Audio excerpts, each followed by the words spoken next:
Psychology and Alchemy by Carl G. Jung. Audiobook created by LAPIS-CHRIST. Prefatory note to the English edition. To the reader who knows little or nothing of my work, a word of explanation may be helpful. Some 35 years ago, I noticed to my amazement that European and American men and women coming to me for psychological advice were producing in their dreams and fantasies symbols similar to and often identical with the symbols found in the mystery religions of antiquity, in mythology, folklore, fairy tales, and the apparently meaningless formulations of such esoteric cults as alchemy. Experience showed, moreover, that these symbols brought with them new energy and new life to the people to whom they came. From long and careful comparison and analysis of these products of the unconscious, I was led to postulate a collective unconscious, a source of energy and insight in the depth of the human psyche, which has operated in and through man from the earliest periods of which we have records.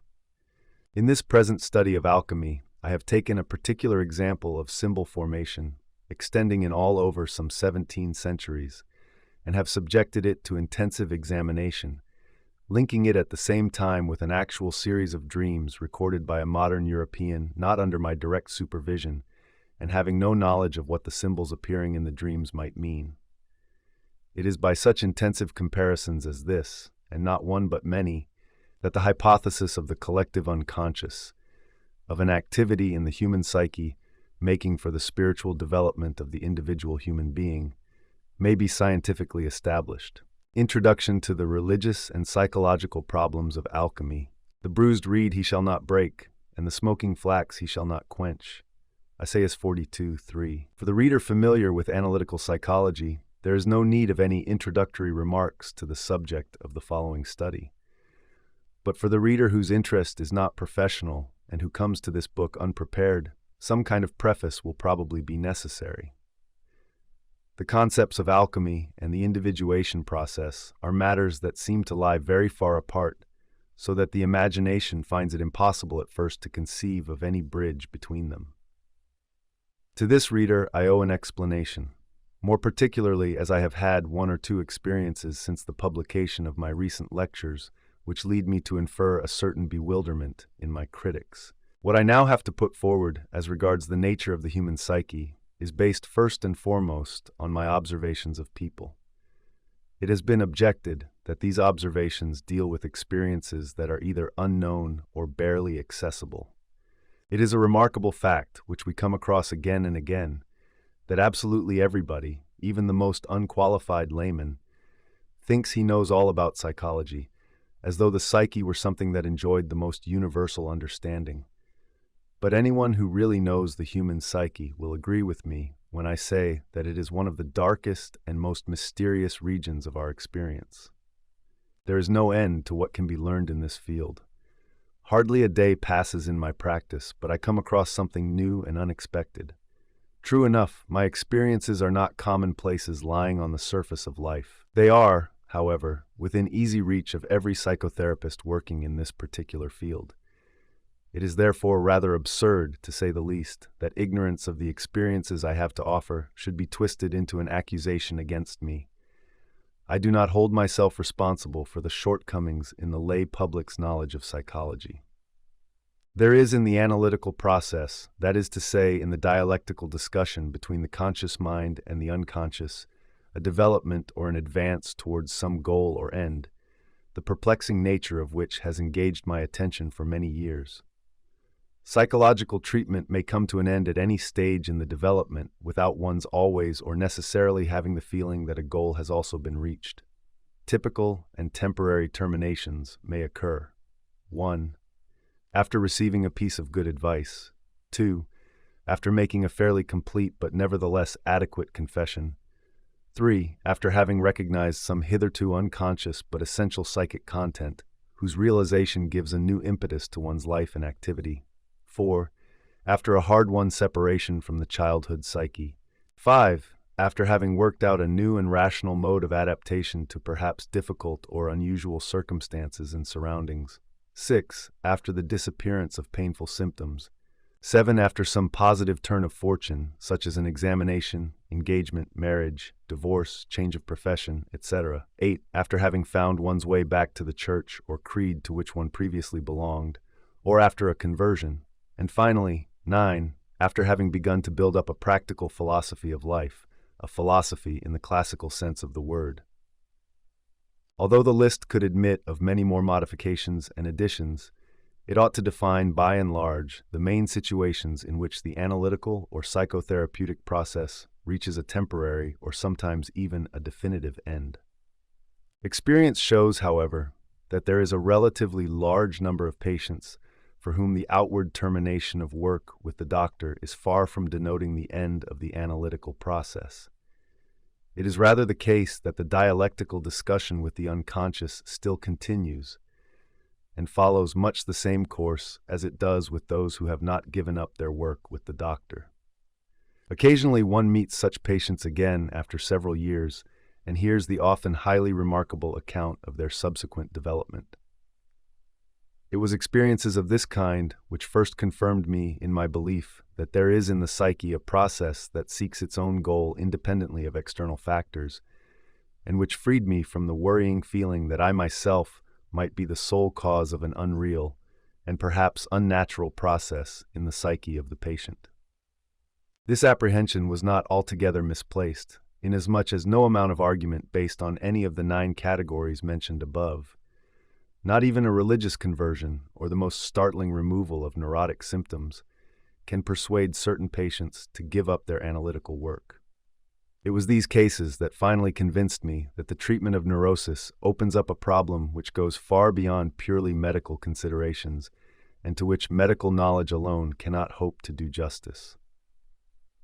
Although the early days of analysis now lie nearly half a century behind us, with their pseudo-biological interpretations and their depreciation of the whole process of psychic development, memories die hard, and people are still very fond of describing a lengthy analysis as running away from life, unresolved transference, autoeroticism, and by other equally unpleasant epithets. But since there are 2 sides to everything, it is legitimate to condemn this so-called hanging on as negative to life only if it can be shown that it really does contain nothing positive. The very understandable impatience felt by the doctor does not prove anything in itself. Only through infinitely patient research has the new science succeeded in building up a profounder knowledge of the nature of the psyche, and if there have been certain unexpected therapeutic results, these are due to the self-sacrificing perseverance of the doctor. Unjustifiably negative judgments are easily come by and at times harmful. Moreover, they arouse the suspicion of being a mere cloak for ignorance, if not an attempt to evade the responsibility of a thoroughgoing analysis. For since the analytical work must inevitably lead sooner or later to a fundamental discussion between I and you and I on a plane stripped of all human pretenses, it is very likely, indeed it is almost certain, that not only the patient but the doctor as well will find the situation getting under his skin. Nobody can meddle with fire or poison without being affected in some vulnerable spot, for the true physician does not stand outside his work, but is always in the thick of it. This hanging on, as it is called, may be something undesired by both parties, something incomprehensible and even unendurable, without necessarily being negative to life. On the contrary, it can easily be a positive hanging on, which, although it constitutes an apparently insurmountable obstacle, represents just for that reason a unique situation that demands the maximum effort and therefore enlists the energies of the whole man. In fact, one could say that while the patient is unconsciously and unswervingly seeking the solution to some ultimately insoluble problem, the art and technique of the doctor are doing their best to help him towards it. Ars totum requiret hominum, exclaims an old alchemist. It is just this homo totus whom we seek. The labors of the doctor, as well as the quest of the patient, are directed towards that hidden and as yet unmanifest whole man, who is at once the greater and the future man. But the right way to wholeness is made up, unfortunately, of fateful detours and wrong turnings. It is a longissima via, not straight, but snake-like, a path that unites the opposites in the manner of the guiding caduceus, a path whose labyrinthine twists and turns are not lacking in terrors. It is on this longissima via that we meet with those experiences which are said to be inaccessible. Their inaccessibility really consists in the fact that they cost us an enormous amount of effort. They demand the very thing we most fear, namely the wholeness which we talk about so glibly and which lends itself to endless theorizing, though in actual life we give it the widest possible berth. Point 1. It is infinitely more popular to go in for compartment psychology, where the left-hand pigeonhole does not know what is in the right. I am afraid that we cannot hold the unconsciousness and impotence of the individual entirely responsible for this state of affairs. It is due also to the general psychological education of the European. Not only is this education the proper concern of the ruling religions, it belongs to their very nature, for religion excels all rationalistic systems in that it alone relates to the outer and inner man in equal degree. We can accuse Christianity of arrested development if we are determined to excuse our own shortcomings, but I do not wish to make the mistake of blaming religion for something that is due mainly to human incompetence. I am speaking therefore not of the deepest and best understanding of Christianity, but of the superficialities and disastrous misunderstandings that are plain for all to see. The demand made by the Imitatio Christi, that we should follow the ideal and seek to become like it, ought logically to have the result of developing and exalting the inner man. In actual fact, however, the ideal has been turned by superficial and formalistically minded believers into an external object of worship, and it is precisely this veneration for the object that prevents it from reaching down into the depths of the psyche and giving the latter a wholeness in keeping with the ideal. Accordingly, the divine mediator stands outside as an image, while man remains fragmentary and untouched in the deepest part of him. Christ can indeed be imitated even to the point of stigmatization without the imitator coming anywhere near the ideal or its meaning. For it is not a question of an imitation that leaves a man unchanged and makes him into a mere artifact, but of realizing the ideal on one's own account, Deo concedente, in one's own individual life. We must not forget, however, that even a mistaken imitation may sometimes involve a tremendous moral effort which has all the merits of a total surrender to some supreme value, even though the real goal may never be reached, and the value is represented externally. It is conceivable that by virtue of this total effort a man may even catch a fleeting glimpse of his wholeness, accompanied by the feeling of grace that always characterizes this experience. The mistaken idea of a merely outward Imitatio Christi is further exacerbated by a typically European prejudice which distinguishes the Western attitude from the Eastern. Western man is held in thrall by the 10,000 things. He sees only particulars. He is ego-bound and thing-bound, and unaware of the deep root of all being. Eastern man, on the other hand, experiences the world of particulars, and even his own ego, like a dream. He is rooted essentially in the ground, which attracts him so powerfully that his relations with the world are relativized to a degree that is often incomprehensible to us. The Western attitude, with its emphasis on the object, tends to fix the ideal Christ in its outward aspect, and thus to rob it of its mysterious relation to the inner man. It is this prejudice, for instance, which impels the Protestant interpreters of the Bible to interpret image, referring to the kingdom of God, as among you instead of within you. I do not mean to say anything about the validity of the Western attitude. We are sufficiently convinced of its rightness. But if we try to come to a real understanding of Eastern man, as the psychologist must, we find it hard to rid ourselves of certain misgivings. Anyone who can square it with his conscience is free to decide this question as he pleases, though he may be unconsciously setting himself up as an arbiter mundi. I, for my part, prefer the precious gift of doubt, for the reason that it does not violate the virginity of things beyond our ken. Christ the ideal took upon himself the sins of the world. But if the ideal is wholly outside, then the sins of the individual are also outside, and consequently he is more of a fragment than ever, since superficial misunderstanding conveniently enables him, quite literally, to cast his sins upon Christ, and thus to evade his deepest responsibilities, which is contrary to the spirit of Christianity. Such formalism and laxity were not only one of the prime causes of the Reformation, they are also present within the body of Protestantism. If the supreme value, Christ, and the supreme negation, sin, are outside, then the soul is void. Its highest and lowest are missing. The Eastern attitude, more particularly the Indian, is the other way about. Everything highest and lowest is in the transcendental subject. Accordingly, the significance of the Atman, the self, is heightened beyond all bounds. But with Western man, the value of the self sinks to zero. Hence the universal depreciation of the soul in the West. Whoever speaks of the reality of the soul or psyche too is accused of psychologism. Psychology is spoken of as if it were only psychology and nothing else. The notion that there can be psychic factors which correspond to divine figures is regarded as a devaluation of the latter. It smacks of blasphemy to think that a religious experience is a psychic process, for so it is argued, a religious experience is not only psychological. Anything psychic is only nature, and therefore people think nothing religious can come out of it.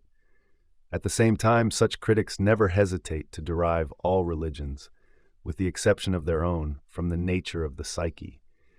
It is a telling fact that two theological reviewers of my book Psychology and Religion, one of them Catholic, the other Protestant, assiduously overlooked my demonstration of the psychic origin of religious phenomena. Faced with this situation, we must really ask, how do we know so much about the psyche that we can say only psychic? For this is how Western man, whose soul is evidently of little worth, speaks and thinks. If much were in his soul, he would speak of it with reverence. But since he does not do so, we can only conclude that there is nothing of value in it. Not that this is necessarily so always and everywhere, but only with people who put nothing into their souls and have all God outside. A little more Meister Eckhart would be a very good thing sometimes. An exclusively religious projection may rob the soul of its values, so that through sheer inanition it becomes incapable of further development and gets stuck in an unconscious state. At the same time, it falls victim to the delusion that the cause of all misfortune lies outside, and people no longer stop to ask themselves how far it is their own doing. So insignificant does the soul seem that it is regarded as hardly capable of evil, much less of good. But if the soul no longer has any part to play, religious life congeals into externals and formalities. However we may picture the relationship between God and soul, one thing is certain, that the soul cannot be nothing but. 3. On the contrary, it has the dignity of an entity endowed with consciousness of a relationship to deity. Even if it were only the relationship of a drop of water to the sea, that sea would not exist but for the multitude of drops. The immortality of the soul, insisted upon by dogma, exalts it above the transitoriness of mortal man and causes it to partake of some supernatural quality. It thus infinitely surpasses the perishable conscious individual in significance, so that logically the Christian is forbidden to regard the soul as a nothing but. As the eye to the sun, so the soul corresponds to God. Since our conscious mind does not comprehend the soul, it is ridiculous to speak of the things of the soul in a patronizing or depreciatory manner. Even the believing Christian does not know God's hidden ways and must leave him to decide whether he will work on man from outside or from within, through the soul. So the believer should not boggle at the fact that there are somnia adeo missa, dreams sent by God, and illuminations of the soul which cannot be traced back to any external causes. It would be blasphemy to assert that God can manifest himself everywhere save only in the human soul. Indeed, the very intimacy of the relationship between God and the soul precludes from the start any devaluation of the latter. It would be going perhaps too far to speak of an affinity, but at all events, the soul must contain in itself the faculty of relationship to God, i.e., a correspondence. Otherwise, a connection could never come about. This correspondence is, in psychological terms, the archetype of the God image. Every archetype is capable of endless development and differentiation. It is therefore possible for it to be more developed or less. In an outward form of religion, where all the emphasis is on the outward figure, hence where we are dealing with a more or less complete projection, the archetype is identical with externalized ideas but remains unconscious as a psychic factor.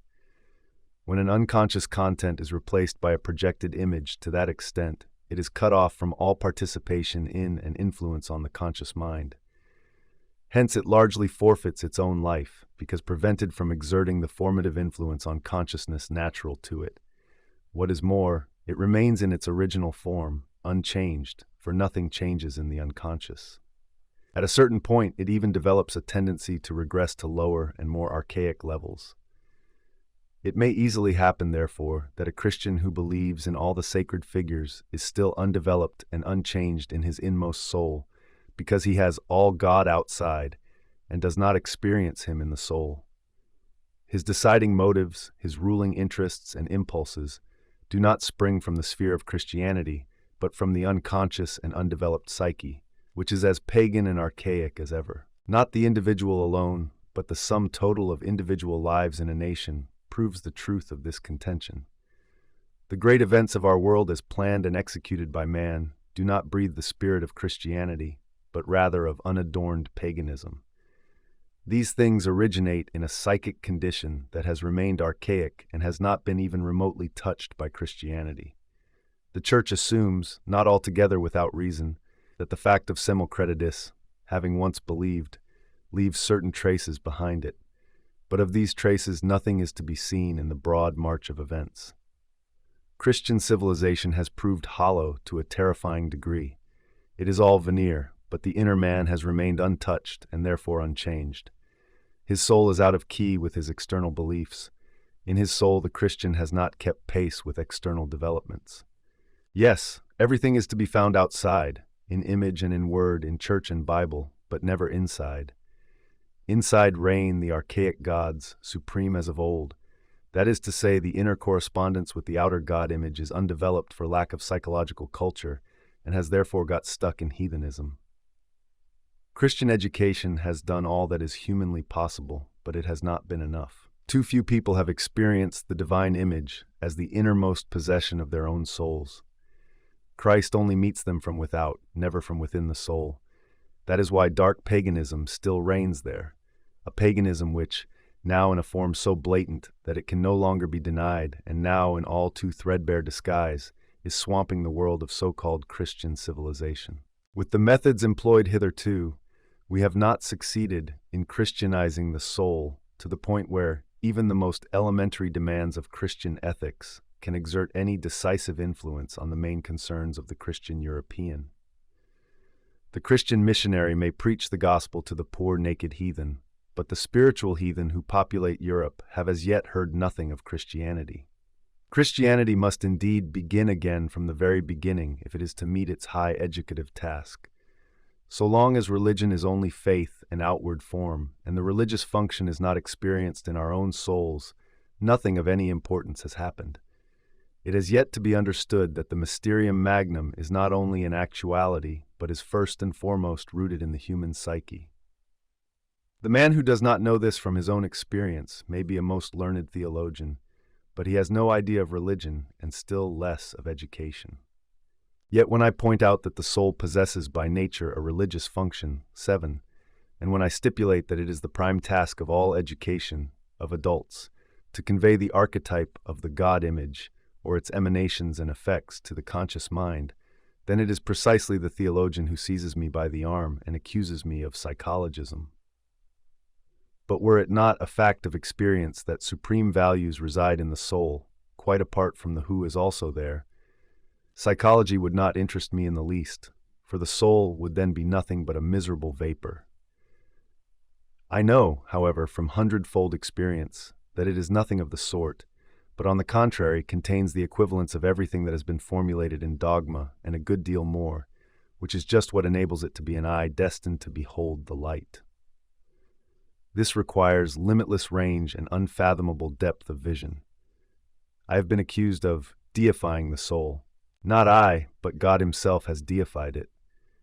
I did not attribute a religious function to the soul. I merely produced the facts which prove that the soul is naturaliter religiosa, i.e., possesses a religious function. I did not invent or insinuate this function. It produces itself of its own accord, without being prompted thereto by any opinions or suggestions of mine. With a truly tragic delusion, These theologians fail to see that it is not a matter of proving the existence of the light, but of blind people who do not know that their eyes could see. It is high time we realize that it is pointless to praise the light and preach it if nobody can see it. It is much more needful to teach people the art of seeing. For it is obvious that far too many people are incapable of establishing a connection between the sacred figures and their own psyche. They cannot see to what extent the equivalent images are lying dormant in their own unconscious. In order to facilitate this inner vision, we must first clear the way for the faculty of seeing. How this is to be done without psychology, that is, without making contact with the psyche, is frankly beyond my comprehension. Another equally serious misunderstanding lies in imputing to psychology the wish to be a new and possibly heretical doctrine. If a blind man can gradually be helped to see, it is not to be expected that he will at once discern new truths with an eagle eye. One must be glad if he sees anything at all, and if he begins to understand what he sees. Psychology is concerned with the act of seeing and not with the construction of new religious truths, when even the existing teachings have not yet been perceived and understood. In religious matters, it is a well-known fact that we cannot understand a thing until we have experienced it inwardly. For it is in the inward experience that the connection between the psyche and the outward image or creed is first revealed as a relationship or correspondence like that of sponsus and sponsa. Accordingly, when I say as a psychologist that God is an archetype, I mean by that the type in the psyche. The word type is, as we know, derived from blow or imprint. Thus, an archetype presupposes an imprinter. Psychology as the science of the soul has to confine itself to its subject and guard against overstepping its proper boundaries by metaphysical assertions or other professions of faith. Should it set up a God, even as a hypothetical cause, it would have implicitly claimed the possibility of proving God, thus exceeding its competence in an absolutely illegitimate way. Science can only be science. There are no scientific professions of faith and similar contradictions in adiecto. We simply do not know the ultimate derivation of the archetype any more than we know the origin of the psyche. The competence of psychology as an empirical science only goes so far as to establish, on the basis of comparative research, whether, for instance, the imprint found in the psyche can or cannot reasonably be termed a God image. Nothing positive or negative has thereby been asserted about the possible existence of God, any more than the archetype of the hero posits the actual existence of a hero. Now, if my psychological researches have demonstrated the existence of certain psychic types and their correspondence with well-known religious ideas, then we have opened up a possible approach to those experienceable contents which manifestly and undeniably form the empirical foundations of all religious experience. The religious-minded man is free to accept whatever metaphysical explanations he pleases about the origin of these images. Not so the intellect, which must keep strictly to the principles of scientific interpretation and avoid trespassing beyond the bounds of what can be known. Nobody can prevent the believer from accepting God, Purusha, the Atman, or Tao as the prime cause, and thus putting an end to the fundamental disquiet of man. The scientist is a scrupulous worker. He cannot take heaven by storm. Should he allow himself to be seduced into such an extravagance, he would be sawing off the branch on which he sits. The fact is that with the knowledge and actual experience of these inner images, a way is opened for reason and feeling to gain access to those other images which the teachings of religion offer to mankind. Psychology thus does just the opposite of what it is accused of. It provides possible approaches to a better understanding of these things. It opens people's eyes to the real meaning of dogmas, and far from destroying, it throws open an empty house to new inhabitants. I can corroborate this from countless experiences. People belonging to creeds of all imaginable kinds, who had played the apostate or cooled off in their faith, have found a new approach to their old truths, not a few Catholics among them. Even a Parsi found the way back to the Zoroastrian fire temple, which should bear witness to the objectivity of my point of view. But this objectivity is just what my psychology is most blamed for. It is said not to decide in favor of this or that religious doctrine. Without prejudice to my own subjective convictions, I should like to raise the question: Is it not thinkable that when one refrains from setting oneself up as an arbiter mundi and, deliberately renouncing all subjectivism, cherishes on the contrary the belief, for instance, that God has expressed himself in many languages and appeared in diverse forms, and that all these statements are true?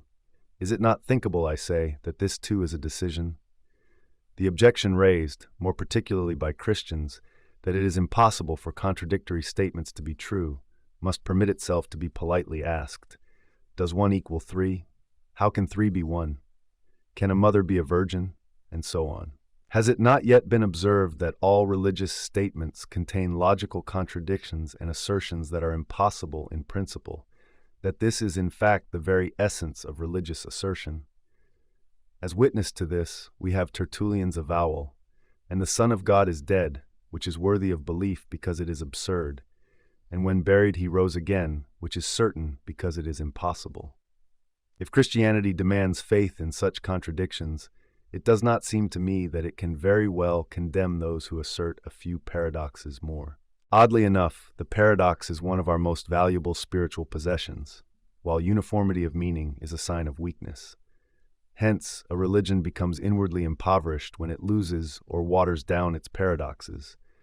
But their multiplication enriches because only the paradox comes anywhere near to comprehending the fullness of life. Non-ambiguity and non-contradiction are one-sided and thus unsuited to express the incomprehensible. Not everyone possesses the spiritual strength of a Tertullian. It is evident not only that he had the strength to sustain paradoxes, but that they actually afforded him the highest degree of religious certainty. The inordinate number of spiritual weaklings makes paradoxes dangerous. So long as the paradox remains unexamined and is taken for granted as a customary part of life, it is harmless enough. But when it occurs to an insufficiently cultivated mind, always, as we know, the most sure of itself, to make the paradoxical nature of some tenet of faith the object of its lucubrations as earnest as they are impotent, it is not long before such a one will break out into iconoclastic and scornful laughter, pointing to the manifest absurdity of the mystery. Things have gone rapidly downhill since the Age of Enlightenment, for once this petty reasoning mind, which cannot endure any paradoxes, is awakened, no sermon on earth can keep it down. A new task then arises, to lift this still undeveloped mind step by step to a higher level, and to increase the number of persons who have at least some inkling of the scope of paradoxical truth. If this is not possible, then it must be admitted that the spiritual approaches to Christianity are as good as blocked. We simply do not understand anymore what is meant by the paradoxes contained in dogma, and the more external our understanding of them becomes, the more we are affronted by their irrationality, until finally they become completely obsolete, curious relics of the past. The man who is stricken in this way cannot estimate the extent of his spiritual loss, because he has never experienced the sacred images as his inmost possession and has never realized their kinship with his own psychic structure. But it is just this indispensable knowledge that the psychology of the unconscious can give him, and its scientific objectivity is of the greatest value here. Were psychology bound to a creed, it would not and could not allow the unconscious of the individual that free play, which is the basic condition for the production of archetypes. It is precisely the spontaneity of archetypal contents that convinces, whereas any prejudiced intervention is a bar to genuine experience. If the theologian really believes in the almighty power of God on the one hand and in the validity of dogma on the other, why then does he not trust God to speak in the soul? Why this fear of psychology? Or is, in complete contradiction to dogma, the soul itself a hell from which only demons gibber? Even if this were really so, it would not be any the less convincing. For as we all know, the horrified perception of the reality of evil has led to at least as many conversions as the experience of good. The archetypes of the unconscious can be shown empirically to be the equivalents of religious dogmas. In the hermeneutic language of the Fathers, the Church possesses a rich store of analogies with the individual and spontaneous products to be found in psychology. What the unconscious expresses is far from being merely arbitrary or opinionated. It is precisely the spontaneity of archetypal contents that convinces, whereas any prejudiced intervention is a bar to genuine experience. If the theologian really believes in the almighty power of God on the one hand and in the validity of dogma on the other, why then does he not trust God to speak in the soul? Why this fear of psychology? Or is, in complete contradiction to dogma, the soul itself a hell from which only demons gibber? Even if this were really so, it would not be any the less convincing.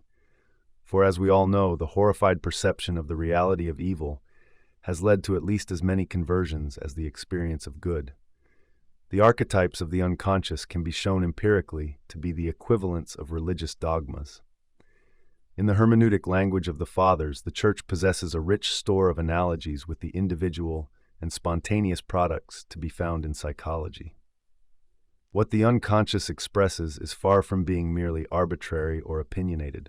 It is something that happens to be just so, as is the case with every other natural being. It stands to reason that the expressions of the unconscious are natural and not formulated dogmatically. They are exactly like the patristic allegories, which draw the whole of nature into the orbit of their amplifications. If these present us with some astonishing allegoria Christi, we find much the same sort of thing in the psychology of the unconscious. The only difference is that the patristic allegory ad Christum spectat refers to Christ, whereas the psychic archetype is simply itself and can therefore be interpreted according to time, place, and milieu. In the West, the archetype is filled out with the dogmatic figure of Christ. In the East, with Purusha, the Atman, Hiranyagarbha, the Buddha, and so on. The religious point of view, understandably enough, puts the accent on the imprinter, whereas scientific psychology emphasizes the typos, the imprint, the only thing it can understand. The religious point of view understands the imprint as the working of an imprinter. The scientific point of view understands it as the symbol of an unknown and incomprehensible content. Since the typos is less definite and more variegated than any of the figures postulated by religion, psychology is compelled by its empirical material to express the typos by means of a terminology not bound by time, place, or milieu. If, for example, the typos agreed in every detail with the dogmatic figure of Christ, and if it contained no determinant that went beyond that figure, we would be bound to regard the typos as at least a faithful copy of the dogmatic figure, and to name it accordingly. The typos would then coincide with Christ. But as experience shows, this is not the case, seeing that the unconscious, like the allegories employed by the Church Fathers, produces countless other determinants that are not explicitly contained in the dogmatic formula. That is to say, non-Christian figures such as those mentioned above are included in the typos. But neither do these figures comply with the indeterminate nature of the archetype. It is altogether inconceivable that there could be any definite figure capable of expressing archetypal indefiniteness. For this reason, I have found myself obliged to give the corresponding archetype the psychological name of the self, a term on the one hand definite enough to convey the essence of human wholeness, and on the other hand indefinite enough to express the indescribable and indeterminable nature of this wholeness. The paradoxical qualities of the term are a reflection of the fact that wholeness consists partly of the conscious man and partly of the unconscious man. But we cannot define the latter or indicate his boundaries. Hence, in its scientific usage, the term self refers neither to Christ nor to the Buddha, but to the totality of the figures that are its equivalent, and each of these figures is a symbol of the self. This mode of expression is an intellectual necessity in scientific psychology, and in no sense denotes a transcendental prejudice. On the contrary, as we have said before, this objective attitude enables one man to decide in favor of the determinate Christ, another in favor of the Buddha, and so on. Those who are irritated by this objectivity should reflect that science is quite impossible without it. Consequently, by denying psychology the right to objectivity, they are making an untimely attempt to extinguish the lifelight of a science. Even if such a preposterous attempt were to succeed, it would only widen the already catastrophic gulf between the secular mind on the one hand and church and religion on the other. It is quite understandable for a science to concentrate more or less exclusively on its subject. Indeed, that is its absolute raison d'être. Since the concept of the self is of central interest in psychology, the latter naturally thinks along lines diametrically opposed to theology. For psychology, the religious figures point to the self, whereas for theology, the self points to its, theology's own central figure. In other words, theology might possibly take the psychological self as an allegory of Christ. This opposition is, no doubt, very irritating, but unfortunately inevitable, unless psychology is to be denied the right to exist at all. I therefore plead for tolerance. Nor is this very hard for psychology, since as a science it makes no totalitarian claims. The Christ symbol is of the greatest importance for psychology insofar as it is perhaps the most highly developed and differentiated symbol of the self, apart from the figure of the Buddha. We can see this from the scope and substance of all the pronouncements that have been made about Christ. They agree with the psychological phenomenology of the self in unusually high degree, although they do not include all aspects of this archetype. The almost limitless range of the self might be deemed a disadvantage as compared with the definiteness of a religious figure, but it is by no means the task of science to pass value judgments. Not only is the self indefinite, but, paradoxically enough, it also includes the quality of definiteness and even of uniqueness. This is probably one of the reasons why precisely those religions founded by historical personages have become world religions, such as Christianity, Buddhism, and Islam. The inclusion in a religion of a unique human personality, especially when conjoined to an indeterminable divine nature, is consistent with the absolute individuality of the self, which combines uniqueness with eternity and the individual with the universal. The self is a union of opposites par excellence, and this is where it differs essentially from the Christ symbol. The androgyny of Christ is the utmost concession the Church has made to the problem of opposites. The opposition between light and good on the one hand and darkness and evil on the other is left in a state of open conflict, since Christ simply represents good and his counterpart, the devil, evil. This opposition is the real-world problem which at present is still unsolved. The self, however, is absolutely paradoxical in that it represents in every respect thesis and antithesis, and at the same time synthesis. Psychological proofs of this assertion abound, though it is impossible for me to quote them here in extenso. I would refer the knowledgeable reader to the symbolism of the mandala. Once the exploration of the unconscious has led the conscious mind to an experience of the archetype, the individual is confronted with the abysmal contradictions of human nature, and this confrontation in turn leads to the possibility of a direct experience of light and darkness, of Christ and the devil. For better or worse, there is only a bare possibility of this, and not a guarantee, for experiences of this kind cannot of necessity be induced by any human means. There are factors to be considered which are not under our control. Experience of the opposites has nothing whatever to do with intellectual insight or with empathy. It is more what we would call fate. Such an experience can convince one person of the truth of Christ, another of the truth of the Buddha, to the exclusion of all other evidence. Without the experience of the opposites, there is no experience of wholeness, and hence no inner approach to the sacred figures. For this reason, Christianity rightly insists on sinfulness and original sin, with the obvious intent of opening up the abyss of universal opposition in every individual, at least from the outside. But this method is bound to break down in the case of a moderately alert intellect. Dogma is then simply no longer believed, and on top of that is thought absurd. Such an intellect is merely one-sided and sticks at the ineptia mysteriae. It is miles from Tertullian's antinomies.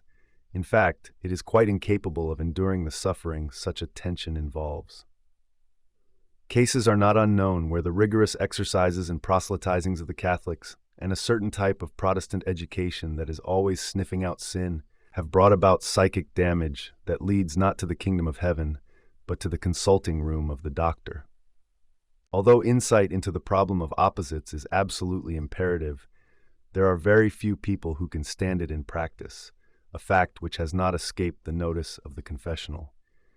By way of a reaction to this, we have the palliative of moral probabilism, a doctrine that has suffered frequent attack from all quarters because it tries to mitigate the crushing effect of sin. Whatever one may think of this phenomenon, one thing is certain, that apart from anything else, it holds within it a large humanity, and an understanding of human weakness which compensate for the world's unbearable antinomies. The tremendous paradox implicit in the insistence on original sin on the one hand and the concession made by probabilism on the other is, for the psychologist, a necessary consequence of the Christian problem of opposites outlined above, for in the self good and evil are indeed closer than identical twins. The reality of evil and its incompatibility with good cleave the opposites asunder and lead inexorably to the crucifixion and suspension of everything that lives. Since the soul is by nature Christian, this result is bound to come as infallibly as it did in the life of Jesus. We all have to be crucified with Christ, i.e., suspended in a moral suffering equivalent to veritable crucifixion. In practice, this is only possible up to a point, and apart from that is so unbearable and inimical to life that the ordinary human being can afford to get into such a state only occasionally, in fact, as seldom as possible. For how could he remain ordinary in face of such suffering? A more or less probabilistic attitude to the problem of evil is therefore unavoidable. Hence, the truth about the self, the unfathomable union of good and evil, comes out concretely in the paradox that although sin is the gravest and most pernicious thing there is, it is still not so serious that it cannot be disposed of with probabilist arguments. Nor is this necessarily a lax or frivolous proceeding, but simply a practical necessity of life. The confessional proceeds like life itself, which successfully struggles against being engulfed in an irreconcilable contradiction. Note that at the same time the conflict remains in full force, as is once more consistent with the antinomial character of the self, which is itself both conflict and unity. Christianity has made the antinomy of good and evil into a world problem by formulating the conflict dogmatically, raised it to an absolute principle. Into this as yet unresolved conflict the Christian is cast as a protagonist of good, a fellow player in the world drama. Understood in its deepest sense, being Christ's follower involves a suffering that is unendurable to the great majority of mankind. Consequently, the example of Christ is in reality followed either with reservation or not at all, and the pastoral practice of the Church even finds itself obliged to lighten the yoke of Christ.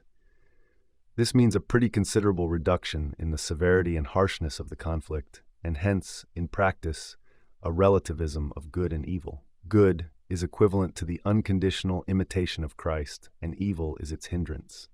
Man's moral weakness and sloth are what chiefly hinder the imitation, and it is to these that probabilism extends a practical understanding which may sometimes, perhaps, come nearer to Christian tolerance, mildness, and love of one's neighbor than the attitude of those who see in probabilism a mere laxity.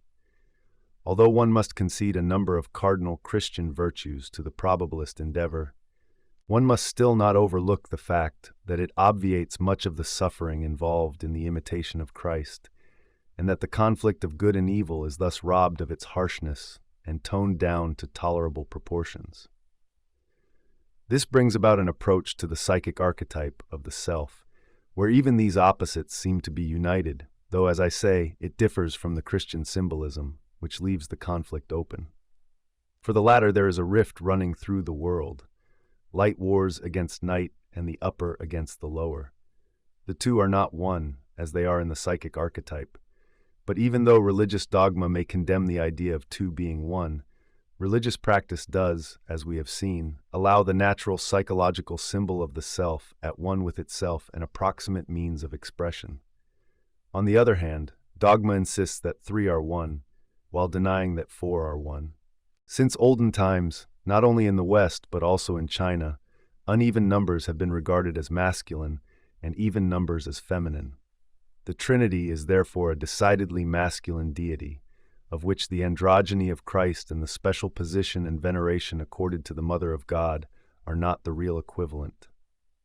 With this statement, which may strike the reader as peculiar, we come to one of the central axioms of alchemy, namely the saying of Maria Prophetessa, one becomes two, two becomes three, and out of the third comes the one as the fourth.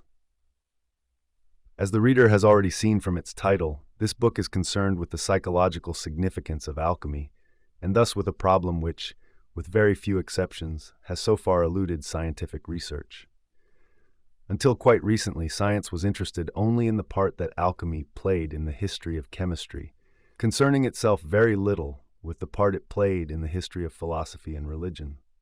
The importance of alchemy for the historical development of chemistry is obvious, but its cultural importance is still so little known that it seems almost impossible to say in a few words wherein that consisted. In this introduction, therefore, I have attempted to outline the religious and psychological problems which are germane to the theme of alchemy.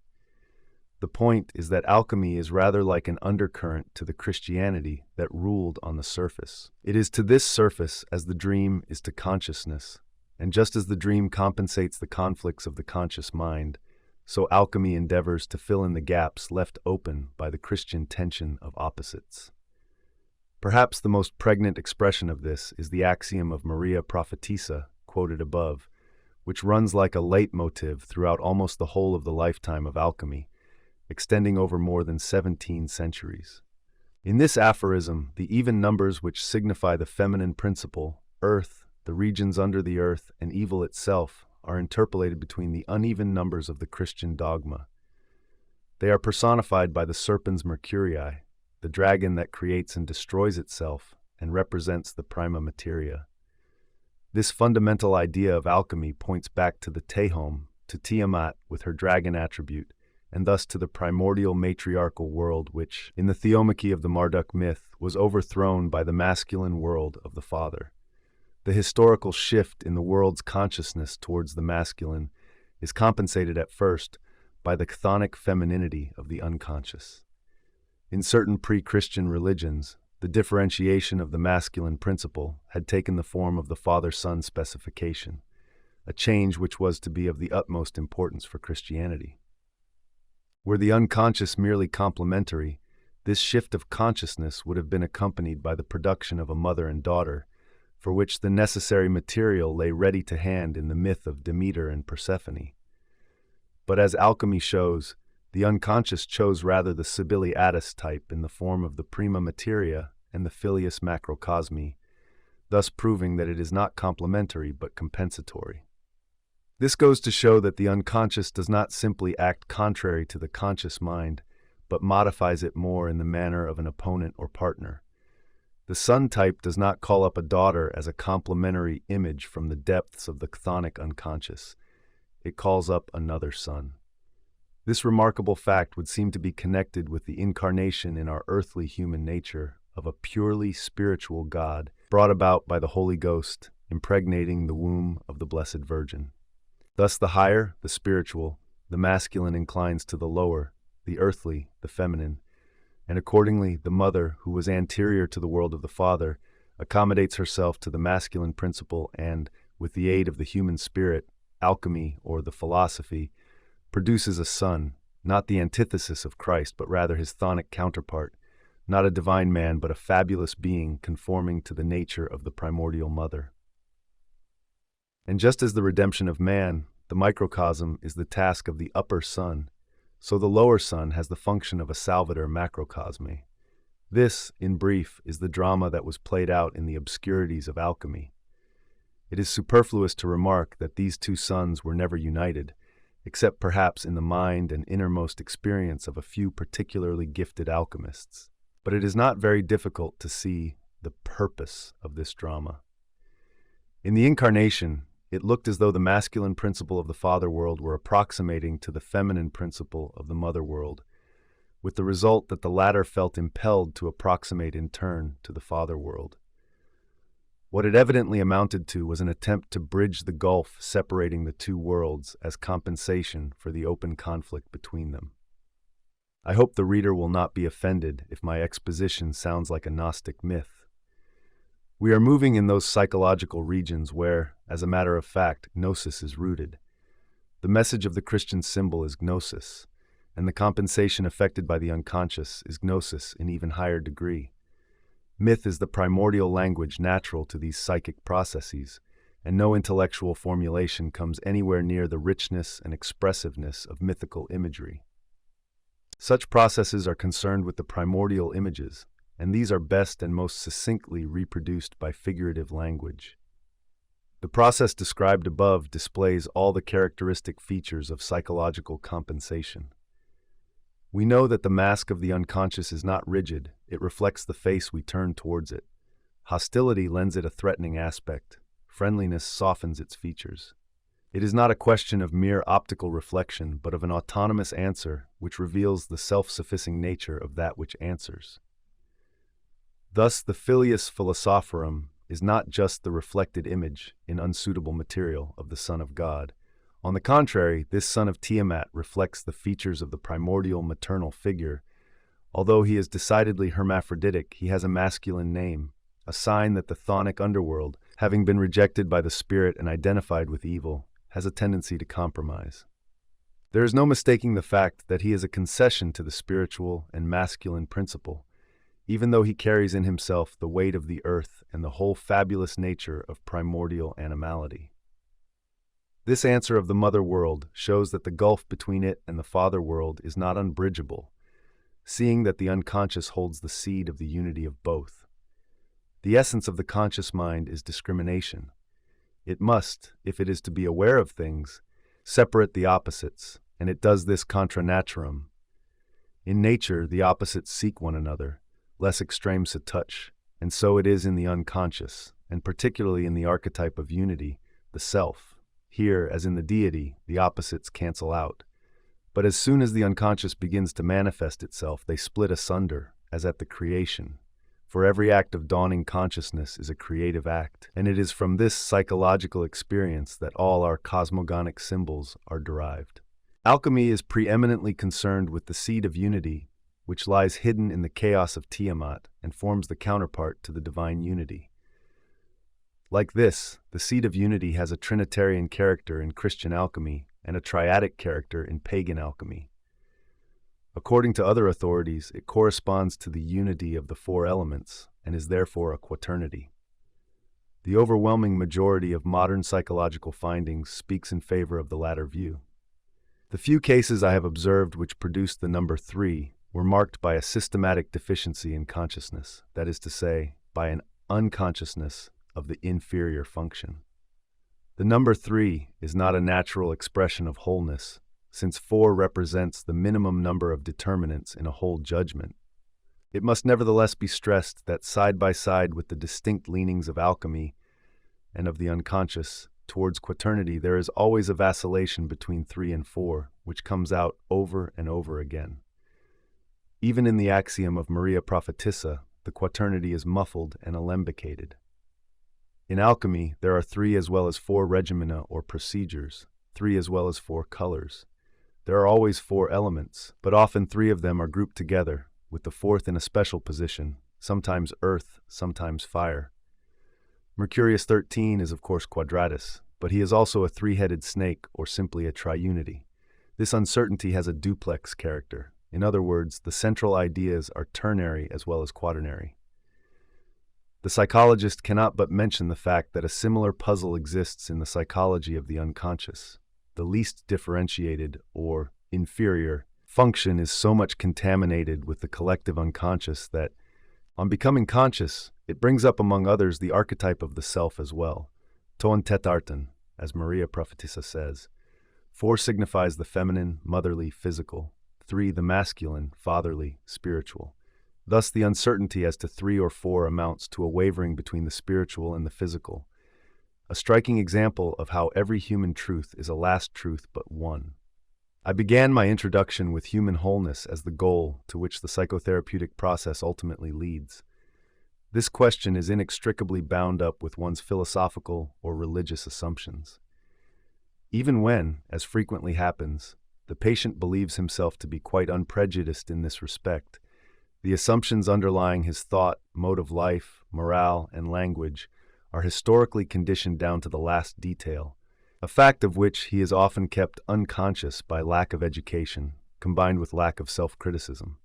The analysis of his situation will therefore lead sooner or later to a clarification of his general spiritual background, going far beyond his personal determinants, and this brings up the problems I have attempted to sketch in the preceding pages.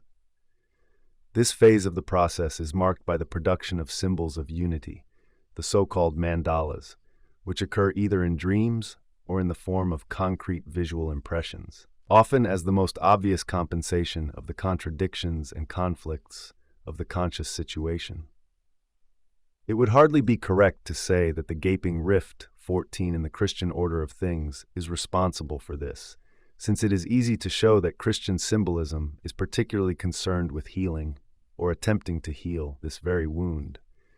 It would be more correct to take the open conflict as a symptom of the psychic situation of Western man, and to deplore his inability to assimilate the whole range of the Christian symbol. As a doctor, I cannot demand anything of my patients in this respect. Also, I lack the Church's means of grace. Consequently, I am faced with the task of taking the only path open to me, the archetypal images, which in a certain sense correspond to the dogmatic images, must be brought into consciousness. At the same time, I must leave my patient to decide in accordance with his assumptions, his spiritual maturity, his education, origins, and temperament, so far as this is possible without serious conflicts. As a doctor, it is my task to help the patient to cope with life. I cannot presume to pass judgment on his final decisions because I know from experience that all coercion, be it suggestion, insinuation, or any other method of persuasion, ultimately proves to be nothing but an obstacle to the highest and most decisive experience of all, which is to be alone with his own self, or whatever else one chooses to call the objectivity of the psyche. The patient must be alone if he is to find out what it is that supports him when he can no longer support himself. Only this experience can give him an indestructible foundation. I would be only too delighted to leave this anything but easy task to the theologian, were it not that it is just from the theologian that many of my patients come. They ought to have hung on to the community of the Church, but they were shed like dry leaves from the great tree, and now find themselves hanging on to the treatment. Something in them clings, often with the strength of despair, as if they or the thing they cling to would drop off into the void the moment they relaxed their hold. They are seeking firm ground on which to stand. Since no outward support is of any use to them, they must finally discover it in themselves. Admittedly, the most unlikely place from the rational point of view, but an altogether possible one from the point of view of the unconscious. We can see this from the archetype of the lowly origin of the Redeemer. The way to the goal seems chaotic and interminable at first, and only gradually do the signs increase that it is leading anywhere. The way is not straight, but appears to go round in circles. More accurate knowledge has proved it to go in spirals. The dream motifs always return after certain intervals to definite forms, whose characteristic it is to define a center. And as a matter of fact, the whole process revolves about a central point, or some arrangement round a center, which may in certain circumstances appear even in the initial dreams. As manifestations of unconscious processes, the dreams rotate or circumambulate round the center, drawing closer to it as the amplifications increase in distinctness and in scope. Owing to the diversity of the symbolical material, it is difficult at first to perceive any kind of order at all. Nor should it be taken for granted that dream sequences are subject to any governing principle. But as I say, the process of development proves on closer inspection to be cyclic or spiral. We might draw a parallel between such spiral courses and the processes of growth in plants. In fact, the plant motif, tree, flower, etc., frequently recurs in these dreams and fantasies and is also spontaneously drawn or painted. 15. In alchemy, the tree is the symbol of Hermetic philosophy. The first of the following two studies, that which composes Part 2, deals with a series of dreams which contain numerous symbols of the center or goal. The development of these symbols is almost the equivalent of a healing process. The center or goal thus signifies salvation in the proper sense of the word. The justification for such a terminology comes from the dreams themselves, for these contain so many references to religious phenomena that I was able to use some of them as the subject of my book, Psychology and Religion. It seems to me beyond all doubt that these processes are concerned with the religion-creating archetypes. Whatever else religion may be, those psychic ingredients of it which are empirically verifiable undoubtedly consist of unconscious manifestations of this kind. People have dwelt far too long on the fundamentally sterile question of whether the assertions of faith are true or not. Quite apart from the impossibility of ever proving or refuting the truth of a metaphysical assertion, the very existence of the assertion is a self-evident fact that needs no further proof, and when a consensus gendium allies itself thereto, the validity of the statement is proved to just that extent. The only thing about it that we can verify is the psychological phenomenon, which is incommensurable with the category of objective rightness or truth. No phenomenon can ever be disposed of by rational criticism, and in religious life we have to deal with phenomena and facts, and not with arguable hypotheses. During the process of treatment, the dialectical discussion leads logically to a meeting between the patient and his shadow, that dark half of the psyche which we invariably get rid of by means of projection, either by burdening our neighbors, in a wider or narrower sense, with all the faults which we obviously have ourselves, or by casting our sins upon a divine mediator, with the aid of contritio or the milder attricio. 16. We know, of course, that without sin there is no repentance, and without repentance no redeeming grace.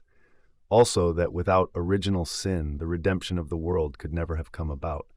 But we assiduously avoid investigating whether in this very power of evil God might not have placed some special purpose which it is most important for us to know. One often feels driven to some such view when, like the psychotherapist, one has to deal with people who are confronted with their blackest shadow. 17. At any rate, the doctor cannot afford to point, with a gesture of facile moral superiority, to the tablets of the law and say, "Thou shalt not." He has to examine things objectively and weigh up possibilities, for he knows, less from religious training and education than from instinct and experience, that there is something very like a felix culpa. He knows that one can miss not only one's happiness, but also one's final guilt, without which a man will never reach his wholeness. Wholeness is in fact a charisma which one can manufacture neither by art nor by cunning. One can only grow into it and endure whatever its advent may bring.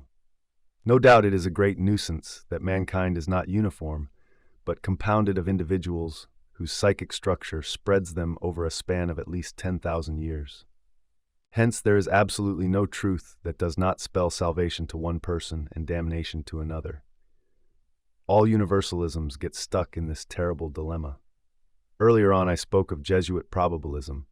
This gives a better idea than anything else of the tremendous Catholic task of the Church. Even the best-intentioned people have been horrified by probabilism, but when brought face to face with the realities of life, many of them have found their horror evaporating, or their laughter dying on their lips. The doctor, too, must weigh and ponder, not whether a thing is for or against the Church, but whether it is for or against life and health. On paper, the moral code looks clear and neat enough, but the same document written on the living tables of the heart is often a sorry tatter, particularly in the mouths of those who talk the loudest. We are told on every side that evil is evil, and that there can be no hesitation in condemning it. But that does not prevent evil from being the most problematical thing in the individual's life, and the one which demands the deepest reflection. What above all deserves our keenest attention is the question, exactly who is the doer? For the answer to this question ultimately decides the value of the deed. It is true that society attaches greater importance at first to what is done, because it is immediately obvious, but in the long run, the right deed in the hands of the wrong man will also have a disastrous effect. No one who is far-sighted will allow himself to be hoodwinked by the right deed of the wrong man, any more than by the wrong deed of the right man. Hence the psychotherapist must fix his eye not on what is done, but on how it is done, because therein is decided the whole character of the doer. Evil needs to be pondered just as much as good, for good and evil are ultimately nothing but ideal extensions and abstractions of doing, and both belong to the chiaroscuro of life. In the last resort, there is no good that cannot produce evil, and no evil that cannot produce good.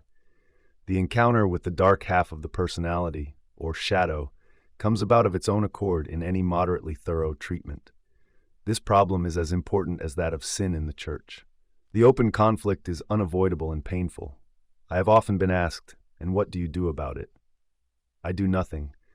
There is nothing I can do except wait, with a certain trust in God, until, out of a conflict born with patience and fortitude, there emerges the solution destined, although I cannot foresee it, for that particular person.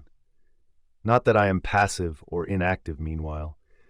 I help the patient to understand all the things that the unconscious produces during the conflict. The reader may believe me that these are no ordinary products. On the contrary, they are among the most significant things that have ever engaged my attention. Nor is the patient inactive. He must do the right thing, and do it with all his might, in order to prevent the pressure of evil from becoming too powerful in him. He needs justification by works, for justification by faith alone has remained an empty sound for him as for so many others. Faith can sometimes be a substitute for lack of experience. In these cases, what is needed is real work. Christ espoused the sinner and did not condemn him. The true follower of Christ will do the same. And since one should do unto others as one would do unto oneself, one will also take the part of the sinner who is oneself. And as little as we would accuse Christ of fraternizing with evil, so little should we reproach ourselves that to love the sinner who is oneself is to make a pact with the devil. Love makes a man better, hate makes him worse, even when that man is oneself. The danger in this point of view is the same as in the imitation of Christ. But the Pharisee in us will never allow himself to be caught talking to publicans and whores. I must emphasize, of course, that psychology invented neither Christianity nor the imitation of Christ. I wish everybody could be freed from the burden of their sins by the Church. But he to whom she cannot render this service must bend very low in the imitation of Christ in order to take the burden of his cross upon him. The ancients could get along with the Greek wisdom of the ages: image, exaggerate nothing, all good lies in right measure. But what an abyss still separates us from reason. Apart from the moral difficulty, there is another danger which is not inconsiderable and may lead to complications, particularly with individuals who are pathologically inclined. This is the fact that the contents of the personal unconscious, i.e. the shadow, are indistinguishably merged with the archetypal contents of the collective unconscious, and drag the latter with them when the shadow is brought into consciousness. This may exert an uncanny influence on the conscious mind, for activated archetypes have a disagreeable effect even, or I should perhaps say particularly, on the most cold-blooded rationalist. He is afraid that the lowest form of conviction, namely superstition, is, as he thinks, forcing itself on him. But superstition in the truest sense only appears in such people if they are pathological, not if they can keep their balance. It then takes the form of the fear of going mad, for everything that the modern mind cannot define it regards as insane. It must be admitted that the archetypal contents of the collective unconscious can often assume grotesque and horrible forms in dreams and fantasies, so that even the most hard-boiled rationalist is not immune from shattering nightmares and haunting fears. The psychological elucidation of these images, which cannot be passed over in silence or blindly ignored, leads logically into the depths of religious phenomenology. The history of religion in its widest sense, including therefore mythology, folklore, and primitive psychology, is a treasure house of archetypal forms from which the doctor can draw helpful parallels and enlightening comparisons for the purpose of calming and clarifying a consciousness that is all at sea. It is absolutely necessary to supply these fantastic images that rise up so strange and threatening before the mind's eye with some kind of context so as to make them more intelligible. Experience has shown that the best way to do this is by means of comparative mythological material. Part 2 of this volume gives a large number of such examples. The reader will be particularly struck by the numerous connections between individual dream symbolism and medieval alchemy. This is not, as one might suppose, a prerogative of the case in question, but a general fact which only struck me some 10 years ago when first I began to come to grips with the ideas and symbolism of alchemy. Part 3 contains an introduction to the symbolism of alchemy in relation to Christianity and Gnosticism. As a bare introduction, it is naturally far from being a complete exposition of this complicated and obscure subject. Indeed, most of it is concerned only with the LAPIS-CHRIST parallel. True, this parallel gives rise to a comparison between the aims of the Opus Alchemicum and the central ideas of Christianity, for both are of the utmost importance in understanding and interpreting the images that appear in dreams and in assessing their psychological effect. This has considerable bearing on the practice of psychotherapy, because more often than not, it is precisely the more intelligent and cultured patients who, finding a return to the church impossible, come up against archetypal material and thus set the doctor problems which can no longer be mastered by a narrowly personalistic psychology.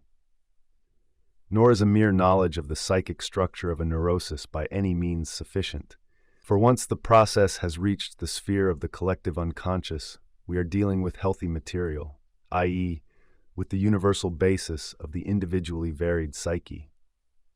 Our understanding of these deeper layers of the psyche is helped not only by a knowledge of primitive psychology and mythology, but to an even greater extent by some familiarity with the history of our modern consciousness and the stages immediately preceding it. On the one hand, it is a child of the Church, on the other, of science, in whose beginnings very much lies hid that the Church was unable to accept, that is to say, remnants of the classical spirit and the classical feeling for nature, which could not be exterminated and eventually found refuge in the natural philosophy of the Middle Ages. As the spiritus metallorum and the astrological components of destiny, the old gods of the planets lasted out many a Christian century, point 18. Whereas in the Church, the increasing differentiation of ritual and dogma alienated consciousness from its natural roots in the unconscious, alchemy and astrology were ceaselessly engaged in preserving the bridge to nature, i.e., to the unconscious psyche, from decay. Astrology led the conscious mind back again and again to the knowledge of hymarmony, that is, the dependence of character and destiny on certain moments in time, and alchemy afforded numerous hooks for the projection of those archetypes which could not be fitted smoothly into the Christian process. It is true that alchemy always stood on the verge of heresy, and that certain decrees leave no doubt as to the Church's attitude towards it, 19. But on the other hand, it was effectively protected by the obscurity of its symbolism, which could always be explained as harmless allegory. For many alchemists, the allegorical aspect undoubtedly occupied the foreground, to such an extent that they were firmly convinced that their sole concern was with chemical substances. But there were always a few for whom laboratory work was primarily a matter of symbols and their psychic effect. As the texts show, they were quite conscious of this, to the point of condemning the naive gold makers as liars, frauds, and dupes. Their own standpoint they proclaimed with propositions like, aurum nostrum non est aurum vulgi, although their labors over the retort were a serious effort to elicit the secrets of chemical transformation. It was at the same time, and often in overwhelming degree, the reflection of a parallel psychic process which could be projected all the more easily into the unknown chemistry of matter, since that process is an unconscious phenomenon of nature, just like the mysterious alteration of substances. What the symbolism of alchemy expresses is the whole problem of the evolution of personality described above, the so-called individuation process. Whereas the Church's great buttress is the imitation of Christ, the alchemist, without realizing it and certainly without wanting it, easily fell victim, in the loneliness and obscure problems of his work, to the promptings and unconscious assumptions of his own mind, since, unlike the Christians, he had no clear and unmistakable models on which to rely. The authors he studied provided him with symbols whose meaning he thought he understood in his own way, but in reality they touched and stimulated his unconscious. Ironical towards themselves, the alchemists coined the phrase obscurum per obscurius. But with this method of explaining the obscure by the more obscure, they only sank themselves deeper in the very process from which the Church was struggling to redeem them. While the dogmas of the Church offered analogies to the alchemical process, these analogies, in strict contrast to alchemy, had become detached from the world of nature through their connection with the historical figure of the Redeemer. The alchemical four-in-one, the philosophical gold, the lapis angularis, the aqua divina, became in the Church the four-armed cross on which the only begotten had sacrificed himself once in history and at the same time for all eternity. The alchemists ran counter to the church in preferring to seek through knowledge rather than to find through faith, though as medieval people they never thought of themselves as anything but good Christians. Paracelsus is a classical example in this respect, but in reality they were in much the same position as modern man, who prefers immediate personal experience to belief in traditional ideas, or rather has it forced upon him. Dogma is not arbitrarily invented, nor is it a unique miracle, although it is often described as miraculous with the obvious intent of lifting it out of its natural context. The central ideas of Christianity are rooted in Gnostic philosophy, which, in accordance with psychological laws, simply had to grow up at a time when the classical religions had become obsolete. It was founded on the perception of symbols thrown up by the unconscious individuation process, which always sets in when the collective dominance of human life fall into decay. At such a time, there is bound to be a considerable number of individuals who are possessed by archetypes of a numinous nature that force their way to the surface in order to form new dominance. This state of possession shows itself, almost without exception, in the fact that the possessed identify themselves with the archetypal contents of their unconscious, and, because they do not realize that the role which is being thrust upon them is the effect of new content still to be understood, they exemplify these concretely in their own lives, thus becoming prophets and reformers. In so far as the archetypal content of the Christian drama was able to give satisfying expression to the uneasy and clamorous unconscious of the many, the consensus omnium raised this drama to a universally binding truth, not of course by an act of judgment, but by the irrational fact of possession, which is far more effective. Thus Jesus became the tutelary image or amulet against the archetypal powers that threatened to possess everyone. The glad tidings announced, "It has happened, but it will not happen to you, inasmuch as you believe in Jesus Christ, the Son of God."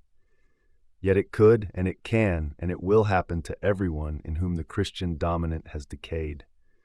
For this reason, there have always been people who, not satisfied with the dominance of conscious life, set forth under cover and by devious paths to their destruction or salvation, to seek direct experience of the eternal roots, and following the lure of the restless unconscious psyche, find themselves in the wilderness where, like Jesus, they come up against the son of darkness, the Hes. Thus an old alchemist, and he a cleric, prays, "Horridas nostrae mentis purga tenebras, accende lumen sensibus." Purge the horrible darknesses of our mind, light a light for our senses. The author of this sentence must have been undergoing the experience of the nigredo, the first stage of the work, which was felt as melancholia in alchemy and corresponds to the encounter with the shadow in psychology. When, therefore, modern psychotherapy once more meets with the activated archetypes of the collective unconscious, it is merely the repetition of a phenomenon that has often been observed in moments of great religious crisis, although it can also occur in individuals for whom the ruling ideas have lost their meaning. An example of this is the descensus ad inferos depicted in Faust, which consciously or unconsciously is an opus alchemicum. The problem of opposites called up by the shadow plays a great, indeed, the decisive role in alchemy, since it leads in the ultimate phase of the work to the union of opposites in the archetypal form of the hieroskamos, or chemical wedding. Here the supreme opposites, male and female, as in the Chinese yang and yin, are melted into a unity purified of all opposition and therefore incorruptible. The prerequisite for this, of course, is that the artifacts should not identify himself with the figures in the work, but should leave them in their objective, impersonal state.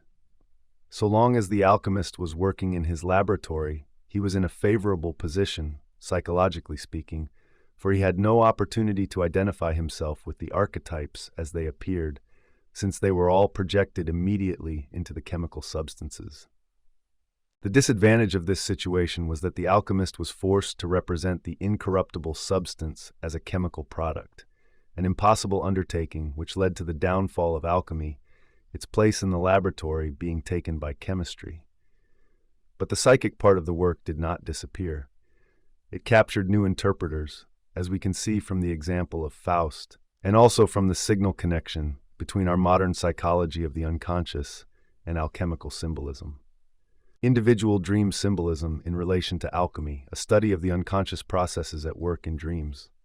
Easy is the descent to Avernus. Night and day the door of gloomy dis stands open, but to recall thy steps and pass out to the upper air, this is the task, this the toil. Virgil, Id. Sits 126-29. Introduction. The material. The symbols of the process of individuation that appear in dreams are images of an archetypal nature which depict the centralizing process or the production of a new center of personality. A general idea of this process may be got from my essay, The Relations Between the Ego and the Unconscious.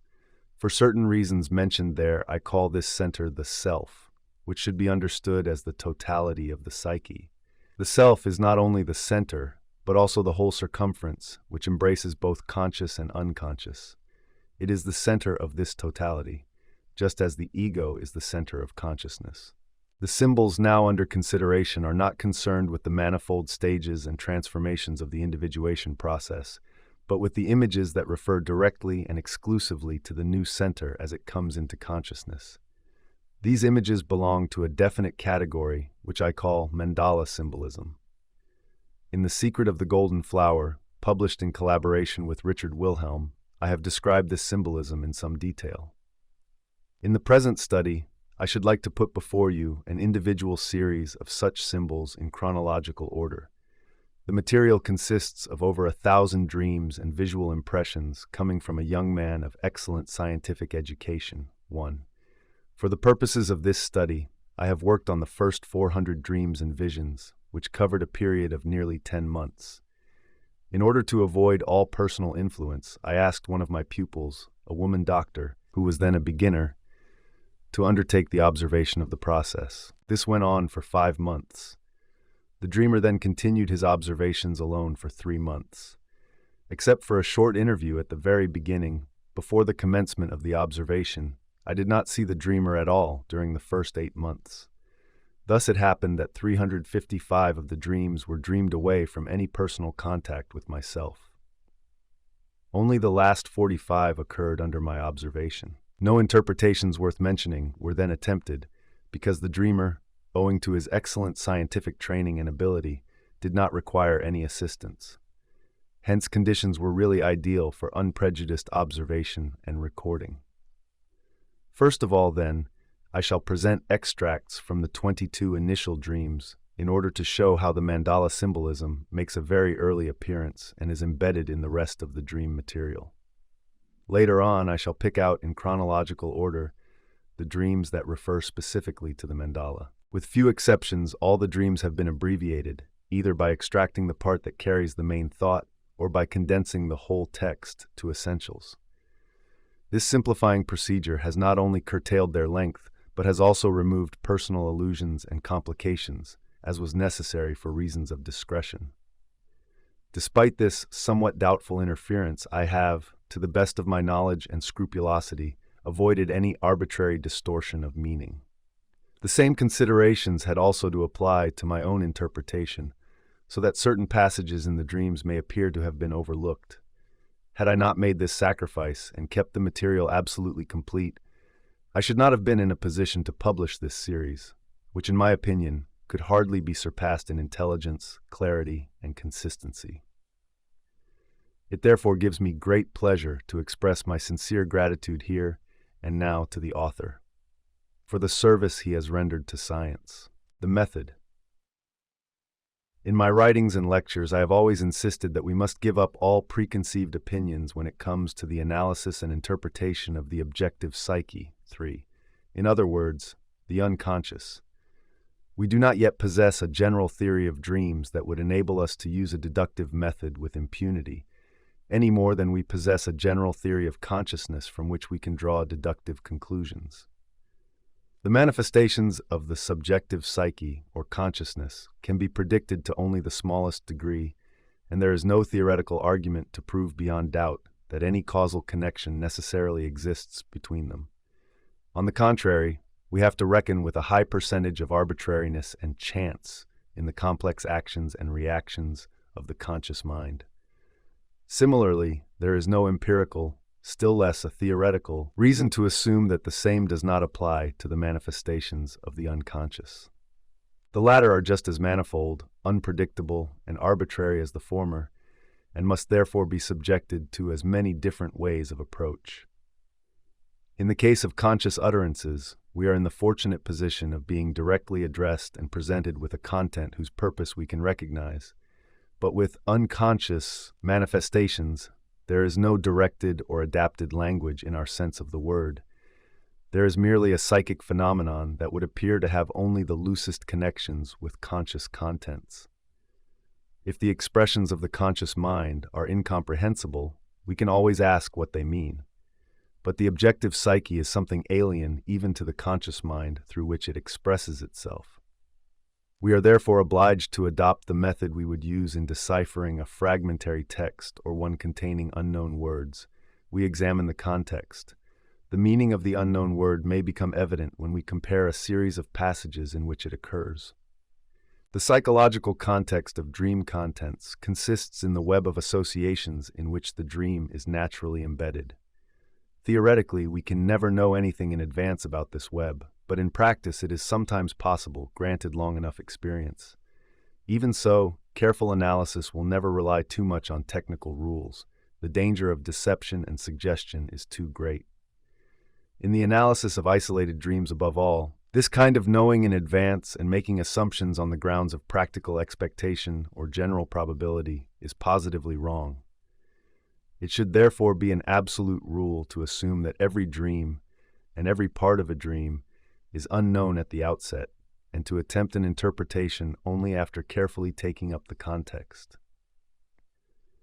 We can then apply the meaning we have thus discovered to the text of the dream itself, and see whether this yields a fluent reading, or rather whether a satisfying meaning emerges. But in no circumstances may we anticipate that this meaning will fit in with any of our subjective expectations, for quite possibly, indeed very frequently, the dream is saying something surprisingly different from what we would expect. As a matter of fact, if the meaning we find in the dream happens to coincide with our expectations, that is a reason for suspicion. For as a rule, the standpoint of the unconscious is complementary or compensatory to consciousness, and thus unexpectedly different. I would not deny the possibility of parallel dreams, i.e., dreams whose meaning coincides with or supports the conscious attitude, but in my experience at least, these are rather rare. Now, the method I adopt in the present study seems to run directly counter to this basic principle of dream interpretation. It looks as if the dreams were being interpreted without the least regard for the context. And in fact, I have not taken up the context at all, seeing that the dreams in this series were not dreamed, as mentioned above, under my observation. I proceed rather as if I had had the dreams myself, and were therefore in a position to supply the context. This procedure, if applied to isolated dreams of someone unknown to me personally, would indeed be a gross technical blunder. But here we are not dealing with isolated dreams. They form a coherent series in the course of which the meaning gradually unfolds more or less of its own accord. The series is the context which the dreamer himself supplies. It is as if not one text but many lay before us, throwing light from all sides on the unknown terms, so that a reading of all the texts is sufficient to elucidate the difficult passages in each individual one. Moreover, in the third chapter we are concerned with a definite archetype, the mandala, that has long been known to us from other sources, and this considerably facilitates the interpretation. Of course, the interpretation of each individual passage is bound to be largely conjecture, but the series as a whole gives us all the clues we need to correct any possible errors in the preceding passages. It goes without saying that while the dreamer was under the observation of my pupil, he knew nothing of these interpretations, and was therefore quite unprejudiced by anybody else's opinion. Moreover, I hold the view, based on wide experience, that the possibility and danger of prejudgment are exaggerated. Experience shows that the objective psyche is independent in the highest degree. Were it not so, it could not carry out its most characteristic function, the compensation of the conscious mind. The conscious mind allows itself to be trained like a parrot, but the unconscious does not. which is why St. Augustine thanked God for not making him responsible for his dreams. The unconscious is an autonomous psychic entity. Any efforts to drill it are only apparently successful, and moreover are harmful to consciousness. It is and remains beyond the reach of subjective arbitrary control, in a realm where nature and her secrets can be neither improved upon nor perverted, where we can listen but may not meddle. The initial dreams. First dream. The dreamer is at a social gathering. On leaving, he puts on a stranger's hat instead of his own. The hat, as a covering for the head, has the general sense of something that epitomizes the head. Just as in summing up we bring ideas under one head, unter einen Hut, so the hat, as a sort of leading idea, covers the whole personality and imparts its own significance to it. Coronation endows the ruler with the divine nature of the sun.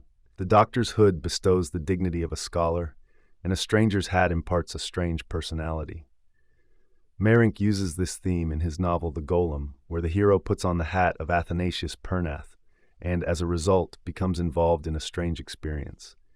It is clear enough in The Golem that it is the unconscious which entangles the hero in fantastic adventures. Let us stress at once the significance of the Golem parallel and assume that the hat in the dream is the hat of an Athanasius, an immortal, a being beyond time, the universal and everlasting man, as distinct from the ephemeral and accidental, mortal man. Encircling the head, the hat is round like the sun disk of a crown, and therefore contains the first allusion to the mandala. We shall find the attribute of eternal duration confirmed in the 9th mandala dream. 134. While the mandala character of the hat comes out in the 35th mandala dream, pardon 54. As a general result of the exchange of hats, we may expect a development similar to that in the Golem, an emergence of the unconscious. The unconscious with its figures is already standing like a shadow behind the dreamer and pushing its way into consciousness. Second dream. The dreamer is going on a railway journey, and by standing in front of the window, he blocks the view for his fellow passengers. He must get out of their way. The process is beginning to move, and the dreamer discovers that he is keeping the light from those who stand behind him, namely the unconscious components of his personality. We have no eyes behind us. Consequently, behind is the region of the unseen, the unconscious. If the dreamer will only stop blocking the window, consciousness, the unconscious content will become conscious. Third, hypnagogic visual impression. By the seashore. The sea breaks into the land, flooding everything. Then the dreamer is sitting on a lonely island. The sea is the symbol of the collective unconscious, because unfathomed depths lie concealed beneath its reflecting surface. Those who stand behind, the shadowy personifications of the unconscious, have burst into the terra firma of consciousness like a flood. Such invasions have something uncanny about them, because they are irrational and incomprehensible to the person concerned. They bring about a momentous alteration of his personality, since they immediately constitute a painful personal secret which alienates and isolates him from his surroundings. It is something that we cannot tell anybody. We are afraid of being accused of mental abnormality, not without reason, for much the same thing happens to lunatics. Even so, it is a far cry from the intuitive perception of such an invasion to being inundated by it pathologically, though the layman does not realize this. Isolation by a secret results as a rule in an animation of the psychic atmosphere, as a substitute for loss of contact with other people. It causes an activation of the unconscious, and this produces something similar to the illusions and hallucinations that beset lonely wanderers in the desert, seafarers, and saints. The mechanism of these phenomena can best be explained in terms of energy. Our normal relations to objects in the world at large are maintained by a certain expenditure of energy. If the relation to the object is cut off, there is a retention of energy, which then creates an equivalent substitute. For instance, just as persecution mania comes from a relationship poisoned by mistrust, so as a substitute for the normal animation of the environment, an illusory reality rises up in which weird ghostly shadows flit about in place of people. That is why primitive man has always believed that lonely and desolate places are haunted by devils and such like apparitions. Fourth dream. The dreamer is surrounded by a throng of vague female forms, see Fig. 33. a voice within him says, "First I must get away from Father." Here the psychic atmosphere has been animated by what the Middle Ages would call succubi. We are reminded of the visions of Saint Anthony in Egypt, so eruditely described by Flaubert in La Tentation de Saint Antoine. The element of hallucination shows itself in the fact that the thought is spoken aloud.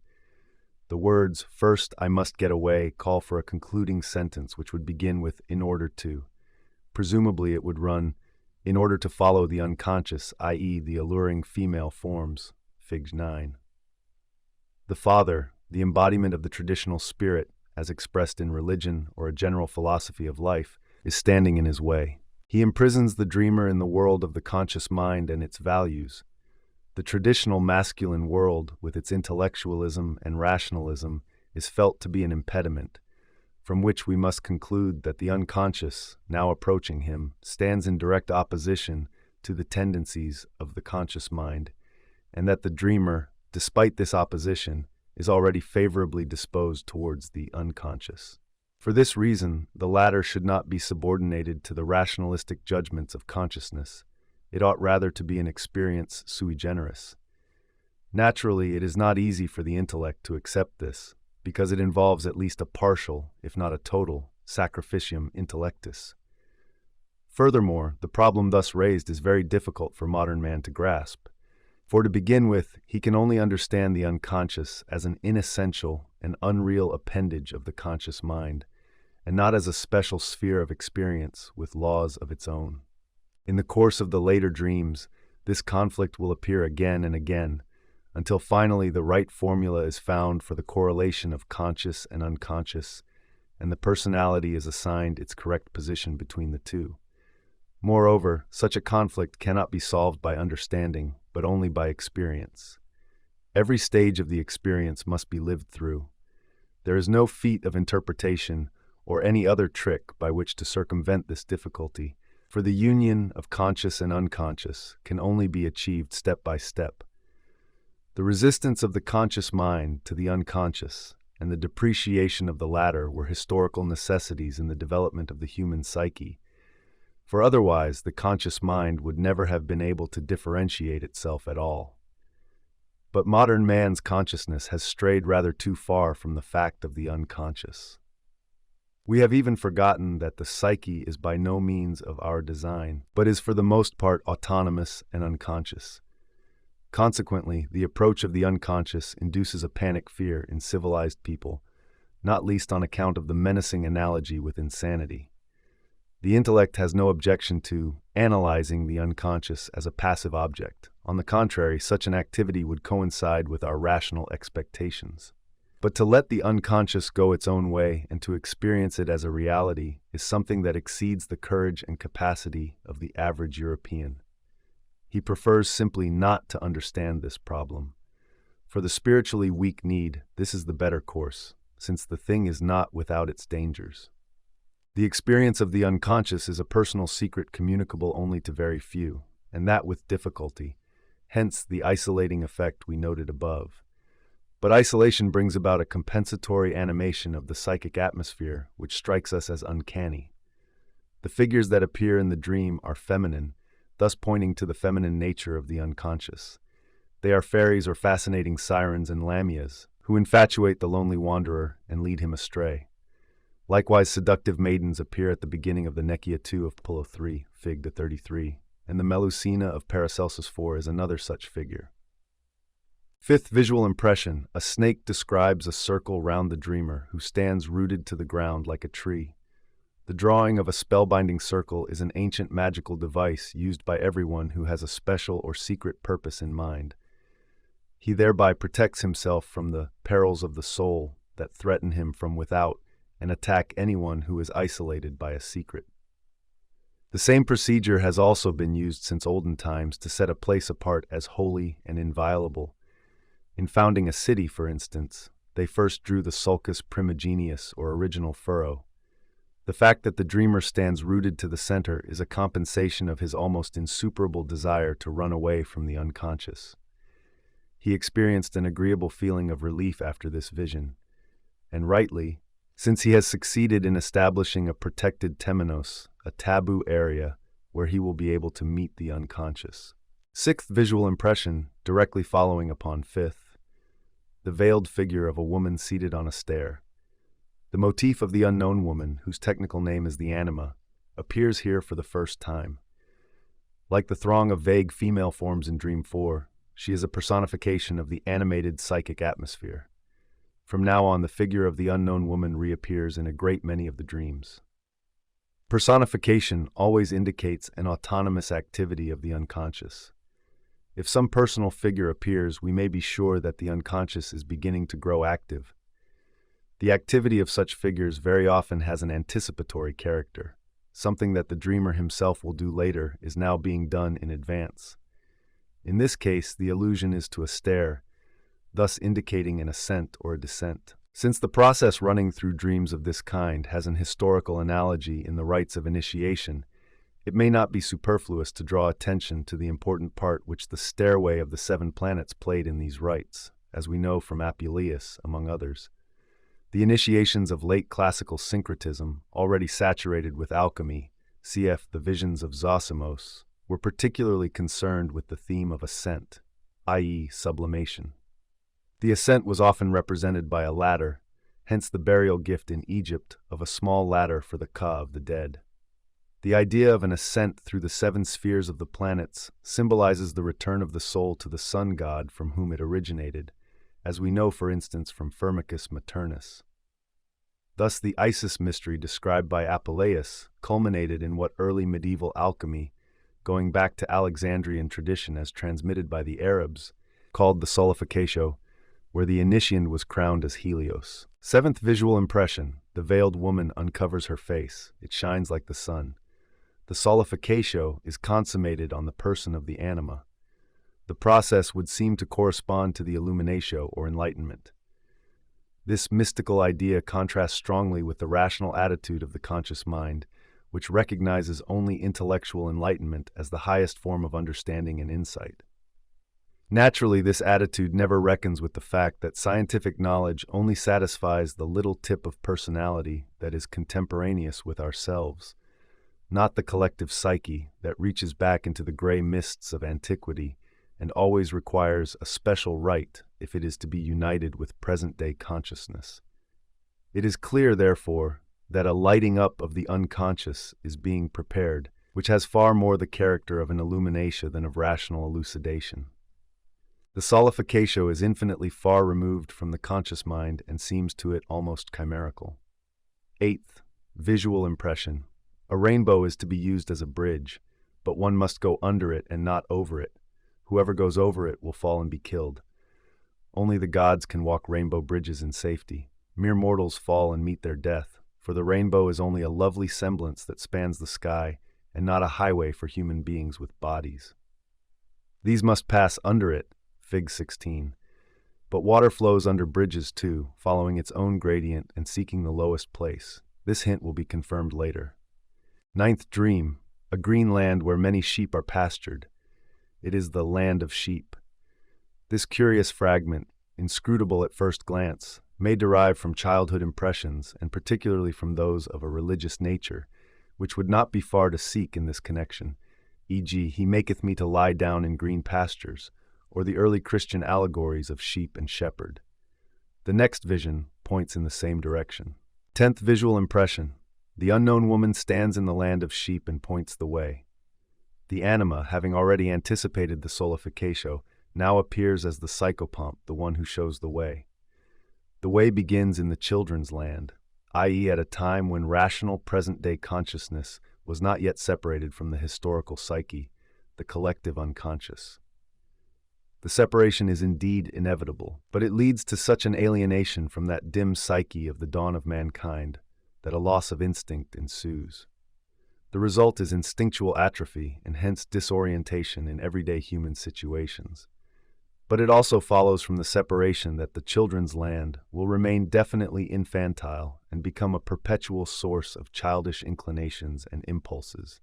These intrusions are naturally most unwelcome to the conscious mind, and it consistently represses them for that reason. But the very consistency of the repression only serves to bring about a still greater alienation from the fountainhead.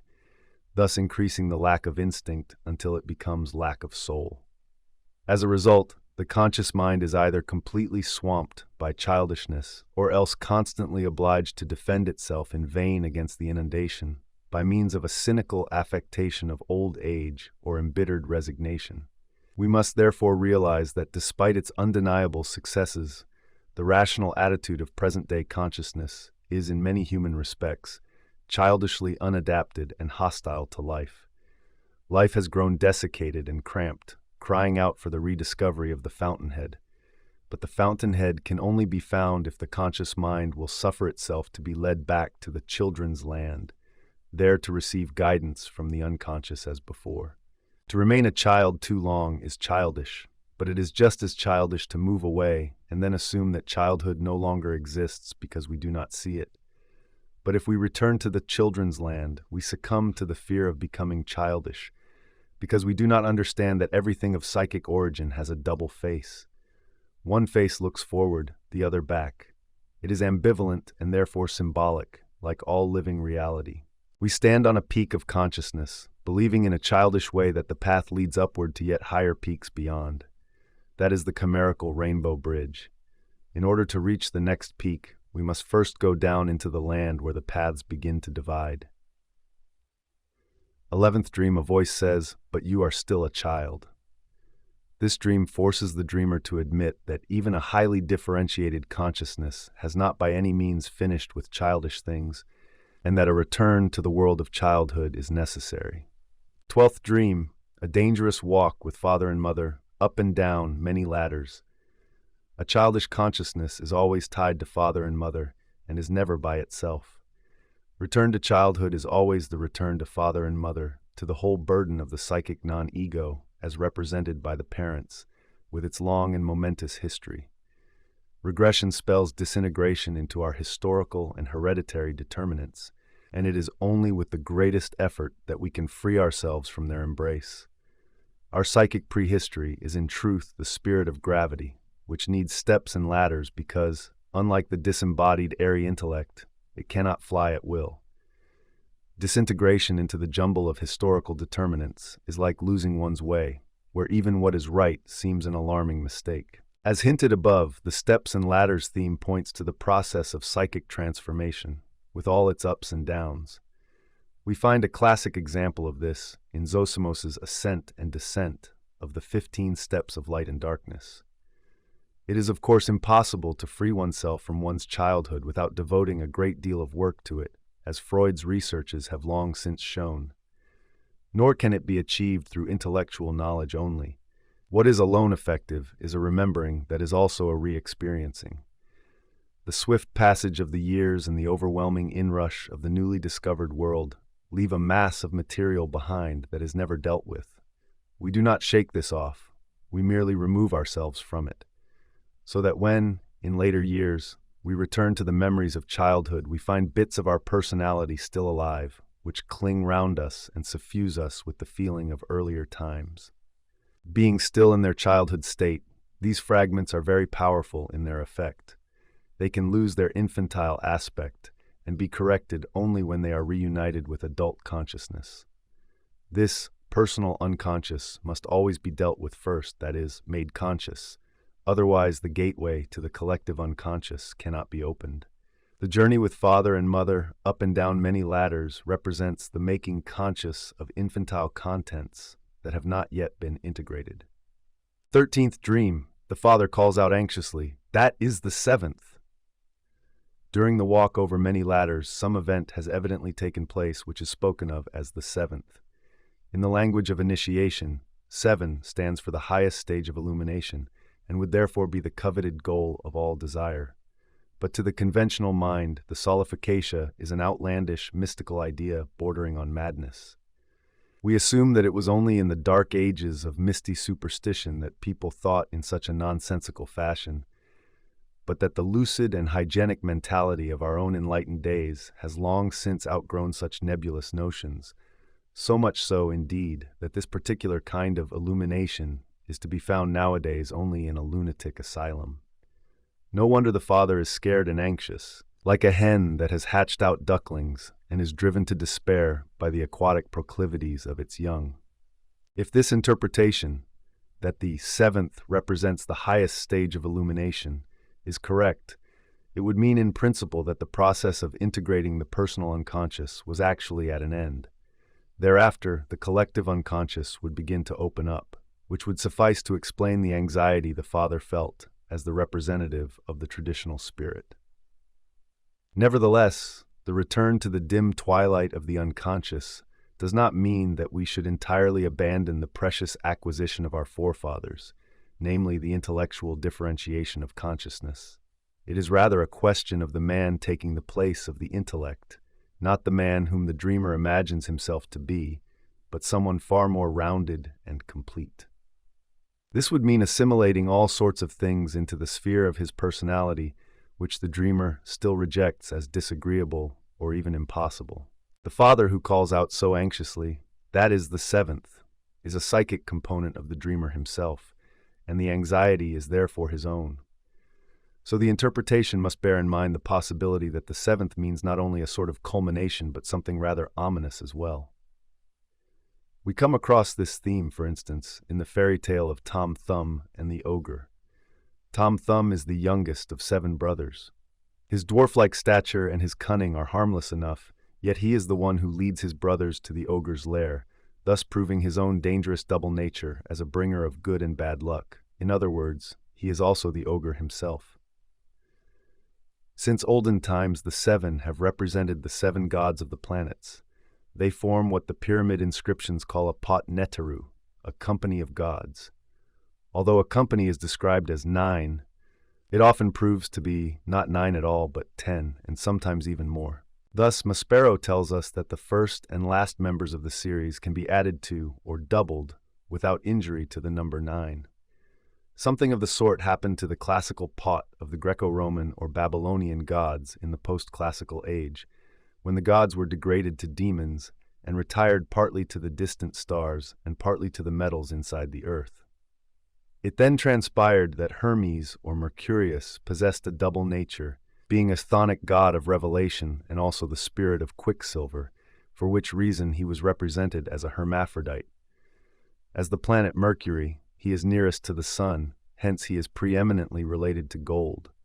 But as quicksilver, he dissolves the gold and extinguishes its sun-like brilliance. All through the Middle Ages, he was the object of much puzzled speculation on the part of the natural philosophers. Sometimes he was a ministering and helpful spirit, a paradros, literally assistant comrade or familiaris, and sometimes the servus or servus fugitivus, the fugitive slave or stag, an elusive, deceptive, teasing goblin who drove the alchemists to despair and had many of his attributes in common with the devil. For instance, he is dragon, lion, eagle, raven, to mention only the most important of them. In the alchemical hierarchy of gods, Mercurius comes lowest as Prima Materia and highest as Lapis Philosophorum.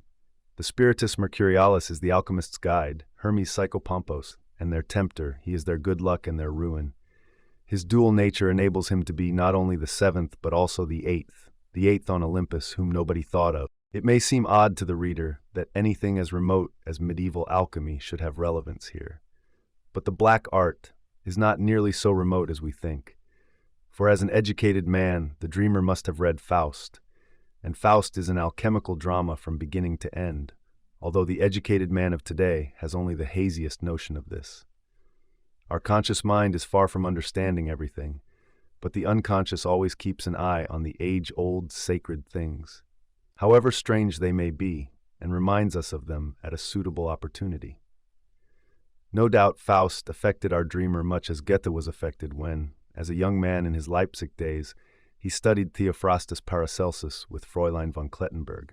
It was then, as we certainly may assume, that the mysterious equivalents of 7 and 8 sank deep into his soul, without his conscious mind ever unraveling the mystery. The following dream will show that this reminder of Faust is not out of place. 14th dream. The dreamer is in America looking for an employee with a pointed beard. They say that everybody has such an employee. America is the land of practical, straightforward thinking, uncontaminated by our European sophistication. The intellect would there be kept, very sensibly, as an employee. This naturally sounds like lèse-majesté and might therefore be a serious matter. So it is consoling to know that everyone, as is always the case in America, does the same. The man with a pointed beard is our time-honored Mephisto, whom Faust employed, and who was not permitted to triumph over him in the end, despite the fact that Faust had dared to descend into the dark chaos of the historical psyche and steep himself in the ever-changing, seamy side of life that rose up out of that bubbling cauldron. From subsequent questions, it was discovered that the dreamer himself had recognized the figure of Mephistopheles in the man with the pointed beard. Versatility of mind, as well as the inventive gift and scientific leanings, are attributes of the astrological Mercurius. Hence, the man with the pointed beard represents the intellect, which is introduced by the dream as a real familiaris, an obliging if somewhat dangerous spirit. The intellect is thus degraded from the supreme position it once occupied and is put in the second rank, and at the same time branded as demonic. Not that it had ever been anything but demonic, only the dreamer had not noticed before how possessed he was by the intellect as the tacitly recognized supreme power. Now he has a chance to view this function, which till then had been the uncontested dominant of his psychic life, at somewhat closer quarters. Well might he exclaim with Faust, "So that's what was inside the poodle." Mephistopheles is the diabolical aspect of every psychic function that has broken loose from the hierarchy of the total psyche and now enjoys independence and absolute power. Fig. 36. But this aspect can be perceived only when the function becomes a separate entity and is objectivated or personified, as in this dream. Amusingly enough, the man with the pointed beard also crops up in alchemical literature, in one of the parabolae contained in the Güldenen Traktat vom Philosophischen Stein, written in 1625, which Herbert Silberer has analyzed from a psychological point of view. Among the company of old white-bearded philosophers, there is a young man with a black pointed beard.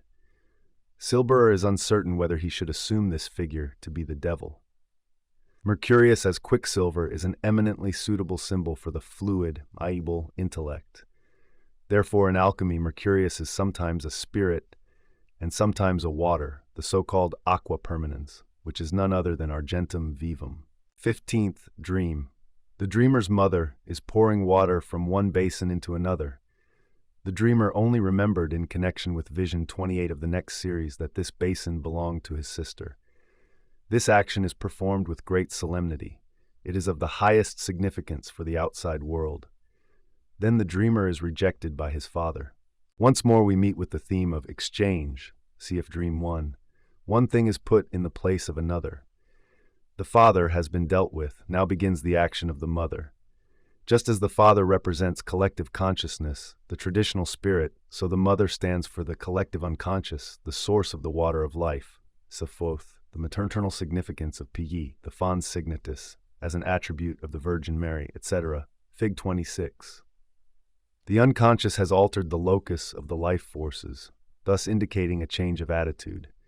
The dreamer's subsequent recollection enables us to see who is now the source of life. It is the sister. The mother is superior to the son, but the sister is his equal. Thus the deposition of the intellect frees the dreamer from the domination of the unconscious, and hence from his infantile attitude. Although the sister is a remnant of the past, we know definitely from later dreams that she was the carrier of the anima image. We may therefore assume that the transferring of the water of life to the sister really means that the mother has been replaced by the anima. The anima now becomes a life-giving factor, a psychic reality which conflicts strongly with the world of the father. Which of us could assert, without endangering his sanity, that he had accepted the guidance of the unconscious in the conduct of his life, assuming that anyone exists who could imagine what that would mean? Anyone who could imagine it at all would certainly have no difficulty in understanding what a monstrous affront such a volte-face would offer to the traditional spirit, especially to the spirit that has put on the earthly garment of the Church. It was this subtle change of psychic standpoint that caused the old alchemists to resort to deliberate mystification, and that sponsored all kinds of heresies. Hence, it is only logical for the father to reject the dreamer. It amounts to nothing less than excommunication. Be it noted that the dreamer is a Roman Catholic. By acknowledging the reality of the psyche and making it a co-determining ethical factor in our lives, we offend against the spirit of convention, which for centuries has regulated psychic life from outside by means of institutions as well as by reason. Not that unreasoning instinct rebels of itself against firmly established order. By the strict logic of its own inner laws, it is itself of the firmest structure imaginable, and in addition, the creative foundation of all binding order. But just because this foundation is creative, all order which proceeds from it, even in its most divine form, is a phase, a stepping stone. Despite appearances to the contrary, the establishment of order and the dissolution of what has been established are at bottom beyond human control. The secret is that only that which can destroy itself is truly alive. It is well that these things are difficult to understand and thus enjoy a wholesome concealment, for weak heads are only too easily addled by them and thrown into confusion. From all these dangers, dogma, whether ecclesiastical, philosophical, or scientific, offers effective protection, and looked at from a social point of view, excommunication is a necessary and useful consequence. The water that the mother, the unconscious, pours into the basin belonging to the anima is an excellent symbol for the living power of the psyche. The old alchemists never tired of devising new and expressive synonyms for this water. They called it aqua nostra, mercurius vivus, argentum vivum, vinum ardens, aqua vitae, succus lunarii, and so on, by which they meant a living being not devoid of substance, as opposed to the rigid immateriality of mind in the abstract. The expression succus lunariae, sap of the moon plant, refers clearly enough to the nocturnal origin of the water, and aqua nostra, like mercurius vivus, to its earthliness. Acetum fontis is a powerful corrosive water that dissolves all created things and at the same time leads to the most durable of all products, the mysterious lapis. These analogies may seem very far-fetched, but let me refer the reader to Dreams 13 and 14 in the next section, where the water symbolism is taken up again. The importance of the action for the outside world, noted by the dreamer himself, points to the collective significance of the dream, as also does the fact, which had a far-reaching influence on the conscious attitude of the dreamer, that he is rejected by the Father.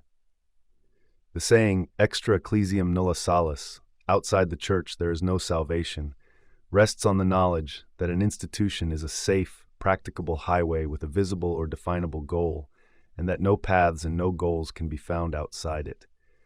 We must not underestimate the devastating effect of getting lost in the chaos, even if we know that it is the sine qua non of any regeneration of the spirit and the personality. 16th dream, an ace of clubs lies before the dreamer. A 7 appears beside it. The ace, as 1, is the lowest card but the highest in value. The ace of clubs, being in the form of a cross, points to the Christian symbol. Hence, in Swiss German, the club is often called Kreuz, cross. At the same time, the 3 leaves contain an allusion to the threefold nature of the one God. Lowest and highest are beginning and end, alpha and omega. The 7 appears after the ace of clubs and not before. Presumably the idea is, first the Christian conception of God and then the 7 stages. The 7 stages symbolize the transformation which begins with the symbolism of cross and Trinity, and judging by the earlier archaic allusions in Dreams 7 and 13, culminates in the solificatia. But this solution is not hinted at here. Now we know that the regression to the Helios of antiquity vainly attempted by Julian the Apostate was succeeded in the Middle Ages by another movement that was expressed in the formula per crucem ad rosem, through the cross to the rose, which was later condensed into the rosy cross of the Rosicrucians. Here the essence of the heavenly soul descends into the flower, earth's answer to the sun's countenance. The solar quality has survived in the symbol of the golden flower of Chinese alchemy. The well-known blue flower of the Romantics might well be the last nostalgic perfume of the rose. It looks back in true romantic fashion to the medievalism of ruined cloisters, yet at the same time modestly proclaims something new in earthly loveliness. But even the golden brilliance of the sun had to submit to a descent, and it found its analogy in the glitter of earthly gold. Although as aurum nostrum, this was far removed from the gross materiality of the metal, at least for subtler minds. One of the most interesting of the alchemical texts is the Rosarium Philosophorum, subtitled Secunda Pars Alchema de Lapide Philosophico Vero Modo Preparando, cum figuris rei perfectionem ostendentibus, 1550. The anonymous author was very definitely a philosopher, and was apparently aware that alchemy was not concerned with ordinary gold-making, but with a philosophical secret. For these alchemists, the gold undoubtedly had a symbolic nature, and was therefore distinguished by such attributes as vitrium or philosophicum. It was probably owing to its all-too obvious analogy with the sun that gold was denied the highest philosophical honor, which fell instead to the lapis philosophorum. The transformer is above the transformed, and transformation is one of the magical properties of the marvelous stone. The Rosarium Philosophorum says, "For our stone, namely the living Western quicksilver which has placed itself above the gold and vanquished it, is that which kills and quickens." As to the philosophical significance of the lapis, the following quotation from a treatise ascribed to Hermes is particularly enlightening. "Understand, ye sons of the wise, what this exceeding precious stone proclaims. And my light conquers every light, and my virtues are more excellent than all virtues. I beget the light, but the darkness too is of my nature." 17th Dream. The dreamer goes for a long walk and finds a blue flower on the way. To go for a walk is to wander along paths that lead nowhere in particular. It is both a search and a succession of changes. The dreamer finds a blue flower blossoming aimlessly by the wayside, a chance child of nature, evoking friendly memories of a more romantic and lyrical age, of the youthful season when it came to bud, when the scientific view of the world had not yet broken away from the world of actual experience, or rather when this break was only just beginning and the eye looked back to what was already the past. The flower is in fact like a friendly sign, a numinous emanation from the unconscious, showing the dreamer, who as a modern man has been robbed of security and of participation in all the things that lead to man's salvation, the historical place where he can meet friends and brothers of like mind, where he can find the seed that wants to sprout in him too. But the dreamer knows nothing as yet of the old solar gold which connects the innocent flower with the obnoxious black art of alchemy and with the blasphemous pagan idea of the solidificatio. For the golden flower of alchemy can sometimes be a blue flower, the sapphire blue flower of the hermaphrodite. 18th Dream. A man offers him some golden coins in his outstretched hand.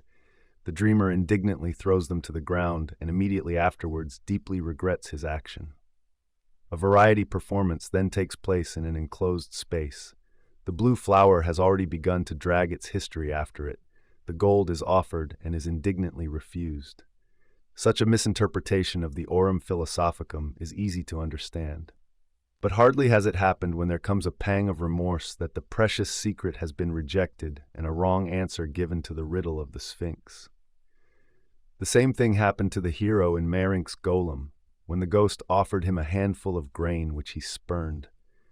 The gross materiality of the yellow metal, with its odious fiscal flavor, and the mean look of the grain, make both rejections comprehensible enough, but that is precisely why it is so hard to find the lapis. It is exilous, uncomely. It is thrown out into the street or on the dunghill. It is the commonest thing to be picked up anywhere, in planeti, in montibus et aquis. It has this ordinary aspect in common with Spitaler's jewel in Prometheus and Epimetheus, which, for the same reason, was also not recognized by the worldly wise. But the stone which the builders rejected, the same is become the head of the corner, and the intuition of this possibility arouses the liveliest regret in the dreamer. It is all part of the banality of its outward aspect that the gold is minted, i.e., shaped into coins, stamped and valued.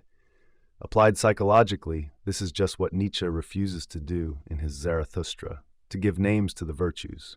By being shaped and named, psychic life is broken down into coined and valued units.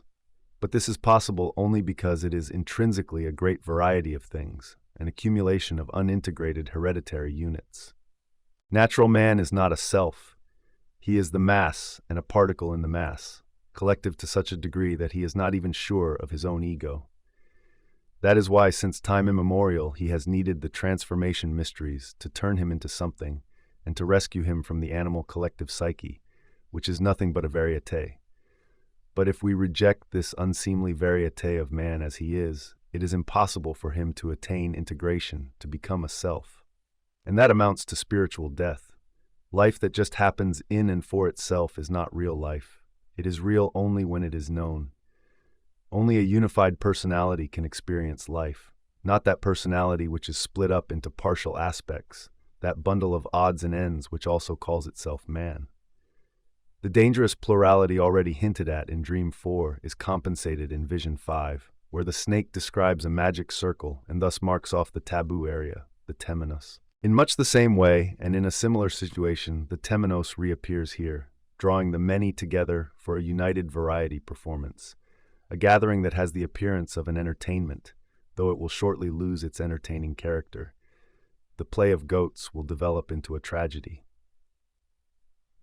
According to all the analogies, the satyr play was a mystery performance, from which we may assume that its purpose, as everywhere, was to re-establish man's connection with his natural ancestry, and thus with the source of life, much as the obscene stories, astrologia, told by Athenian ladies at the mysteries of Eleusis, were thought to promote the earth's fertility. Sif also Herodotus's account of the exhibitionistic performances connected with the Isis festivities at Bubastis. The allusion to the compensatory significance of the temenos, however, is still wrapped in obscurity for the dreamer. As might be imagined, he is much more concerned with the danger of spiritual death, which is conjured up by his rejection of the historical context. 19. Visual impression, a death's head. The dreamer wants to kick it away, but cannot. The skull gradually changes into a red ball, then into a woman's head which emits light. The skull soliloquies of Faust and of Hamlet are reminders of the appalling senselessness of human life, when sicklied o'er with the pale cast of thought. It was traditional opinions and judgments that caused the dreamer to dash aside the doubtful and uninviting-looking offerings. But when he tries to ward off the sinister vision of the death's head, it is transformed into a red ball, which we may take as an allusion to the rising sun, since it at once changes into the shining head of a woman, reminding us directly of Vision 7.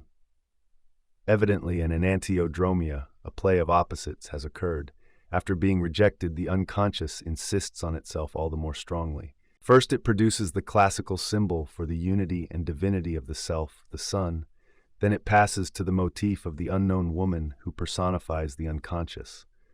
Naturally, this motif includes not merely the archetype of the anima, but also the dreamer's relationship to a real woman, who is both a human personality and a vessel for psychic projections. Basin of the sister in Dream 15. In Neoplatonic philosophy, the soul has definite affinities with the sphere. The soul's substance is laid round the concentric spheres of the four elements above the fiery heaven. 20. Visual impression, a globe. The unknown woman is standing on it and worshipping the sun. This impression, too, is an amplification of Vision 7. The rejection in Dream 18 evidently amounted to the destruction of the whole development up to that point. Consequently, the initial symbols reappear now, but in amplified form. Such enantiodromias are characteristic of dream sequences in general. Unless the conscious mind intervened, the unconscious would go on sending out wave after wave without result, like the treasure that is said to take 9 years, 9 months, and 9 nights to come to the surface, and, if not found on the last night, sinks back to start all over again from the beginning. The globe probably comes from the idea of the red ball. But whereas this is the sun, the globe is rather an image of the earth, upon which the anima stands worshipping the sun. Anima and sun are thus distinct, which points to the fact that the sun represents a different principle from that of the anima. The latter is a personification of the unconscious, while the sun is a symbol of the source of life and the ultimate wholeness of man, as indicated in the Solificatio. Now, the sun is an antique symbol that is still very close to us. We know also that the early Christians had some difficulty in distinguishing the Helios Anatolis, the rising sun, from Christ. The dreamer's anima still seems to be a sun worshipper. That is to say, she belongs to the ancient world, and for the following reason. The conscious mind, with its rationalistic attitude, has taken little or no interest in her, and therefore made it impossible for the anima to become modernized, or better, Christianized. It almost seems as if the differentiation of the intellect that began in the Christian Middle Ages, as a result of scholastic training, had driven the anima to regress to the ancient world. The Renaissance gives us evidence enough for this, the clearest of all being the Hypnerotomachia of Francesco Colonna, where Polyphilo meets his anima, the Lady Polia, at the court of Queen Venus, quite untouched by Christianity and graced with all the virtues of antiquity. The book was rightly regarded as a mystery text. With this anima, then, we plunge straight into the ancient world, so that I would not think anyone mistaken who interpreted the rejection of the gold in Dream 18 ex effectu as an attempt to escape this regrettable and unseemly regression to antiquity. Certain vital doctrines of alchemical philosophy go back textually to late Greco-Roman syncretism, as Ruska, for instance, has sufficiently established in the case of the turba. Hence, any allusion to alchemy wafts one back to the ancient world and makes one suspect regression to pagan levels. It may not be superfluous to point out here, with due emphasis, that consciously the dreamer had no inkling of all this. But in his unconscious he is immersed in this sea of historical associations, so that he behaves in his dreams as if he were fully cognizant of these curious excursions into the history of the human mind. He is in fact an unconscious exponent of an autonomous psychic development, just like the medieval alchemist or the classical Neoplatonist. Hence, one could say cum grano salis, that history could be constructed just as easily from one's own unconscious as from the actual texts. 21. Visual impression. The dreamer is surrounded by nymphs. A voice says, "We were always there, only you did not notice us." Here the regression goes back even further to an image that is unmistakably classical. At the same time, the situation of Dream 4 is taken up again, and also the situation of Dream 18, where the rejection led to the compensatory enantiodromia in Vision 19. But here the image is amplified by the hallucinatory recognition that the drama has always existed, although unnoticed until now. The realization of this fact joins the unconscious psyche to consciousness as a coexistent entity. The phenomenon of the voice in dreams always has for the dreamer the final and indisputable character of the I.e., the voice expresses some truth or condition that is beyond all doubt. The fact that a sense of the remote past has been established, that contact has been made with the deeper layers of the psyche, is accepted by the unconscious personality of the dreamer and communicates itself to his conscious mind as a feeling of comparative security. Vision 20 represents the anima as a sun worshipper. She has, as it were, stepped out of the globe or spherical form. But the first spherical form was the skull. According to tradition, the head or brain is the seat of the anima intellectualis.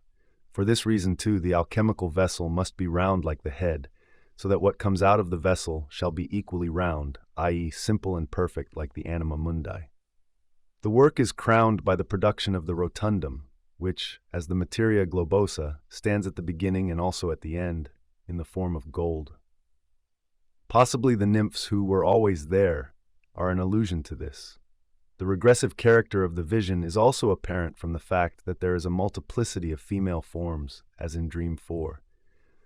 But this time they are of a classical nature, which, like the sun worship in Vision 20, points to an historical regression. The splitting of the anima into many figures is equivalent to dissolution into an indefinite state, i.e., into the unconscious, from which we may conjecture that a relative dissolution of the conscious mind is running parallel with the historical regression, a process to be observed in its extreme form in schizophrenia. The dissolution of consciousness, or as Janet calls it, abasement du niveau mental, comes very close to the primitive state of mind.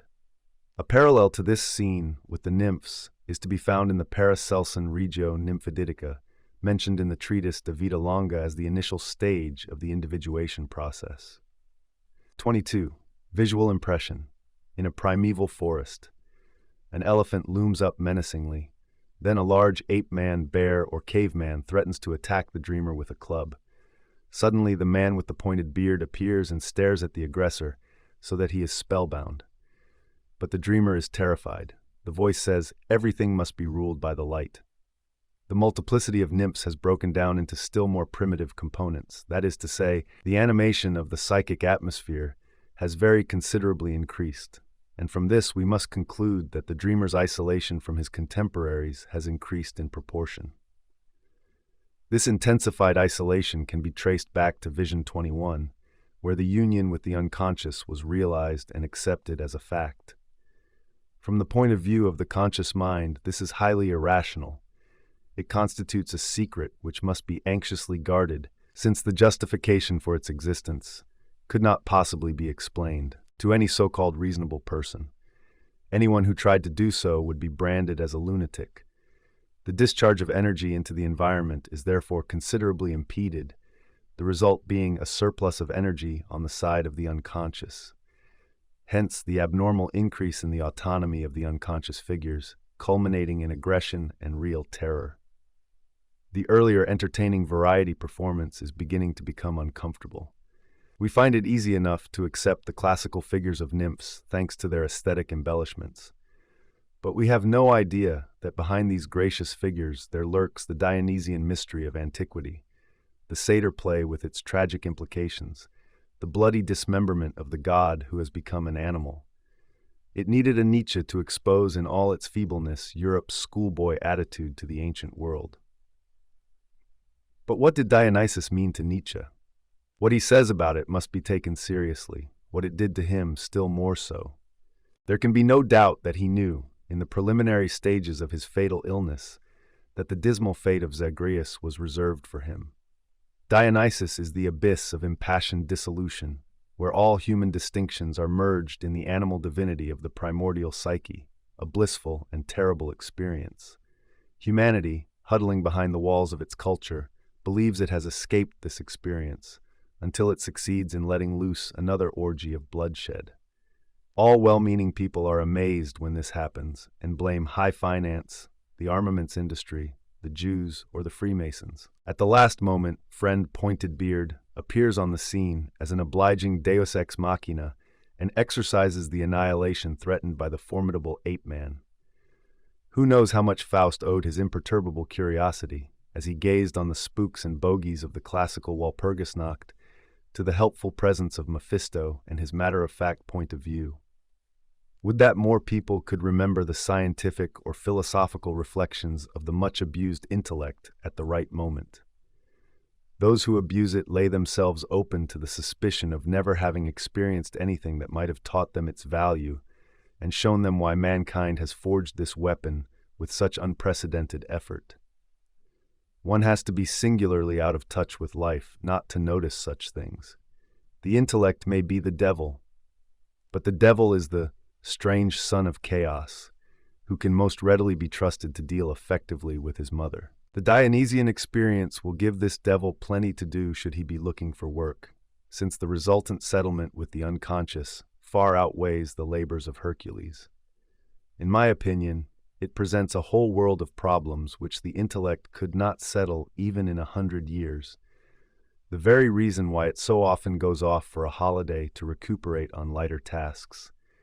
And this is also the reason why the psyche is forgotten so often and so long, and why the intellect makes such frequent use of magical apotropaic words like occult and mystic, in the hope that even intelligent people will think that these mutterings really mean something. The voice finally declares, everything must be ruled by the light, which presumably means the light of the discerning, conscious mind, a genuine illuminatio honestly acquired. The dark depths of the unconscious are no longer to be denied by ignorance and sophistry, at best a poor disguise for common fear, nor are they to be explained away with pseudo-scientific rationalizations.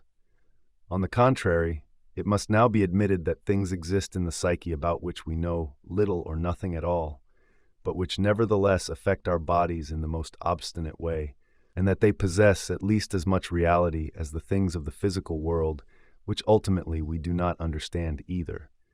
No line of research which asserted that its subject was unreal or a nothing but has ever made any contribution to knowledge. With the active intervention of the intellect, a new phase of the unconscious process begins. The conscious mind must now come to terms with the figures of the unknown woman, anima, the unknown man, the shadow, the wise old man, mana personality, and the symbols of the self. The last named are dealt with in the following section. 3. The symbolism of the mandala. Concerning the mandala, as I have already said, I have put together, out of a continuous series of some 400 dreams and visions, all those that I regard as mandala dreams.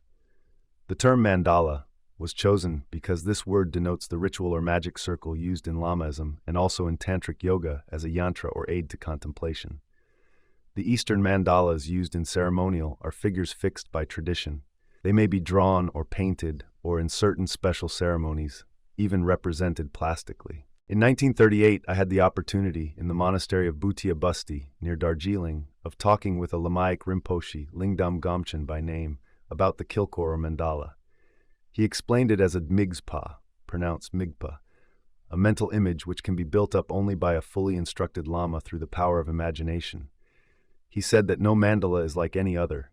They are all individually different. Also, he said, the mandalas to be found in monasteries and temples were of no particular significance because they were external representations only.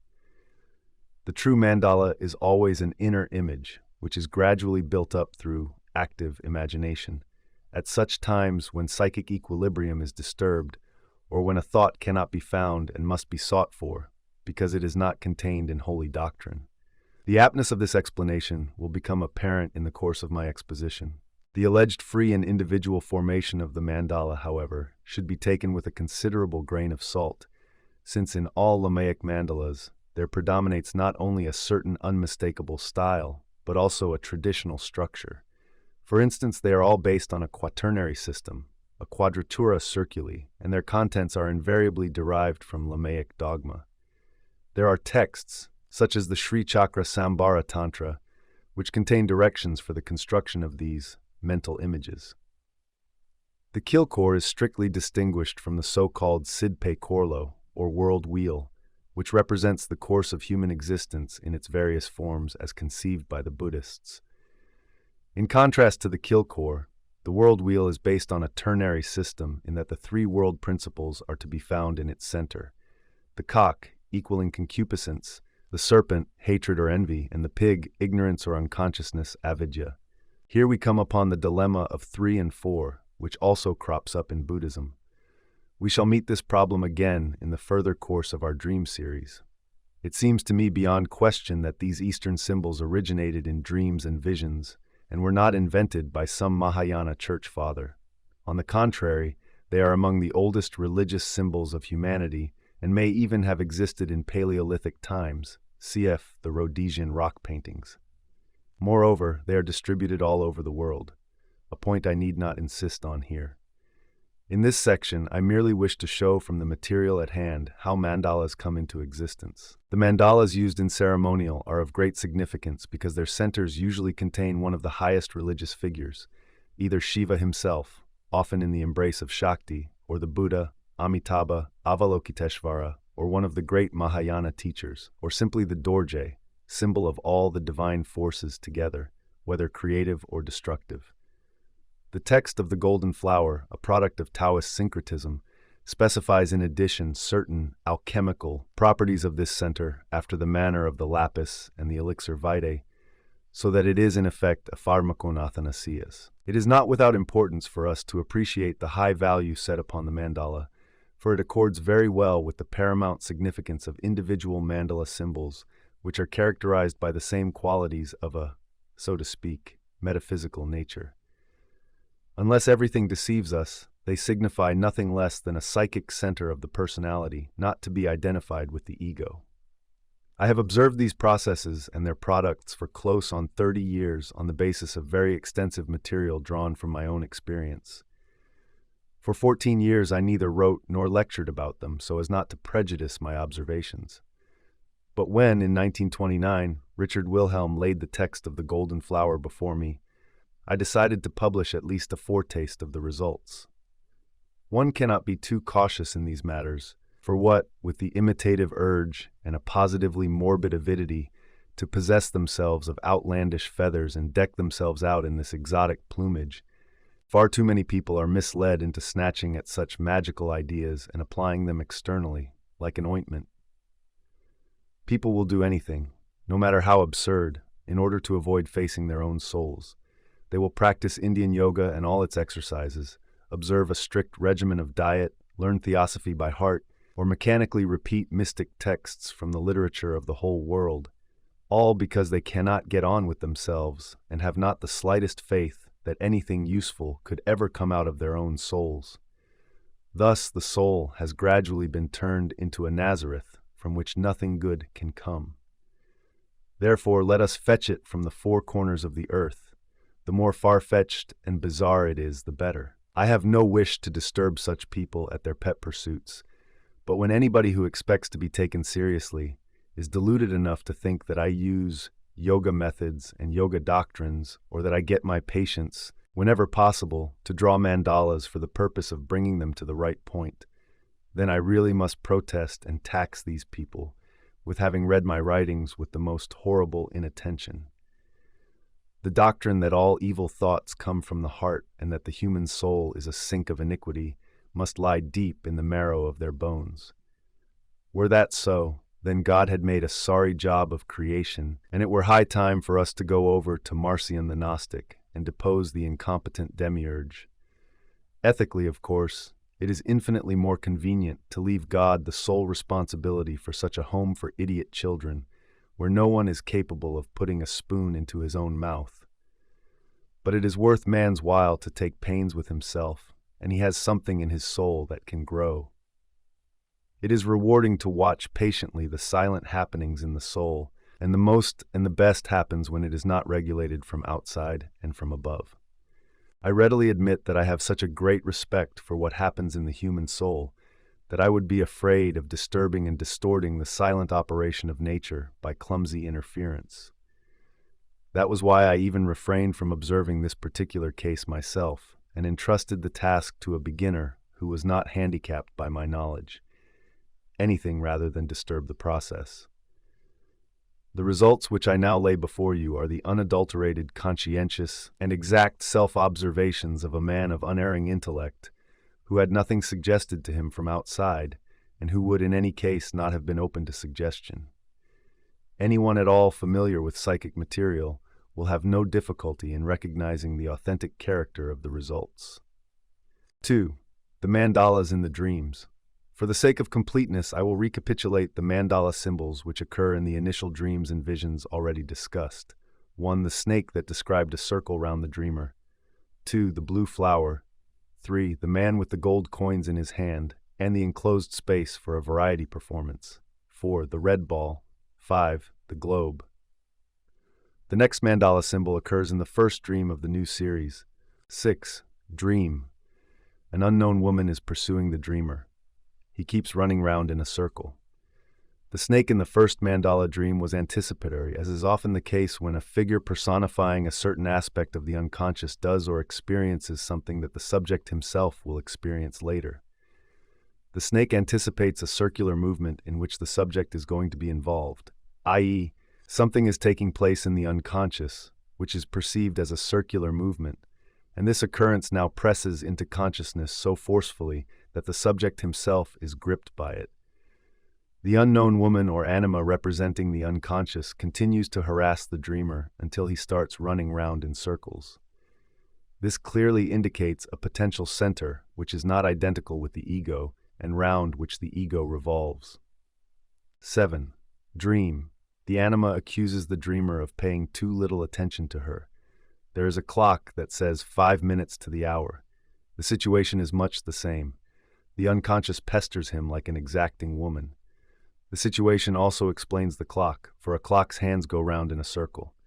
5 minutes to the hour implies a state of tension for anybody who lives by the clock. When the 5 minutes are up, he must do something or other. He might even be pressed for time. The symbol of circular movement is always connected with a feeling of tension, as we shall see later. 8. Dream, on board ship. The dreamer is occupied with a new method of taking his bearings. Sometimes he is too far away and sometimes too near. The right spot is in the middle. There is a chart on which is drawn a circle with its center. Obviously, the task set here is to find the center, the right spot, and this is the center of a circle. While the dreamer was writing down this dream, he remembered that he had dreamed shortly before of shooting at a target.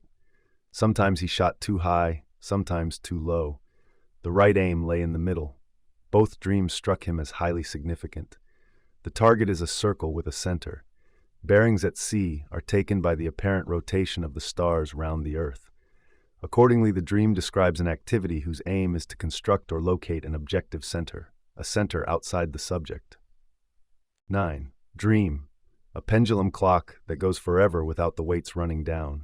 This is a species of clock whose hands move unceasingly, and, since there is obviously no loss due to friction, it is a perpetuum mobile, an everlasting movement in a circle. Here we meet with a metaphysical attribute. As I have already said, I use this word in a psychological sense, hence figuratively. I mean by this that eternity is a quality predicated by the unconscious and not a hypostasis. The statement made by the dream will obviously offend the dreamer's scientific judgment, but this is just what gives the mandala its peculiar significance. Highly significant things are often rejected because they seem to contradict reason and thus set it too arduous a test. The movement without friction shows that the clock is cosmic, even transcendental. At any rate, it raises the question of equality, which leaves us in some doubt whether the psychic phenomenon expressing itself in the mandala is under the laws of space and time. And this points to something so entirely different from the empirical ego that the gap between them is difficult to bridge, i.e., the other center of personality lies on a different plane from the ego, since, unlike this, it has the quality of eternity or relative timelessness. 10. Dream. The dreamer is in the Peterhofstadt in Zurich with the doctor, the man with the pointed beard, and the doll woman. The last is an unknown woman who neither speaks nor is spoken to. Question. To which of the three does the woman belong?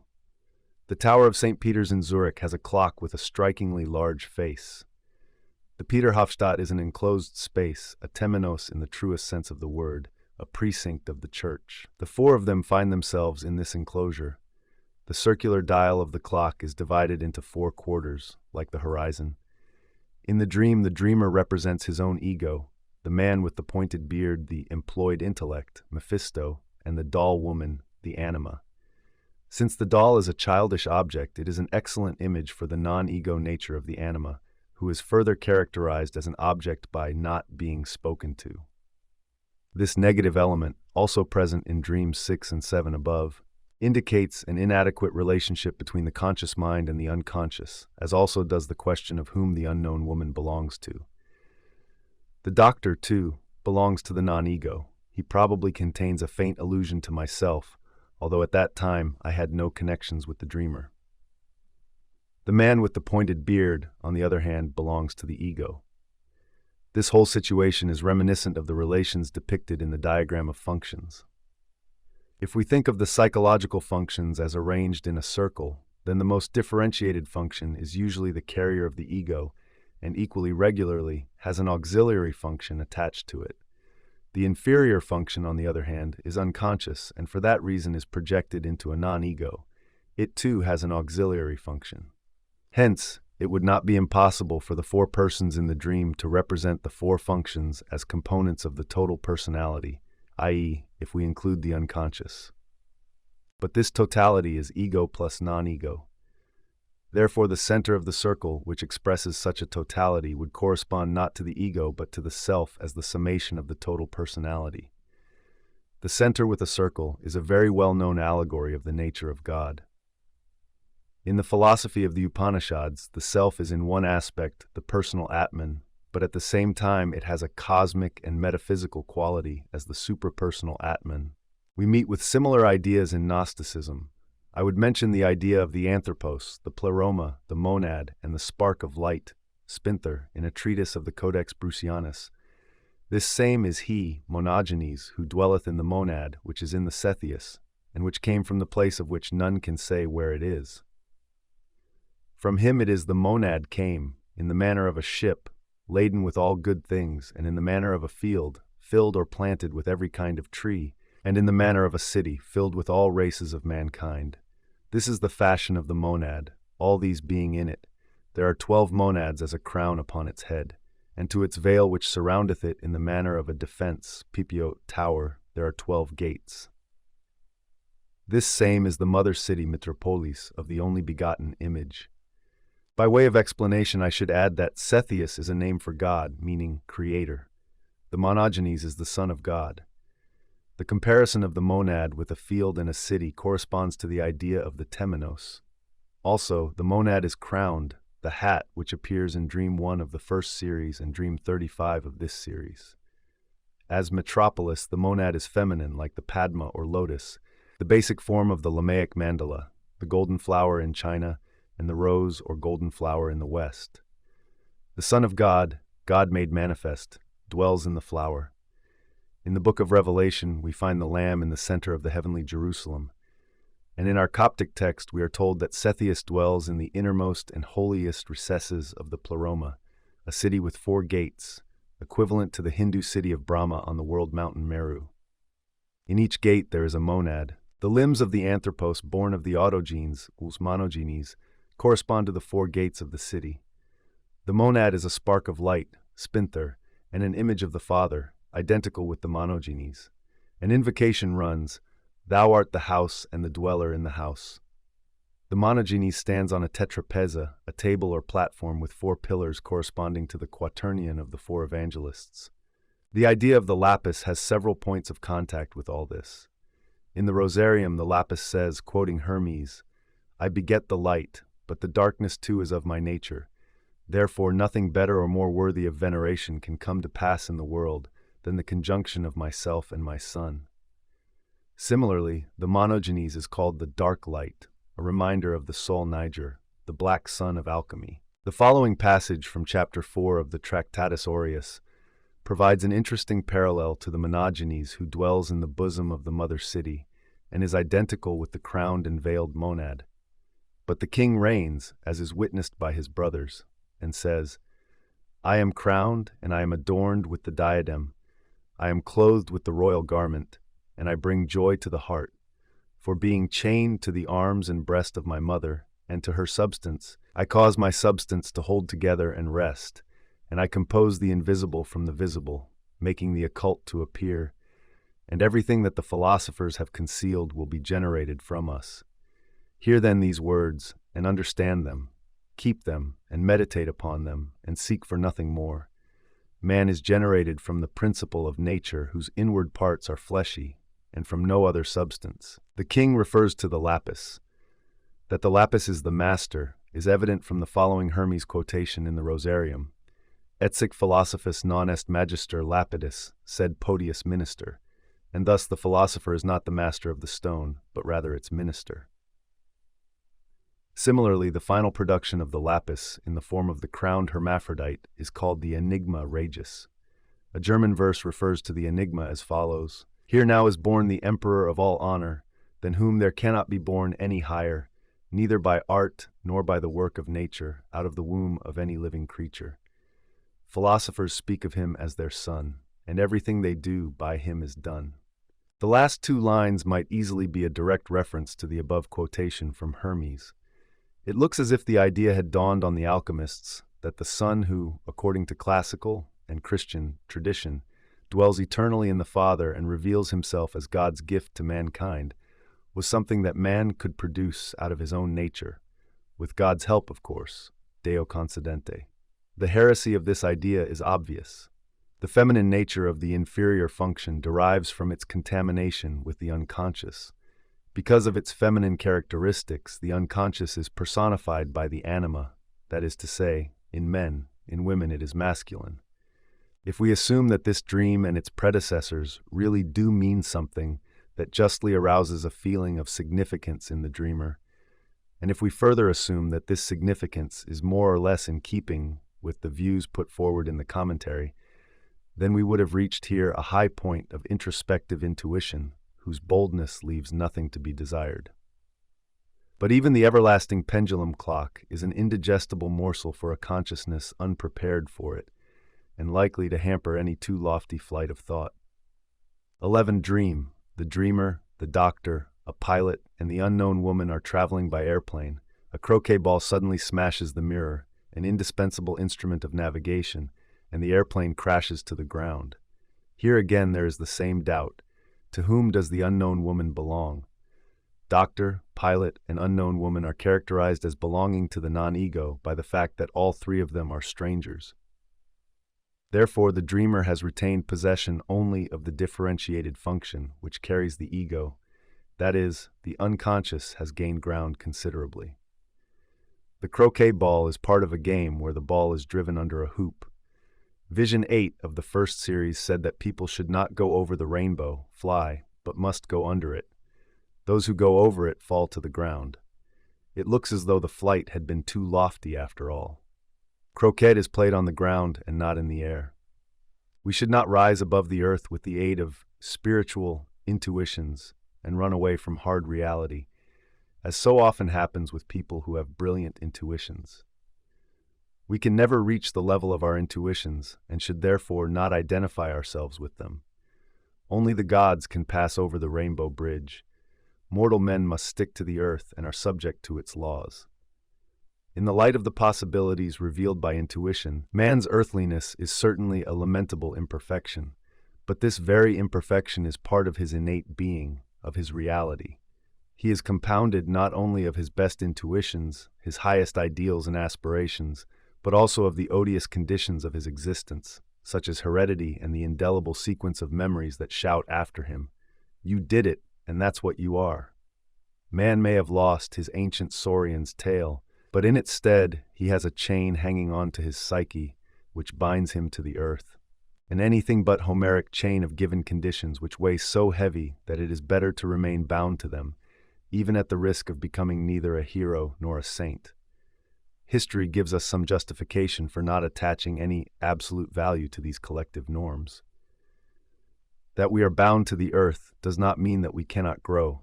On the contrary, it is the sine qua non of growth. No noble, well-grown tree ever disowned its dark roots, for it grows not only upward but downward as well. The question of where we are going is of course extremely important, but equally important, it seems to me, is the question of who is going where. The who always implies a whence. It takes a certain greatness to gain lasting possession of the heights, but anybody can overreach himself. The difficulty lies in striking the dead center. For this, an awareness of the two sides of man's personality is essential, of their respective aims and origins. These two aspects must never be separated through arrogance or cowardice. The mirror, as an indispensable instrument of navigation, doubtless refers to the intellect, which is able to think and is constantly persuading us to identify ourselves with its insights, reflections. The mirror is one of Schopenhauer's favorite similes for the intellect.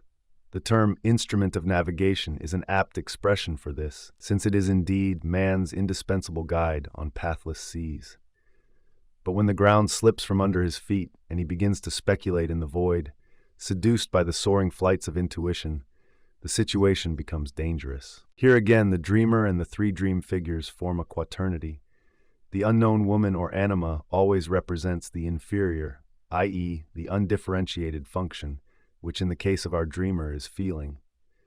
The croquet ball is connected with the round motif and is therefore a symbol of wholeness, that is, of the self, here shown to be hostile to the intellect, the mirror. Evidently, the dreamer navigates too much by the intellect and thus upsets the process of individuation. In De Vita Longa, Paracelsus describes the four as scaeolae, but the self as adec, from Adam, the first man. Both, as Paracelsus emphasizes, cause so many difficulties in the work that one can almost speak of adec as hostile. 12. Dream. The dreamer finds himself with his father, mother, and sister in a very dangerous situation on the platform of a tramcar. Once more, the dreamer forms a quaternity with the other dream figures. He has fallen right back into childhood, a time when we are still a long way from wholeness. Wholeness is represented by the family, and its components are still projected upon the members of the family and personified by them. But this state is dangerous for the adult because regressive. It denotes a splitting of personality, which primitive man experiences as the perilous loss of soul. In the breakup, the personal components that have been integrated with such pains are once more sucked into the outside world. The individual loses his guilt and exchanges it for infantile innocence. Once more, he can blame the wicked father for this and the unloving mother for that. And all the time he is caught in this inescapable causal nexus like a fly in a spider's web, without noticing that he has lost his moral freedom. But no matter how much parents and grandparents may have sinned against the child, the man who is really adult will accept these sins as his own condition which has to be reckoned with.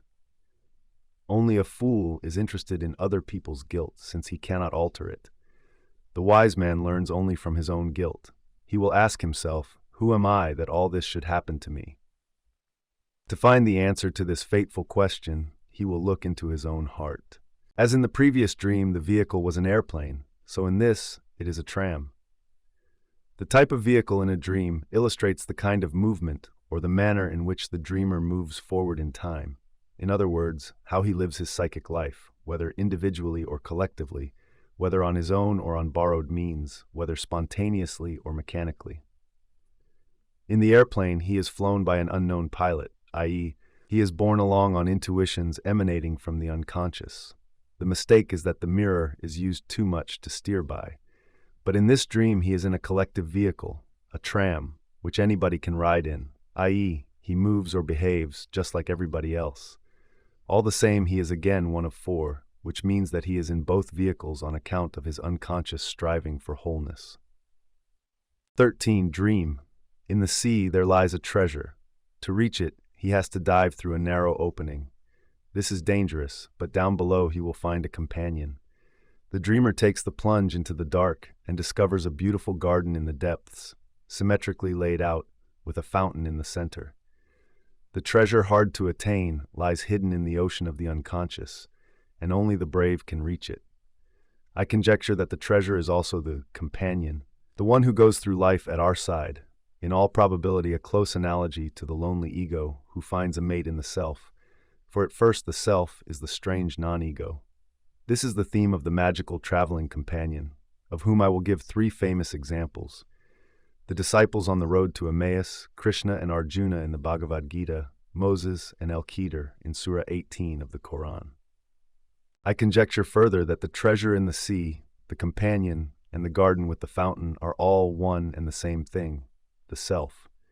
For the garden is another temenos, and the fountain is the source of living water, mentioned in John 7:38, which the Moses of the Quran also sought and found, and beside it Al-Khidr, one of our servants whom we had endowed with our grace and wisdom, Surah 18. And the legend has it that the ground round about Al-Khidr blossomed with spring flowers, although it was desert. In Islam, the plan of the temenos with the fountain developed under the influence of early Christian architecture into the court of the mosque with the ritual washhouse in the center, e.g. Ahmed ibn Tulun in Cairo. We see much the same thing in our Western cloisters with the fountain in the garden. This is also the rose garden of the philosophers, which we know from the treatises on alchemy and from many beautiful engravings. The dweller in the house is the companion. The center and the circle, here represented by fountain and garden, are analogues of the lapis, which is among other things a living being. In the Rosarium, the lapis says, "Protege me, protegum te, largire mihi jus meum, ut te adiuvum, protect me, and I will protect you. Give me my due, that I may help you." Here the lapis is nothing less than a good friend and helper, who helps those that help him, and this points to a compensatory relationship. I would call to mind what was said in the commentary to Dream 10, more particularly the Monogeni's lapis self-parallel. The crash to earth thus leads into the depths of the sea, into the unconscious, and the dreamer reaches the shelter of the temenos as a protection against the splintering of personality caused by his regression to childhood. The situation is rather like that of Dream 4 and Vision 5 in the first series, where the magic circle warded off the lure of the unconscious and its plurality of female forms.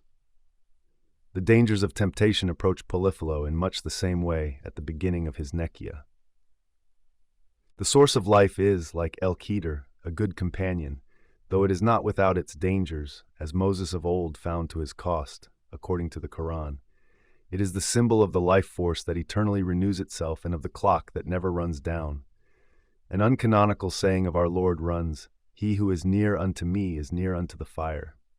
Just as this esoteric Christ is a source of fire, probably not without reference to the image of Heraclitus, So the alchemical philosophers conceived their aqua nostra to be ignis, fire. The source means not only the flow of life, but its warmth, indeed its heat, the secret of passion, whose synonyms are always fiery. The all-dissolving aqua nostra is an essential ingredient in the production of the lapis. But the source is underground, and therefore the way leads underneath. Only down below can we find the fiery source of life. These depths constitute the natural history of man, his causal link with the world of instinct. Unless this link be rediscovered, no lapis and no self can come into being. 14. Dream. The dreamer goes into a chemist's shop with his father. Valuable things can be got there quite cheap, above all a special water. His father tells him about the country the water comes from. Afterwards, he crosses the Rubicon by train. The traditional apothecary's shop, with its carboys and gallipots, its waters, its lapis divinus and infernalis, and its magisteries, is the last visible remnant of the kitchen paraphernalia of those alchemists who saw in the donum spiritus sancti, the precious gift, nothing beyond the chimera of gold-making. The special water is literally the aqua nostra non vulgi. It is easy to understand why it is his father who leads the dreamer to the source of life, since he is the natural source of the latter's life. We could say that the father represents the country or soil from which that life sprang. But figuratively speaking, he is the informing spirit who initiates the dreamer into the meaning of life and explains its secrets according to the teachings of old. He is a transmitter of the traditional wisdom. But nowadays, the fatherly pedagogue fulfills this function only in the dreams of his son, where he appears as the archetypal father figure, the wise old man. The water of life is easily had. Everybody possesses it, though without knowing its value. Spurnitura stultus, it is despised by the stupid, because they assume that every good thing is always outside and somewhere else, and that the source in their own souls is a nothing but. Like the lapis, it is pretio quoque vilis, of little price, and therefore, like the jewel in Spitaler's Prometheus, it is rejected by everyone from the high priest and the academicians down to the very peasants, and in viam aectus, flung out into the street, where Ahasuerus picks it up and puts it into his pocket. The treasure has sunk down again into the unconscious, but the dreamer has noticed something and with vigorous determination crosses the Rubicon. He has realized that the flux and fire of life are not to be underrated and are absolutely necessary for the achievement of wholeness. But there is no recrossing the Rubicon. 15. Dream. 4 people are going down a river: the dreamer, his father, a certain friend, and the unknown woman. Insofar as the friend is a definite person well known to the dreamer, he belongs, like the father, to the conscious world of the ego.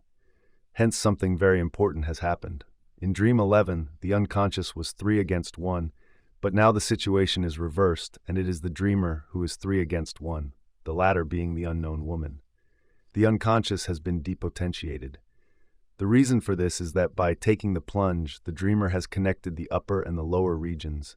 That is to say, he has decided not to live only as a bodiless abstract being, but to accept the body and the world of instinct, the reality of the problems posed by love and life, and to act accordingly. This was the Rubicon that was crossed. Individuation, becoming a self, is not only a spiritual problem, it is the problem of all life. 16. Dream. Many people are present. They are all walking to the left around a square. The dreamer is not in the center, but to one side. They say that a gibbon is to be reconstructed. Here the square appears for the first time. Presumably it arises from the circle with the help of the 4 people. This will be confirmed later. Like the lapis, the tincture rubea, and the aurum philosophicum, the squaring of the circle was a problem that greatly exercised medieval minds. It is a symbol of the opus alchemicum, since it breaks down the original chaotic unity into the 4 elements and then combines them again in a higher unity. Unity is represented by a circle and the 4 elements by a square. The production of 1 from 4 is the result of a process of distillation and sublimation, which takes the so-called circular form. The distillate is subjected to sundry distillations so that the soul or spirit shall be extracted in its purest state. The product is generally called the quintessence, though this is by no means the only name for the ever hoped for and never to be discovered one. It has, as the alchemists say, 1,000 names, like the PRIMA MATERIA. Heinrich Kunrath has this to say about the circular distillation. Through circumrotation, or a circular philosophical revolving of the quaternarius, it is brought back to the highest and purest simplicity of the plusquamperfect Catholic monad. Out of the gross and impure one there cometh an exceeding pure and subtile one, and so forth. Therefore, my dear philosopher, must thou catch the spirit and soul of the magnesia. The spirit, or spirit and soul, is the ternarius or number 3, which must first be separated from its body, and, after the purification of the latter, infused back into it. Evidently the body is the 4th. Hence Kunrath refers to a passage from Pseudo-Aristotle, where the circle re-emerges from a triangle set in a square. This circular figure, together with the Ouroboros, the dragon devouring itself tail first, is the basic mandala of alchemy. The Eastern and more particularly the Lamaic mandala usually contains a square ground plan of the stupa. We can see from the mandalas constructed in solid form that it is really the plan of a building. The square also conveys the idea of a house or temple, or of an inner walled-in space. According to the ritual, stupas must always be circumambulated to the right, because a leftward movement is evil. The left, the sinister side, is the unconscious side. Therefore, a leftward movement is equivalent to a movement in the direction of the unconscious, whereas a movement to the right is correct and aims at consciousness. In the East, these unconscious contents have gradually, through long practice, come to assume definite forms which have to be accepted as such and retained by the conscious mind. Yoga, so far as we know it as an established practice, proceeds in much the same way. It impresses fixed forms on consciousness. Its most important Western parallel is the Exercitia Spiritualia of Ignatius Loyola, which likewise impress fixed concepts about salvation on the psyche. This procedure is right so long as the symbol is still a valid expression of the unconscious situation. The psychological rightness of both Eastern and Western yoga ceases only when the unconscious process, which anticipates future modifications of consciousness, has developed so far that it produces shades of meaning which are no longer adequately expressed by, or are at variance with, the traditional symbol. Then and only then can one say that the symbol has lost its rightness. Such a process signifies a gradual shift in man's unconscious view of the world over the centuries and has nothing whatever to do with intellectual criticisms of this view. Religious symbols are phenomena of life, plain facts, and not intellectual opinions. If the Church clung for so long to the idea that the sun rotates round the earth, and then abandoned this contention in the 19th century, she can always appeal to the psychological truth that for millions of people, the sun did revolve round the earth, and that it was only in the 19th century that any major portion of mankind became sufficiently sure of the intellectual function to grasp the proofs of the earth's planetary nature. Unfortunately, there is no truth unless there are people to understand it. Presumably, the leftward circumambulation of the square indicates that the squaring of the circle is a stage on the way to the unconscious, a point of transition leading to a goal lying as yet unformulated beyond it. It is one of those paths to the center of the non-ego, which were also trodden by the medieval investigators when producing the lapis. The Rosarium says, "Out of man and woman make a round circle and extract the quadrangle from this, and from the quadrangle the triangle. Make a round circle and you will have the philosopher's stone." The modern intellect naturally regards all this as poppycock, but this estimate fails to get rid of the fact that such concatenations of ideas do exist, and that they even played an important part for many centuries. It is up to psychology to understand these things, leaving the layman to rant about poppycock and obscurantism. Many of my critics who call themselves scientific behave exactly like the bishop who excommunicated the cockchafers for their unseemly proliferation. Just as the stupas preserve relics of the Buddha in their innermost sanctuary, so in the interior of the Lamaic quadrangle, and again in the Chinese Earth Square, there is a holy of holies with its magical agent, the cosmic source of energy, be it the god Shiva, the Buddha, a bodhisattva, or a great teacher. In China, it is Qian, heaven, with the 4 cosmic effluences radiating from it. And equally in the Western mandalas of medieval Christendom, the deity is enthroned at the center, often in the form of the triumphant Redeemer, together with the four symbolical figures of the evangelists. The symbol in our dream presents the most violent contrast to these highly metaphysical ideas, for it is a gibbon, unquestionably an ape, that is to be reconstructed in the center. Here we meet again the ape who first turned up in Vision 22 of the first series. In that dream he caused a panic, but he also brought about the helpful intervention of the intellect. Now he is to be reconstructed, and this can only mean that the anthropoid, man as an archaic fact, is to be put together again. Clearly the left-hand path does not lead upwards to the kingdom of the gods and eternal ideas, but down into natural history, into the bestial instinctive foundations of human existence. We are therefore dealing, to put it in classical language, with a Dionysian mystery. The square corresponds to the temenos, where a drama is taking place, in this case a play of apes instead of satyrs. The inside of the golden flower is a seeding place where the diamond body is produced. The synonymous term, the ancestral land, may actually be a hint that this product is the result of integrating the ancestral stages. The ancestral spirits play an important part in primitive rites of renewal. The Aborigines of Central Australia even identify themselves with their mythical ancestors of the Alcheringa period, a sort of Homeric age. Similarly, the Pueblo Indians of Taos, in preparation for their ritual dances, identify with the sun, whose sons they are. This atavistic identification with human and animal ancestors can be interpreted psychologically as an integration of the unconscious, a veritable bath of renewal in the life source where one is once again a fish, unconscious as in sleep, intoxication, and death. Hence the sleep of incubation, the Dionysian orgy, and the ritual death in initiation. Naturally, the proceedings always take place in some hallowed spot. We can easily translate these ideas into the concretism of Freudian theory. The temenos would then be the womb of the mother, and the rite a regression to incest. But these are the neurotic misunderstandings of people who have remained partly infantile, and who do not realize that such things have been practiced since time immemorial by adults whose activities cannot possibly be explained as a mere regression to infantilism. Otherwise, the highest and most important achievements of mankind would ultimately be nothing but the perverted wishes of children, and the word childish would have lost its raison d'être. Since the philosophical side of alchemy was concerned with problems that are very closely related to those which interest the most modern psychology, it might perhaps be worthwhile to probe a little deeper into the dream motif of the ape that is to be reconstructed in the square. In the overwhelming majority of cases, alchemy identifies its transforming substance with the argentum vivum, or mercurius.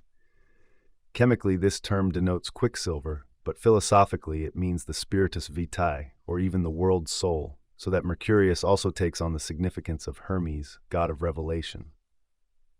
This question has been discussed in detail elsewhere. Hermes is associated with the idea of roundness and also of squareness, as can be seen particularly in Papyrus 5, line 401 of the Papyri Graecae Magicae, where he is named image, round and square. He is also called image, quadrangular. He is in general connected with the number 4, hence there is a image, a four-headed Hermes.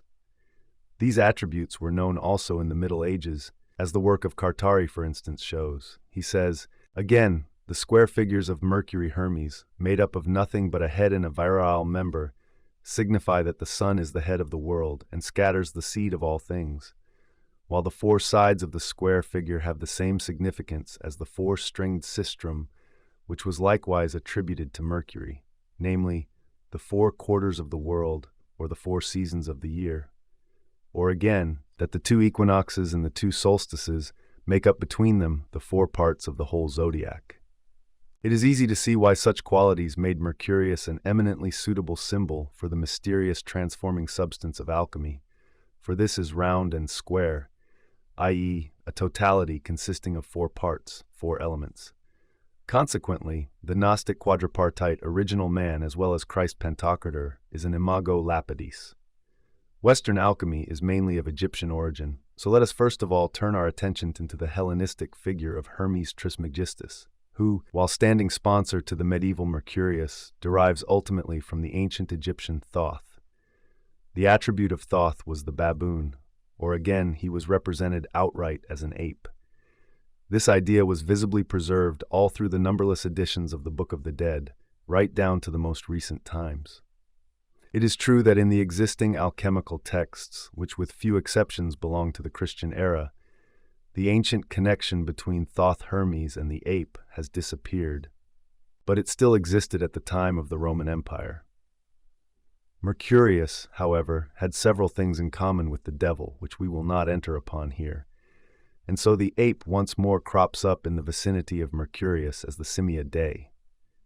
It is of the essence of the transforming substance to be on the one hand extremely common, even contemptible. This is expressed in the series of attributes it shares with the devil, such as serpent, dragon, raven, lion, basilisk, and eagle, but on the other hand to mean something of great value, not to say divine. For the transformation leads from the depths to the heights, from the bestially archaic and infantile to the mystical Homo Maximus. The symbolism of the rites of renewal, if taken seriously, points far beyond the merely archaic and infantile to man's innate psychic disposition, which is the result and deposit of all ancestral life right down to the animal level, hence the ancestor and animal symbolism. The rites are attempts to abolish the separation between the conscious mind and the unconscious, the real source of life, and to bring about a reunion of the individual with the native soil of his inherited instinctive makeup. Had these rites of renewal not yielded definite results, they would not only have died out in prehistoric times, but would never have arisen in the first place. The case before us proves that even if the conscious mind is miles away from the ancient conceptions of the rites of renewal, the unconscious still strives to bring them closer in dreams. It is true that without the qualities of autonomy and autarky, there would be no consciousness at all. Yet these qualities also spell the danger of isolation and stagnation since, by splitting off the unconscious, they bring about an unbearable alienation of instinct. Loss of instinct is the source of endless error and confusion. Finally, the fact that the dreamer is not in the center but to one side is a striking indication of what will happen to his ego. It will no longer be able to claim the central place, but must presumably be satisfied with the position of a satellite, or at least of a planet revolving round the sun. Clearly, the important place in the center is reserved for the gibbon about to be reconstructed.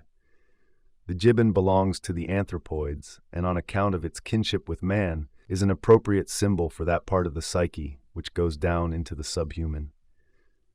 Further, we have seen from the cynocephalus, or dog-headed baboon associated with Thoth Hermes, the highest among the apes known to the Egyptians, that its godlike affinities make it an equally appropriate symbol for that part of the unconscious which transcends the conscious level. The assumption that the human psyche possesses layers that lie below consciousness is not likely to arouse serious opposition. But that there could just as well be layers lying above consciousness seems to be a surmise which borders on a crimen lese majestatis humanae.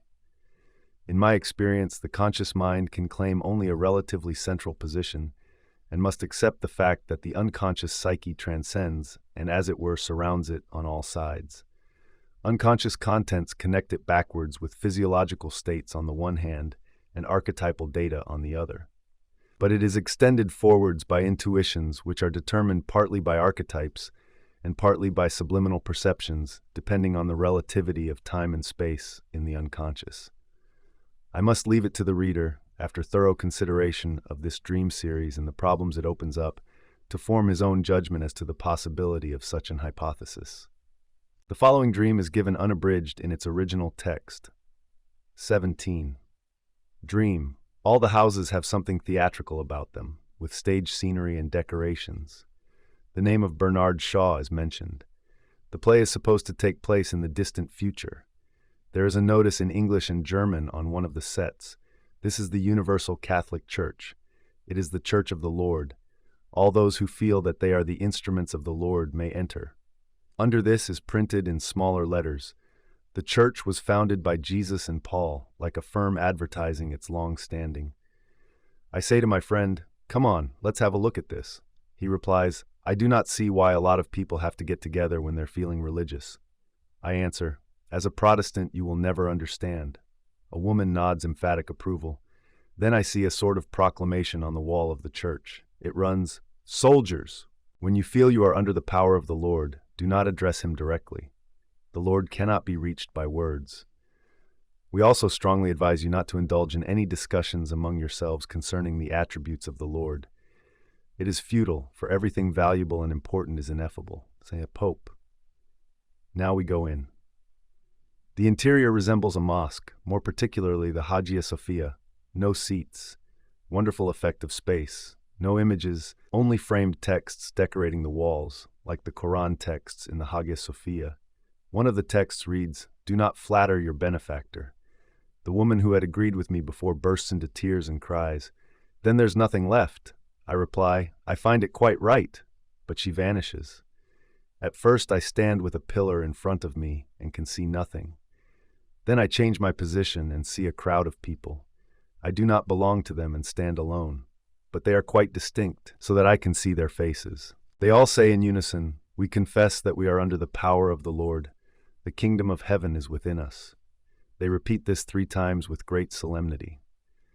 Then the organ starts to play, and they sing a Bach fugue with chorale. But the original text is omitted. Sometimes there is only a sort of coloratura singing, then the words are repealed. Everything else is paper, meaning that it does not make a living impression on me. When the chorale has faded away, the gemütlich part of the ceremony begins. It is almost like a student's party. The people are all cheerful and equable.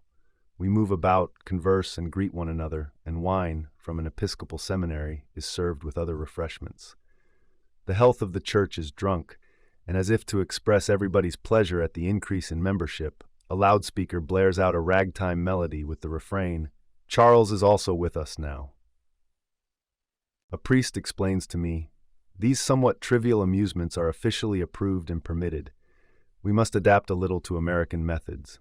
With a large crowd such as we have here, this is inevitable. But we differ in principle from the American churches by our decidedly anti-ascetic tendency." Thereupon I awake with a feeling of great relief. Unfortunately, I must refrain from commenting on this dream as a whole and confine myself to our theme.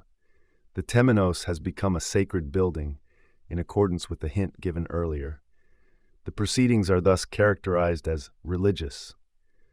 The grotesque, humorous side of the Dionysian mystery comes out in the so-called gemütlich part of the ceremony, where wine is served and a toast drunk to the health of the church. An inscription on the floor of an Orphic Dionysian shrine puts it very aptly, "Monon mi thor," only no water.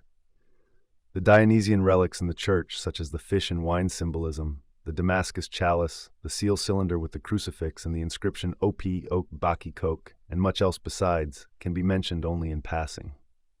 The anti-ascetic tendency clearly marks the point of difference from the Christian church, here defined as American, cf. Commentary to Dream 14 of the first series.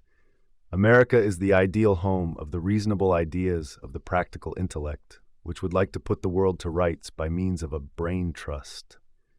This view is in keeping with the modern formula, intellect equals spirit, but it completely forgets the fact that spirit was never a human activity, much less a function. The movement to the left is thus confirmed as a withdrawal from the modern world of ideas and a regression to pre-Christian Dionysos worship, where asceticism in the Christian sense is unknown. At the same time, the movement does not lead right out of the sacred spot, but remains within it. In other words, it does not lose its sacramental character. It does not simply fall into chaos and anarchy. It relates the church directly to the Dionysian sanctuary, just as the historical process did, though from the opposite direction. We could say that this regressive development faithfully retreads the path of history in order to reach the pre-Christian level. Hence, it is not a relapse, but a kind of systematic descent ad inferos, a psychological nekia. I encountered something very similar in the dream of a clergyman who had a rather problematical attitude to his faith. Coming into his church at night, he found that the whole wall of the choir had collapsed. The altar and ruins were overgrown with vines hanging full of grapes, and the moon was shining in through the gap. Again, a man who was much occupied with religious problems had the following dream. An immense Gothic cathedral, almost completely dark. High Mass is being celebrated. Suddenly, the whole wall of the aisle collapses. Blinding sunlight bursts into the interior, together with a large herd of bulls and cows. This setting is evidently more Mithraic, but Mithras is associated with the early church, in much the same way Dionysus is. Interestingly enough, the church in our dream is a syncretistic building, for the Hagia Sophia is a very ancient Christian church, which, however, served as a mosque until quite recently. It therefore fits in very well with the purpose of the dream, to attempt a combination of Christian and Dionysian religious ideas. Evidently, this is to come about without the one excluding the other, without any values being destroyed. This is extremely important, since the reconstruction of the Gibbon is to take place in the sacred precincts. Such a sacrilege might easily lead to the dangerous supposition that the leftward movement is a diabolica fraus and the Gibbon the devil, for the devil is in fact regarded as the ape of God. The leftward movement would then be a perversion of divine truth for the purpose of setting up his black majesty in place of God. But the unconscious has no such blasphemous intentions. It is only trying to restore the lost Dionysos, who is somehow lacking in modern man, pace Nietzsche, to the world of religion. At the end of Vision 22, where the ape first appears, it was said that everything must be ruled by the light, and everything, we might add, includes the Lord of Darkness with his horns and cloven hoof, actually a Dionysian Corybant who has rather unexpectedly risen to the rank of prince. The Dionysian element has to do with emotions and effects which have found no suitable religious outlets in the predominantly Apollonian cult and ethos of Christianity. The medieval carnivals and jeux de paume in the church were abolished relatively early. Consequently, the carnival became secularized, and with it divine intoxication vanished from the sacred precincts. Mourning, earnestness, severity, and well-tempered spiritual joy remained. But intoxication, that most direct and dangerous form of possession, turned away from the gods and enveloped the human world with its exuberance and pathos. The pagan religions met this danger by giving drunken ecstasy a place within their cult. Heraclitus doubtless saw what was at the back of it when he said, "But Hades is that same Dionysus in whose honor they go mad and keep the feast of the wine vat." For this very reason, orgies were granted religious license, so as to exorcise the danger that threatened from Hades. Our solution, however, has served to throw the gates of hell wide open. 18. Dream. A square space with complicated ceremonies going on in it, the purpose of which is to transform animals into men. Two snakes moving in opposite directions have to be got rid of at once. Some animals are there, e.g. foxes and dogs. The people walk round the square and must let themselves be bitten in the calf by these animals at each of the four corners. If they run away, all is lost. Now the higher animals come on the scene, bulls and ibexes. 4 snakes glide into the 4 corners. Then the congregation files out. 2 sacrificial priests carry in a huge reptile, and with this they touch the forehead of a shapeless animal lump or life mass. Out of it there instantly rises a human head, transfigured. A voice proclaims, "These are attempts at being." One might almost say that the dream goes on with the explanation of what is happening in the square space. Animals are to be changed into men. A shapeless life mass is to be turned into a transfigured, illuminated human head by magic contact with a reptile. The animal lump or life mass stands for the mass of the inherited unconscious, which is to be united with consciousness.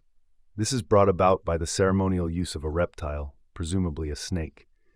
The idea of transformation and renewal by means of a serpent is a well-substantiated archetype. It is the healing serpent, representing the god. It is reported of the mysteries of Sabazius, aureus coluber in sinum dimitter consecratus et eximitur rursus ab inferioribus partibus atque imis. A golden snake is let down into the lap of the initiated and taken away again from the lower parts. Among the Ophites, Christ was the serpent. Probably the most significant development of serpent symbolism as regards renewal of personality is to be found in Kundalini Yoga. The shepherd's experience with the snake in Nietzsche's Zarathustra would accordingly be a fatal omen, and not the only one of its kind. Cf. The prophecy at the death of the rope dancer. The shapeless life mass immediately recalls the ideas of the alchemical chaos, the massa or materia informis or confusa, which has contained the divine seeds of life ever since the creation. According to a midrashic view, Adam was created in much the same way. In the first hour, God collected the dust. In the second, made a shapeless mass out of it. In the third, fashioned the limbs, and so on. But if the life mass is to be transformed, a circumambulatio is necessary, i.e., exclusive concentration on the center, the place of creative change. During this process, one is bitten by animals. In other words, we have to expose ourselves to the animal impulses of the unconscious without identifying with them and without running away, for flight from the unconscious would defeat the purpose of the whole proceeding. We must hold our ground, which means here that the process initiated by the dreamer's self-observation must be experienced in all its ramifications, and then articulated with consciousness to the best of his understanding. This often entails an almost unbearable tension because of the utter incommensurability between conscious life and the unconscious process, which can be experienced only in the innermost soul and cannot touch the visible surface of life at any point. The principle of conscious life is nihil est in intellectu, quod non prius fuerit in sensu. But the principle of the unconscious is the autonomy of the psyche itself, reflecting in the play of its images not the world but itself, even though it utilizes the illustrative possibilities offered by the sensible world in order to make its images clear.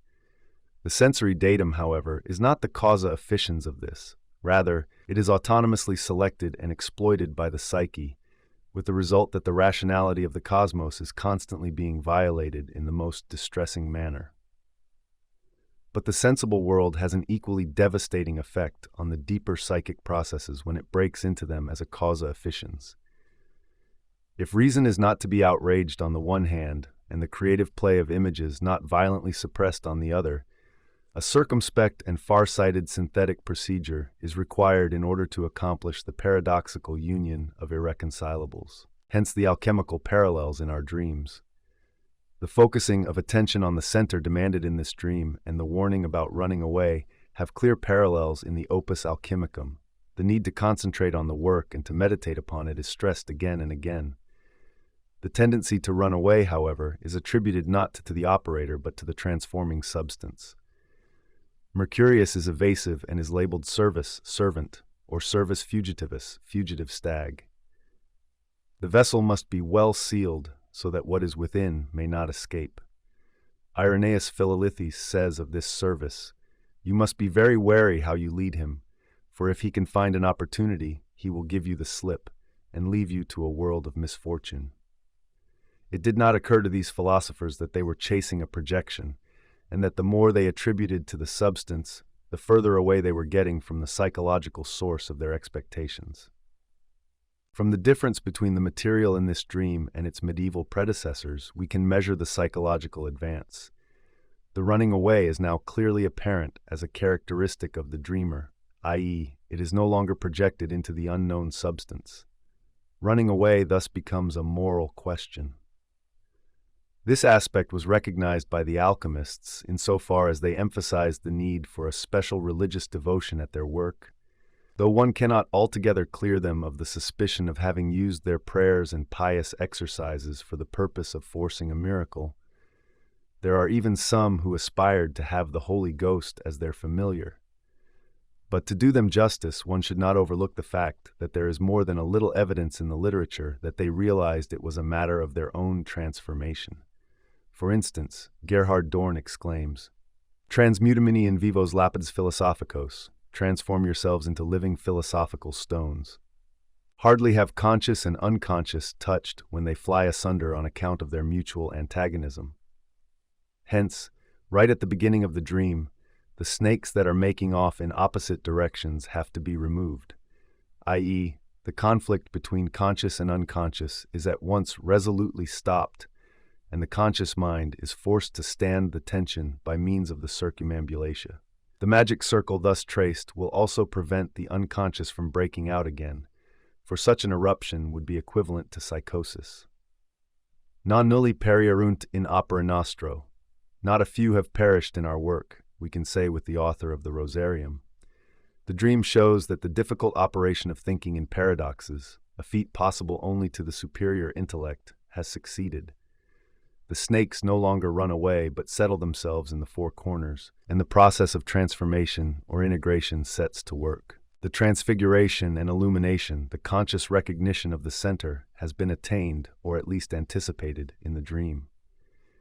This potential achievement, if it can be maintained, i.e., if the conscious mind does not lose touch with the center again, means a renewal of personality. Since it is a subjective state whose reality cannot be validated by any external criterion, any further attempt to describe and explain it is doomed to failure, for only those who have had this experience are in a position to understand and attest its reality. Happiness, for example, is such a noteworthy reality that there is nobody who does not long for it, and yet there is not a single objective criterion which would prove beyond all doubt that this condition necessarily exists. As so often with the most important things, we have to make do with a subjective judgment. The arrangement of the snakes in the four corners is indicative of an order in the unconscious. It is as if we were confronted with a pre-existent ground plan, a kind of Pythagorean tetractys.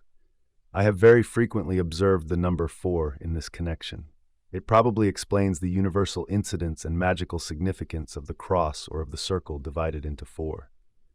In the present case, the point seems to be to capture and regulate the animal instincts so as to exorcise the danger of falling into unconsciousness.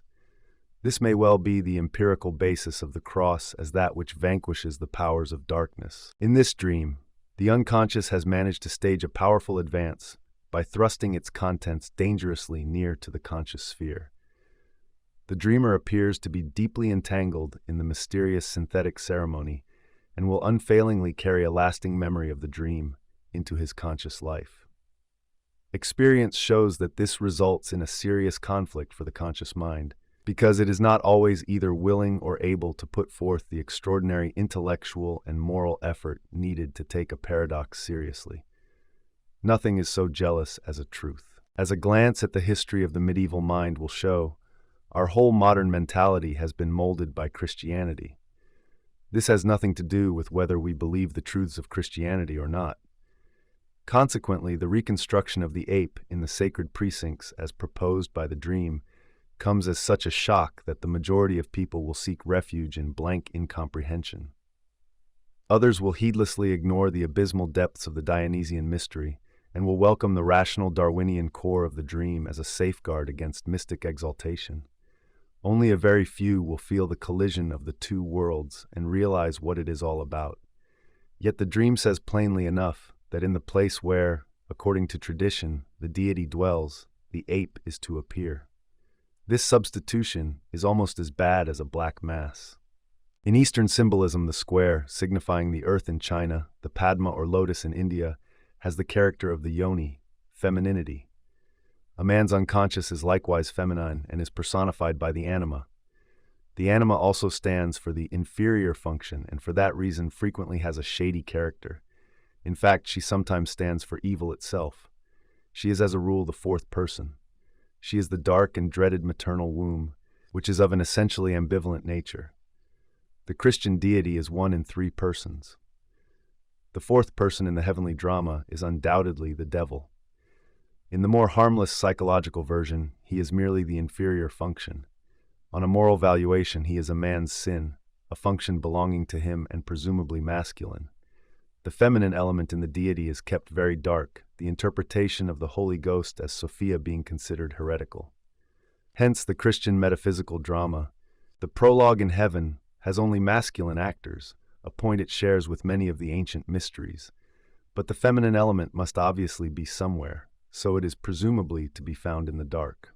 At any rate, that is where the ancient Chinese philosophers located it, in the yin. Although man and woman unite, they nevertheless represent irreconcilable opposites which, when activated, degenerate into deadly hostility. This primordial pair of opposites symbolizes every conceivable pair of opposites that may occur: hot and cold, light and dark, north and south, dry and damp, good and bad, conscious and unconscious.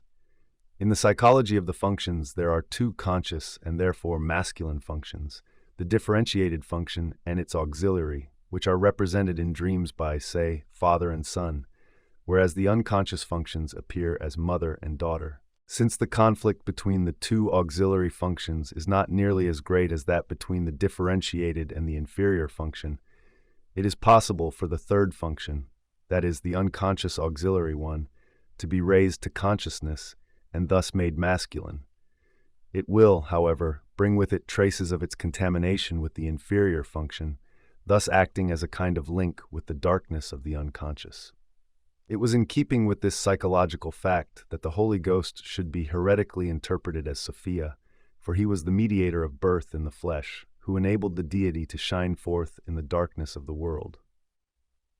No doubt it was this association that caused the Holy Ghost to be suspected of femininity, for Mary was the dark earth of the field, illa terra virgo nondum pluvius irrigata, that virgin earth not yet watered by the rains, as Tertullian called her. The fourth function is contaminated with the unconscious, and on being made conscious, drags the whole of the unconscious with it. We must then come to terms with the unconscious and try to bring about a synthesis of opposites. At first, a violent conflict breaks out, such as any reasonable man would experience when it became evident that he had to swallow a lot of absurd superstitions. Everything in him would rise up in revolt, and he would defend himself desperately against what looked to him like murderous nonsense. This situation explains the following dreams. 19. Dream. Ferocious war between two peoples. This dream depicts the conflict. The conscious mind is defending its position and trying to suppress the unconscious. The first result of this is the expulsion of the fourth function, but since it is contaminated with the third, there is a danger of the latter disappearing as well. Things would then return to the state that preceded the present one, when only two functions were conscious and the other two unconscious. 20. Dream. There are two boys in a cave. A third falls in as if through a pipe. The cave represents the darkness and seclusion of the unconscious. The two boys correspond to the two unconscious functions. Theoretically, the third must be the auxiliary function, which would indicate that the conscious mind had become completely absorbed in the differentiated function. The odds now stand 1-3, greatly in favor of the unconscious. We may therefore expect a new advance on its part and a return to its former position. The boys are an allusion to the dwarf motif, of which more later. 21. Dream, a large transparent sphere containing many little spheres. A green plant is growing out of the top. The sphere is a whole that embraces all its contents. Life which has been brought to a standstill by useless struggle becomes possible again. In Kundalini Yoga, the green womb is a name for Ishvara, Shiva, emerging from his latent condition. 22. Dream. The dreamer is in an American hotel. He goes up in the lift to about the 3rd or 4th floor. He has to wait there with a lot of other people. A friend, an actual person, is also there and says that the dreamer should not have kept the dark, unknown woman waiting so long below, since he had put her in his, the dreamer's, charge. The friend now gives him an unsealed note for the dark woman, on which is written, "Salvation does not come from refusing to take part or from running away, nor does it come from just drifting. Salvation comes from complete surrender, with one's eyes always turned to the center." On the margin of the note there is a drawing, a wheel or wreath with 8 spokes. Then a lift boy appears and says that the dreamer's room is on the 8th floor. He goes on up in the lift, this time to the 7th or 8th floor. An unknown red-haired man, standing there, greets him in a friendly way. Then the scene changes. There is said to be a revolution in Switzerland. The military party is making propaganda for completely throttling the left. The objection that the left is weak enough anyway is met by the answer that this is just why it ought to be throttled completely. Soldiers in old-fashioned uniforms now appear, who all resemble the red-haired man. They load their guns with ramrods, stand in a circle, and prepare to shoot at the center. But in the end they do not shoot and seem to march away. The dreamer wakes up in terror. The tendency to re-establish a state of wholeness, already indicated in the foregoing dream, once more comes up against a consciousness with a totally different orientation. It is therefore appropriate that the dream should have an American background. The lift is going up, as is right and proper when something is coming up from the subconscious. What is coming up is the unconscious content, namely the mandala characterized by the number 4. Therefore, the lift should rise to the fourth floor. But, as the fourth function is taboo, it only rises to about the third or fourth. This happens not to the dreamer alone, but to many others as well, who must all wait like him until the fourth function can be accepted. A good friend then calls his attention to the fact that he should not have kept the dark woman, i.e., the anima who stands for the tabooed function, waiting below, i.e., in the unconscious, which was just the reason why the dreamer himself had to wait upstairs with the others. It is in fact not merely an individual, but a collective problem, for the animation of the unconscious, which has become so noticeable in recent times, has, as Schiller foresaw, raised questions which the 19th century never even dreamed of. Nietzsche in his Zarathustra decided to reject the snake and the ugliest man, thus exposing himself to an heroic cramp of consciousness, which led, logically enough, to the collapse foretold in the same book. The advice given in the note is as profound as it is to the point, so that there is really nothing to add. After it has been more or less accepted by the dreamer, the ascent can be resumed. We must take it that the problem of the fourth function was accepted, at least broadly, for the dreamer now reaches the seventh or eighth floor, which means that the fourth function is no longer represented by a quarter, but by an eighth, and is apparently reduced by a half. Curiously enough, this hesitation before the last step to wholeness seems also to play a part in Faust II, where, in the Kabiri scene, resplendent mermaids come from over the water. Nereids and Tritons, bear we, on the waters riding, that which brings you all glad tiding. In Chillon's giant shield gleams a form severe revealed. These are gods that we are bringing. Hail them, you high anthems singing. Sirens, little in length, mighty in strength, time-honored gods of shipwreck and floods. Nereids and Tritons, great cabin do we bear, that our feast be friendly fare, where their sacred powers preside, Neptune's rage is pacified. A form severe is brought by mermaids, feminine figures who represent, as it were, the sea and the waves of the unconscious. The word severe reminds us of severe architectural or geometrical forms, which illustrate a definite idea without any romantic, feeling-toned trimmings. It gleams from the shell of a tortoise, which, primitive and cold-blooded like the snake, symbolizes the instinctual side of the unconscious. The image is somehow identical with the unseen, creative dwarf gods, hooded and cloaked mannequins who are kept hidden in the dark cista, but who also appear on the seashore as little figures about a foot high, where, as kinsmen of the unconscious, they protect navigation, i.e., the venture into darkness and uncertainty. In the form of the dactyls, they are also the gods of invention, small and apparently insignificant, like the impulses of the unconscious, but endowed with the same mighty power.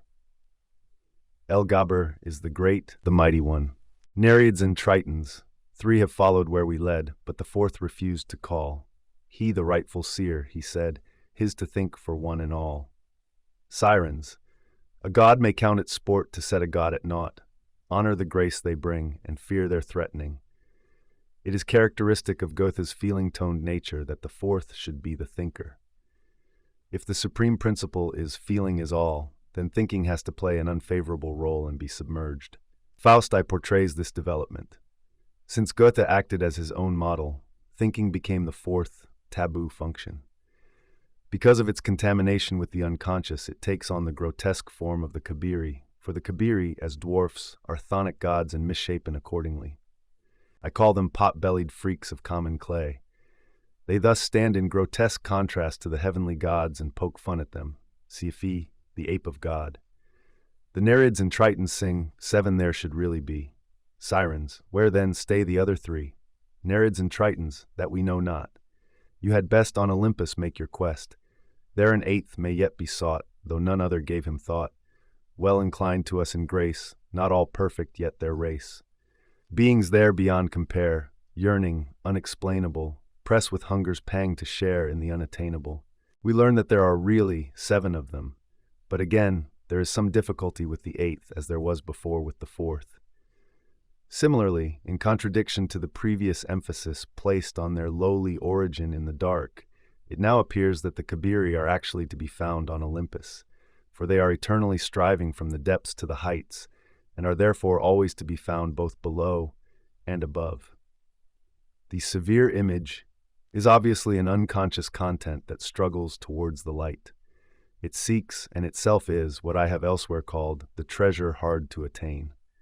This hypothesis is immediately confirmed. Sirens, fame is dimmed of ancient time, honor droops in men of old. Though they have the fleece of gold, ye have the kabiri.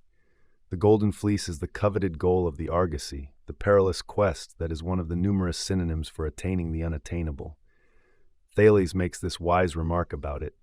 That is indeed what men most seek on earth. 'Tis rust alone that gives the coin its worth.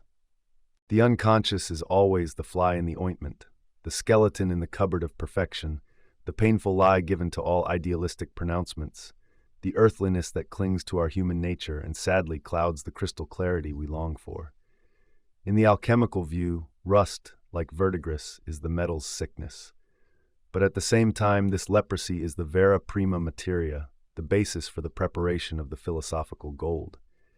The Rosarium says, "Our gold is not the common gold, but thou hast inquired concerning the greenness, viriditas, presumably verdigris, deeming the bronze to be a leprous body on account of the greenness it hath upon it. Therefore I say unto thee that whatever is perfect in the bronze is that greenness only, because that greenness is straightway changed by our magistery into our most true gold." The paradoxical remark of Thales that the rust alone gives the coin its true value is a kind of alchemical quip, which at bottom only says that there is no light without shadow and no psychic wholeness without imperfection. To round itself out, life calls not for perfection but for completeness, and for this the thorn in the flesh is needed, the suffering of defects without which there is no progress and no ascent. The problem of 3 and 4, 7 and 8, which Goethe has tackled here, was a great puzzle to alchemy and goes back historically to the texts ascribed to Christianos.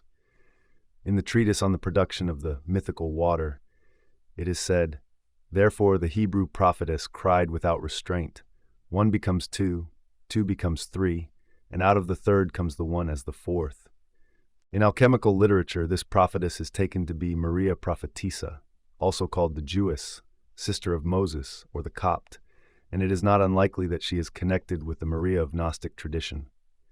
Epiphanius testifies to the existence of writings by this Maria, namely the Interrogationes Magnae and Interrogationes Parvae, said to describe a vision of how Christ, on a mountain, caused a woman to come forth from his side and how he mingled himself with her.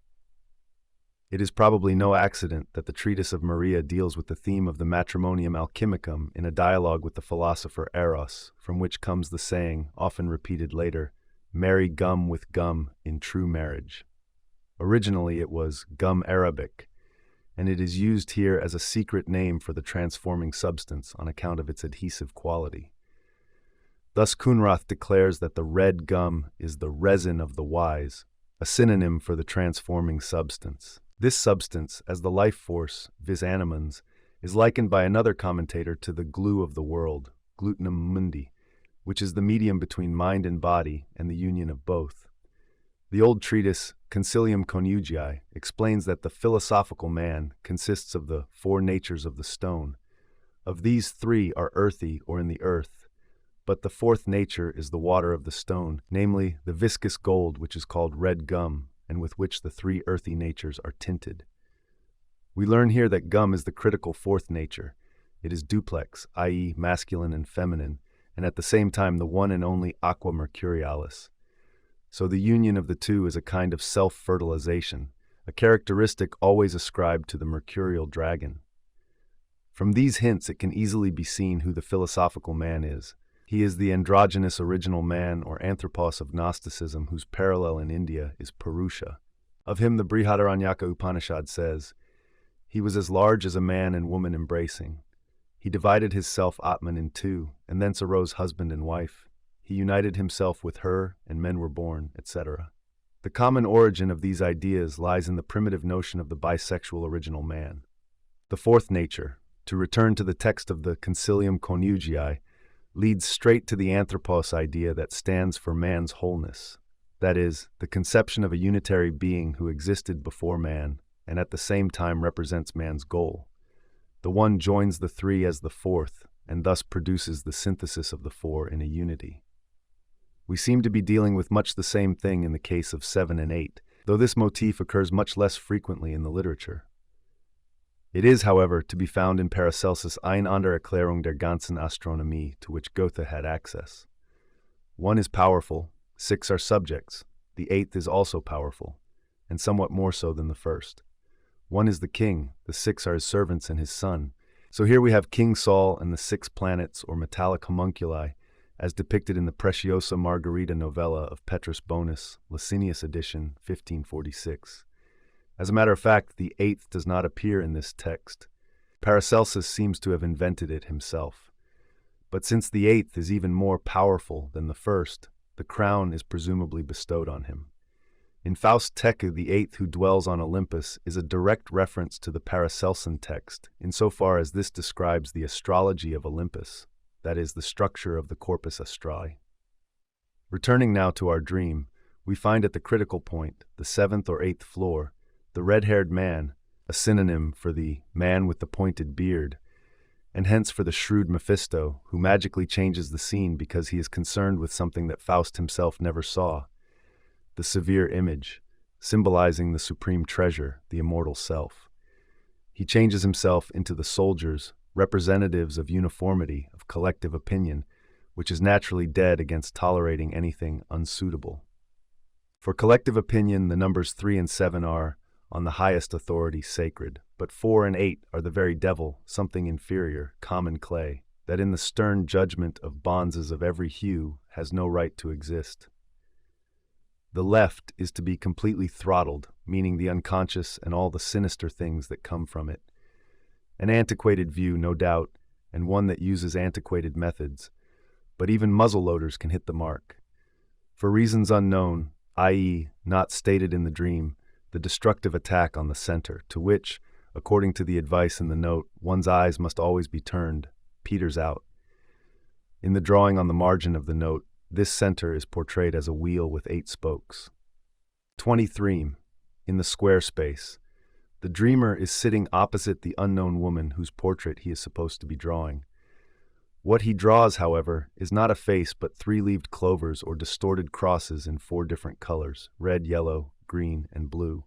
In connection with this dream, the dreamer spontaneously drew a circle with quarters tinted in the above colors. It was a wheel with 8 spokes. In the middle, there was a 4-petaled blue flower. A great many drawings now followed at short intervals, all dealing with the curious structure of the center, and arising from the dreamer's need to discover a configuration that adequately expresses the nature of this center. The drawings were based partly on visual impressions, partly on intuitive perceptions, and partly on dreams. It is to be noted that the wheel is a favorite symbol in alchemy for the circulating process, the circulatio. By this is meant, firstly, the ascensus and descensus, for instance, the ascending and descending birds symbolizing the precipitation of vapors, and secondly, the rotation of the universe as a model for the work, and hence the cycling of the year in which the work takes place.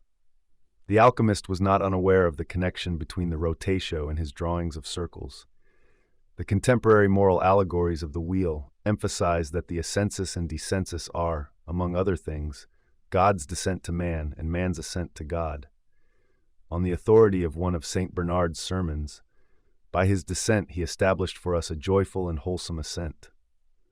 Further, the wheel expresses virtues that are important for the work: constantia, obedientia, moderatio, aequalitas, and humilitas. The mystical associations of the wheel play no small part in Jacob Boehme. Like the alchemists, he too operates with the wheels of Ezekiel, saying, "Thus we see that the spiritual life stands turned in upon itself, and that the natural life stands turned out of and facing itself. We can then liken it to a round spherical wheel that goes on all its sides, as the wheel in Ezekiel shows." He goes on to explain, "The wheel of nature turns in upon itself from without, for God dwells within himself and has such a figure, not that it can be painted, it being only a natural likeness, the same as when God paints himself in the figure of this world, for God is everywhere entire, and so dwells in himself. Mark, the outer wheel is the zodiac with the stars, and after it come the 7 planets, etc. Albeit this figure is not fashioned sufficiently, it is nevertheless a meditation, and we could make a fine drawing of it on a great circle for the meditation of those of less understanding. Mark, therefore, desire goes in upon itself to the heart, which is God, etc. But Boehm's wheel is also the impression, in alchemical terms, the informatia of the eternal will. It is Mother Nature, or the mind, Gemuth of the Mother, from whence she continually creates and works, and these are the stars with the planetary orb after the model of the eternal astrum, which is only a spirit, and the eternal mind in the wisdom of God, the eternal nature, from whence the eternal spirits proceeded and entered into a creaturely being. The property of the wheel is life in the form of 4 bailiffs, who manage the dominion in the life-giving mother. These bailiffs are the 4 elements to which the wheel of the mind, viz., the astrum, affords will and desire, so that this whole essence is but one thing only, like the mind of a man. Even as he is in soul and body, so also is this whole essence, for he is created in the likeness of this whole essence. But nature in her 4 elements is also a whole essence with a soul. This sulphurean wheel is the origin of good and evil, or rather it leads into them and out of them. Boehm's mysticism is influenced by alchemy in the highest degree. Thus he says, the form of the birth is as a turning wheel, which Mercurius causes in the sulfur. The birth is the golden child. Filius philosophorum equals archetype of the divine child, whose master workman is Mercurius. Mercurius himself is the fiery wheel of the essence in the form of a serpent. Similarly, the unenlightened soul is just such a fiery Mercurius. Vulcan kindles the fiery wheel of the essence in the soul when it breaks off from God, whence come desire and sin, which are the wrath of God. The soul is then a worm like the fiery serpent, a larva and a monster. The interpretation of the wheel in Boehme reveals something of the mystical secret of alchemy, and is thus of considerable importance in this respect, as well as from the psychological point of view. The wheel appears here as a concept for wholeness, which represents the essence of mandala symbolism, and therefore includes the mysterium iniquitatis.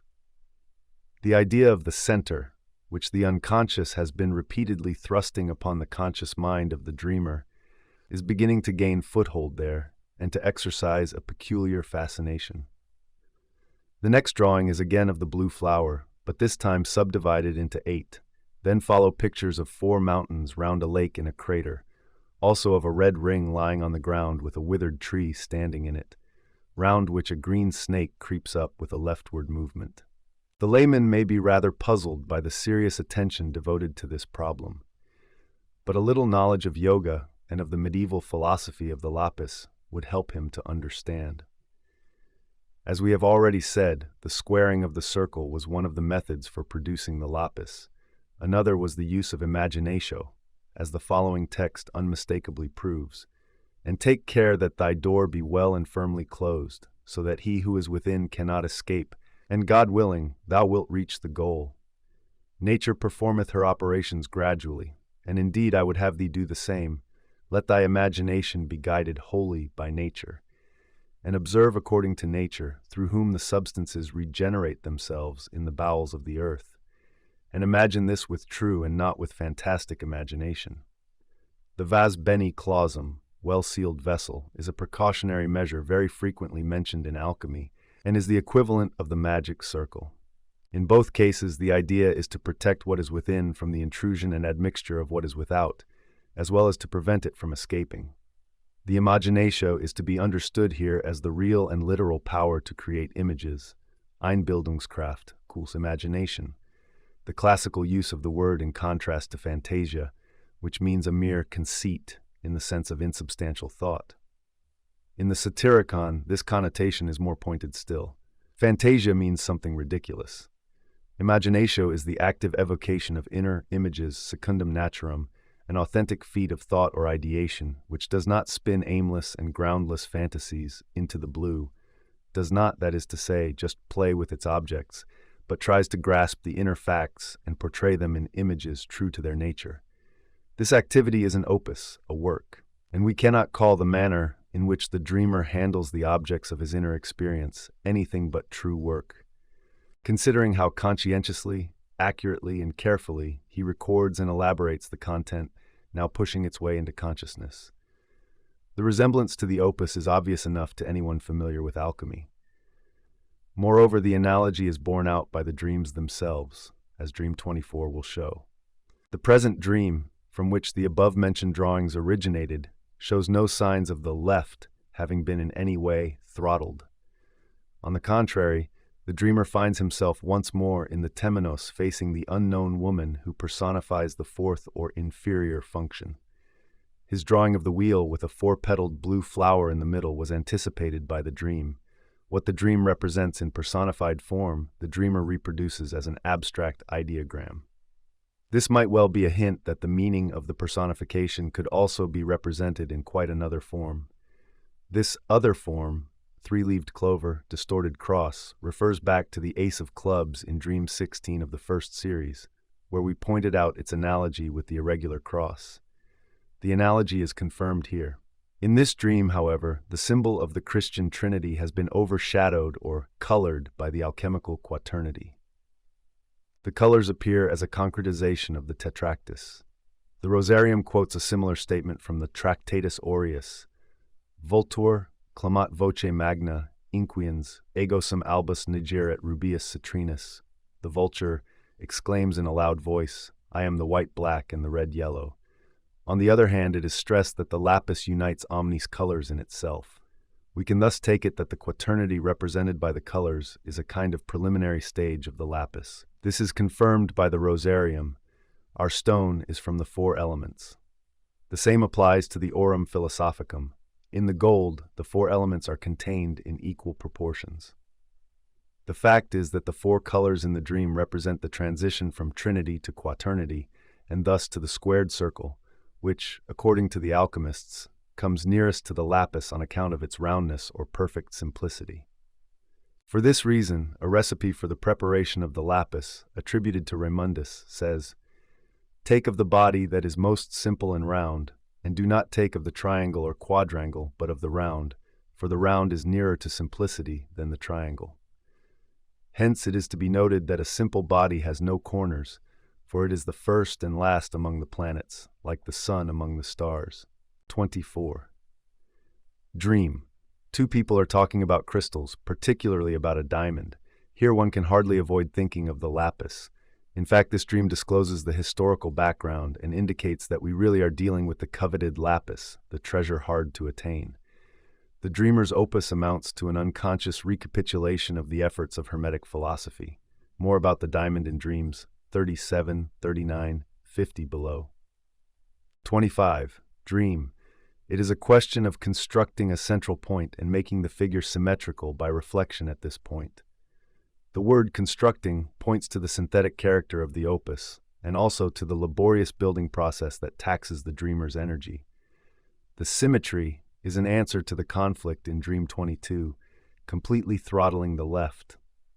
Each side must perfectly balance the other as its mirror image, and this image is to fall at the central point, which evidently possesses the property of reflection. It is a vitrum, a crystal or sheet of water. This power of reflection seems to be another allusion to the underlying idea of the lapis, the aurum philosophicum, the elixir, the aqua nostra, etc. Just as the right denotes the world of consciousness and its principles, so by reflection, the picture of the world is to be turned round to the left, thus producing a corresponding world in reverse. We could equally well say, through reflection, the right appears as the reverse of the left. Therefore, the left seems to have as much validity as the right. In other words, the unconscious and its, for the most part, unintelligible order becomes the symmetrical counterpart of the conscious mind and its contents, although it is still not clear which of them is reflected and which reflecting. To carry our reasoning a step further, we could regard the center as the point of intersection of two worlds that correspond but are inverted by reflection. The idea of creating a symmetry would thus indicate some kind of climax in the task of accepting the unconscious and incorporating it in a general picture of the world. The unconscious here displays a cosmic character. 26. Dream. It is night, with stars in the sky. A voice says, "Now it will begin." The dreamer asks, "What will begin?" Whereupon the voice answers, "The circulation can begin." Then a shooting star falls in a curious leftward curve. The scene changes, and the dreamer is in a rather squalid nightclub. The proprietor, who appears to be an unscrupulous crook, is there with some bedraggled-looking girls. A quarrel starts about left and right. The dreamer then leaves and drives round the perimeter of a square in a taxi. Then he is in the bar again. The proprietor says, "What they said about left and right did not satisfy my feelings. Is there really such a thing as a left and a right side of human society?" The dreamer answers, "The existence of the left does not contradict that of the right. They both exist in everyone. The left is the mirror image of the right. Whenever I feel it like that, as a mirror image, I am at one with myself. There is no right and no left side to human society, but there are symmetrical and lopsided people. The lopsided are those who can fulfill only one side of themselves, either left or right. They are still in the childhood state." The proprietor says meditatively, "Now that's much better," and goes about his business. I have given this dream in full because it is an excellent illustration of how the ideas hinted at in the last dream have been taken up by the dreamer. The idea of symmetrical proportion has been stripped of its cosmic character and translated into psychological terms, expressed in social symbols. Right and left are used almost like political slogans. The beginning of the dream, however, is still under the cosmic aspect. The dreamer noted that the curious curve of the shooting star corresponded exactly to the line he drew when sketching the picture of the eightfold flower. The curve formed the edge of the petals. Thus the shooting star traces the outline, so to speak, of a flower that spreads over the whole starry heaven. What is now beginning is the circulation of the light. This cosmic flower corresponds roughly to the rose in Dante's Paradiso. The cosmic nature of an experience, as an aspect of some inner occurrence that can only be understood psychologically, is offensive and at once provokes a reaction from below. Evidently, the cosmic aspect was too high and is compensated downward, so that the symmetry is no longer that of two world pictures, but merely of human society, in fact of the dreamer himself.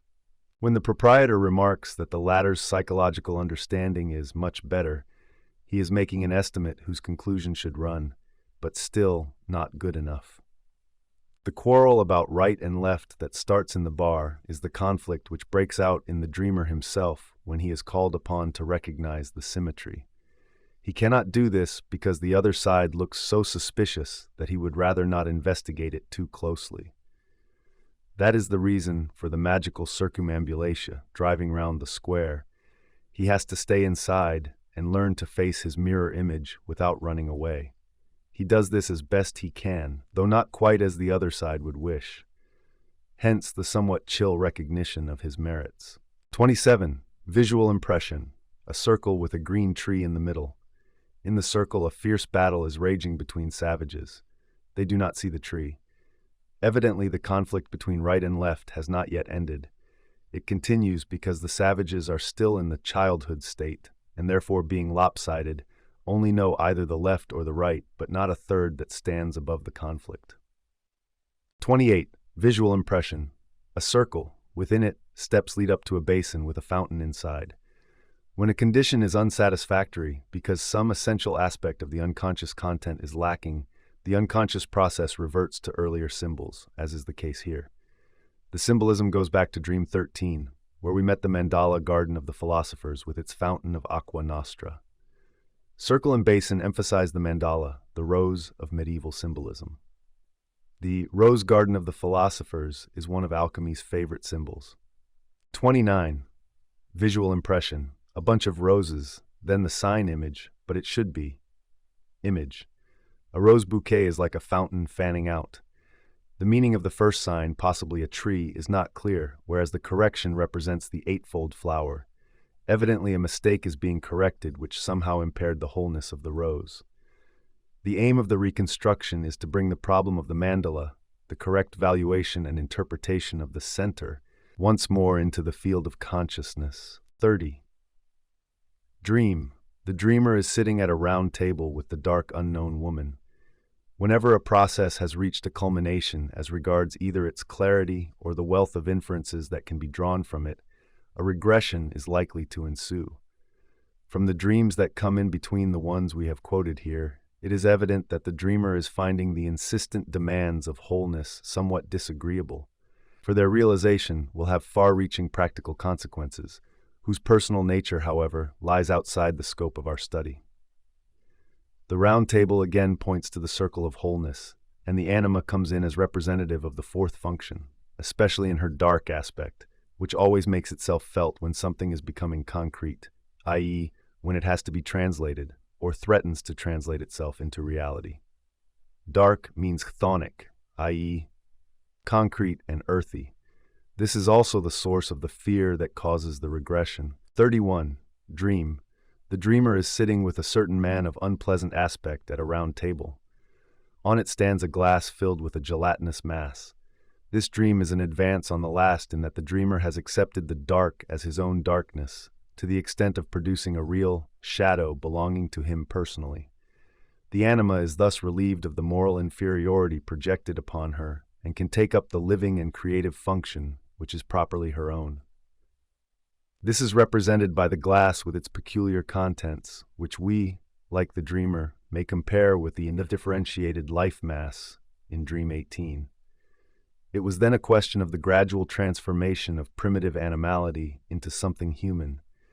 So we may expect something of the sort here, for it seems as if the spiral of inner development had come round to the same point again, though higher up. The glass corresponds to the unum vase of alchemy, and its contents to the living, semi-organic mixture from which the body of the lapis, endowed with spirit and life, will emerge. Or possibly that strange Faustian figure who bursts into flame 3 times, the boy charioteer, the homunculus who is dashed against the throne of Galatea, and Euphorion, all symbolizing a dissolution of the center into its unconscious elements. We know that the lapis is not just a stone, since it is expressly stated to be composed de re animali, vegetabili et minerali, and to consist of body, soul, and spirit. Moreover, it grows from flesh and blood, for which reason the philosopher, Hermes, in the Tabula Smaragdina, says, "The wind hath carried it in his belly." Therefore, wind is air is life, and life is soul. The stone is that thing midway between perfect and imperfect bodies, and that which nature herself begins is brought to perfection through the art. The stone is named the stone of invisibility, lapis invisibilitatis. The dream takes up the question of giving the center life and reality, giving birth to it, so to speak. That this birth can issue from an amorphous mass has its parallel in the alchemical idea of the prima materia as a chaotic massa informis impregnated by the seeds of life. As we have seen, the qualities of gum arabic and glue are attributed to it, or again it is called viscosa and unctuosa. In Paracelsus, the nostoc is the arcane substance. Although modern conceptions of nutrient soil, jelly-like growths, etc. underlie the dreamer's gelatinous mass, the atavistic associations with far older alchemical ideas still persist, and these, although not consciously present, nevertheless exert a powerful unconscious influence on the choice of symbols. 32. Dream. The dreamer receives a letter from an unknown woman. She writes that she has pains in the uterus. A drawing is attached to the letter, looking roughly like this. In the primeval forest there are swarms of monkeys. Then a panorama of white glaciers opens out. The anima reports that there are painful processes going on in the life-creating center, which in this case is no longer the glass containing the life mass, but a point designated as a uterus, to be reached, so the spiral suggests, by means of a circumambulatia. At all events, the spiral emphasizes the center and hence the uterus, which is a synonym frequently employed for the alchemical vessel, just as it is one of the basic meanings of the Eastern mandala. The serpentine line leading to the vessel is analogous to the healing serpent of Aesculapius, and also to the tantric symbol of Shiva Bindu, the creative, latent god without extension in space who, in the form of a point or lingam, is encircled 3.5 times by the Kundalini serpent. With the primeval forest we meet the animal or ape motif again, which appeared before in Vision 22 of the first series, Par, and in Dreams 16 and 18 of this. In Vision 22, it led to the announcement that everything must be ruled by the light, and in Dream 18, to the transfigured head. Similarly, the present dream ends with a panorama of white glaciers, reminding the dreamer of an earlier dream, not included here, in which he beheld the Milky Way and was having a conversation about immortality. Thus, the glacier symbol is a bridge leading back again to the cosmic aspect that caused the regression. But, as is nearly always the case, the earlier content does not return in its first simple guise. It brings a new complication with it, which, though it might have been expected logically, is no less repugnant to the intellectual consciousness than the cosmic aspect was. The complication is the memory of the conversation about immortality. This theme was already hinted at in Dream 9, with its pendulum clock, a perpetuum mobile. Immortality is a clock that never runs down, a mandala that revolves eternally like the heavens. Thus, the cosmic aspect returns with interest and compound interest. This might easily prove too much for the dreamer, for the scientific stomach has very limited powers of digestion. The unconscious does indeed put forth a bewildering profusion of semblances for that obscure thing we call the mandala or self. It almost seems as if we were ready to go on dreaming in the unconscious, the age-old dream of alchemy, and to continue to pile new synonyms on top of the old, only to know as much or as little about it in the end as the ancients themselves. I will not enlarge upon what the lapis meant to our forefathers, and what the mandala still means to the Lamaist and Tantrist, Aztec and Pueblo Indian, the golden pill to the Taoist, and the golden seed to the Hindu. We know the texts that give us a vivid idea of all this, but what does it mean when the unconscious stubbornly persists in presenting such abstruse symbolisms to a cultured European? The only point of view I can apply here is a psychological one. There may be others with which I am not familiar. From this point of view, as it seems to me, everything that can be grouped together under the general concept mandala expresses the essence of a certain kind of attitude. The known attitudes of the conscious mind have definable aims and purposes, but a man's attitude towards the self is the only one that has no definable aim and no visible purpose. It is easy enough to say self, but exactly what have we said? That remains shrouded in metaphysical darkness. I may define self as the totality of the conscious and unconscious psyche, but this totality transcends our vision. It is a veritable lapis invisibilitatis. Insofar as the unconscious exists, it is not definable. Its existence is a mere postulate, and nothing whatever can be predicated as to its possible contents. The totality can only be experienced in its parts, and then only insofar as these are contents of consciousness. But qua totality, it necessarily transcends consciousness.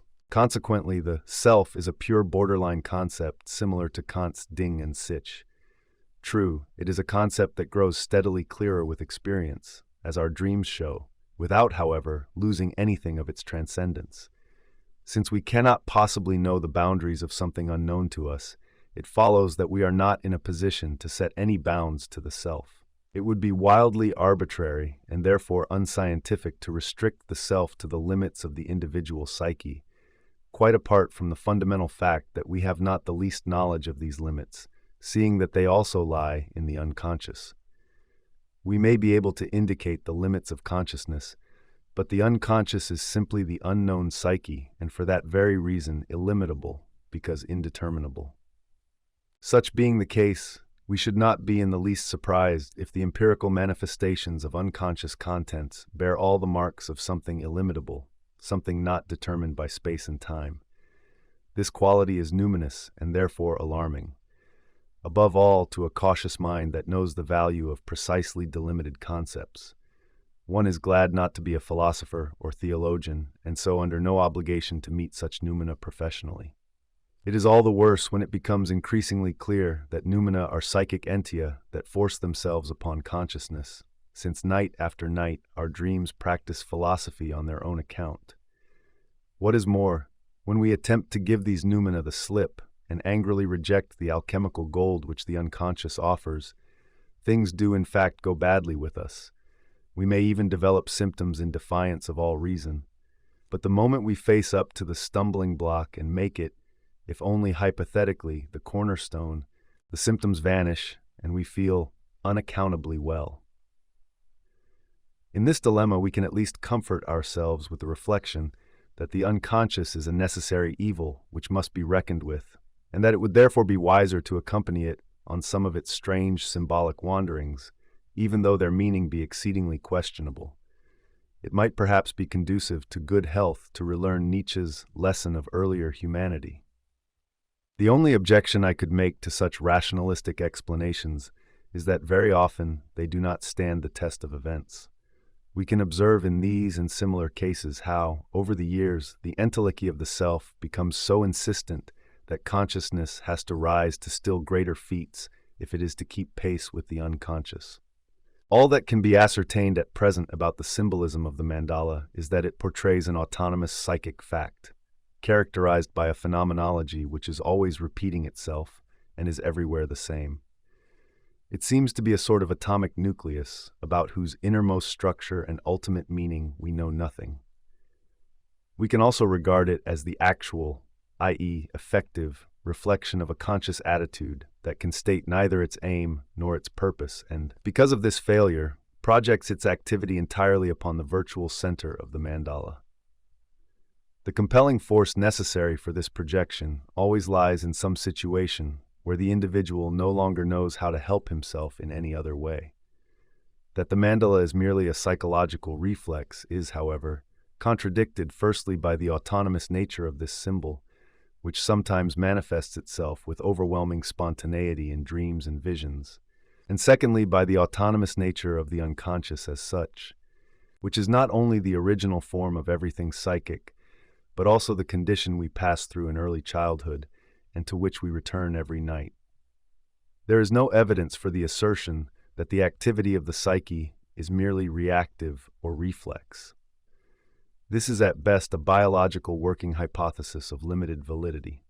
When raised to a universal truth, it is nothing but a materialistic myth, for it overlooks the creative capacity of the psyche, which, whether we like it or not, exists, and in face of which all so-called causes become mere occasions. 33. Dream, a battle among savages in which bestial cruelties are perpetrated. As was to be foreseen, the new complication, immortality, has started a furious conflict, which makes use of the same symbols as the analogous situation in Dream 27. 34. Dream, a conversation with a friend. The dreamer says, "I must carry on with the figure of the bleeding Christ before me and persevere in the work of self-redemption." This, like the previous dream, points to an extraordinary, subtle kind of suffering caused by the breaking through of an alien spiritual world which we find very hard to accept, hence the analogy with the tragedy of Christ. My kingdom is not of this world. But it also shows that the dreamer is now continuing his task in deadly earnest. The reference to Christ may well have a deeper meaning than that of a mere moral reminder. We are concerned here with the process of individuation, a process which has constantly been held up to Western man in the dogmatic and religious model of the life of Christ. The accent has always fallen on the historicity of the Savior's life, and because of this, its symbolical nature has remained in the dark, although the Incarnation formed a very essential part of the Symbolon Creed. The efficacy of dogma, however, by no means rests on Christ's unique historical reality, but on its own symbolic nature, by virtue of which it expresses a more or less ubiquitous psychological assumption quite independent of the existence of any dogma. There is thus a pre-Christian as well as a non-Christian Christ, insofar as he is an autonomous psychological fact. At any rate, the doctrine of prefiguration is founded on this idea. In the case of the modern man, who has no religious assumptions at all, it is therefore only logical that the anthropos or poimen figure should emerge, since it is present in his own psyche. 35. Dream. An actor smashes his hat against the wall where it looks like this. As certain material not included here shows, the actor refers to a definite fact in the dreamer's personal life. Up to now, he had maintained a certain fiction about himself, which prevented him from taking himself seriously. This fiction has become incompatible with the serious attitude he has now attained. He must give up the actor, for it was the actor in him who rejected the self. The hat refers to the first dream of all, where he put on a stranger's hat. The actor throws the hat against the wall, and the hat proves to be a mandala. So the strange hat was the self, which at that time, while he was still playing a fictitious role, seemed like a stranger to him. 36. Dream. The dreamer drives in a taxi to the Rathausplatz, but it is called the Marienhof. I mention this dream only in passing because it shows the feminine nature of the temenos, just as hortus conclusus, enclosed garden, is often used as an image for the Virgin Mary in medieval hymns, and Rosa Mystica is one of her attributes in the Litany of Loreto. 37. Dream. There are curves outlined in light around a dark center. Then the dreamer is wandering about in a dark cave where a battle is going on between good and evil. But there is also a prince who knows everything. He gives the dreamer a ring set with a diamond and places it on the fourth finger of his left hand. The circulation of light that started in Dream 26 reappears more clearly. Light always refers to consciousness, which at present runs only along the periphery. The center is still dark. It is the dark cave, and to enter it is obviously to set the conflict going again. At the same time, it is like the prince who stands aloof, who knows everything and is the possessor of the precious stone. The gift means nothing less than the dreamer's vow to the self, for as a rule the wedding ring is worn on the fourth finger of the left hand. True, the left is the unconscious, from which it is to be inferred that the situation is still largely shrouded in unconsciousness. The prince seems to be the representative of the enigma regis. The dark cave corresponds to the vessel containing the warring opposites. The self is made manifest in the opposites and in the conflict between them. It is a coincidentia oppositorum, hence the way to the self begins with conflict. 38. Dream, a circular table with 4 chairs round it. Table and chairs are empty. This dream confirms the above conjecture. The mandala is not yet in use. 39. Visual impression. The dreamer is falling into the abyss. At the bottom there is a bear whose eyes gleam alternately in 4 colors: red, yellow, green, and blue. Actually, it has 4 eyes that change into 4 lights. The bear disappears, and the dreamer goes through a long, dark tunnel. Light is shimmering at the far end. A treasure is there, and on top of it the ring with the diamond. It is said that this ring will lead him on a long journey to the east. This waking dream shows that the dreamer is still preoccupied with the dark center. The bear stands for the chthonic element that might seize him. But then it becomes clear that the animal is only leading up to the 4 colors, which in their turn lead to the lapis, i.e., the diamond whose prism contains all the hues of the rainbow. The way to the east probably points to the unconscious as an antipode. According to the legend, the Grail stone comes from the east and must return there again. In alchemy, the bear corresponds to the nigredo of the prima materia, whence comes the colorful cauda pavonis. 40. Dream. Under the guidance of the unknown woman, the dreamer has to discover the pole at the risk of his life. The pole is the point round which everything turns, hence another symbol of the self. Alchemy also took up this analogy. In the pole is the heart of Mercurius, who is the true fire, wherein his master rests. When navigating over this great sea, he sets his course by the aspect of the North Star. Mercurius is the world soul, and the pole is its heart. The idea of the anima mundi coincides with that of the collective unconscious, whose center is the self. The symbol of the sea is another synonym for the unconscious. 41. Visual impression, yellow balls rolling round to the left in a circle. Rotation about a center, recalling dream. 21. 42. Dream, an old master points to a spot on the ground illuminated in red. The philosophist shows him the center. The redness may mean the dawn, like the rubedo in alchemy, which as a rule immediately preceded the completion of the work. 43. Dream. A yellow light like the sun looms through the fog, but it is murky. 8 rays go out from the center. This is the point of penetration. The light ought to pierce through, but has not quite succeeded. The dreamer himself observed that the point of penetration was identical with the pole in Dream 40. So it is, as we surmised, a question of the sun's appearing, which now turns yellow. But the light is still murky, which probably means insufficient understanding.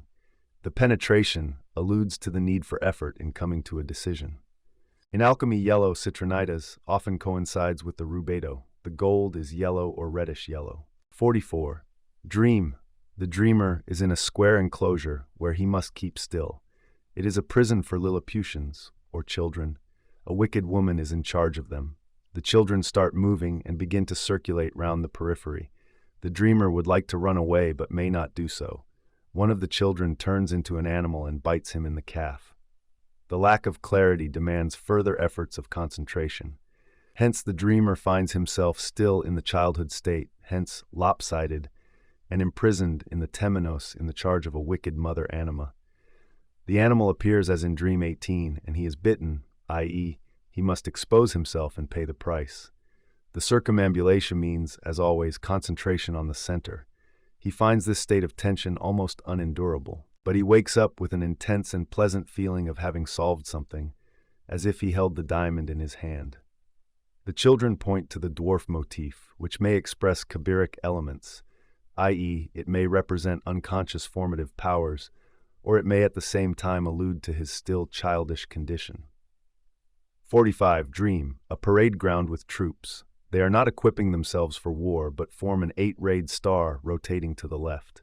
The essential point here is that the conflict seems to be overcome.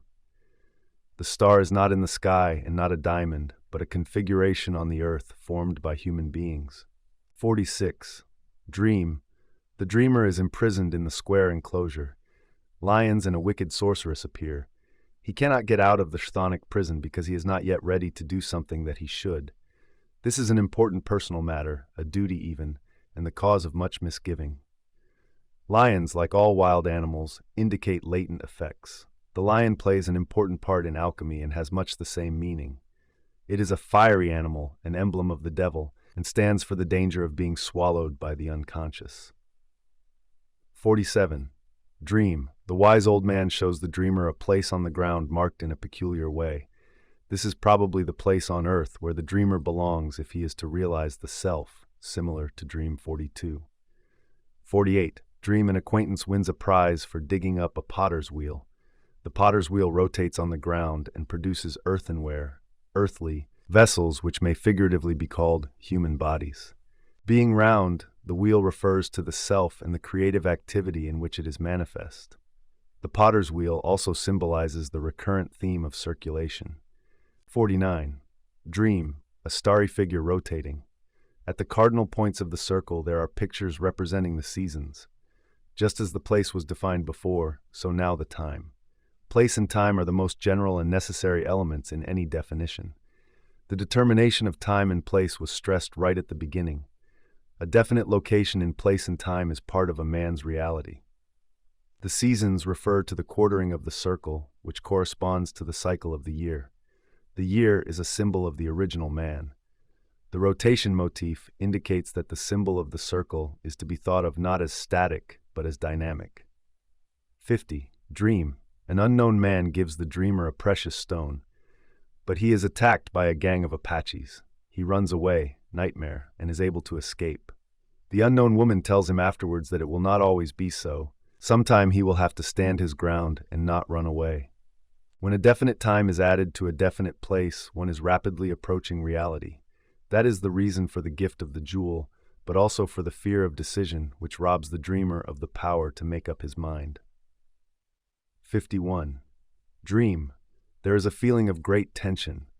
Many people are circulating round a large central oblong with 4 smaller oblongs on its sides.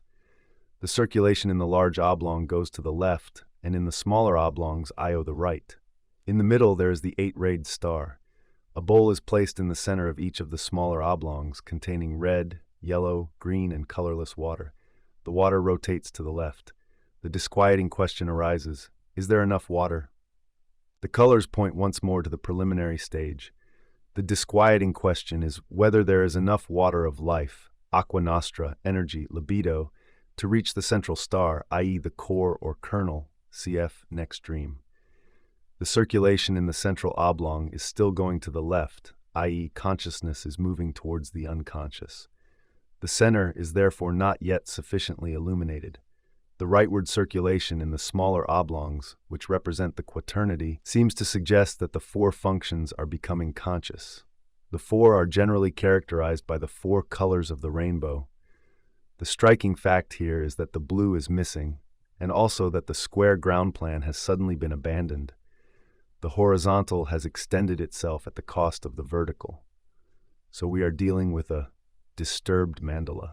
We might add by way of criticism that the antithetical arrangement of the functions has not yet become sufficiently conscious for their characteristic polarity to be recognized. The predominance of the horizontal over the vertical indicates that the ego consciousness is uppermost, thus entailing a loss of height and depth. 52. Dream, a rectangular dance hall. Everybody is going round the periphery to the left. Suddenly the order is heard, "To the colonels." But the dreamer has first to go into the adjoining room to crack some nuts.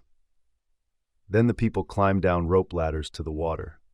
The time has come to press on to the kernel or core of the matter, but the dreamer still has a few more hard nuts to crack in the little rectangle, the adjoining room, i.e., in one of the four functions.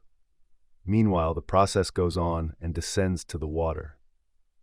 The vertical is thus lengthened, and from the incorrect oblong we again get the square, which expresses the complete symmetry of conscious and unconscious with all its psychological implications. 53. Dream.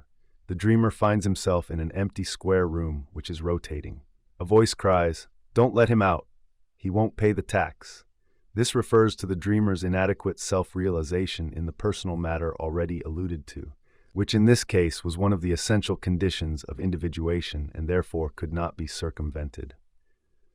As was to be expected, after the preparatory emphasis on the vertical in the preceding dream, the square is now re-established. The cause of the disturbance was an underestimation of the demands of the unconscious, the vertical, which led to a flattening of the personality, recumbent oblong. After this dream, the dreamer worked out 6 mandalas, in which he tried to determine the right length of the vertical, the form of circulation, and the distribution of color. At the end of this work came the following dream, given unabridged. 54. Dream, I come to a strange, solemn house, the house of the gathering. Many candles are burning in the background, arranged in a peculiar pattern with 4 points running upward. Outside, at the door of the house, an old man is posted. People are going in. They say nothing and stand motionless in order to collect themselves inwardly. The man at the door says of the visitors to the house, "When they come out again, they are cleansed." I go into the house myself and find I can concentrate perfectly.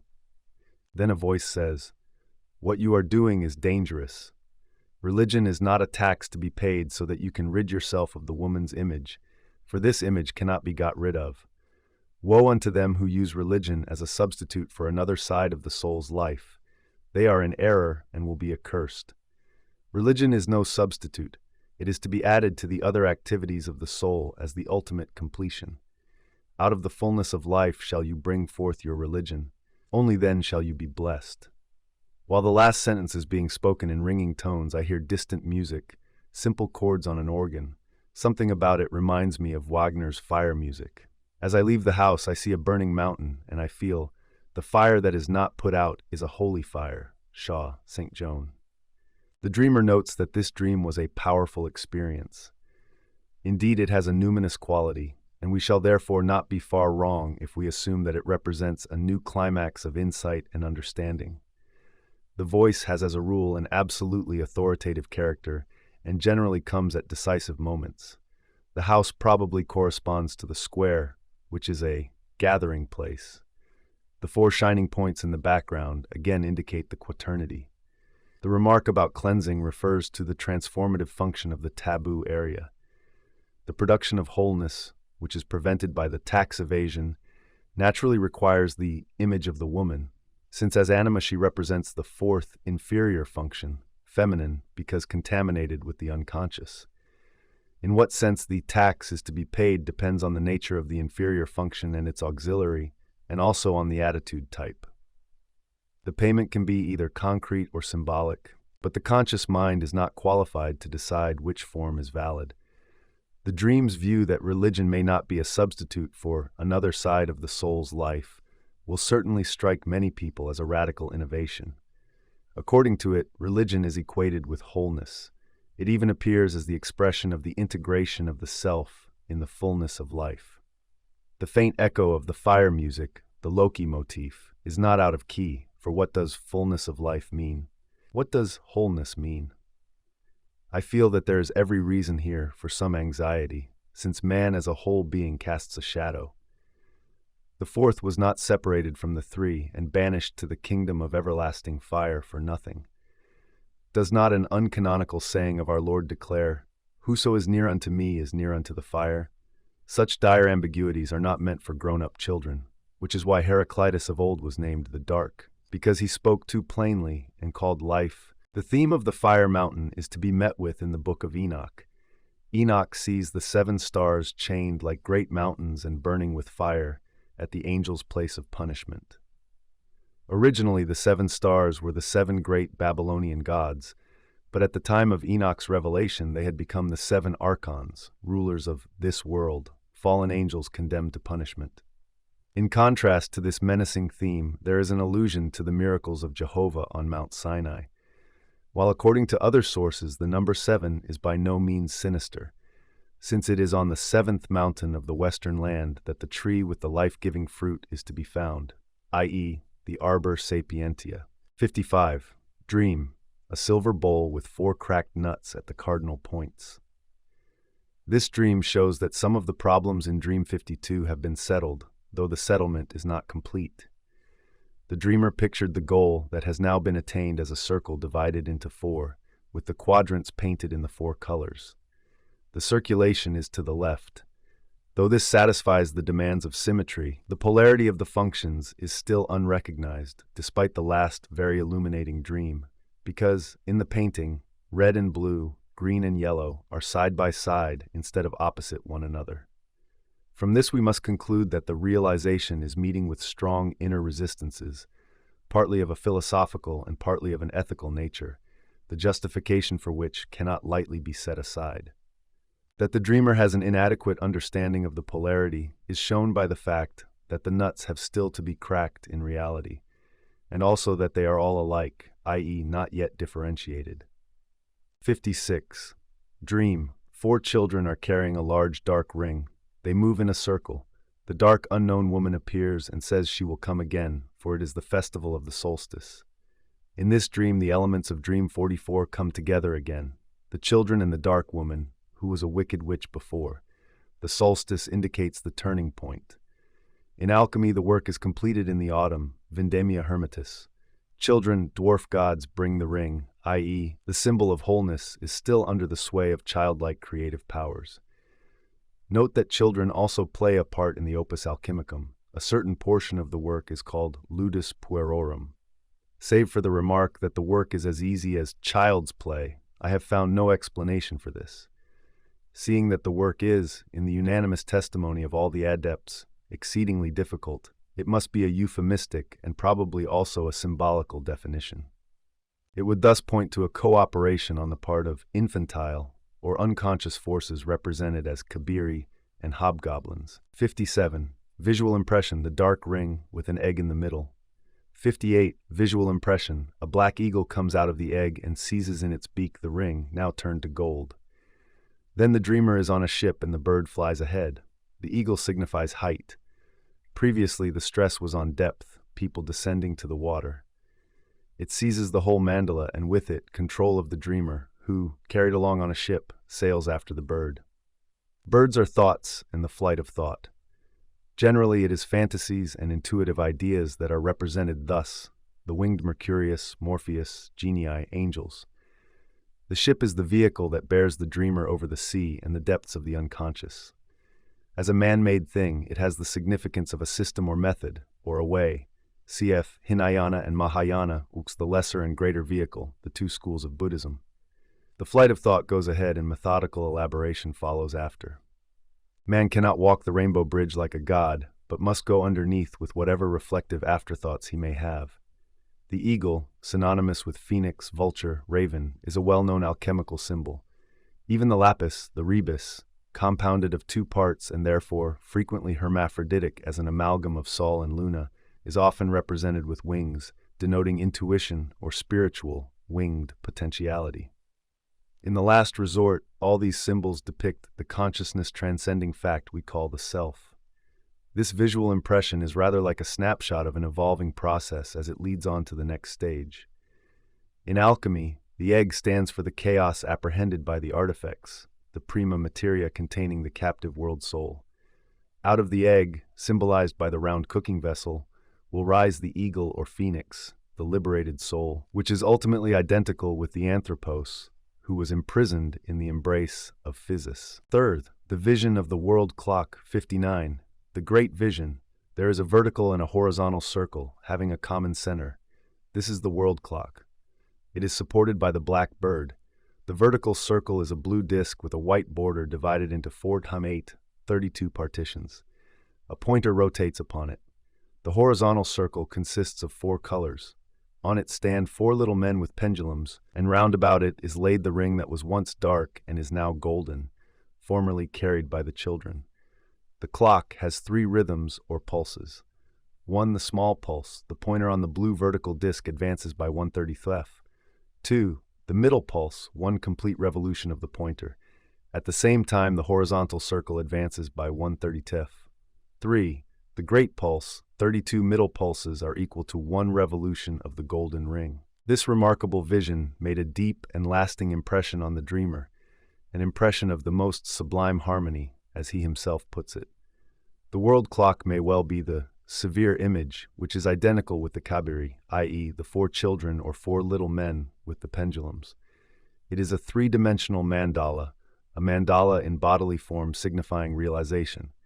Unfortunately, medical discretion prevents my giving the biographical details. It must suffice to say that this realization did actually take place. Whatever a man does in reality, he himself becomes. Just why the vision of this curious figure should produce an impression of the most sublime harmony is, in one sense, very difficult to understand, but it becomes comprehensible enough as soon as we consider the comparative historical material. It is difficult to feel our way into the matter because the meaning of the image is exceedingly obscure.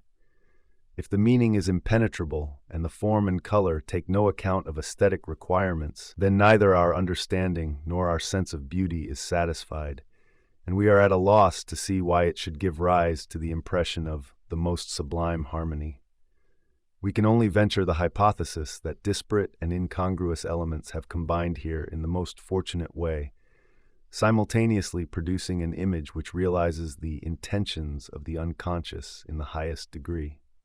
We must therefore assume that the image is a singularly happy expression for an otherwise unknowable psychic fact, which has so far only been able to manifest apparently disconnected aspects of itself.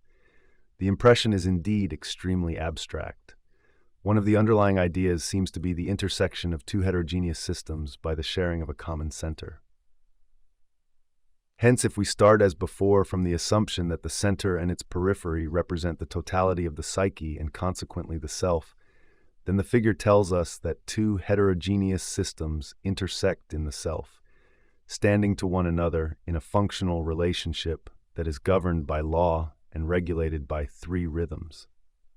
The self is by definition the center and the circumference of the conscious and unconscious systems, but the regulation of their functions by 3 rhythms is something that I cannot substantiate. I do not know what the 3 rhythms allude to, but I do not doubt for a moment that the illusion is amply justified. The only analogy I could adduce would be the 3 regimena mentioned in the introduction, by which the 4 elements are converted into one another or synthesized in the quintessence. First, second, third regimen: earth to water, water to air, air to fire. We shall hardly be mistaken if we assume that our mandala aspires to the most complete union of opposites that is possible, including that of the masculine trinity and the feminine quaternity, on the analogy of the alchemical hermaphrodite. Since the figure has a cosmic aspect, world clock, we must suppose it to be a small-scale model, or perhaps even a source of space-time, or at any rate an embodiment of it, and therefore, mathematically speaking, 4-dimensional in nature, although only visible in a 3-dimensional projection. I do not wish to labor this argument, for such an interpretation lies beyond my powers of proof. The 32 pulses may conceivably derive from the multiplication of 4/8, as we know from experience that the quaternity found at the center of a mandala often becomes 8, 16, 32, or more when extended to the periphery. The number 32 plays an important role in the Kabbalah. Thus we read in the Sefer Yetzirah 1:1, Jehovah, the Lord of hosts, the God of Israel, the living God and King of the world, has graven his name in 32 mysterious paths of wisdom. These consist of 10 self-contained numbers Sephiroth and 22 basic letters, 1, 2. The meaning of the 10 numbers is as follows. 1. The Spirit of the living God. 2. Spirit from Spirit. 3. Water from Spirit. 4. Fire from water. 5 to 10. Height, depth, east, west, south, north. Cornelius Agrippa mentions that the learned Jews attribute the number 32 to wisdom, for so many are the ways of wisdom described by Abram. Frank establishes a connection between 32 and the Kabbalistic Trinity, Kether, Bina, and Chokmah. These three persons contain and unite in themselves everything that exists, and they in turn are united in the White Head, the Ancient of Days, for he is everything, and everything is he. Sometimes he is represented with 3 heads, which make but a single head, and sometimes he is likened to the brain which, without impairing its unity, divides into 3 parts and spreads through the whole body by means of 32 pairs of nerves, just as God spreads through the universe along 32 miraculous paths. These 32 canales occulti are also mentioned by Noor von Rosenroth, who calls Chokmah the supreme path of all, embracing all, on the authority of Job 28:7, AV, there is a path which no fowl knoweth, and which the vulture's eye hath not seen. Allende, in his very valuable account of number symbolism, writes, 32 is the differentiation which appears in the organic world, not creative generation, but rather the plan and arrangement of the various forms of created things which the Creator has modeled, as the product of 8 times 4. Whether the Kabbalistic number 32 can be equated with the 32 fortunate signs, Mahavyanjan of the Buddha child, is doubtful. As to the interpretation based on comparative historical material, we are in a more favorable position, at least as regards the general aspects of the figure. We have at our disposal, firstly, the whole mandala symbolism of 3 continents, and secondly, the specific time symbolism of the mandala as this developed under the influence of astrology, particularly in the West. The horoscope is itself a mandala, a clock with a dark center and a leftward circumambulation with houses and planetary phases. The mandalas of ecclesiastical art, particularly those on the floor before the high altar or beneath the transept, make frequent use of the zodiacal beasts or the yearly seasons. A related idea is the identity of Christ with the church calendar, of which he is the fixed pole and the life. The Son of Man is an anticipation of the idea of the self, hence the Gnostic adulteration of Christ with the other synonyms for the self among the Nacenes, recorded by Hippolytus. There is also a connection with the symbolism of Horus. On the one hand, Christ enthroned with the 4 emblems of the evangelists, 3 animals and an angel. On the other, Father Horus with his 4 sons, or Osiris with the 4 sons of Horus. Horus is also the Alios Anatolis, rising sun, and Christ was still worshipped as such by the early Christians. We find a remarkable parallel in the writings of Guillaume de Digleville, prior of the Cistercian monastery at Chalice, a Norman poet who, independently of Dante, composed 3 pèlerinages between 1330 and 1355. Le Pèlerinage de la Vie Humaine, de l'Âme, and de Jésus Christ. The last canto of the Pèlerinage de l'Âme contains a vision of paradise, which consists of 7 large spheres, each containing 7 smaller spheres. All the spheres rotate, and this movement is called a siècle, seculum. The heavenly siècles are the prototypes of the earthly centuries. The angel who guides the poet explains, when Holy Church ends her prayers with in secula seculorum, forever and ever, she has in mind not earthly time, but eternity. At the same time, the siècles are spherical spaces in which the blessed dwell. Siècles and Shu are identical. In the highest heaven of pure gold, the king sits on a round throne, which shines more brightly than the sun. A coronet of precious stones surrounds him. Beside him, on a circular throne that is made of brown crystal, sits the queen, who intercedes for the sinners. Raising his eyes to the golden heaven, the pilgrim perceived a marvelous circle which appeared to be 3 feet across. It came out of the golden heaven at one point and re-entered it at another, and it made the whole tour of the golden heaven. This circle is sapphire-colored. It is a small circle, 3 feet in diameter, and evidently it moves over a great horizontal circle like a rolling disc. This great circle intersects the golden circle of heaven.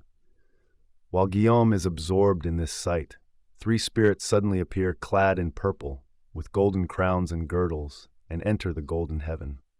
This moment, so the angel tells him, is un fête, like a church festival on earth. Ce cercle que tu vois est le calendrier qui, en faisant son tour entier, montre des saints les journées quand elles doivent être fêtées.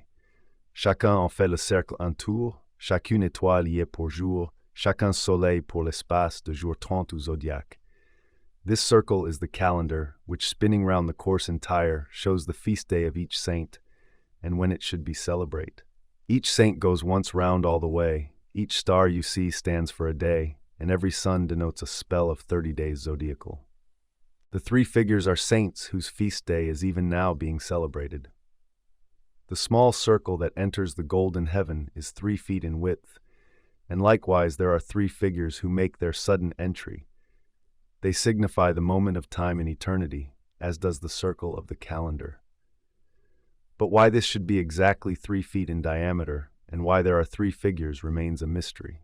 We naturally think of the 3 rhythms in our vision, which are started off by the pointer moving over the blue disk, and which enter the system just as inexplicably as the calendar circle enters the golden heaven. The guide continues to instruct Guillaume on the significance of the signs of the zodiac, with particular reference to sacred history, and ends with the remark that the Feast of the 12 Fishermen will be celebrated in the sign of Pisces, when the 12 will appear before the Trinity. Then it suddenly occurs to Guillaume that he has never really understood the nature of the Trinity, and he begs the angel for an explanation.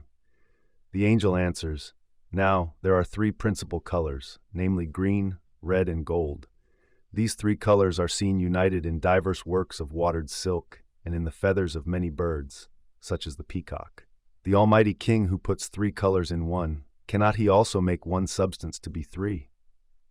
Gold, the royal color, is attributed to God the Father, red to God the Son, because he shed his blood, and to the Holy Ghost green, la couleur qui verdoie et qui réconforte." Thereupon the angel warns Guillaume not to ask any more questions and disappears. The poet wakes up to find himself safely in his bed, and so ends the Pèlerinage de l'âme. There is, however, one thing more to be asked. 3 there are, but where is the 4th? Why is blue missing? This color was also missing in the disturbed mandala of our dreamer. Curiously enough, the calendrier that intersects the golden circle is blue, and so is the vertical disc in the 3-dimensional mandala. We would conjecture that blue, standing for the vertical, means height and depth, the blue sky above, the blue sea below, and that any shrinkage of the vertical reduces the square to an oblong, thus producing something like an inflation of consciousness. Hence the vertical would correspond to the unconscious. But the unconscious in a man has feminine characteristics, and blue is the traditional color of the Virgin's celestial cloak.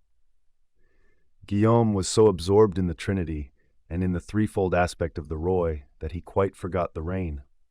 Faust prays to her in these words, "Supreme Mistress of the world, let me behold thy secret in the outstretched azure canopy of heaven." It was inevitable that blue should be missing for Guillaume in the tetrad of rainbow colors because of its feminine nature. But like woman herself, the anima means the height and depth of a man. Without the blue vertical circle, the golden mandala remains bodiless and 2-dimensional, a mere abstraction. It is only the intervention of time and space here and now that makes reality. Wholeness is realized for a moment only, the moment that Faust was seeking all his life. The poet in Guillaume must have had an inkling of the heretical truth when he gave the king a queen sitting on a throne made of earth-brown crystal. For what is heaven without Mother Earth? And how can man reach fulfillment if the queen does not intercede for his black soul? She understands the darkness, for she has taken her throne, the earth itself, to heaven with her, if only by the subtlest of suggestions. She adds the missing blue to the gold, red, and green, and thus completes the harmonious whole. Huth. The symbols of the self.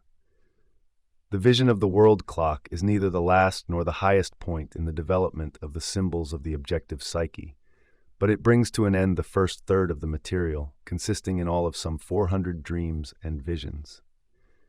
This series is noteworthy because it gives an unusually complete description of a psychic fact that I had observed long before in many individual cases. We have to thank not only the completeness of the objective material, but the care and discernment of the dreamer for having placed us in a position to follow, step by step, the synthetic work of the unconscious. The troubled course of this synthesis would doubtless have been depicted in even greater completeness had I taken account of the 340 dreams interspersed among the 59 examined here. Unfortunately, this was impossible, because the dreams touch to some extent on the intimacies of personal life and must therefore remain unpublished. So I had to confine myself to the impersonal material.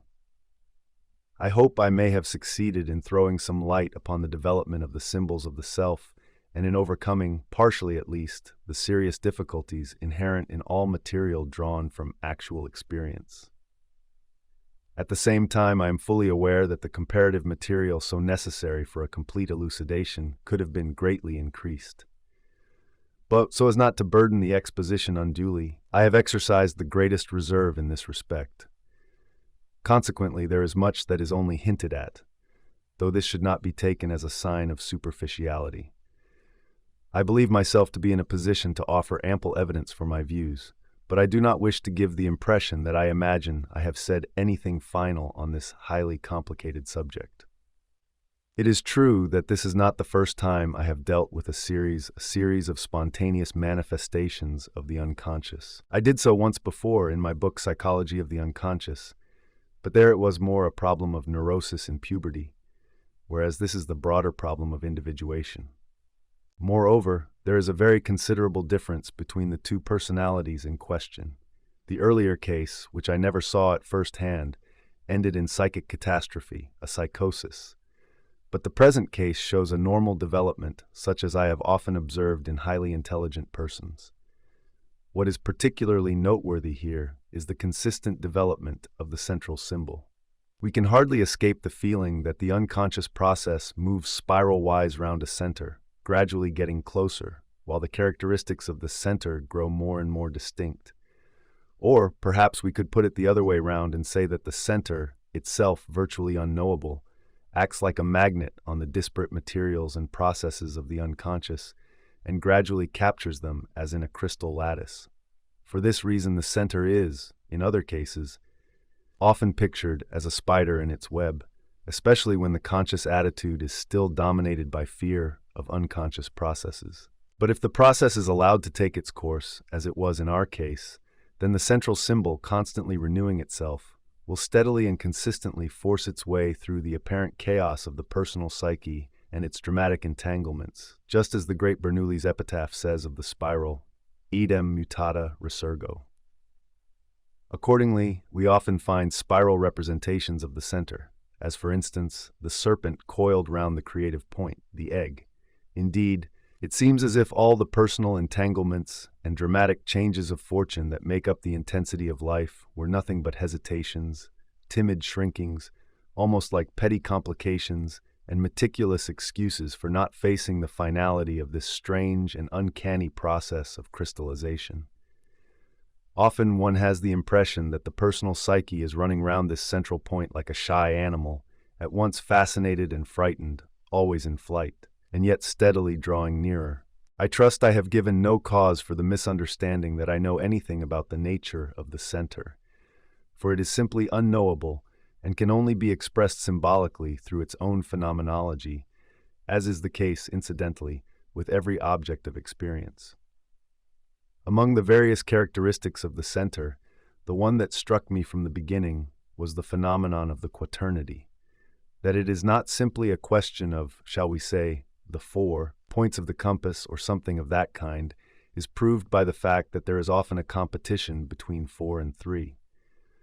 There is also, but more rarely, a competition between 4 and 5, though 5-rayed mandalas must be characterized as abnormal on account of their lack of symmetry. It would seem, therefore, that there is normally a clear insistence on 4, or as if there were a greater statistical probability of 4. Now it is, as I can hardly refrain from remarking, a curious sport of nature that the chief chemical constituent of the physical organism is carbon, which is characterized by 4 valencies.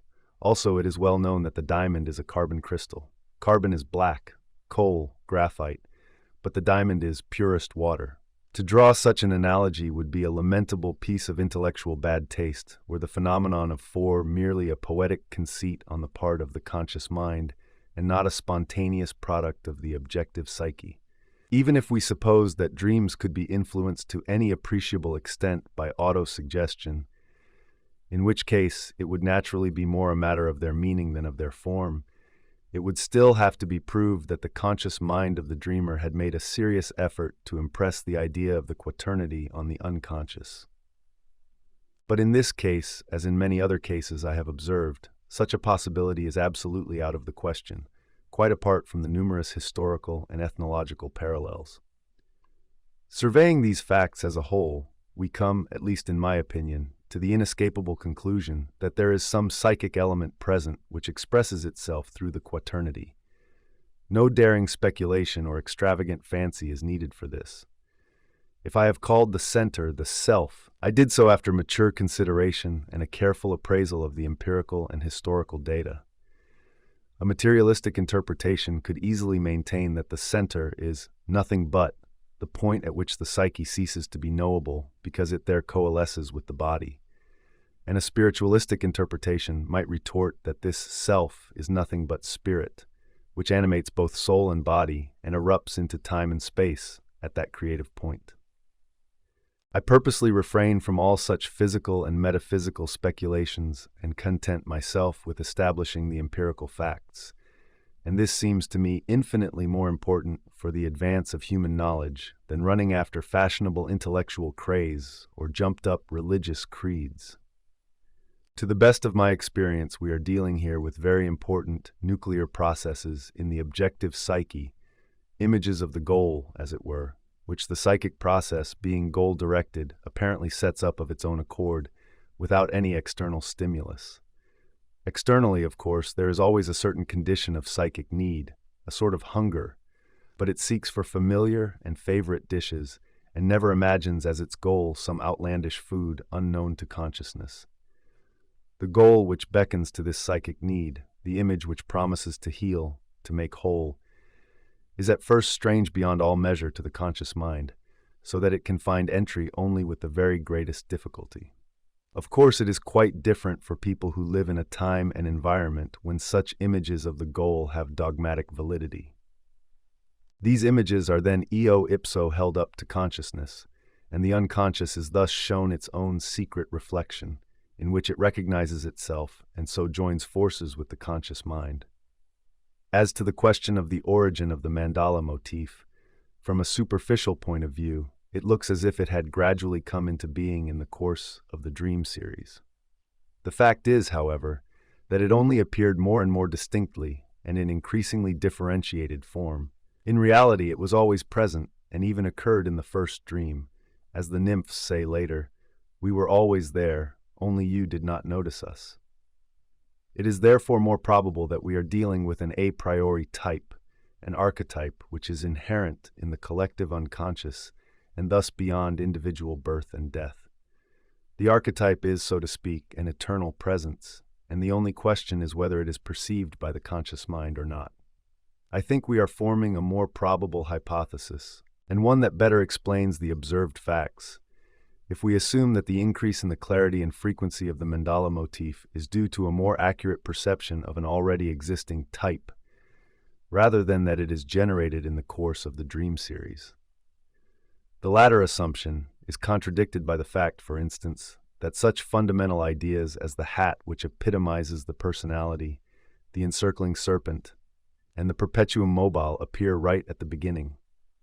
If the motif of the mandala is an archetype, it ought to be a collective phenomenon, i.e., theoretically it should appear in everyone.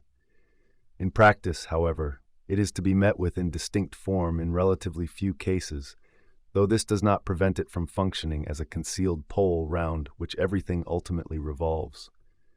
In the last analysis, every life is the realization of a whole, that is, of a self, for which reason this realization can also be called individuation. All life is bound to individual carriers who realize it, and it is simply inconceivable without them. But every carrier is charged with an individual destiny and destination, and the realization of these alone makes sense of life. True, the sense is often something that could just as well be called nonsense, for there is a certain incommensurability between the mystery of existence and human understanding. Sense and nonsense are merely man-made labels which serve to give us a reasonably valid sense of direction. As the historical parallels show, the symbolism of the mandala is not just a unique curiosity. We can well say that it is a regular occurrence. Were it not so, there would be no comparative material, and it is precisely the possibility of comparing the mental products of all times from every quarter of the globe that shows us most clearly what immense importance the consensus gentium has always attached to the processes of the objective psyche. This is reason enough not to make light of them, and my medical experience has only confirmed this estimate. There are people, of course, who think it unscientific to take anything seriously. They do not want their intellectual playground disturbed by graver considerations.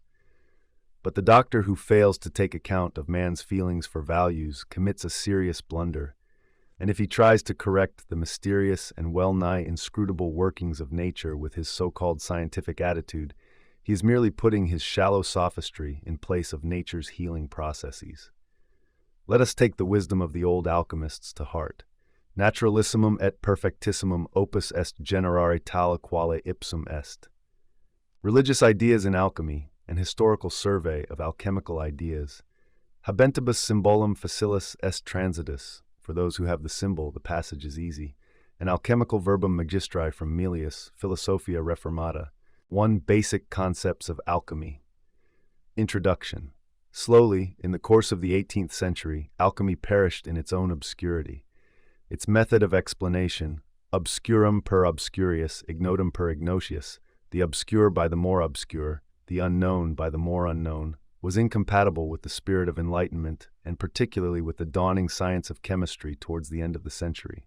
But these two new intellectual forces only gave the coup de grace to alchemy. Its inner decay had begun at least a century earlier, at the time of Jacob Boehme, when many alchemists deserted their alembics and melting pots and devoted themselves entirely to Hermetic philosophy. It was then that the chemist and the Hermetic philosopher parted company. Chemistry became natural science, whereas Hermetic philosophy lost the empirical ground from under its feet and aspired to bombastic allegories and inane speculations, which were kept alive only by memories of a better time.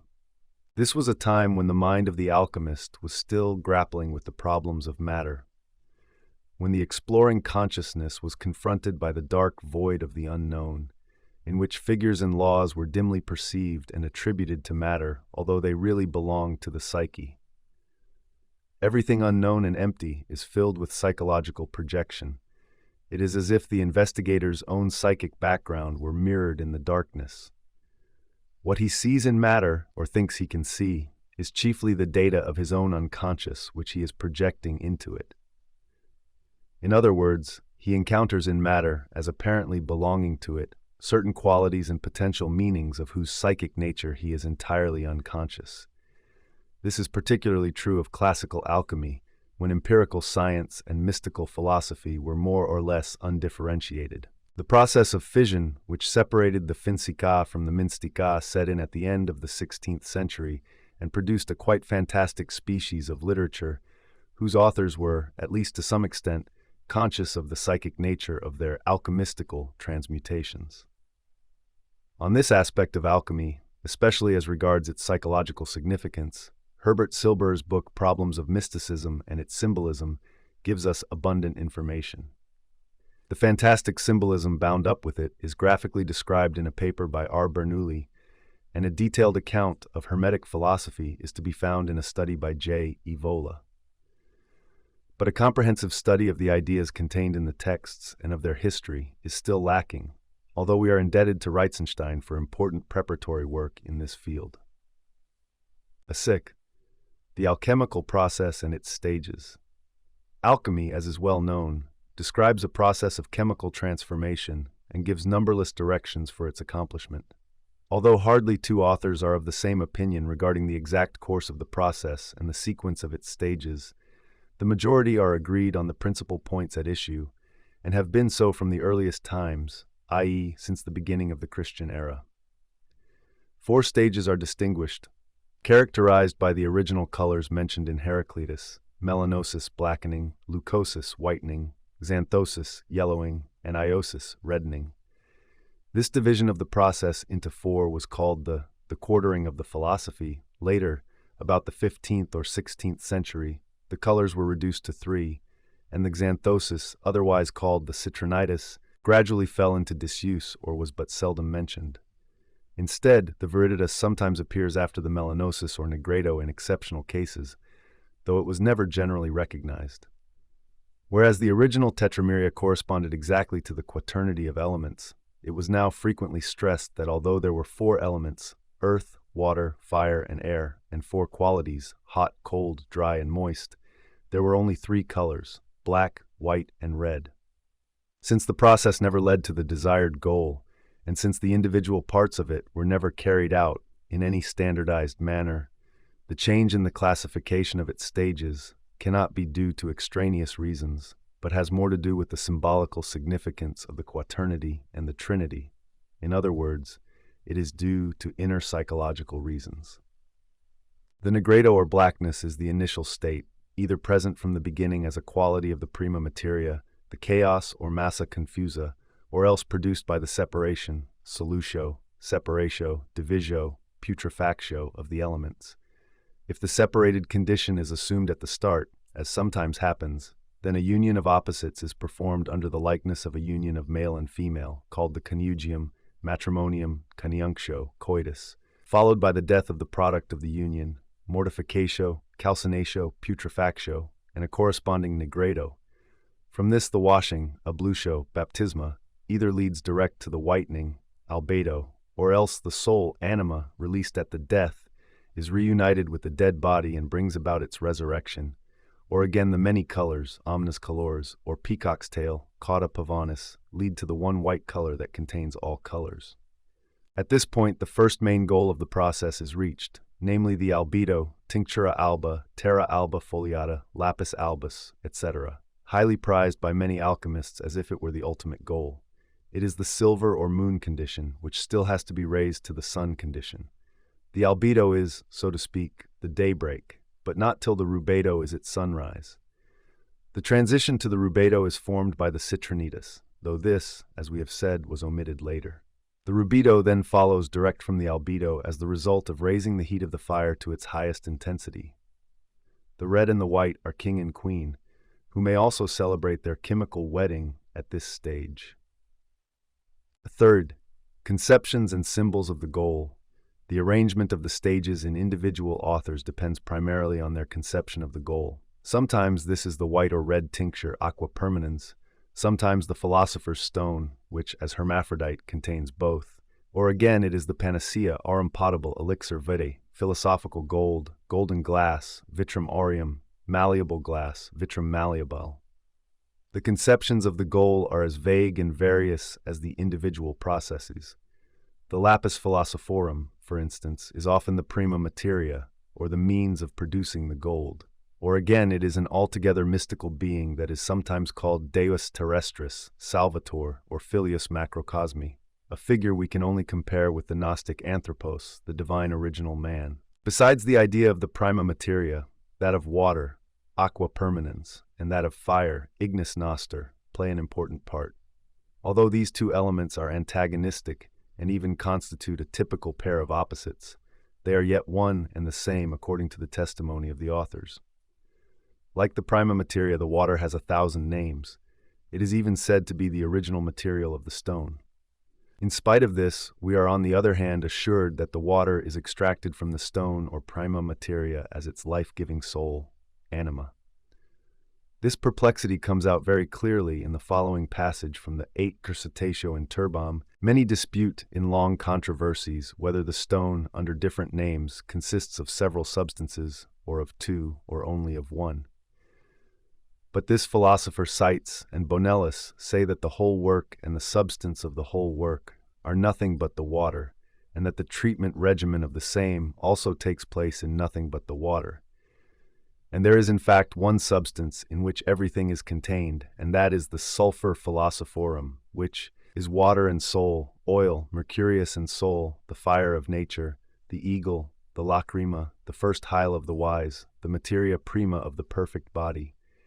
And by whatever names the philosophers have called their stone, they always mean and refer to this one substance, i.e., to the water from which everything originates, and in which everything is contained, which rules everything, in which errors are made, and in which the error is itself corrected. I call it philosophical water, not ordinary vulge water, but aqua mercurialis, whether it be simple or composite. For both are the philosophical water, although the vulgar mercury is different from the philosophical. That water is simple and unmixed.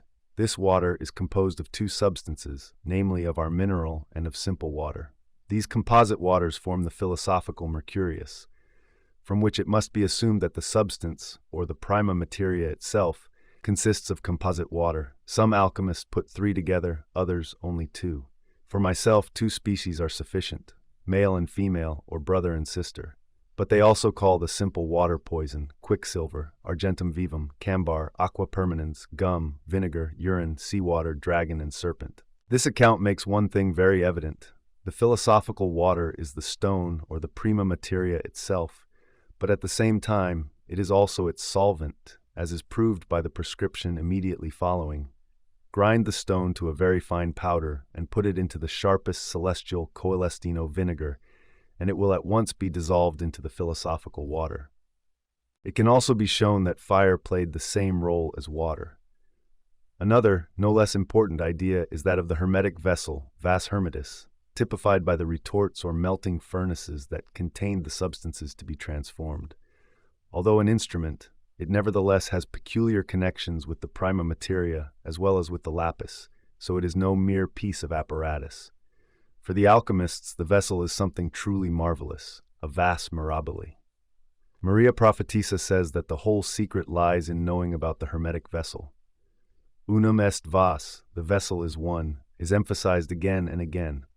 It must be completely round, in imitation of the spherical cosmos, so that the influence of the stars may contribute to the success of the operation.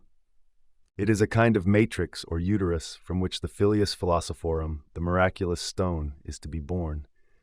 Hence it is required that the vessel be not only round, but egg-shaped. One naturally thinks of this vessel as a sort of retort or flask, but one soon learns that this is an inadequate conception, since the vessel is more a mystical idea, a true symbol, like all the central ideas of alchemy. Thus we hear that the vas is the water, or aqua permanens, which is none other than the mercurius of the philosophers. But not only is it the water, it is also its opposite, fire. I will not enter further into all the innumerable synonyms for the vessel. The few I have mentioned will suffice to demonstrate its undoubted symbolical significance. As to the course of the process as a whole, the authors are vague and contradictory. Many content themselves with a few summary hints, others make an elaborate list of the various operations. Thus, in 1576, Josephus Quercetanus, alchemist, physician, and diplomat, who in France and French Switzerland played a somewhat similar role to that of Paracelsus, established a sequence of 12 operations as follows: 1. Calcinatio, 2. Solutio, 3. Elementorum separatio, 4. Coniunctio, 5. Putrefactio, 6. Coagulatio, cibetio, 8. Sublimatio, 9. Fermentatio, 10. Exaltatio, 11. Augmentatio, 12. Proiectio. Every single one of these terms has more than one meaning. We need only look up the explanations in Ruhlen's lexicon to get a more than adequate idea of this. It is therefore pointless to go further into the variations of the alchemical procedure in the present context. Such is, superficially and in the roughest outline, the framework of alchemy as known to us all. From the point of view of our modern knowledge of chemistry, it tells us little or nothing. And if we turn to the texts and the hundreds and hundreds of procedures and recipes left behind by the Middle Ages and Antiquity, we shall find relatively few among them with any recognizable meaning for the chemist. He would probably find most of them nonsensical, and furthermore it is certain beyond all doubt that no real tincture or artificial gold was ever produced during the many centuries of earnest endeavor.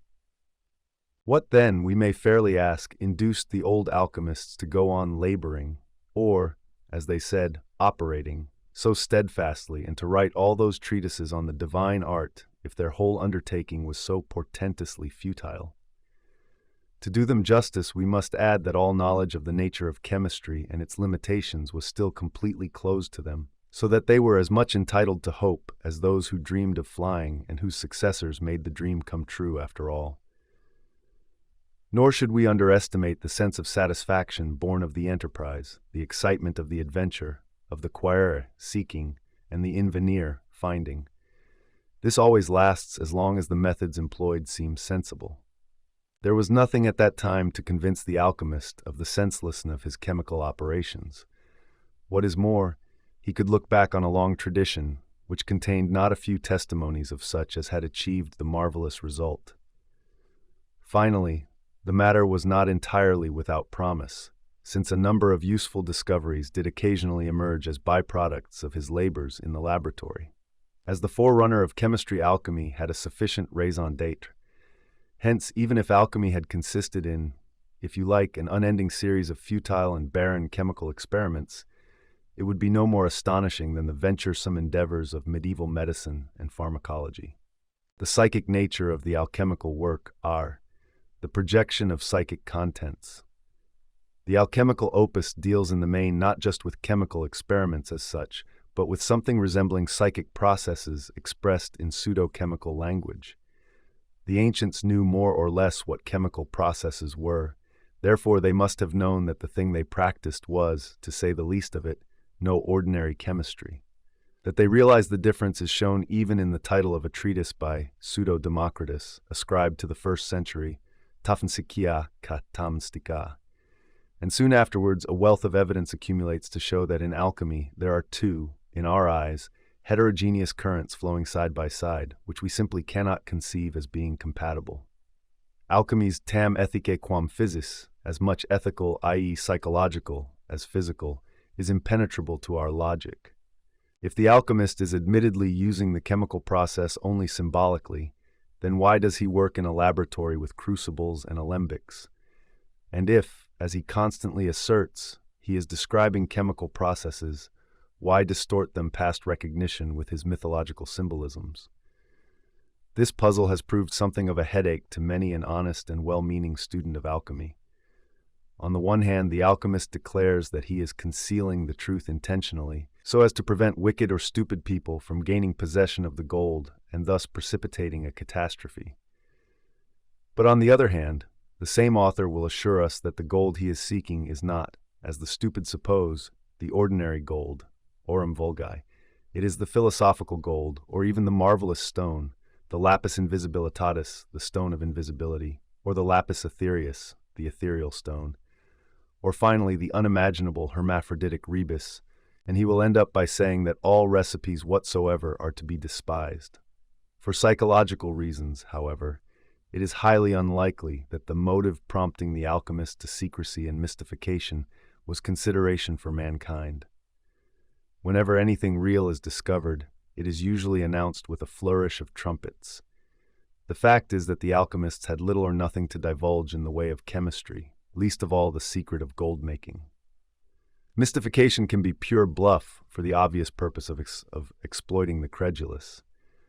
But any attempt to explain alchemy as a whole from this angle is, in my opinion, contradicted by the fact that a fair number of detailed scholarly and conscientious treatises were written and published anonymously, and therefore could not be of unlawful advantage to anyone. At the same time, there are undoubtedly a great many fraudulent productions written by charlatans. But mystification can also arise from another source. The real mystery does not behave mysteriously or secretively. It speaks a secret language. It adumbrates itself by a variety of images which all indicate its true nature. I am not speaking of a secret personally guarded by someone with a content known to its possessor, but of a mystery, a matter or circumstance which is secret, i.e., known only through vague hints but essentially unknown. The real nature of matter was unknown to the alchemist. He knew it only in hints. In seeking to explore it, he projected the unconscious into the darkness of matter in order to illuminate it. In order to explain the mystery of matter, he projected yet another mystery, his own unknown psychic background, into what was to be explained. Obscurum per obscurius, ignotum per ignotius. This procedure was not, of course, intentional. It was an involuntary occurrence. Strictly speaking, Projection is never made. It happens. It is simply there. In the darkness of anything external to me, I find, without recognizing it as such, an interior or psychic life that is my own. It would therefore be a mistake, in my opinion, to explain the formula tam ethi quam physis by the theory of correspondences, and to say that this is its cause. On the contrary, this theory is more likely to be a rationalization of the experience of projection. The alchemist did not practice his art because he believed on theoretical grounds in correspondence. The point is that he had a theory of correspondence because he experienced the presence of pre-existing ideas in physical matter. I am therefore inclined to assume that the real root of alchemy is to be sought less in philosophical doctrines than in the projections of individual investigators. I mean by this that while working on his chemical experiments, the operator had certain psychic experiences which appeared to him as the particular behavior of the chemical process. Since it was a question of projection, he was naturally unconscious of the fact that the experience had nothing to do with matter itself, that is, with matter as we know it today. He experienced his projection as a property of matter, but what he was in reality experiencing was his own unconscious. In this way, he recapitulated the whole history of man's knowledge of nature. As we all know, science began with the stars, and mankind discovered in them the dominance of the unconscious, the gods, as well as the curious psychological qualities of the zodiac, a complete projected theory of human character. Astrology is a primordial experience similar to alchemy. Such projections repeat themselves whenever man tries to explore an empty darkness and involuntarily fills it with living form. This being so, I turned my attention to the question of whether the alchemists themselves had reported any such experiences in the course of their work. I had no reason to hope for a very rich find, since they would be unconscious experiences which would escape record for precisely that reason. But in point of fact, there are one or two unmistakable accounts in the literature. Characteristically enough, the later accounts are more detailed and specific than the earlier ones. The most recent account comes from a treatise 5 alleged to have been translated from Ethiopian into Latin and from Latin into German, of which chapter 3, the creation, reads, "Take of common rainwater a good quantity, at least 10 quarts. Preserve it well sealed in glass vessels for at least 10 days. Then it will deposit matter and facies on the bottom. Pour off the clear liquid and place in a wooden vessel that is fashioned round like a ball. Cut it through the middle and fill the vessel a third full, and set it in the sun about midday in a secret or secluded spot. When this has been done, take a drop of the consecrated red wine and let it fall into the water, and you will instantly perceive a fog and thick darkness on top of the water, such as also was at the first creation. Then put in 2 drops, and you will see the light coming forth from the darkness. Whereupon little by little put in every half of each quarter hour first 3, then 4, then 5, then 6 drops, and then no more, and you will see with your own eyes one thing after another appearing by and by on top of the water, how God created all things in 6 days, and how it all came to pass, and such secrets as are not to be spoken aloud, and I also have not the power to reveal. Fall on your knees before you undertake this operation. Let your eyes judge of it, for thus was the world created. Let all stand as it is, and in half an hour after it began, it will disappear. By this you will see clearly the secrets of God, that are at present hidden from you as from a child. You will understand what Moses has written concerning the creation. You will see what manner of body Adam and Eve had before and after the fall, what the serpent was, what the tree, and what manner of fruits they ate, where and what paradise is, and in what bodies the righteous shall be resurrected, not in this body that we have received from Adam, but in that which we attain through the Holy Ghost, namely, in such a body as our Savior brought from heaven. In chapter 9, the heavens, we read, "You shall take 7 pieces of metal, of each and every metal as they are named after the planets, and shall stamp on each the character of the planet in the house of the same planet, and every piece shall be as large and thick as a rose noble, but of Mercury only the 4th part of an ounce by weight, and nothing stamped upon it. Then put them after the order in which they stand in the heavens into a crucible, and make all windows fast in the chamber, that it may be quite dark within. Then melt them all together in the midst of the chamber, and drop in 7 drops of the blessed stone.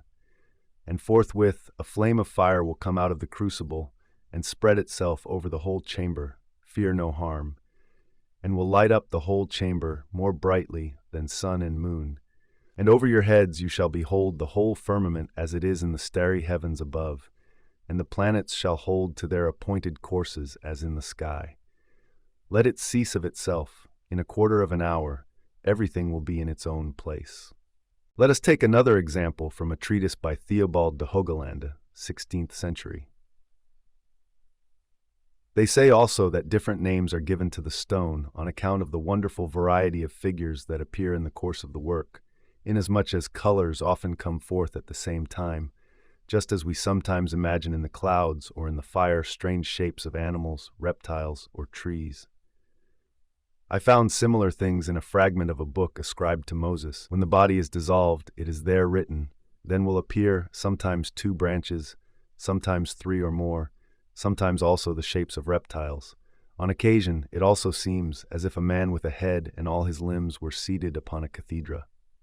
Like the 2 preceding texts, Hogelande's remarks prove that during the practical work certain events of an hallucinatory or visionary nature were perceived, which cannot be anything but projections of unconscious contents.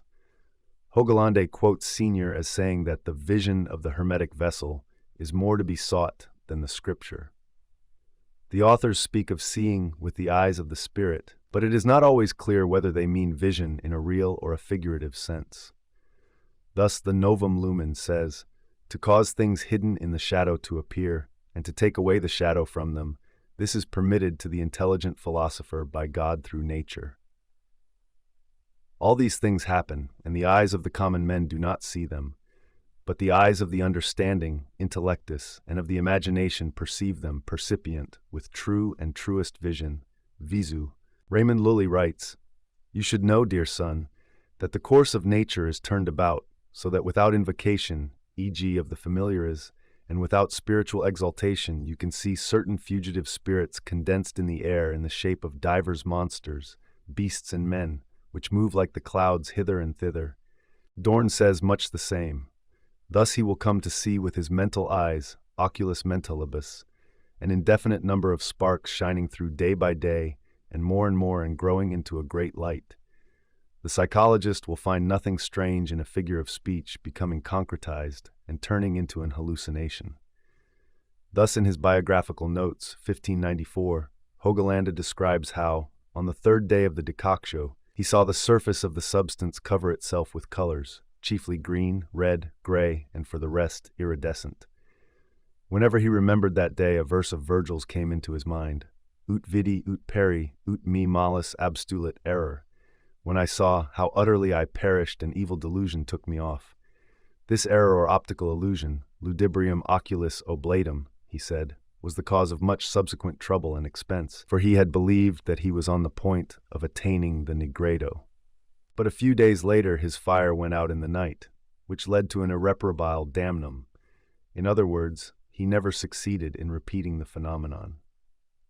Not that the iridescent skin on molten metal is necessarily an hallucination, but the text shows a remarkable willingness on the part of the author to suspect something of the sort.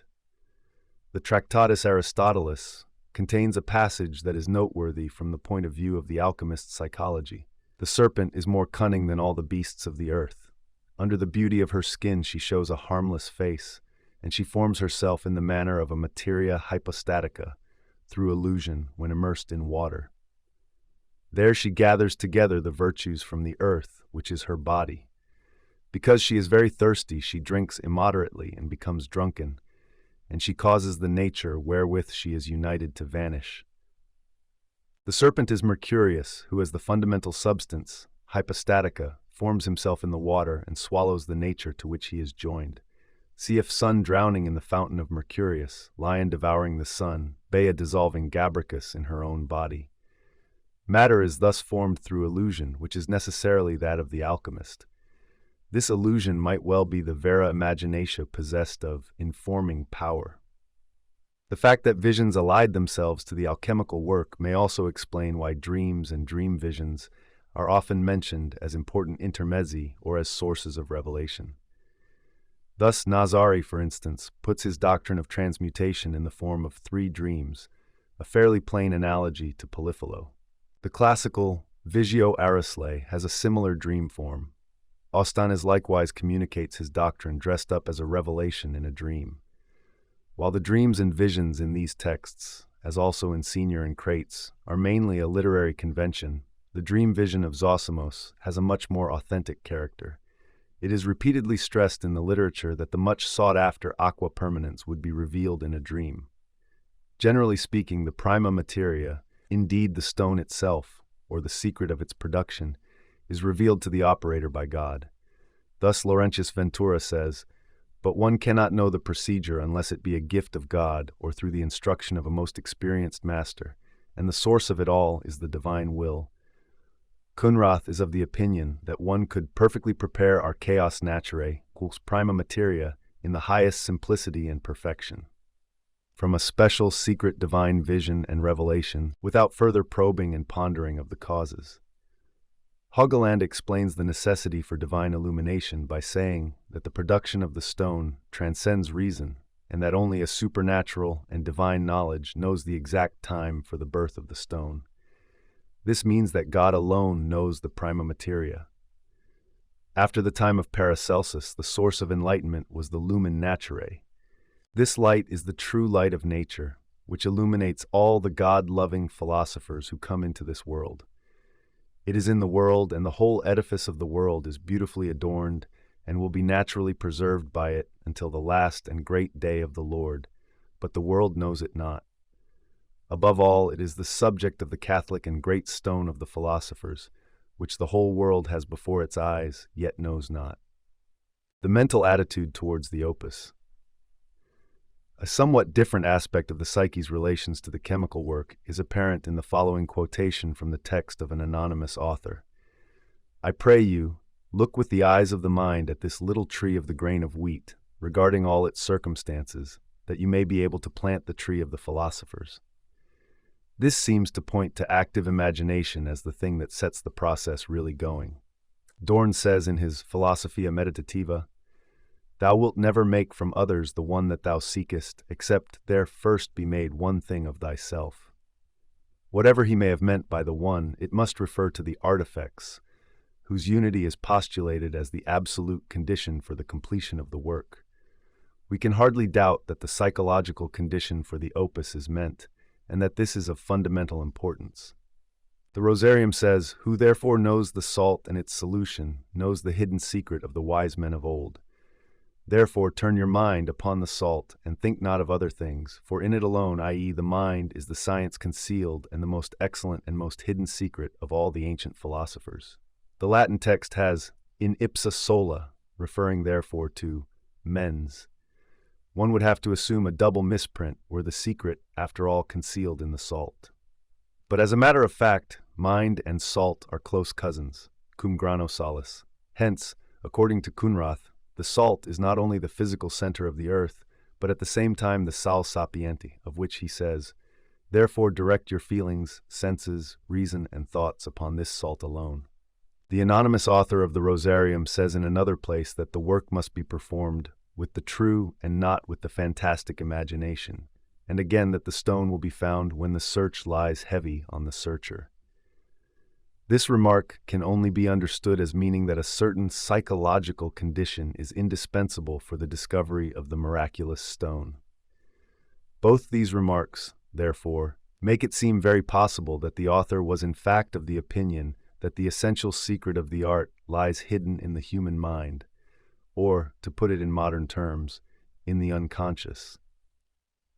If it really did dawn on the alchemists that their work was somehow connected with the human psyche and its functions, then it seems to me probable that the passage from the Rosarium is no mere misprint. It agrees too well with the statements of other authors. They insist throughout upon careful study and meditation of the books.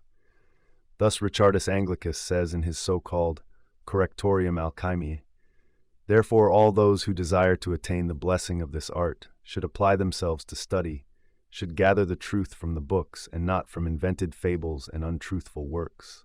There is no way by which this art can truly be found, although men meet with many deceptions, except by completing their studies and understanding the words of the philosophers.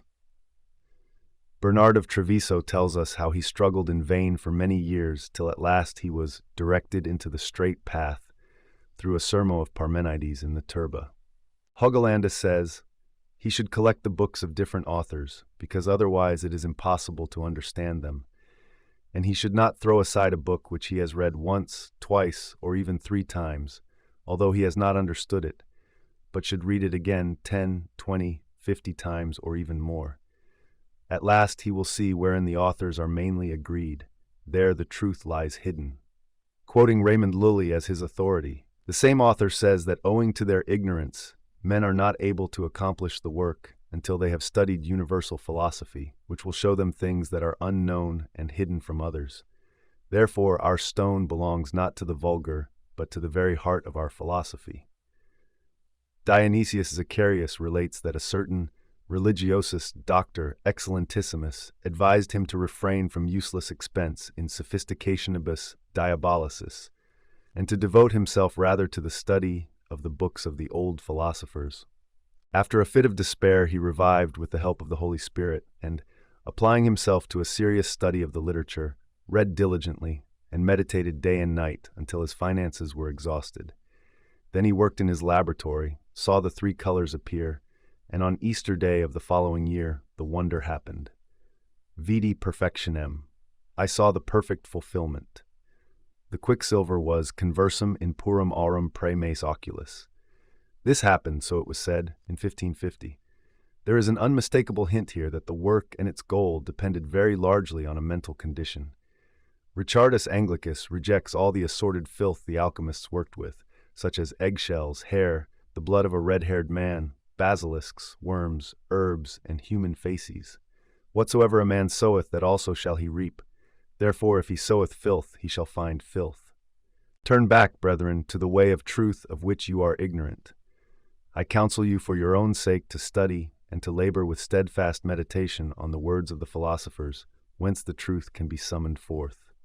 The importance or necessity of understanding and intelligence is insisted upon all through the literature, not only because intelligence above the ordinary is needed in the performance of so difficult a work, but because it is assumed that a species of magical power capable of transforming even brute matter dwells in the human mind. Dorn, who devoted a series of interesting treatises to the problem of the relationship between the work and the man, says, "In truth, the form, which is the intellect of man, is the beginning, middle, and end of the procedure, and this form is made clear by the saffron color, which indicates that man is the greater and principal form in the spagyric opus." Dorn draws a complete parallel between the alchemical work and the moral intellectual transformation of man. His thought, however, is often anticipated in the Heronite Treatise of Platonic Tetralogies, the Latin title of which is Liber Platonis Quartorum. Its author establishes 4 series of correspondences, each containing 4 books, for the help of the investigator. Alchemists at work, various stages of the process. Saul appears below, bringing the golden flower. Mutus Liber 1702. I de Opera Naturalium, concerning the work of natural things. 2.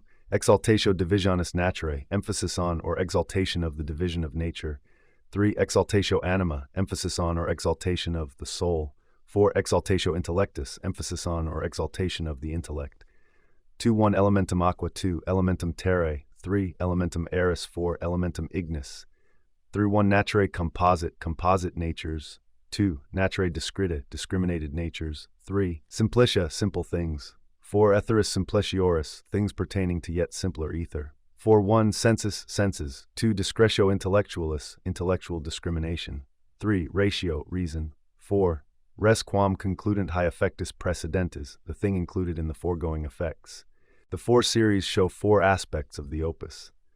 The first horizontal series begins with natural things. The prima materia is represented by water. These things are composite, i.e. mixed. Their correspondence in column 4 is sense perception. The second horizontal series represents a higher stage in the process. In column 1, the composite natures are decomposed or changed back into their initial elements. In column 2, the earth is separated from the primal water as in the book of Genesis, a favorite theme in alchemy.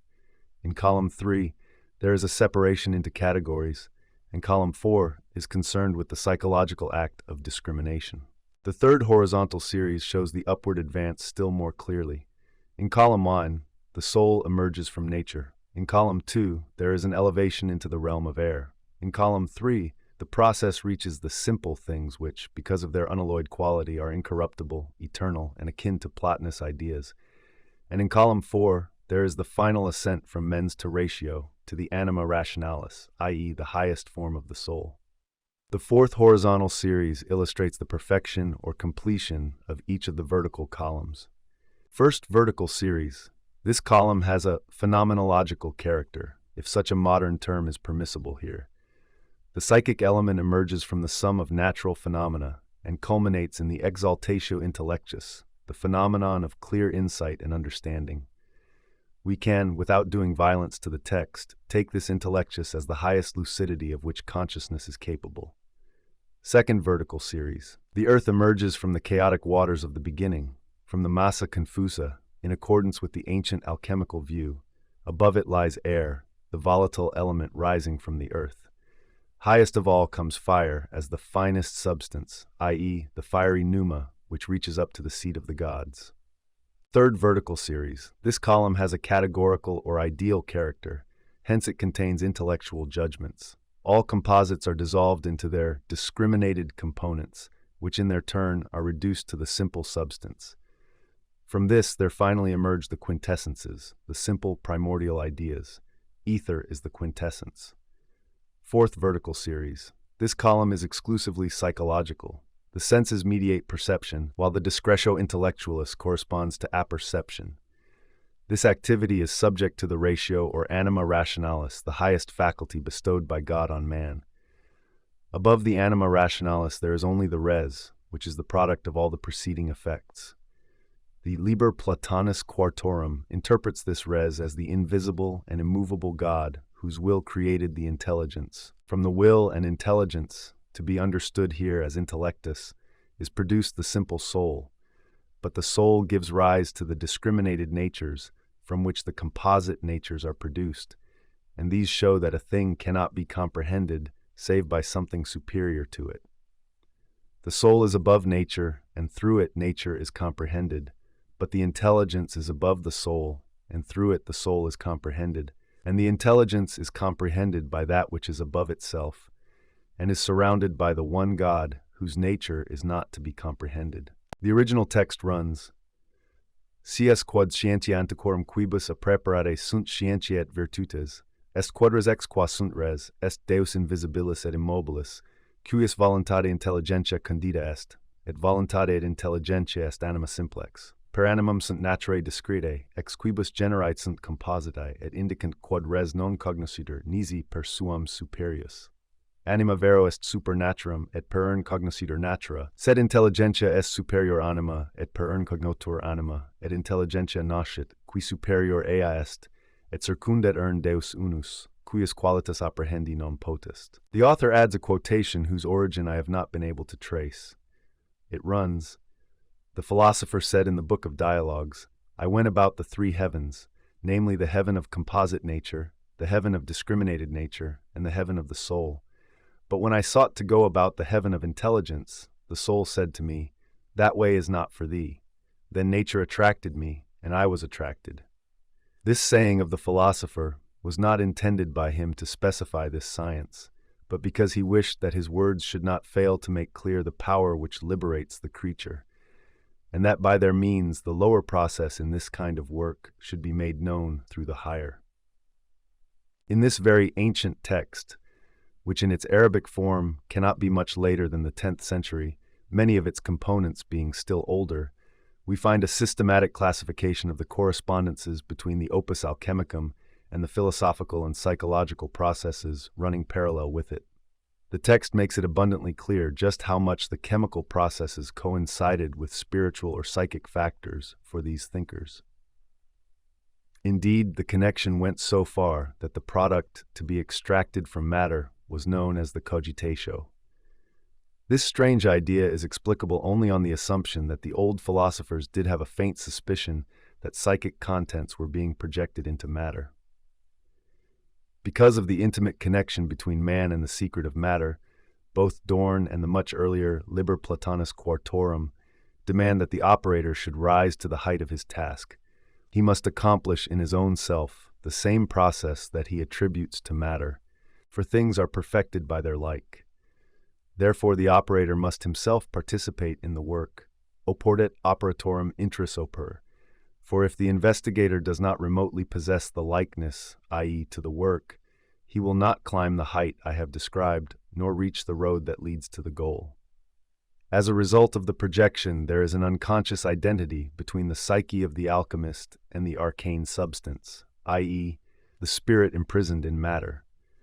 The Liber Platonis Quartorum accordingly recommends the use of the occiput as the vessel of transformation, because it is the container of thought and intellect. For we need the brain as the seat of the divine part. The text continues, "Through time and exact definition, things are converted into intellect, inasmuch as the parts are assimilated to one another in composition and in form. But on account of its proximity to the anima rationalis, the brain had to be assimilated to the amalgam, and the anima rationalis is simple, as we have said." The assumption underlying this train of thought is the causative effect of analogy. In other words, just as in the psyche, the multiplicity of sense perceptions produces the unity and simplicity of an idea, so the primal water finally produces fire, i.e., the ethereal substance, not, and this is the decisive point, as a mere analogy, but as the result of the mind's working on matter. Consequently, Dorn says, within the human body is concealed a certain metaphysical substance, known to very few, which needs no medicament, being itself an incorrupt medicament. This medicine is of threefold nature: metaphysical, physical, and moral. Moral is what we would call psychological. From this, Dorn goes on, the attentive reader will conclude that one must pass from the metaphysical to the physical by a philosophic procedure. This medicine is clearly the arcane substance which he defines elsewhere as veritas. There is in natural things a certain truth which cannot be seen with the outward eye, but is perceived by the mind alone, solamente, and of this the philosophers have had experience, and have ascertained that its virtue is such as to work miracles. In this truth lies the whole art of freeing the spirit, spiritus, from its fetters, in the same way that, as we have said, the mind mens can be freed, i.e. morally, from the body. As faith works miracles in man, so this power, the veritas efficaciae, brings them about in matter. This truth is the highest power and an impregnable fortress wherein the stone of the philosophers lies hid. By studying the philosophers, man acquires the skill to attain this stone. But again, the stone is man. Thus Dorn exclaims, "Transform yourselves from dead stones into living philosophical stones." Here he is expressing in the clearest possible way the identity of something in man with something concealed in matter. In his Reque Steganographique, Beroald de Verville says, "If any man wish at times to change the drop of mastic, and by pressing it to cause a clear tear to issue from it, let him take care, and he will see in a fixed time, under the gentle pressure of the fire, a like substance issue from the philosophic matter. For as soon as its violet darkness is excited for the second time, it will stir up from it as it were a drop or flower or flame or pearl, or other likeness of a precious stone, which will be diversified until it runs out in very clear whiteness, which thereafter will be capable of clothing itself with the honor of beauteous rubies, or ethereal stones, which are the true fire of the soul and light of the philosophers." It should now be sufficiently clear that from its earliest days alchemy had a double face. On the one hand, the practical chemical work in the laboratory, on the other, a psychological process, in part consciously psychic, in part unconsciously projected and seen in the various transformations of matter. Not much effort is needed at the beginning of the work. It is sufficient to approach it with a free and empty mind, as one text says. But one important rule must be observed. The mind, mens, must be in harmony with the work, and the work must be above all else. Another text says that in order to acquire the golden understanding, aurea apprehensio, one must keep the eyes of the mind and soul well open, observing and contemplating by means of that inner light which God has lit in nature and in our hearts from the beginning. Since the investigator's psyche was so closely bound up with the work, not only as its necessary medium, but also as its cause and point of departure, it is easy to understand why so much emphasis was laid on the psychic condition and mental attitude of the laboratory worker. Aufidius says, "Know that thou canst not have this science unless thou shalt purify thy mind before God, that is, wipe away all corruption from thy heart." According to Aurora, the treasure house of Hermetic wisdom rests on a firm foundation of 14 principal virtues: health, humility, holiness, chastity, virtue, victory, faith, hope, charity, goodness, benignitas, patience, temperance, a spiritual discipline or understanding, and obedience. The pseudo-Thomas, who is author of this same treatise, quotes the saying, "Purge the horrible darknesses of our mind," and gives as a parallel Senior's, "He maketh all that is black white."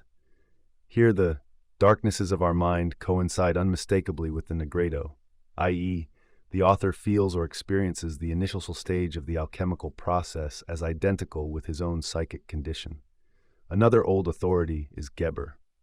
The Rosarium says that in his Liber Perfecti Magisterii, Geber requires the following psychological and characterological qualities of the artifacts. He must have a most subtle mind and an adequate knowledge of metals and minerals. But he must not have a coarse or rigid mind, nor should he be greedy and avaricious, nor irresolute and vacillating. Further, he must not be hasty or vain. On the contrary, he must be firm in purpose, persevering, patient, mild, long-suffering, and good-tempered. The author of the Rosarium goes on to say that he who wishes to be initiated into this art and wisdom must not be arrogant, but devout, upright, of profound understanding, humane, of a cheerful countenance and a happy nature. He continues, "My son, above all I admonish thee to fear God, who knoweth what manner of man thou art, and in whom is help for the solitary, whosoever he may be." Particularly instructive is the introduction to the art given by Maurianus to Khalid. "This thing for which you have sought so long is not to be acquired or accomplished by force or passion. It is to be won only by patience and humility, and by a determined and most perfect love. For God bestows this divine and immaculate science on his faithful servants, namely those on whom he resolved to bestow it from the original nature of things." Some remarks follow concerning the handing down of the art to pupils. "Nor were they, the elect, able to hold anything back, save through the strength granted to them by God, and they themselves could no longer direct their minds, save towards the goal appointed for them by God. For God charges those of his servants, whom he has purposely chosen, that they seek this divine science, which is hidden from men, and that they keep it to themselves. This is the science that draws its master away from the suffering of this world and leads to the knowledge of future good." When Maurianus was asked by the king why he lived in mountains and deserts rather than in hermitages, he answered, "I do not doubt that in hermitages and brotherhoods I would find greater repose and fatiguing work in the deserts and in the mountains, but no one reaps who does not sow. Exceeding narrow is the gateway to peace, and none may enter save through affliction of the soul." We must not forget, in considering this last sentence, that Maurianus is not speaking for the general edification, but is referring to the divine art and its work. Michael Meyer expresses himself in similar vein when he says, "There is in our chemistry a certain noble substance, in the beginning whereof is wretchedness with vinegar, but in its ending joy with gladness. Therefore I have supposed that the same will happen to me, namely that I shall suffer difficulty, grief, and weariness at first, but in the end shall come to glimpse pleasanter and easier things." The same author also affirms that our chemistry stirs up the artifacts to a meditation of the heavenly good, and that whoso is initiated by God into these mysteries casts aside all insignificant cares like food and clothing, and feels himself as it were newborn. The difficulty and grief to be encountered at the beginning of the work once more coincide with the negredo, like the horrible darknesses of our mind, of which Aurora speaks, and these in their turn are surely the same as the affliction of soul mentioned by Maurianus. The term he uses for the attitude of the adept, amor perfectissimus, expresses an extraordinary devotion to the work. If this serious meditation is not mere bragging, and we have no reason to assume any such thing, then we must imagine the old adepts carrying out their work with an unusual concentration, indeed, with religious fervor. Such devotion would naturally serve to project values and meanings into the object of all this passionate research, and to fill it with forms and figures that have their origin primarily in the unconscious of the investigator. Third, meditation and imagination. The point of view described above is supported by the alchemist's remarkable use of the terms meditatio and imaginatio. Ruhlen's lexicon Alchemia defines meditatio as follows. The word meditatio is used when a man has an inner dialogue with someone unseen. It may be with God when he is invoked, or with himself, or with his good angel. The psychologist is familiar with this inner dialogue. It is an essential part of the technique for coming to terms with the unconscious. Ruhlen's definition proves beyond all doubt that when the alchemists speak of meditare, they do not mean mere cogitation, but explicitly an inner dialogue, and hence a living relationship to the answering voice of the other in ourselves, i.e., of the unconscious. The use of the term meditation in the Hermetic dictum, and as all things proceed from the one through the meditation of the one, must therefore be understood in this alchemical sense as a creative dialogue, by means of which things pass from an unconscious potential state to a manifest one. Thus we read in a treatise of Philalethes, "Above all, it is marvelous that our stone, although already perfect and able to impart a perfect tincture, does voluntarily humble itself again and will meditate a new volatility apart from all manipulation." What is meant by a meditated volatility? We discover a few lines lower down where it says, "Of its own accord it will liquefy, and by God's command become endowed with spirit, which will fly up and take the stone with it." Again, therefore, to meditate means that through a dialogue with God, yet more spirit will be infused into the stone, i.e., it will become still more spiritualized, volatilized, or sublimated. Kunrath says much the same thing. Therefore, study, meditate, sweat, work, cook. So will a healthful flood be opened to you, which comes from the heart of the Son of the great world, a water which the Son of the great world pours forth from his body and heart, to be for us a true and natural aqua vitae. Likewise, the meditation of the heavenly good mentioned earlier must be taken in the sense of a living dialectical relationship to certain dominants of the unconscious. We have excellent confirmation of this in a treatise by a French alchemist living in the 17th and 18th centuries. He says, "How often did I see them, the sacerdotes Egyptiorum, overcome with joy at my understanding, how affectionately they kissed me, for the true grasp of the ambiguities of their paradoxical teaching came easily to my mind.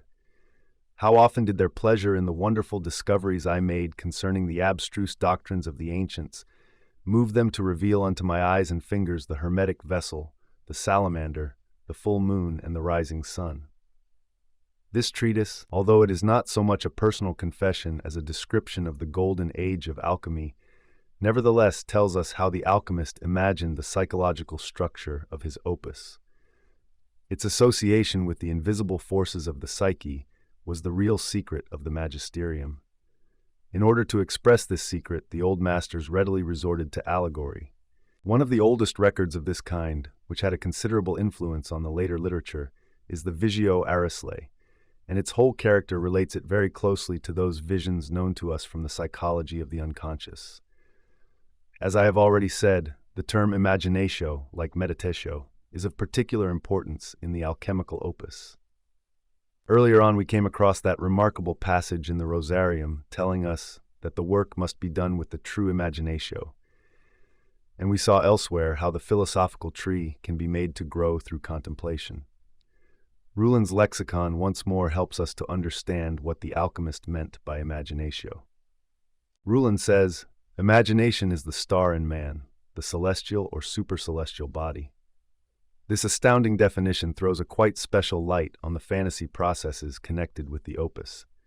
We have to conceive of these processes not as the immaterial phantoms we readily take fantasy pictures to be, but as something corporeal, a subtle body, semi-spiritual in nature. In an age when there was as yet no empirical psychology, such a concretization was bound to be made, because everything unconscious, once it was activated, was projected into matter. That is to say, it approached people from outside. It was a hybrid phenomenon, as it were, half spiritual, half physical, a concretization such as we frequently encounter in the psychology of primitives. The imaginatio, or the act of imagining, was thus a physical activity that could be fitted into the cycle of material changes that brought these about and was brought about by them in turn. In this way, the alchemist related himself not only to the unconscious, but directly to the very substance which he hoped to transform through the power of imagination. The singular expression astrum, star, is a Paracelsian term, which in this context means something like quintessence. Imagination is therefore a concentrated extract of the life forces, both physical and psychic. So the demand that the artifacts must have a sound physical constitution is quite intelligible, since he works with and through his own quintessence and is himself the indispensable condition of his own experiment. But just because of this intermingling of the physical and the psychic, it always remains an obscure point whether the ultimate transformations in the alchemical process are to be sought more in the material or more in the spiritual realm. Actually, however, the question is wrongly put. There was no either-or for that age. But there did exist an intermediate realm between mind and matter, i.e., a psychic realm of subtle bodies whose characteristic it is to manifest themselves in a mental as well as a material form. This is the only view that makes sense of alchemical ways of thought, which must otherwise appear nonsensical. Obviously, the existence of this intermediate realm comes to a sudden stop the moment we try to investigate matter in and for itself, apart from all projection. And it remains non-existent so long as we believe we know anything conclusive about matter or the psyche. But the moment when physics touches on the untrodden, untreadable regions, and when psychology has at the same time to admit that there are other forms of psychic life besides the acquisitions of personal consciousness, in other words, when psychology too touches on an impenetrable darkness, then the intermediate realm of subtle bodies comes to life again, and the physical and the psychic are once more blended in an indissoluble unity. We have come very near to this turning point today. Such reflections are unavoidable if we want to gain any understanding of alchemy's peculiar terminology. The earlier talk of the aberration of alchemy sounds rather old-fashioned today, when the psychological aspects of it have faced science with new tasks. There are very modern problems in alchemy, though they lie outside the province of chemistry. The concept of imaginatio is perhaps the most important key to the understanding of the opus. The author of the treatise De Sulphur speaks of the imaginative faculty of the soul in that passage where he is trying to do just what the ancients had failed to do, that is, give a clear indication of the secret of the art. The soul, he says, is the vice-regent of God, sui locum tenens so vice rex est, and dwells in the life spirit of the pure blood. It rules the mind, illa gubernat mentem, and this rules the body. The soul functions, opera in the body, but has the greater part of its function, opera outside the body, or, we might add by way of explanation, in projection. This peculiarity is divine, since divine wisdom is only partly enclosed in the body of the world. The greater part of it is outside, and it imagines far higher things than the body of the world can conceive, conceper. And these things are outside nature, God's own secrets. The soul is an example of this. It too imagines many things of the utmost profundity, profundissima, outside the body, just as God does. True, what the soul imagines happens only in the mind, non exequitur nisi in mente, but what God imagines happens in reality. The soul, however, has absolute and independent power, absolutum et separam potestatem, to do other things, alia facere, than those the body can grasp. But, when it so desires, it has the greatest power over the body, potestatem in corpus, for otherwise our philosophy would be in vain.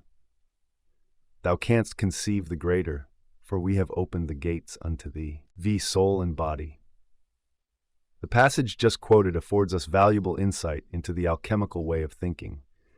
The soul in this text is evidently an anima corporalis that dwells in the blood. It would therefore correspond to the unconscious, if this is understood as the psychic phenomenon that mediates between consciousness and the physiological functions of the body. In the tantric chakra system, this anima would be located below the diaphragm. On the other hand, it is God's lieutenant or viceroy, the analog of the Deus creator.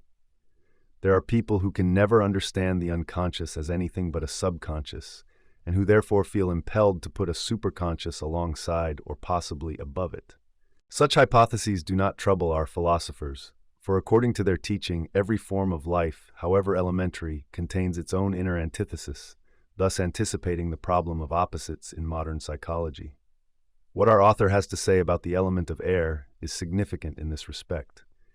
The air is a pure, uncorrupted element, in its kind the most worthy, being uncommonly light and invisible, but inside heavy, visible, and solid.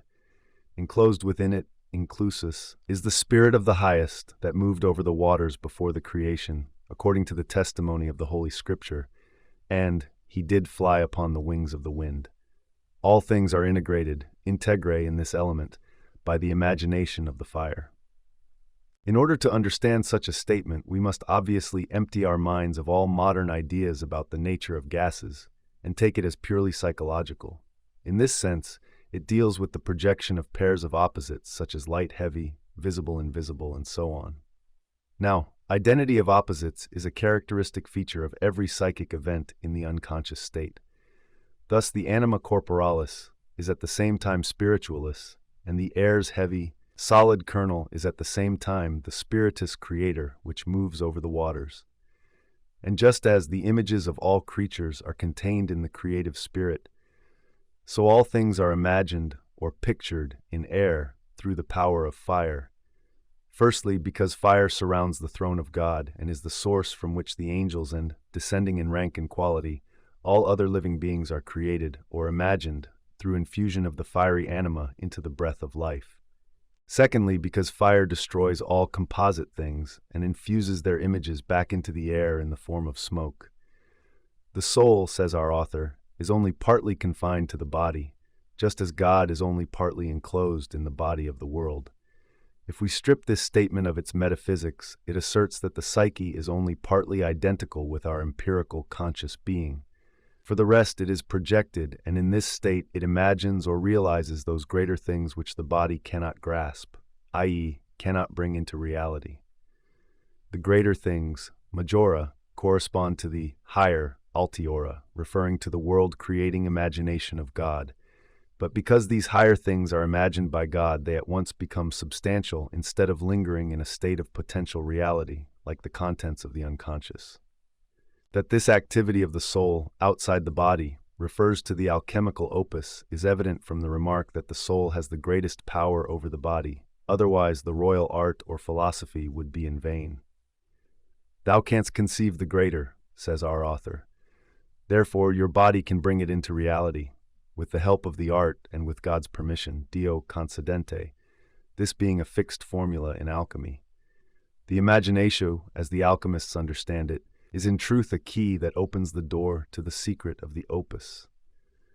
We now know that it was a question of representing and realizing those greater things which the soul, on God's behalf, imagines creatively and extra naturam, or, to put it in modern language, a question of actualizing those contents of the unconscious which are outside nature, i.e., not a datum of our empirical world, and therefore an a priori of archetypal character. The place or the medium of realization is neither mind nor matter, but that intermediate realm of subtle reality which can be adequately expressed only by the symbol. The symbol is neither abstract nor concrete, neither rational nor irrational, neither real nor unreal. It is always both. It is non-vulgi, the aristocratic preoccupation of one who is set apart, cuius libet sequestrati, chosen and predestined by God from the very beginning. In an Explicatio Locorum Signatorum, Libavius gives the following explanation of this picture, Fig. 142. A pedestal or base equals earth. BB, two giants or atlases kneeling on the base and supporting a sphere with their hands. C, four-headed dragon from whose breath the sphere takes shape. The four grades of fire, the first mouth emits a kind of air, the second a subtle smoke, the third smoke and fire, and the fourth pure fire. D, Mercurius with a silver chain, to which two recumbent animals are attached. E, the green lion. F, one-headed dragon. E and F both mean the same thing, the mercurial fluid, which is the materia prima of the stone, G. A three-headed silver eagle, two of whose heads droop while the third spits white water or the mercurial fluid into the sea, which is marked H. I. Picture of the wind, sending forth the breath of the spirit, spiritus, into the sea below. K. Picture of the red lion, with red blood flowing from his breast into the sea below, because the sea must be colored as if it were a mixture of silver and gold or white and red. The picture is applied to body, soul, and spirit by those who have sought three principles from the beginning, or to the blood of the lion and the lime of the eagle. For because they accept three, they have a double Mercurius. Those who accept two have one only, which comes from a crystal or from the unripe metal of the philosophers. L. A stream of black water, as in the chaos, representing the putrefactio. From it there rises a mountain, which is black at the bottom and white at the top, so that a silver stream flows down from the summit. For it is the picture of the first dissolution and coagulation, and of the resultant second dissolution. The above-mentioned mountain, NN, the heads of black ravens that are looking out of the sea. O silver rain falling from the clouds onto the summit of the mountain. Sometimes this represents the nourishment and cleansing of the Lato Biazak, sometimes the second dissolution, whereby the element of air is extracted from the earth and water. The earth is a form of the mountain, and the water is the liquid of the sea aforementioned. PP, the clouds from which come the dew or rain and the nourishing moisture. Q, a vision of heaven, where a dragon lies on his back and devours his own tail. He is an image of the second coagulation. RR, an Ethiopian man and woman supporting two higher spheres. They sit on the big sphere and accordingly represent the negredo of the second operation in the second putrefaction. SS, a sea of pure silver, which represents the mercurial fluid whereby the tinctures are united. TA swan swimming on the sea, spitting out a milky liquid from his beak. This swan is the white elixir, the white chalk, the arsenic of the philosophers, the thing common to both ferments. He has to support the upper sphere with his back and wings. V, eclipse of the sun. X, the sun diving into the sea, i.e., into the mercurial water into which the elixir also must flow. This leads to the true eclipse of the sun, and one should put a rainbow on either side to suggest the peacock's tail that then appears in the coagulation. YY, eclipse of the moon, which likewise has a rainbow on either side and also in the lowest part of the sea into which the moon must dive. This is the picture of the white fermentation, but both seas should be fairly dark. ZZ, the moon gliding into the sea. The king, clad in purple, with a golden crown, has a golden lion beside him. He has a red lily in his hand, whereas the queen has a white lily. B, the queen, crowned with a silver crown, strokes a white or silver eagle standing beside her. It's the phoenix on the sphere, cremating itself. Many gold and silver birds fly out of the ashes. It is the sign of multiplication and increase. 3. The work, the method. The basis of alchemy is the work opus. Part of this work is practical, the operatio itself, which is to be thought of as a series of experiments with chemical substances. In my opinion, it is quite hopeless to try to establish any kind of order in the infinite chaos of substances and procedures. Seldom do we get even an approximate idea of how the work was done, what materials were used, and what results were achieved. The reader usually finds himself in the most impenetrable darkness when it comes to the names of the substances.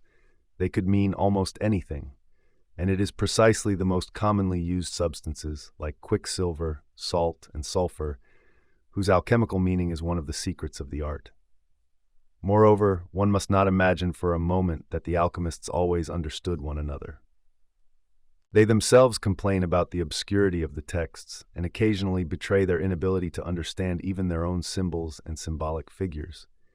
For instance, the learned Michael Meyer accuses the classical authority Geber of being the obscurest of all, saying that it would require an Oedipus to solve the riddle of the Gebrina Sphinx. Bernard of Treviso, another famous alchemist, goes so far as to call Geber an obscurantist and a Proteus who promises kernels and gives husks. The alchemist is quite aware that he writes obscurely. He admits that he veils his meaning on purpose, but nowhere, so far as I know, does he say that he cannot write in any other way. He makes a virtue of necessity by maintaining either that mystification is forced on him for one reason or another, or that he really wants to make the truth as plain as possible, but cannot proclaim aloud just what the prima materia or the lapis is. The profound darkness that shrouds the alchemical procedure comes from the fact that although the alchemist was interested in the chemical part of the work, he also used it to devise a nomenclature for the psychic transformations that really fascinated him. Every original alchemist built himself, as it were, a more or less individual edifice of ideas, consisting of the dicta of the philosophers and of miscellaneous analogies to the fundamental concepts of alchemy. Generally, these analogies are taken from all over the place. Treatises were even written for the purpose of supplying the artist with analogy-making material. The method of alchemy, psychologically speaking, is one of boundless amplification. The amplificatio is always appropriate when dealing with some obscure experience which is so vaguely adumbrated that it must be enlarged and expanded by being set in a psychological context in order to be understood at all. That is why, in analytical psychology, we resort to amplification in the interpretation of dreams, for a dream is too slender a hint to be understood until it is enriched by the stuff of association and analogy, and thus amplified to the point of intelligibility. This amplificatio forms the second part of the opus and is understood by the alchemist as theoria. Originally, the theory was the so-called Hermetic philosophy, but quite early on it was broadened by the assimilation of ideas taken over from Christian dogma. In the oldest alchemy known to the West, the Hermetic fragments were handed down mostly through Arabic originals. Direct contact with the Corpus Hermeticum was only established in the second half of the 15th century, when the Greek manuscript reached Italy from Macedonia and was translated into Latin by Marsilio Ficino. The vignette that is on the title page to the Tripus Aureus, 1618, is a graphic illustration of the double face of alchemy. The picture is divided into two parts. On the right is a laboratory where a man, clothed only in trunks, is busy at the fire. On the left, a library, where an abbot, a monk, and a layman are conferring together. In the middle, on top of the furnace, stands the tripod with a round flask on it containing a winged dragon. The dragon symbolizes the visionary experience of the alchemist as he works in his laboratory and theorizes. The dragon in itself is a monstrum, a symbol combining the chthonic principle of the serpent and the aerial principle of the bird. It is, as Rulin says, a variant of Mercurius. But Mercurius is the divine winged Hermes manifest in matter, the god of revelation, lord of thought, and sovereign psychopomp. The liquid metal argentum vivum, living silver, quicksilver, was the wonderful substance that perfectly expressed the nature of the stilvon, that which glistens and animates within. When the alchemist speaks of Mercurius, on the face of it he means quicksilver, but inwardly he means the world-creating spirit concealed or imprisoned in matter. The dragon is probably the oldest pictorial symbol in alchemy of which we have documentary evidence. It appears as the Ouroboros, the tail-eater, in the Codex Marcianus, which dates from the 10th or 11th century, together with the legend, No to pan, the one, the all. Time and again the alchemists reiterate that the opus proceeds from the one and leads back to the one, that it is a sort of circle like a dragon biting its own tail. For this reason the opus was often called circular or else rota, the wheel. Mercurius stands at the beginning and end of the work. He is the prima materia, the caput corvi, the negredo. As dragon he devours himself, and as dragon he dies, to rise again as the lapis.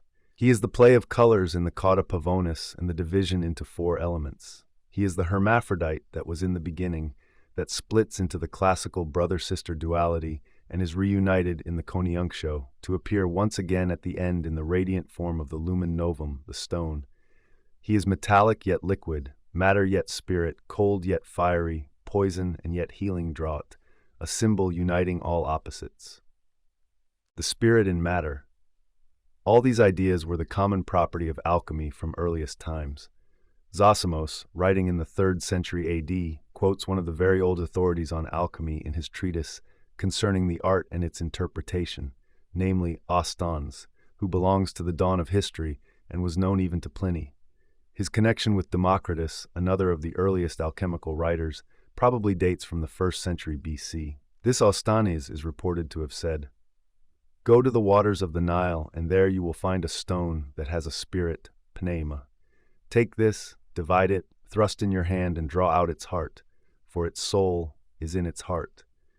An interpolator adds, there he says you will find this stone that has a spirit, which refers to the expulsion of the quicksilver in their neurosis. Nietzsche's metaphor in Zarathustra, an image slumbers for me in the stone, says much the same thing, but the other way round.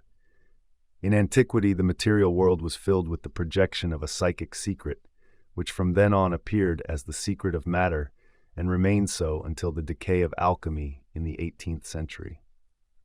Nietzsche, with his ecstatic intuition, tried to wrest the secret of the Superman from the stone in which it had long been slumbering.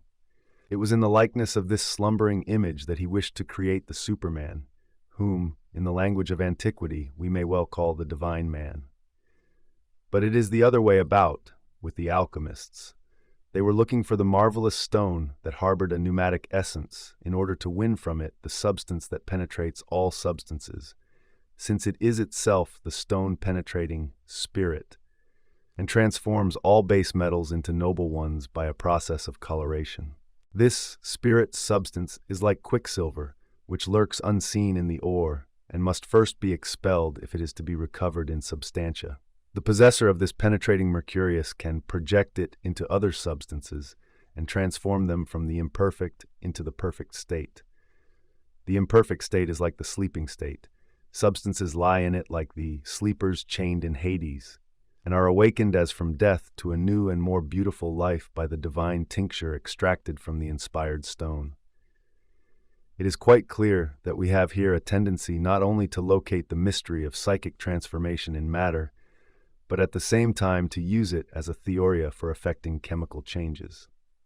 Just as Nietzsche made absolutely sure that nobody could mistake the Superman for a sort of spiritual or moral ideal, so it is emphasized that the tincture or divine water is far from being merely curative and ennobling in its effects, but that it may also act as a deadly poison which penetrates other bodies as pervasively as the pneuma penetrates its stone.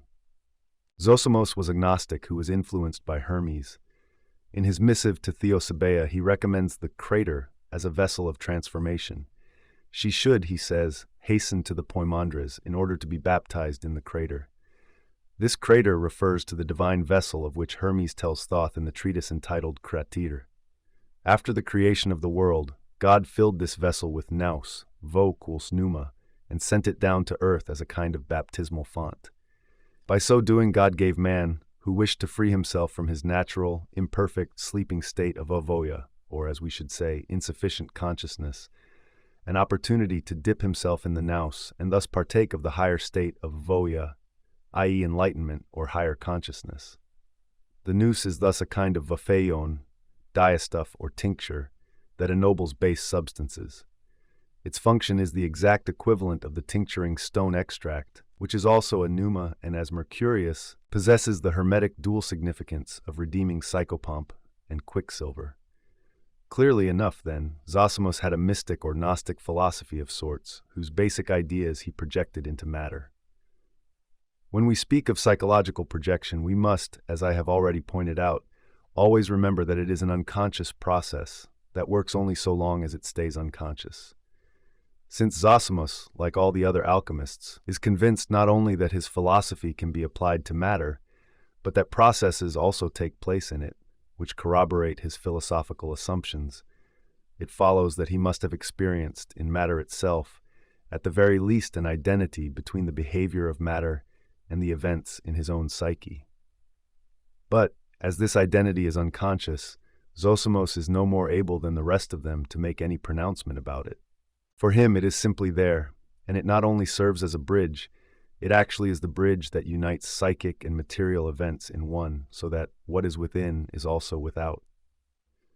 Nevertheless, an unconscious event which eludes the conscious mind will portray itself somehow and somewhere. It may be in dreams, visions, or fantasies. The idea of the pneuma as the Son of God, who descends into matter and then frees himself from it in order to bring healing and salvation to all souls, bears the traits of a projected unconscious content. Such a content is an autonomous complex divorced from consciousness, leading a life of its own in the psychic non-ego and instantly projecting itself whenever it is constellated in any way, that is, whenever attracted by something analogous to it in the outside world. The psychic autonomy of the pneuma is attested by the Neo-Pythagoreans. In their view, the soul was swallowed by matter and only mind, nous, was left. But the nous is outside man. It is his demon. One could hardly formulate its autonomy more aptly. Nous seems to be identical with the god Anthropos. He appears alongside the demiurge and is the adversary of the planetary spheres. He rends the circle of the spheres and leans down to earth and water, i.e., he is about to project himself into the elements. His shadow falls upon the earth, but his image is reflected in the water. This kindles the love of the elements, and he himself is so charmed with the reflected image of divine beauty that he would fain take up his abode within it. But scarcely has he set foot upon the earth when Physis locks him in a passionate embrace. From this embrace are born the 7 first hermaphroditic beings. The 7 are an obvious allusion to the 7 planets, and hence to the metals which in the alchemical view spring from the hermaphrodite Mercurius. In such visionary images as the Anthropos glimpsing his own reflection, there is expressed the whole phenomenon of the unconscious projection of autonomous contents. These myth pictures are like dreams, telling us that a projection has taken place, and also what has been projected.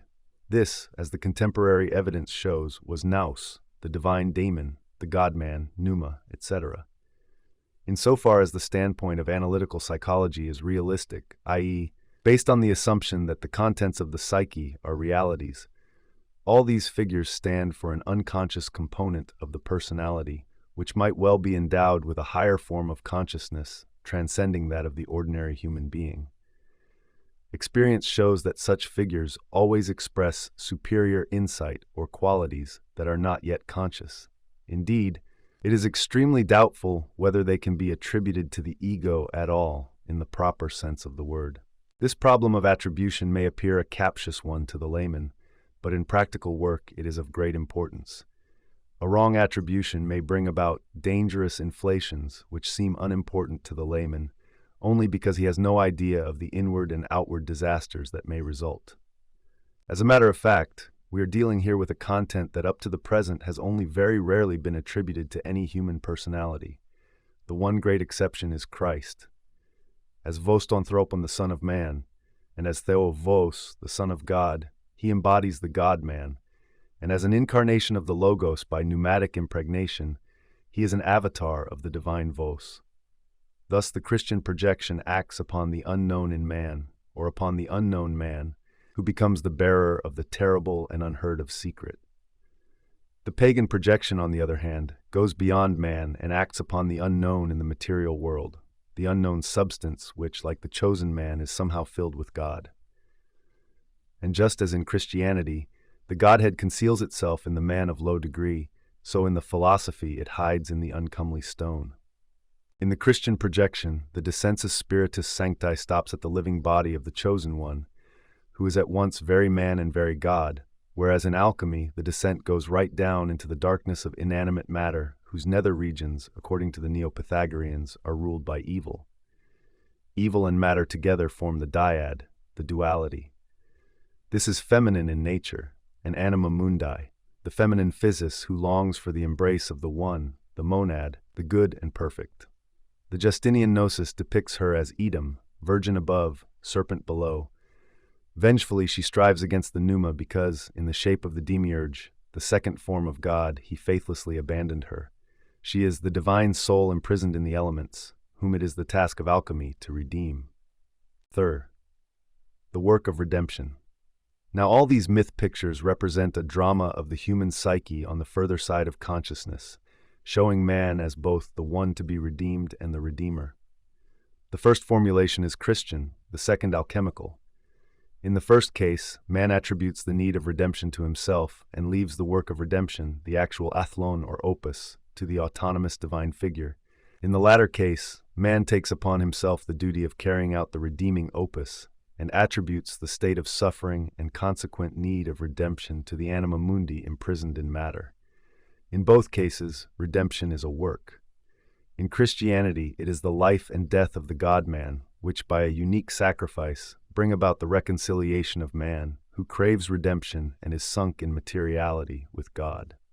The mystical effect of the God-man's self-sacrifice extends, broadly speaking, to all men, though it is efficacious only for those who submit through faith or are chosen by divine grace. But in the Pauline acceptance it acts as an apokatastasis and extends also to non-human creation in general, which, in its imperfect state, awaits redemption like the merely natural man. By a certain synchronicity of events, man, the bearer of a soul submerged in the world and the flesh, is potentially related to God at the moment when he, as Mary's son, enters into her, the Virgo Terrae and representative of matter in its highest form. And, potentially at least, man is fully redeemed at the moment when the eternal Son of God returns again to the Father after undergoing the sacrificial death. The ideology of this mysterium is anticipated in the myths of Osiris, Orpheus, Dionysus, and Hercules, and in the conception of the Messiah among the Hebrew prophets. These anticipations go back to the primitive hero myths where the conquest of death is already an important factor. The projections upon Attis and Mithras, more or less contemporary with the Christian one, are also worth mentioning.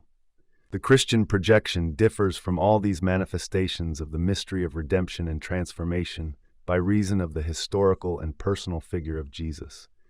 The mythical event incarnates itself in him, and so enters the realm of world history as a unique historical and mystical phenomenon. In the figure of the divine hero, God himself wrestles with his own imperfect, suffering, living creation. He even takes its suffering condition upon himself and, by this sacrificial act, accomplishes the opus magnum, the ethlon of salvation and victory over death. As regards the actual performance of this entirely metaphysical work, man is powerless to do anything really decisive. He looks to his Redeemer, full of faith and confidence, and does what he can in the way of imitation. But this never reaches the point where man himself becomes the Redeemer, or at least his own Redeemer. Yet a complete imitation and re-establishment of Christ in the believer would necessarily lead to such a conclusion. But this is out of the question. Were such an approximation to occur, then Christ would have re-established himself in the believer and replaced the latter's personality. We should have to be satisfied with this statement, were it not for the existence of the Church. The institution of the Church means nothing less than the everlasting continuation of the life of Christ and its sacrificial function. In the Officium Divinum, or, in Benedictine parlance, the Opus Divinum, Christ's sacrifice, the redeeming act, constantly repeats itself anew, while still remaining the unique sacrifice that was accomplished, and is accomplished ever again by Christ himself inside time and outside all time. This opus supernatural is represented in the sacrifice of the Mass. In the ritual act, the priest, as it were, shows forth the mystical event, but the real agent is Christ, who sacrifices himself everywhere, always. Though his sacrificial death occurred in time, it is an essentially timeless occurrence. In the Thomist view, the Mass is not a real immolatio, sacrifice of the body of Christ, but a representation of his sacrificial death. Such an interpretation would be sufficient and consistent were it not for the transubstantiation of the offered substances, the bread and wine. This offering is meant as a sacrificium, literally a making sacred.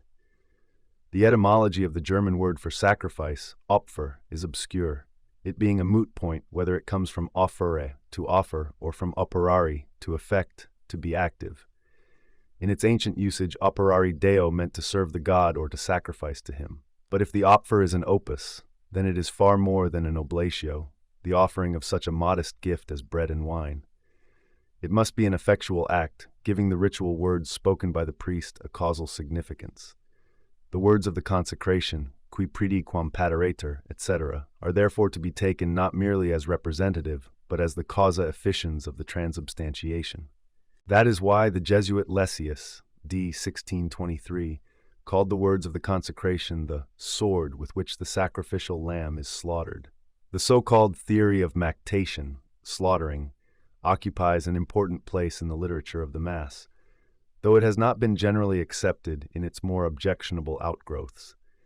Perhaps the clearest of all is the Greek ritual as described by the Archbishop Nicholas Cabasilas of Thessalonica, d. circa 1363. In the first, preparatory part of the Mass, The bread and wine are placed not on the main altar, but on the prothesis, a sort of sideboard. There the priest cuts a piece off the loaf and repeats the text. He is led as a lamb to the slaughter. Then he lays it on the table and repeats, "The Lamb of God is sacrificed." The sign of the cross is then imprinted on the bread, and a small lance stabbed into its side, to the text, "But one of the soldiers with a spear pierced his side, and forthwith came there out blood and water."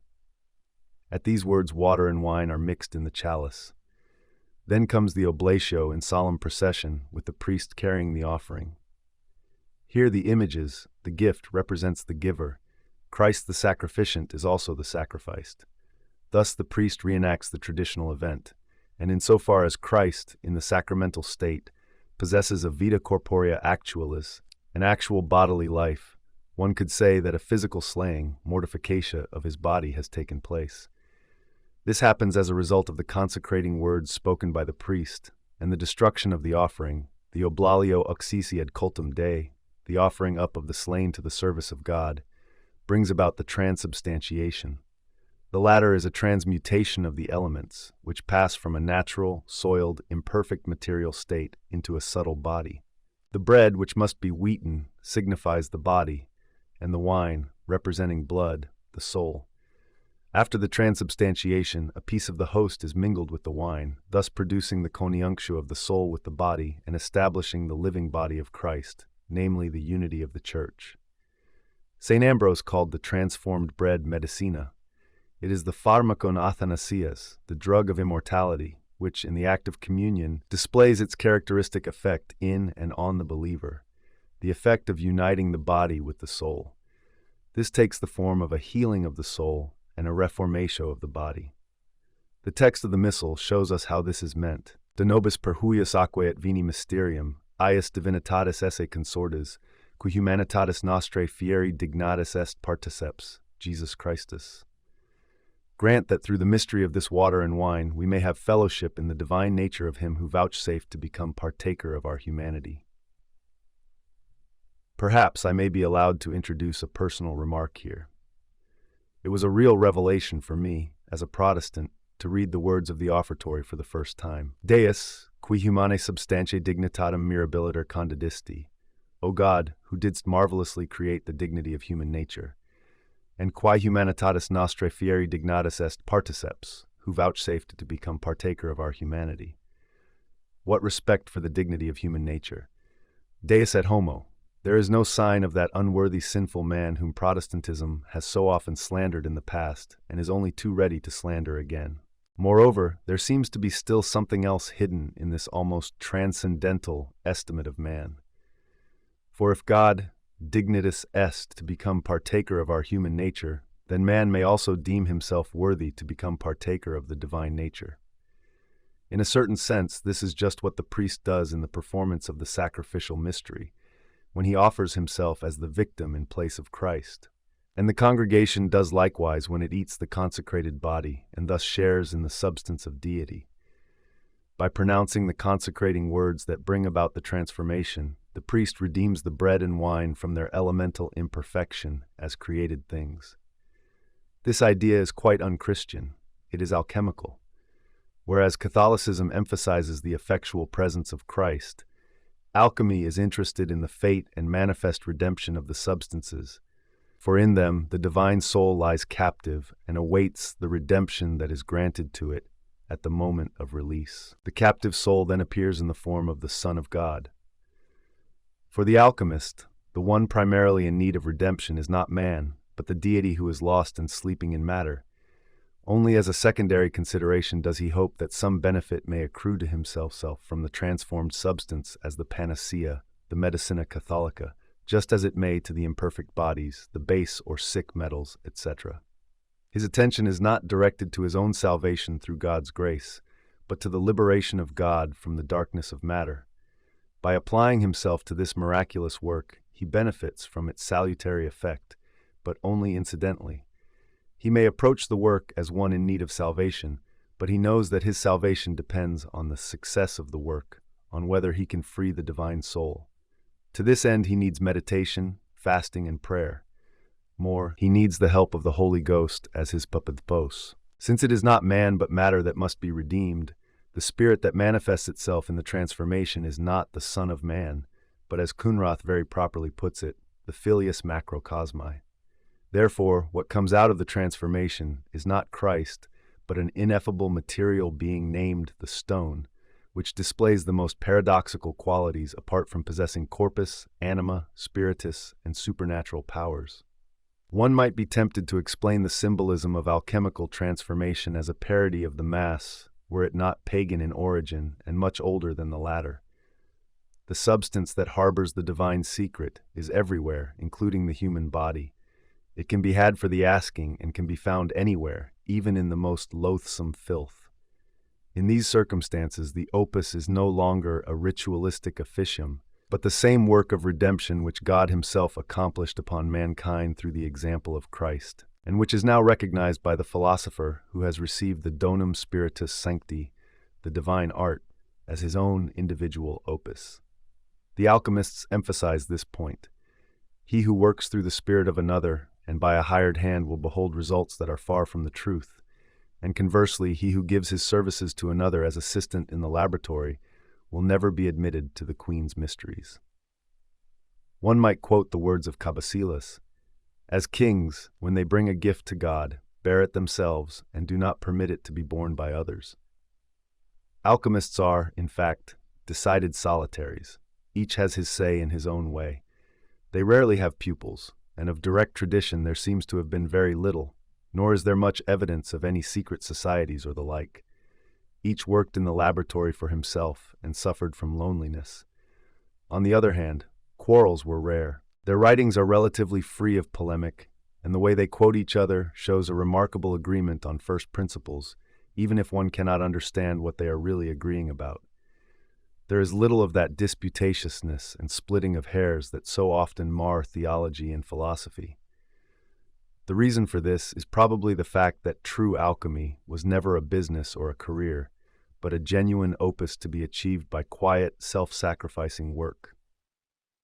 One has the impression that each individual tried to express his own particular experiences, quoting the dicta of the masters only when they seemed to offer analogies. All, from the very earliest times, are agreed that their art is sacred and divine, and likewise that their work can be completed only with the help of God. This science of theirs is given only to the few, and none understands it unless God or a master has opened his understanding.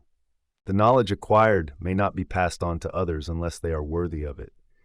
Since all the essentials are expressed in metaphors, they can be communicated only to the intelligent who possess the gift of comprehension.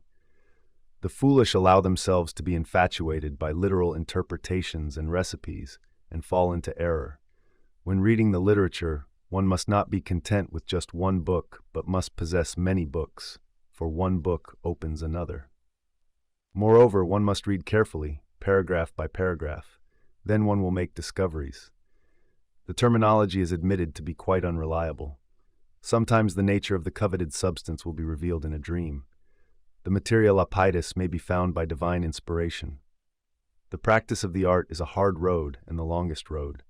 The art has no enemies except the ignorant. It goes without saying that there are good and bad authors in alchemical literature as elsewhere. There are productions by charlatans, simpletons, and swindlers. Such inferior writings are easily recognized by their endless recipes, their careless and uneducated composition, their studied mystification, their excruciating dullness, and their shameless insistence on the making of gold. Good books can always be recognized by the industry, care, and visible mental struggles of the author. 4. The prima materia, or synonyms for the materia. The basis of the opus, the prima materia, is one of the most famous secrets of alchemy. This is hardly surprising, since it represents the unknown substance that carries the projection of the autonomous psychic content. It was of course impossible to specify such a substance, because the projection emanates from the individual and is consequently different in each case. For this reason, it is incorrect to maintain that the alchemists never said what the prima materia was. On the contrary, they gave all too many definitions, and so were everlastingly contradicting themselves. For one alchemist, the prima materia was quicksilver.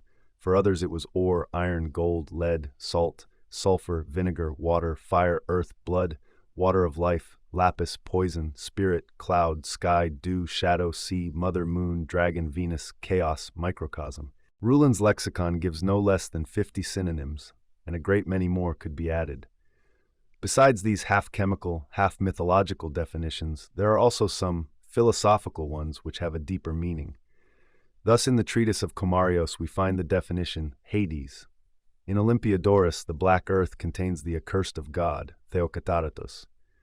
The Concilium Conugii says that the father of gold and silver, i.e., their prima materia, is the animal of earth and sea, or man, or a part of man, e.g., his hair, blood, etc.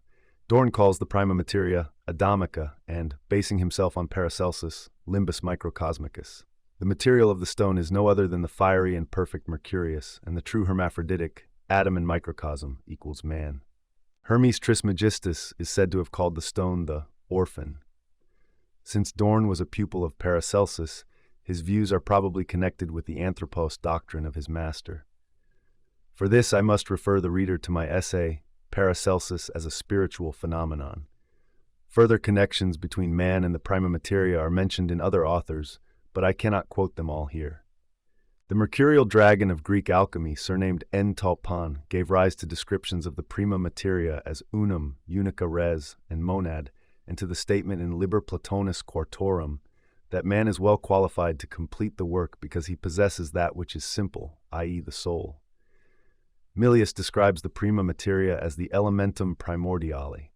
It is the pure subject and the unity of forms, and in it any form whatsoever may be assumed, in quo retinitur quaelibet forma cum possibilitat. In the second version of the Turba, Examindus says, I make known to you, ye sons of the doctrine, that the beginning of all creatures is a certain primary everlasting and infinite nature, which cooks and rules everything, and whose active and passive aspects are known and recognized only by those on whom the knowledge of the sacred art has been bestowed. In Sermo 9th of the Turba, Eximinus puts forward a theory of creation that corresponds to the biblical one, creation through the Word, but stands in flagrant contradiction to the above, according to which the beginning is a natura perpetua et infinita. In the Rosarium, the prima materia is called radix ipsius, root of itself. Because it roots in itself, it is autonomous and dependent on nothing. 2. The increatum. Being a radix ipsius, the prima materia is a true principium, and from this it is but a step to the Paracelsian view that it is something increatum, uncreated. In his Philosophia ad Athenienses, Paracelsus says that this unique materia is a great secret having nothing in common with the elements. It fills the entire regio etherea and is the mother of the elements and of all created things. Nothing can express this mystery, nor has it been created, nec etiam creatum fuit. This uncreated mystery was prepared, preparatum, by God in such a way that nothing will ever be like it in the future, nor will it ever return to what it was. For it was so corrupted as to be beyond reparation, which presumably refers to the fall. Dorn's rendering gives the sense of the original text. The autonomy and everlastingness of the prima materia in Paracelsus suggest a principle equal to the deity, corresponding to a dia mater. Just how Paracelsus managed to reconcile such a view with his professions of Christianity is his own private concern, nor is it by any means an isolated instance. The interpretations contained in Aquarium Sapientum, interesting on account of their truly preposterous character and hardly to be outdone even by Aurora, carry Paracelsian speculation still further, though without mentioning the author. The following texts, for example, are applied to the prima materia, and his going forth is from the beginning, from the days of eternity, Micah 5:2, DV, and before Abraham was made, I am, John 8:58, DV. This is supposed to show that the stone is without beginning and has its primum ends from all eternity, and that it too is without end and will exist in all eternity. To understand this properly, one must open wide the eyes of the soul and the spirit, and observe and discern accurately by means of the inner light. God has lit this light in nature and in our hearts from the beginning. And in the same way, continues the author, that the stone together with its material has 1,000 names and is therefore called miraculous.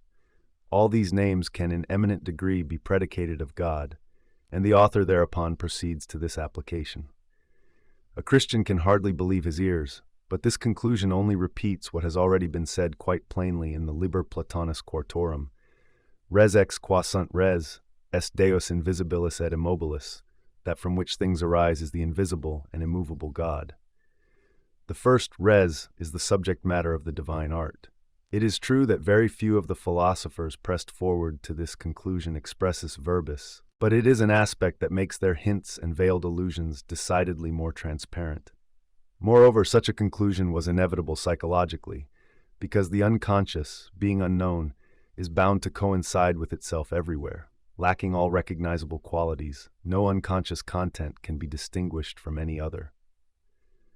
This is not a logical sophistry, but a very real phenomenon of great practical importance, for it affects the problems of identity and identification in social life, which are based on the collective and indiscriminable nature of unconscious contents. These, once they have taken possession of certain individuals, irresistibly draw them together by mutual attraction and knit them into smaller or larger groups, which may easily swell into an avalanche. The above quotations clearly show that the alchemists came to project even the highest value, God, into matter. With the highest value thus safely embedded in matter, a starting point was given for the development of genuine chemistry on the one hand, and of the more recent philosophical materialism on the other, with all the psychological consequences that necessarily ensue when the picture of the world is shifted 180 degrees. However remote alchemy may seem to us today, we should not underestimate its cultural importance for the Middle Ages. Today is the child of the Middle Ages, and it cannot disown its parents. Ubiquity and perfection. The prima materia has the quality of ubiquity. It can be found always and everywhere, which is to say that projection can take place always and everywhere. The English alchemist Sir George Ripley writes, "The philosophers tell the inquirer that birds and fishes bring us the lapis. Every man has it. It is in every place, in you, in me, in everything, in time and space. It offers itself in lowly form figura. From it there springs our eternal water, aqua permanens." According to Ripley, the prima materia is water. It is the material principle of all bodies, including Mercury. It is the hyle which the divine act of creation brought forth from the chaos as a dark sphere, sphericum opus. The chaos is a massa confusa that gives birth to the stone. The hylical water contains a hidden elemental fire. In the treatise De Sulfure Hellfire, ignis gehennalis is attributed to the element. According to Hortolanus, the stone arises from a massa confusa containing in itself all the elements. Just as the world came forth from a chaos confusum, so does the stone. The idea of the rotating aquasphere reminds us of the Neo-Pythagoreans. In Archytas, the world's soul is a circle or sphere. In Philolaus, it draws the world round with it in its rotation. The original idea is to be found in Anaxagoras, where the nous gives rise to a whirlpool in chaos. The cosmogony of Empedocles is also relevant. Here the sphaeros, spherical being, springs from the union of dissimilars, owing to the influence of Velea.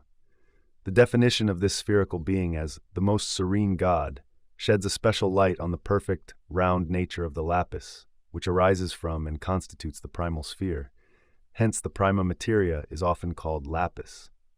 The initial state is the hidden state, but by the art and the grace of God it can be transmuted into the second, manifest state. That is why the prima materia sometimes coincides with the idea of the initial stage of the process, the negredo.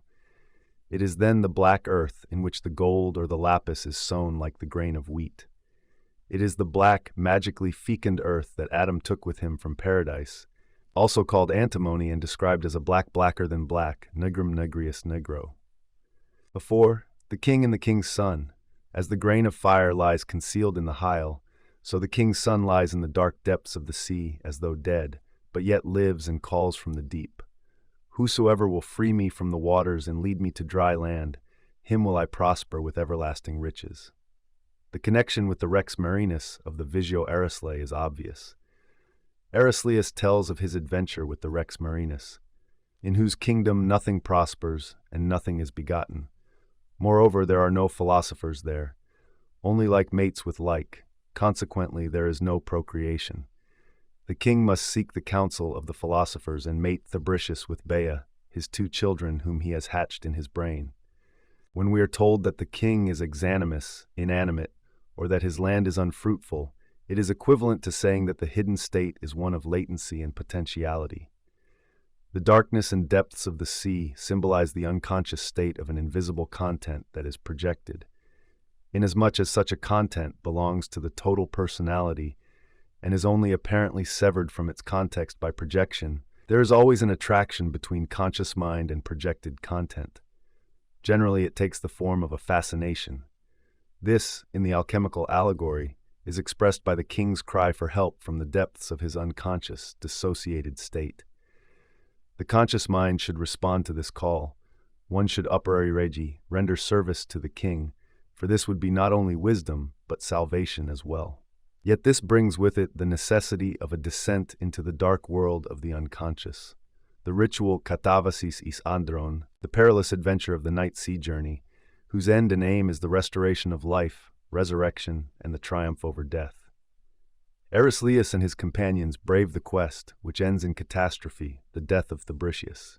His death is a punishment for the incestuous coniunctio oppositorum. The brother-sister pair stands allegorically for the whole conception of opposites.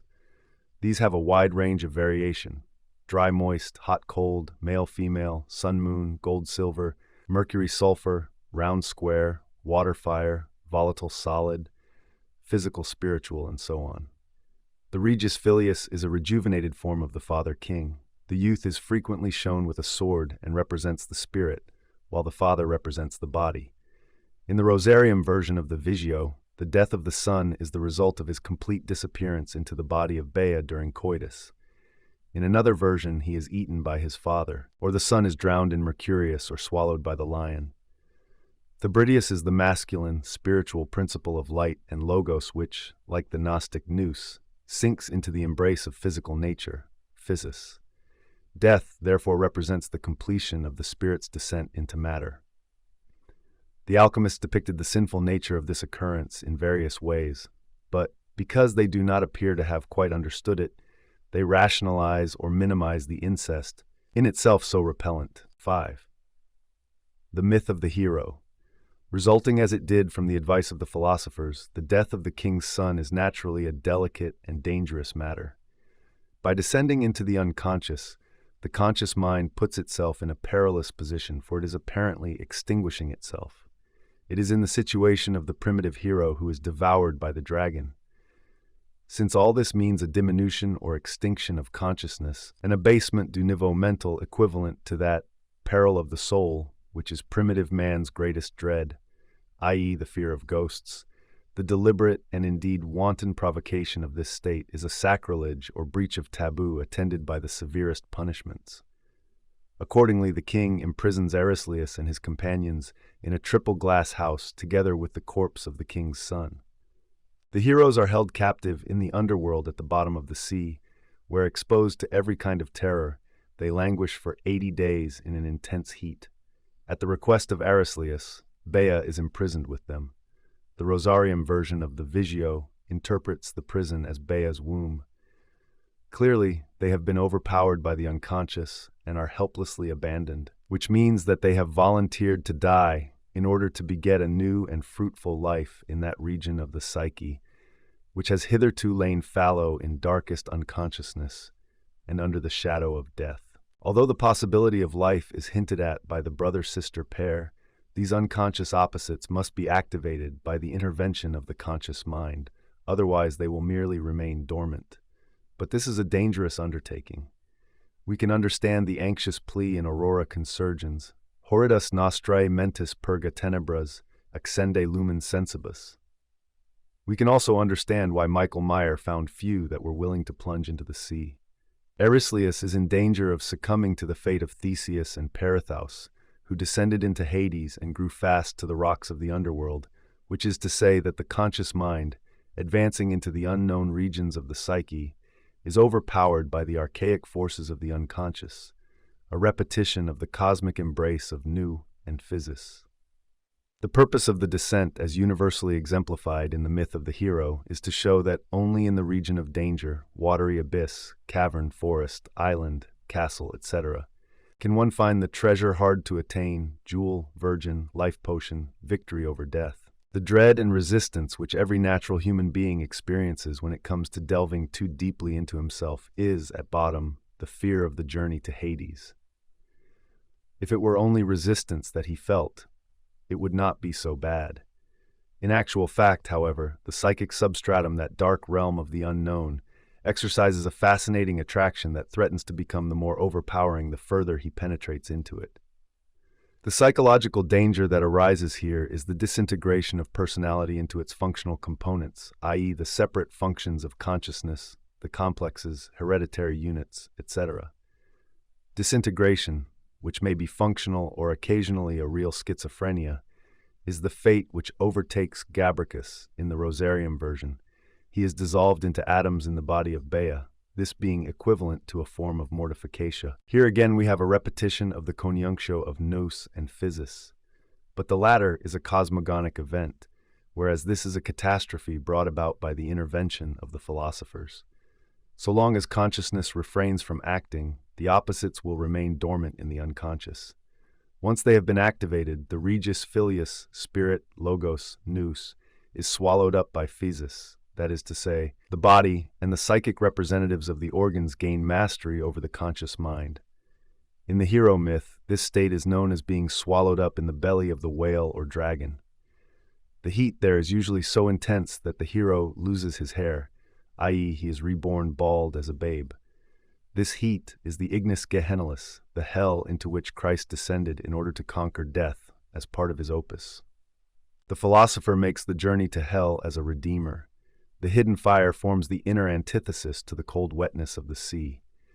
In the Visio, this heat is undoubtedly the warmth of incubation, equivalent to the self-incubating or brooding state of meditation. In Indian yoga, we find the kindred idea of tapas, self-incubation. The aim of tapas is the same as in the Visio, transformation and resurrection. 6. The hidden treasure. The treasure hard to attain, whose presence was suspected in the dark prima materia, is symbolized by the alchemists in various ways. Christopher of Paris, for instance, says that the chaos, as prima materia, is the work of all-wise nature. Our understanding, intellectus, aided by the celestial and glowing spirit, must transform this natural work of art, chaos, into the celestial nature of the quintessence, and into the life-giving, vegetabilis, essence of heaven. The precious substance is potentially contained in this chaos as a massa confusa of all the elements rolled into one, and man must diligently apply his mind to it, so that our heaven may come into reality, ad actum. Johannes Grassus quotes the view that the prima materia is the lead plumbum of the philosophers, also called the lead of the air, an allusion to the inner opposite. This lead contains the radiant white dove, called the salt of the metals. The dove is the chaste, wise, and rich Queen of Sheba, veiled in white, who was willing to give herself to none but King Solomon. According to Basilius Valentinus, the earth, as prima materia, is not a dead body, but is inhabited by a spirit that is its life and soul. All created things, minerals included, draw their strength from the earth spirit. This spirit is life. It is nourished by the stars, and it gives nourishment to all the living things it shelters in its womb. Through the spirit received from on high, the earth hatches the minerals in her womb as the mother her unborn child. This invisible spirit is like the reflection in a mirror, intangible, yet it is at the same time the root of all the substances necessary to the alchemical process or arising therefrom. Radix nostrorum corporum. A similar idea is to be found in Michael Mayer. The sun, by its many millions of revolutions, spins the gold into the earth. Little by little, the sun has imprinted its image on the earth, and that image is the gold. The sun is the image of God.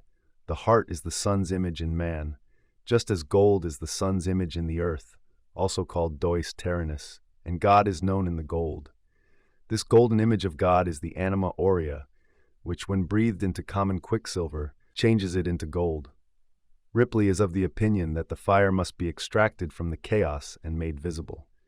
This fire is the Holy Ghost, who unites Father and Son.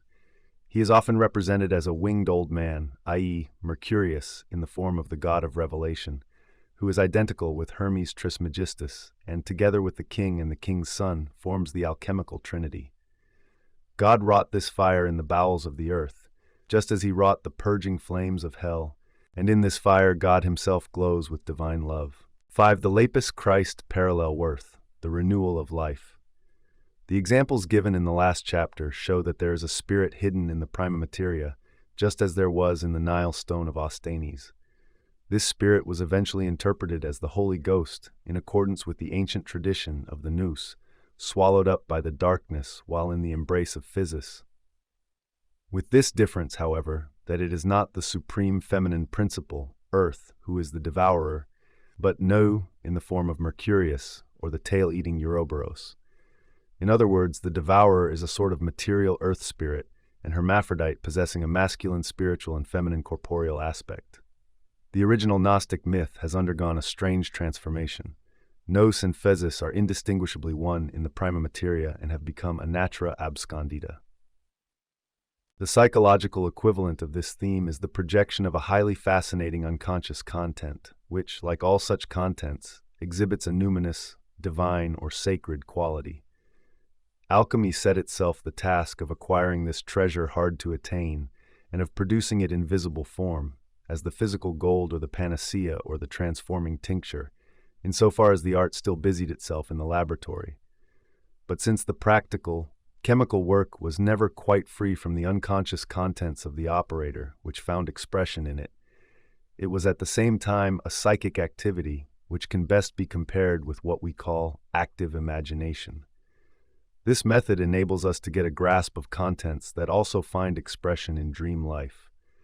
The process is in both cases an irrigation of the conscious mind by the unconscious, and it is related so closely to the world of alchemical ideas that we are probably justified in assuming that alchemy deals with the same, or very similar, processes as those involved in active imagination and in dreams, i.e., ultimately with the process of individuation.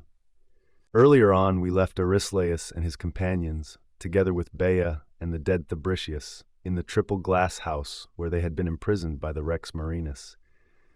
They suffer from the intense heat, like the three whom Nebuchadnezzar cast into the fiery furnace. King Nebuchadnezzar had a vision of a fourth, like the Son of God, as we are told in Daniel 3:25. This vision is not without bearing on alchemy, since there are numerous passages in the literature stating that the stone is trinus et unus. It consists of the four elements, with fire representing the spirit concealed in matter. This is the fourth, absent and yet present, who always appears in the fiery agony of the furnace and symbolizes the divine presence, succor, and the completion of the work. And in their hour of need, Aristeas and his companions see their master Pythagoras in a dream and beg him for help. He sends them his disciple Harphoritus, the author of nourishment. So the work is completed and Fabricius comes to life again. We may suppose that Harphoritus brought them the miraculous food, though this only becomes clear through a discovery of Rusca's, who gave us access to the text of the Codex Barolonensis. There, in an introduction that is missing from the printed versions of the Visio, we read, Pythagoras says, Ye write and have written down for posterity how this most precious tree is planted, and how he that eats of its fruits shall hunger no more. Since the Visio was written for the express purpose of leaving an example of the alchemical process to posterity, it naturally deals with the planting of trees, and the end of the legend is designed to show the miraculous regenerating effects of the fruit. While Aristeas was in such dire straits, and Fabricius lay in the sleep of death, the tree 6 was evidently growing and bearing fruit. The part played by Aristeas in the glass house is entirely passive. The decisive action comes from the master, who sends his messenger with the food of life. We are told that a man can receive the secret knowledge only through divine inspiration or from the lips of a master, and also that no one can complete the work except with the help of God. In the Visio, it is the legendary master, the divine Pythagoras, who takes the place of God and completes the work of regeneration. This divine intervention, as we may venture to call it, occurs in a dream, when Aristeas sees the master and implores his help. If the union of the opposites, mind and body, portrayed by Fabricius and Bea, the putting to death, and the cremation in the furnace are, according to one alchemist, the equivalent of the offertory in the Mass, we find an analogy to the petition for help in the Memento Vivorum, the intercession for the living, and in the commemoration of martyrs, both of which precede the transubstantiation in the Ordo Missae. The invocation is made, pro redemptione animarum suarum, pro spe salutis et incolumnitatis suae, for the redemption of their souls, for the hope of their health and welfare, and the saints are remembered in order that God, for the sake of their merits and prayers, may grant that we be defended in all things with the help of thy protection. The petition ends with the epiclesis, which ushers in the transubstantiation, ut nobis corpus et sanguis fiat, that it may become for us the body and the blood, i.e., the miraculous food, the pharmakon zois. In the Visio, it is the fruit of the immortal tree that brings salvation. But when the Church speaks of the fructus sacrificii missae, the fruits of the sacrifice of the Mass, it is not quite the same thing, since moral and other effects are meant, not the consecrated substances themselves, which are likewise produced ex opere operato, from the performed work. Here we come to a parting of the ways. The Christian receives the fruits of the Mass for himself personally and for the circumstances of his own life in the widest sense. The alchemist, on the other hand, receives the fructus arboris immortalis not merely for himself, but first and foremost for the king or the king's son, for the perfecting of the coveted substance. He may play a part in the perfectio, which brings him health, riches, illumination, and salvation. But since he is the Redeemer of God and not the one to be redeemed, he is more concerned to perfect the substance than himself. Moral qualities he takes for granted and considers them only in so far as they help or hinder the opus.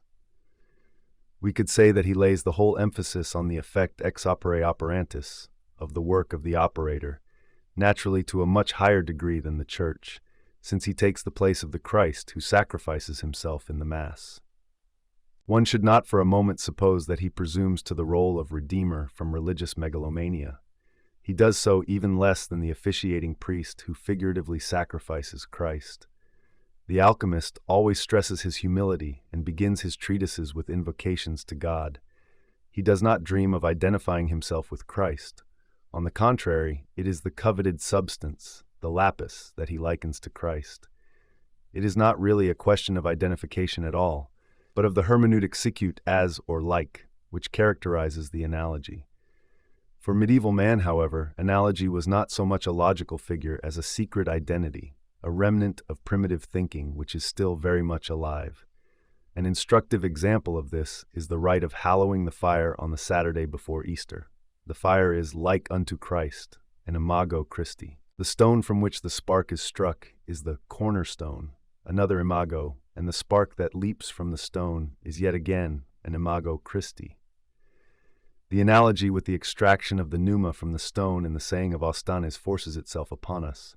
We are already familiar with the idea of pneuma as fire, and with Christ as fire, and fire as the earth's inner counter-element. But the firestone, from which the spark is struck, is also analogous to the rocky sepulchre, or the stone before it. Here Christ lay as one asleep, or in the fetters of death during the 3 days of his descent into hell, when he went down to the ignis gehennalis, from which he rises again as the new fire. Without knowing it, the alchemist carries the idea of the imitatio a stage further and reaches the conclusion we mentioned earlier, that complete assimilation to the Redeemer would enable him, the assimilated, to continue the work of redemption in the depths of his own psyche. This conclusion is unconscious, and consequently the alchemist never feels impelled to assume that Christ is doing the work in him. It is by virtue of the wisdom and art which he himself has acquired, or which God has bestowed upon him, that he can liberate the world-creating nous or logos, lost in the world's materiality, for the benefit of mankind. The artifex himself bears no correspondence to Christ. Rather, he sees this correspondence to the Redeemer in his wonderful stone. From this point of view, alchemy seems like a continuation of Christian mysticism carried on in the subterranean darkness of the unconscious. But this unconscious continuation never reached the surface, where the conscious mind could have dealt with it. All that appeared in consciousness were the symbolic symptoms of the unconscious process. Had the alchemist succeeded in forming any concrete idea of his unconscious contents, he would have been obliged to recognize that he had taken the place of Christ, or, to be more exact, that he, regarded not as ego but as self, had taken over the work of redeeming not man, but God, he would then have had to recognize not only himself as the equivalent of Christ, but Christ as a symbol of the self. This tremendous conclusion failed to dawn on the medieval mind. What seems like a monstrous presumption to the Christian European would have been self-evident to the spirit of the Upanishads. Modern man must therefore consider himself fortunate not to have come up against Eastern ideas until his own spiritual impoverishment was so far gone that he did not even notice what he was coming up against. He can now deal with the East on the quite inadequate and therefore innocuous level of the intellect, or else leave the whole matter to Sanskrit specialists. Evidence for the religious interpretation of the Lapis-A. Raymond Lully. It is not surprising that the LAPIS-CHRIST parallel came to the fore among the medieval Latin authors at a comparatively early date, since alchemical symbolism is steeped in ecclesiastical allegory. Although there is no doubt that the allegories of the Church Fathers enriched the language of alchemy, it remains, in my opinion, exceedingly doubtful just how far the opus alchemicum, in its various forms, can be regarded as a transmogrification of ecclesiastical rites, baptism, mass, and dogmas, Christ's conception, birth, passion, death, and resurrection. Undeniably, borrowings were made over and over again from the Church, but when we come to the original basic ideas of alchemy, we find elements that derive from pagan, and more particularly from Gnostic sources.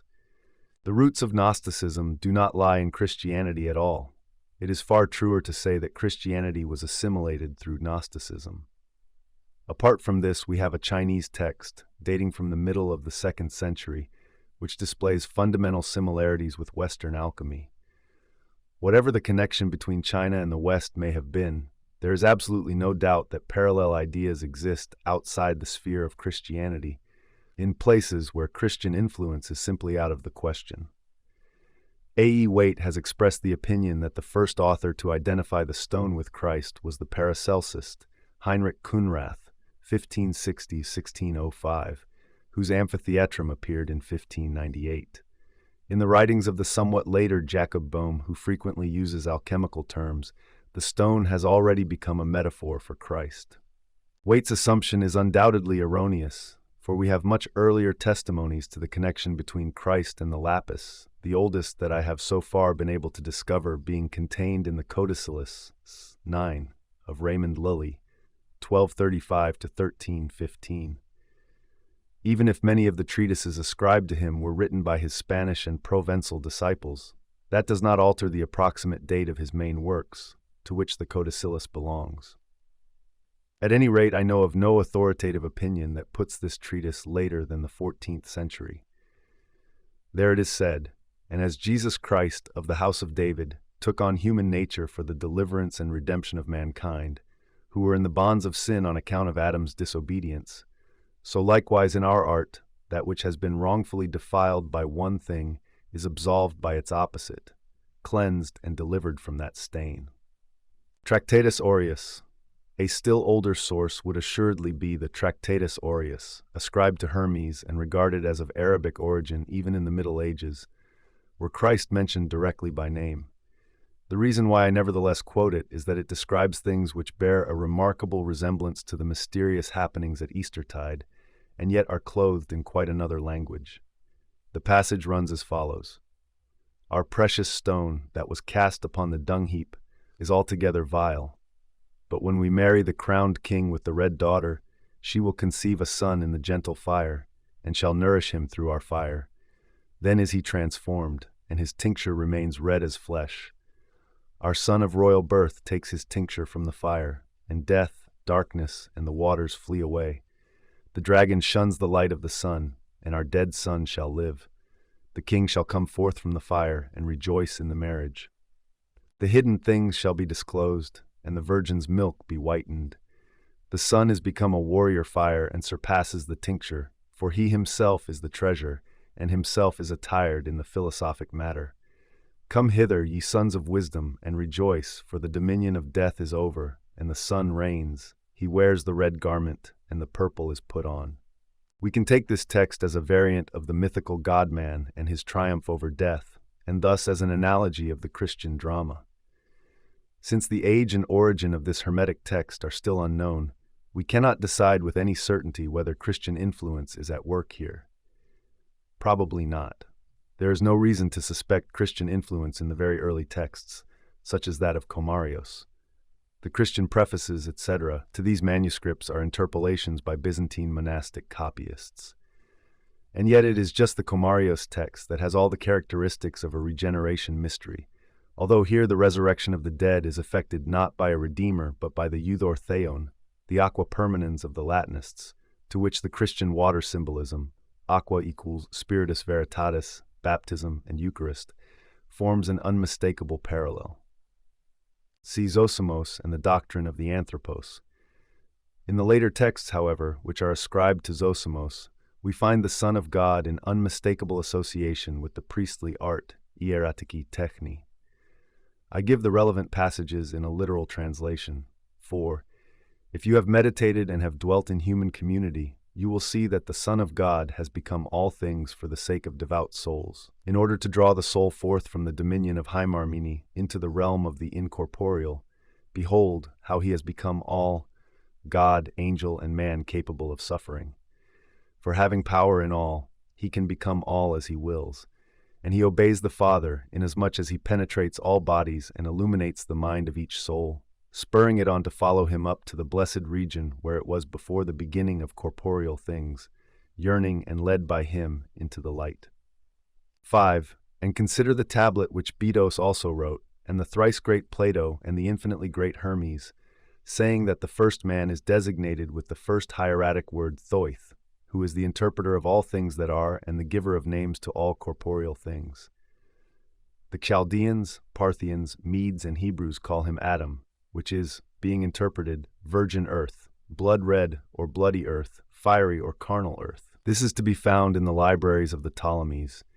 They put it in every sanctuary, and especially in the Serapeum, at the time when Asenus went to the high priest of Jerusalem, who sent Hermes, who translated the whole of the Hebrew into Greek and Egyptian. 6. So the first man is called by us Thoith, and by them Adam, which is a name in the language of the angels, but with reference to his body they named him symbolically after the four elements of the whole heavenly sphere.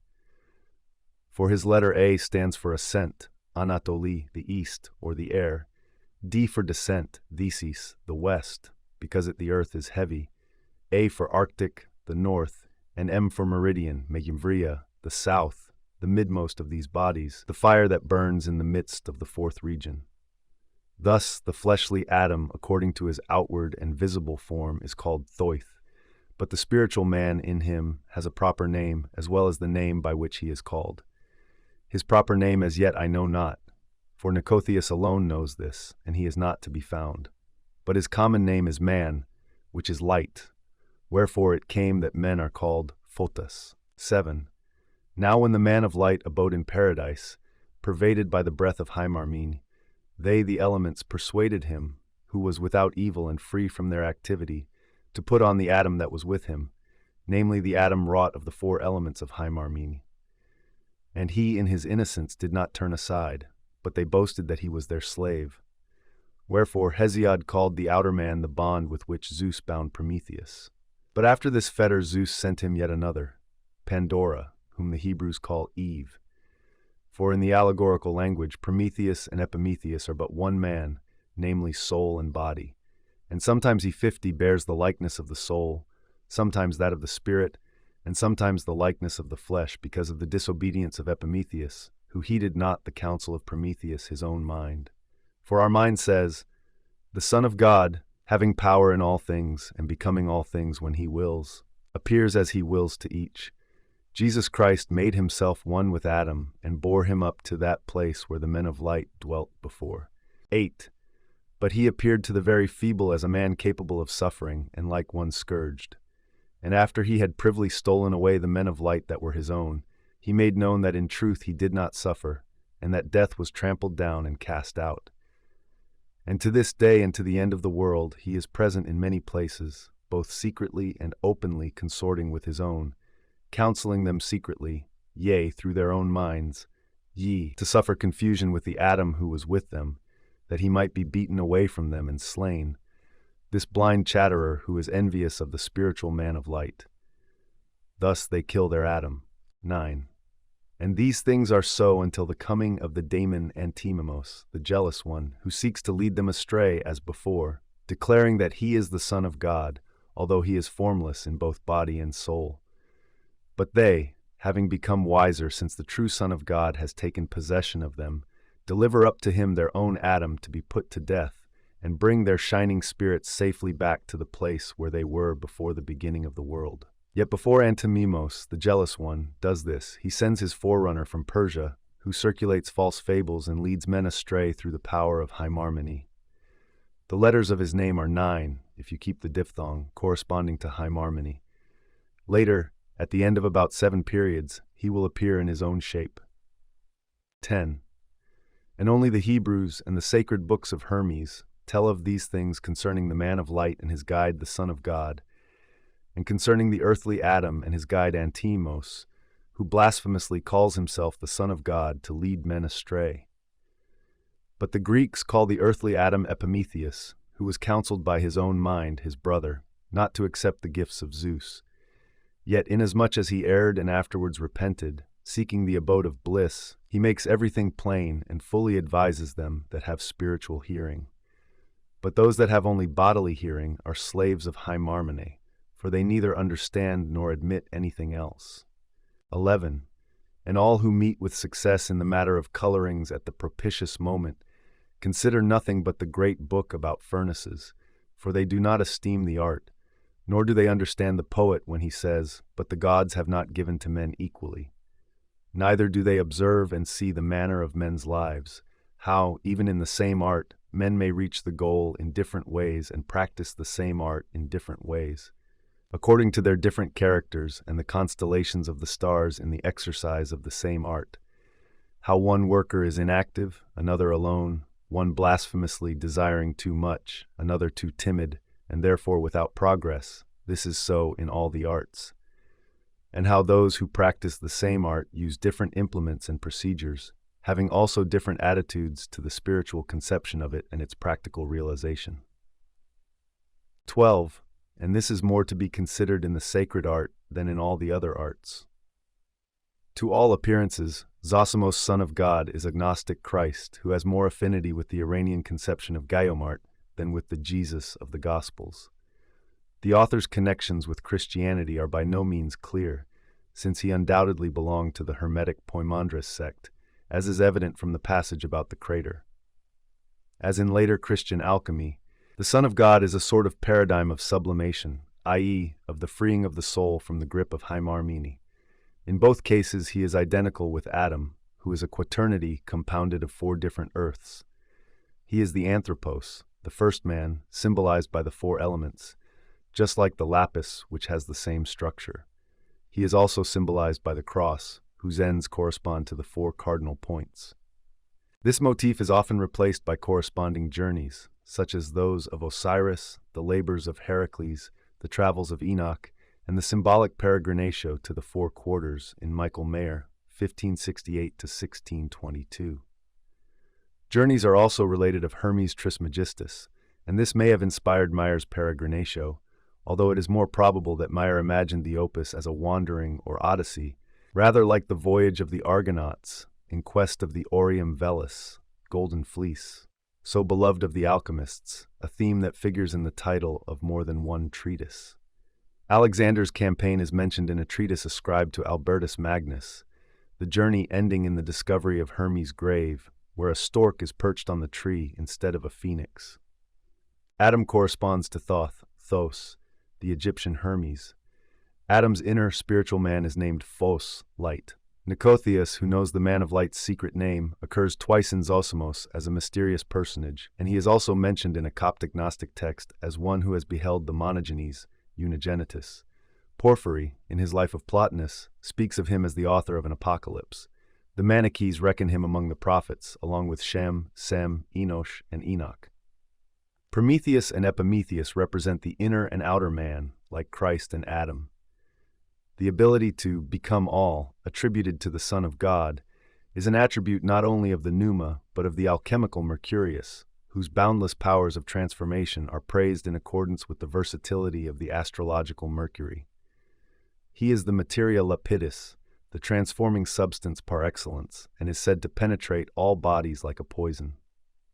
Antimimos, the imitator and evil principle, appears as the antagonist of the Son of God. He too considers himself to be God's son. Here the opposites inherent in the deity are clearly divided. We meet this daemon in many other places as the image. He is the spirit of darkness in a man's body, compelling his soul to fulfill all his sinful tendencies. The alchemical parallel to this polarity is the double nature of Mercurius, which shows itself most clearly in the Ouroboros, the dragon that devours, fertilizes, begets, slays, and brings itself to life again. Being hermaphroditic, it is compounded of opposites and is at the same time their uniting symbol. At once deadly poison, basilisk, scorpion, panacea, and savior, Zosimos discloses practically the whole of the recondite and highly peculiar theology of alchemy by drawing a parallel between the esoteric meaning of the opus and the Gnostic mystery of redemption. This is only one indication that the LAPIS-CHRIST parallel of the scholastic alchemists had a pagan Gnostic precursor and was by no means a mere speculation of the Middle Ages. D. Petrus Bonus. The oldest source to treat specifically of the stone's connection with Christ would appear to be a text, Pretiosa Margherita Novella, written by Petrus Bonus of Ferrara between 1330 and 1339, from which I give the following extract. This art is partly natural and partly divine or supernatural. At the end of the sublimation there germinates, through the mediation of the Spirit, a shining white soul, anima candida, which flies up to heaven with the Spirit. This is clearly and manifestly the stone. So far the procedure is indeed somewhat marvelous, yet still within the framework of nature. But as regards the fixation and permanence of the soul and spirit at the end of the sublimation, this takes place when the secret stone is added, which cannot be grasped by the senses, but only by the intellect, through inspiration or divine revelation, or through the teaching of an initiate. Alexander says that there are two categories, seeing through the eye and understanding through the heart. This secret stone is a gift of God. There could be no alchemy without this stone. It is the heart and tincture of the gold, regarding which Hermes says, "It is needful that at the end of the world heaven and earth be united," which is the philosophic word. Pythagoras also said in the Turba, "God concealed this from Apollo so that the world should not be destroyed." Thus alchemy stands above nature and is divine. The whole difficulty of the art lies in this stone. The intellect cannot comprehend it, so must believe it, like the divine miracles and the foundation of the Christian creed. Therefore, God alone is the operator, while nature remains passive. It was through their knowledge of the art that the old philosophers knew of the coming of the end of the world and the resurrection of the dead. Then the soul will be united with its original body forever and ever. The body will become wholly transfigured, glorificatum, incorruptible, and almost unbelievably subtilized, and it will penetrate all solids. Its nature will be as much spiritual as corporeal. When the stone decomposes to a powder like a man in his grave, God restores to it soul and spirit and takes away all imperfection. Then is that substance illa res, strengthened and improved, as after the resurrection, a man becomes stronger and younger than he was before. The old philosophers discerned the last judgment in this art, namely in the germination and birth of this stone, for in it the soul to be beatified, beatificanda, unites with its original body to eternal glory. So also the ancients knew that a virgin must conceive and bring forth, for in their art the stone begets, conceives, and brings itself forth. Such a thing can happen only by the grace of God. Therefore Aufidius says of the stone that its mother was a virgin, and that its father had never known woman. They knew besides that God would become man on the last day of this art, in novissima dieus artis, when the work is perfected, and that begetter and begotten, old man and boy, father and son, all become one. Now, since no creature except man can unite with God, on account of their dissimilarity, God must needs become one with man, and this came to pass in Christ Jesus and his Virgin Mother. Therefore Balgus says in the Turba, "O what miracles of nature that have changed the soul of the old man into a youthful body, and the Father has become the Son." In like manner Plato, writing of alchemical matters, wrote a gospel which was completed long after by John the Evangelist. Plato wrote the opening verses from "In the beginning was the Word," to "There was a man sent from God."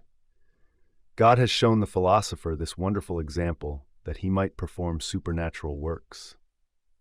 Morienus says that God has entrusted this magisterium to his philosophers or prophets, for whose souls he has prepared a dwelling in his paradise.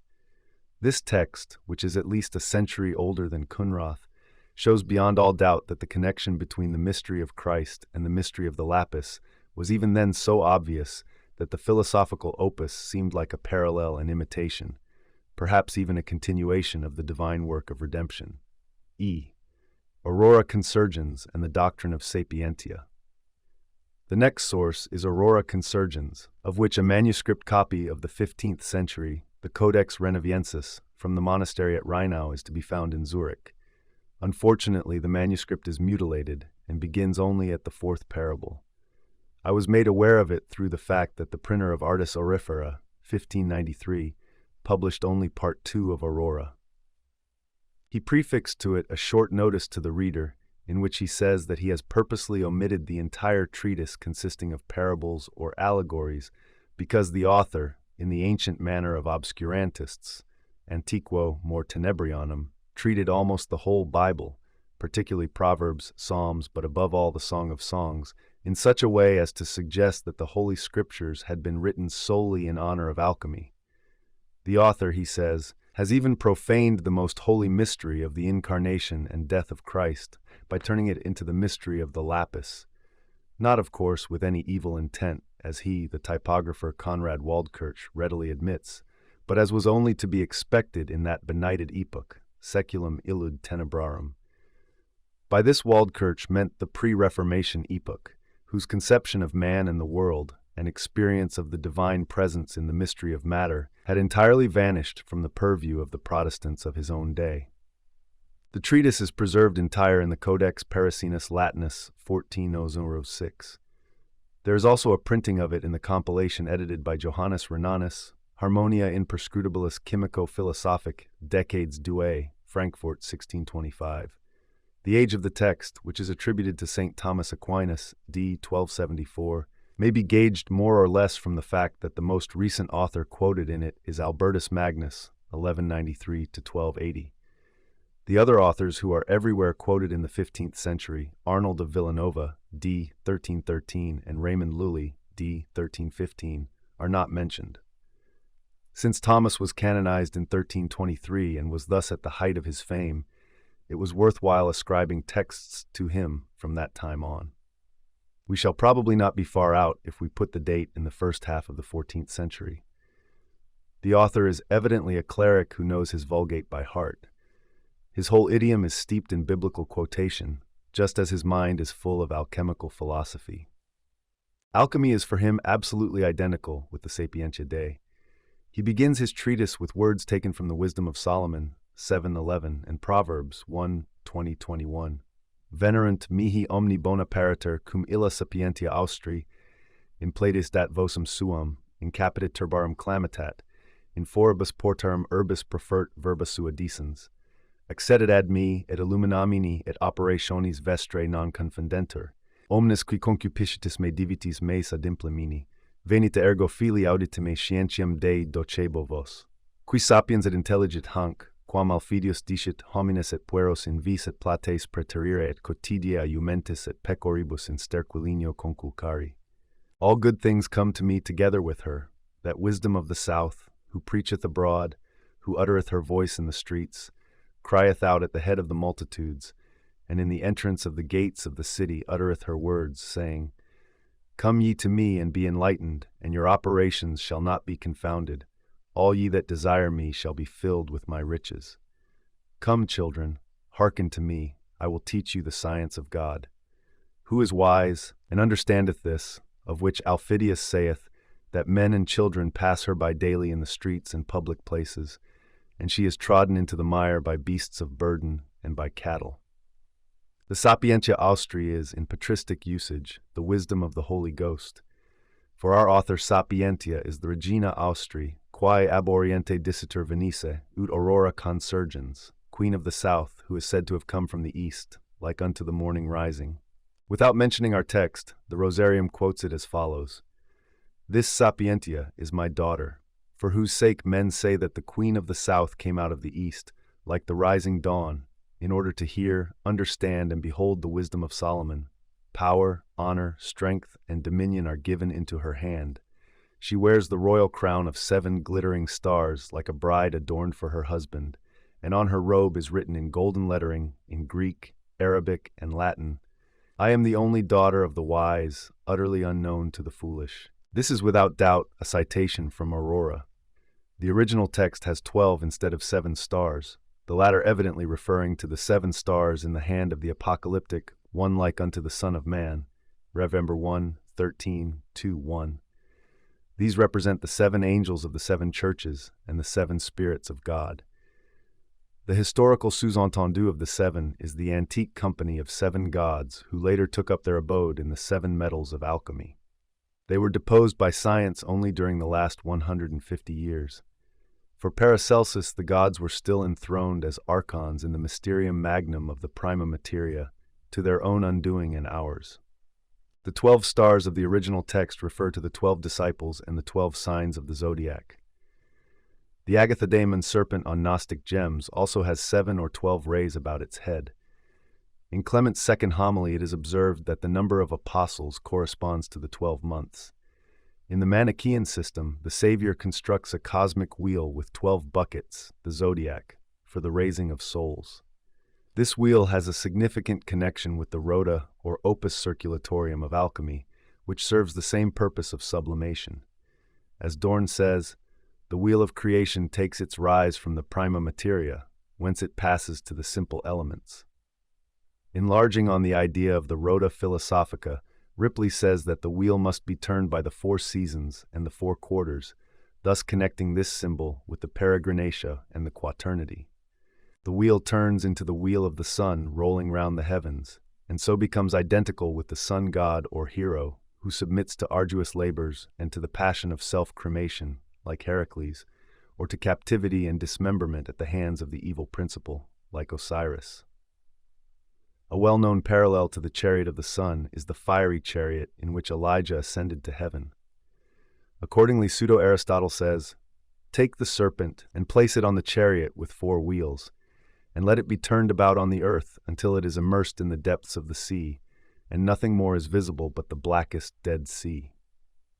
The image used here is surely that of the sun sinking into the sea, save that the sun has been replaced by the mercurial serpent, i.e., the substance to be transformed.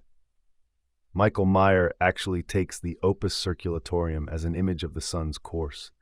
For while the hero, like a joyful giant, rises in the east and hastens to his sinking in the west, that he may forever return out of the east, he sets in motion these circulations, depositing in the shining substance of the quicksilver, as in a mirror, forms, wherein, by human diligence, the gold may be sought, cleansed from impurities, tested by fire and water, and put to a use pleasing to God the Creator. The circle described by the sun is the line that runs back on itself, like the snake that with its head bites its own tail, wherein God may be discerned. Meyer calls it the shining clay molded by the wheel, rota and hand of the Most High and Almighty Potter, into that earthly substance wherein the sun's rays are collected and caught. This substance is the gold. In Introitus Apertus, Philalethes elaborates Meyer's views.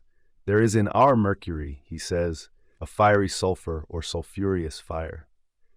This fire is the spiritual seed, which our Virgin has gathered in herself, because unspotted virginity can admit of spiritual love, according to the author of the Hermetic Mystery and as experience itself shows." It is to be noted that this Virgin, who being unspotted, intimorata, is obviously analogous to the Virgin Mary, is made pregnant by a seed deriving not from any Holy Ghost but from a sulphureous fire, i.e., an ignis gennalis. The Virgin is Mercurius, who, owing to the presence of sulfur, the active masculine principle, is hermaphroditic.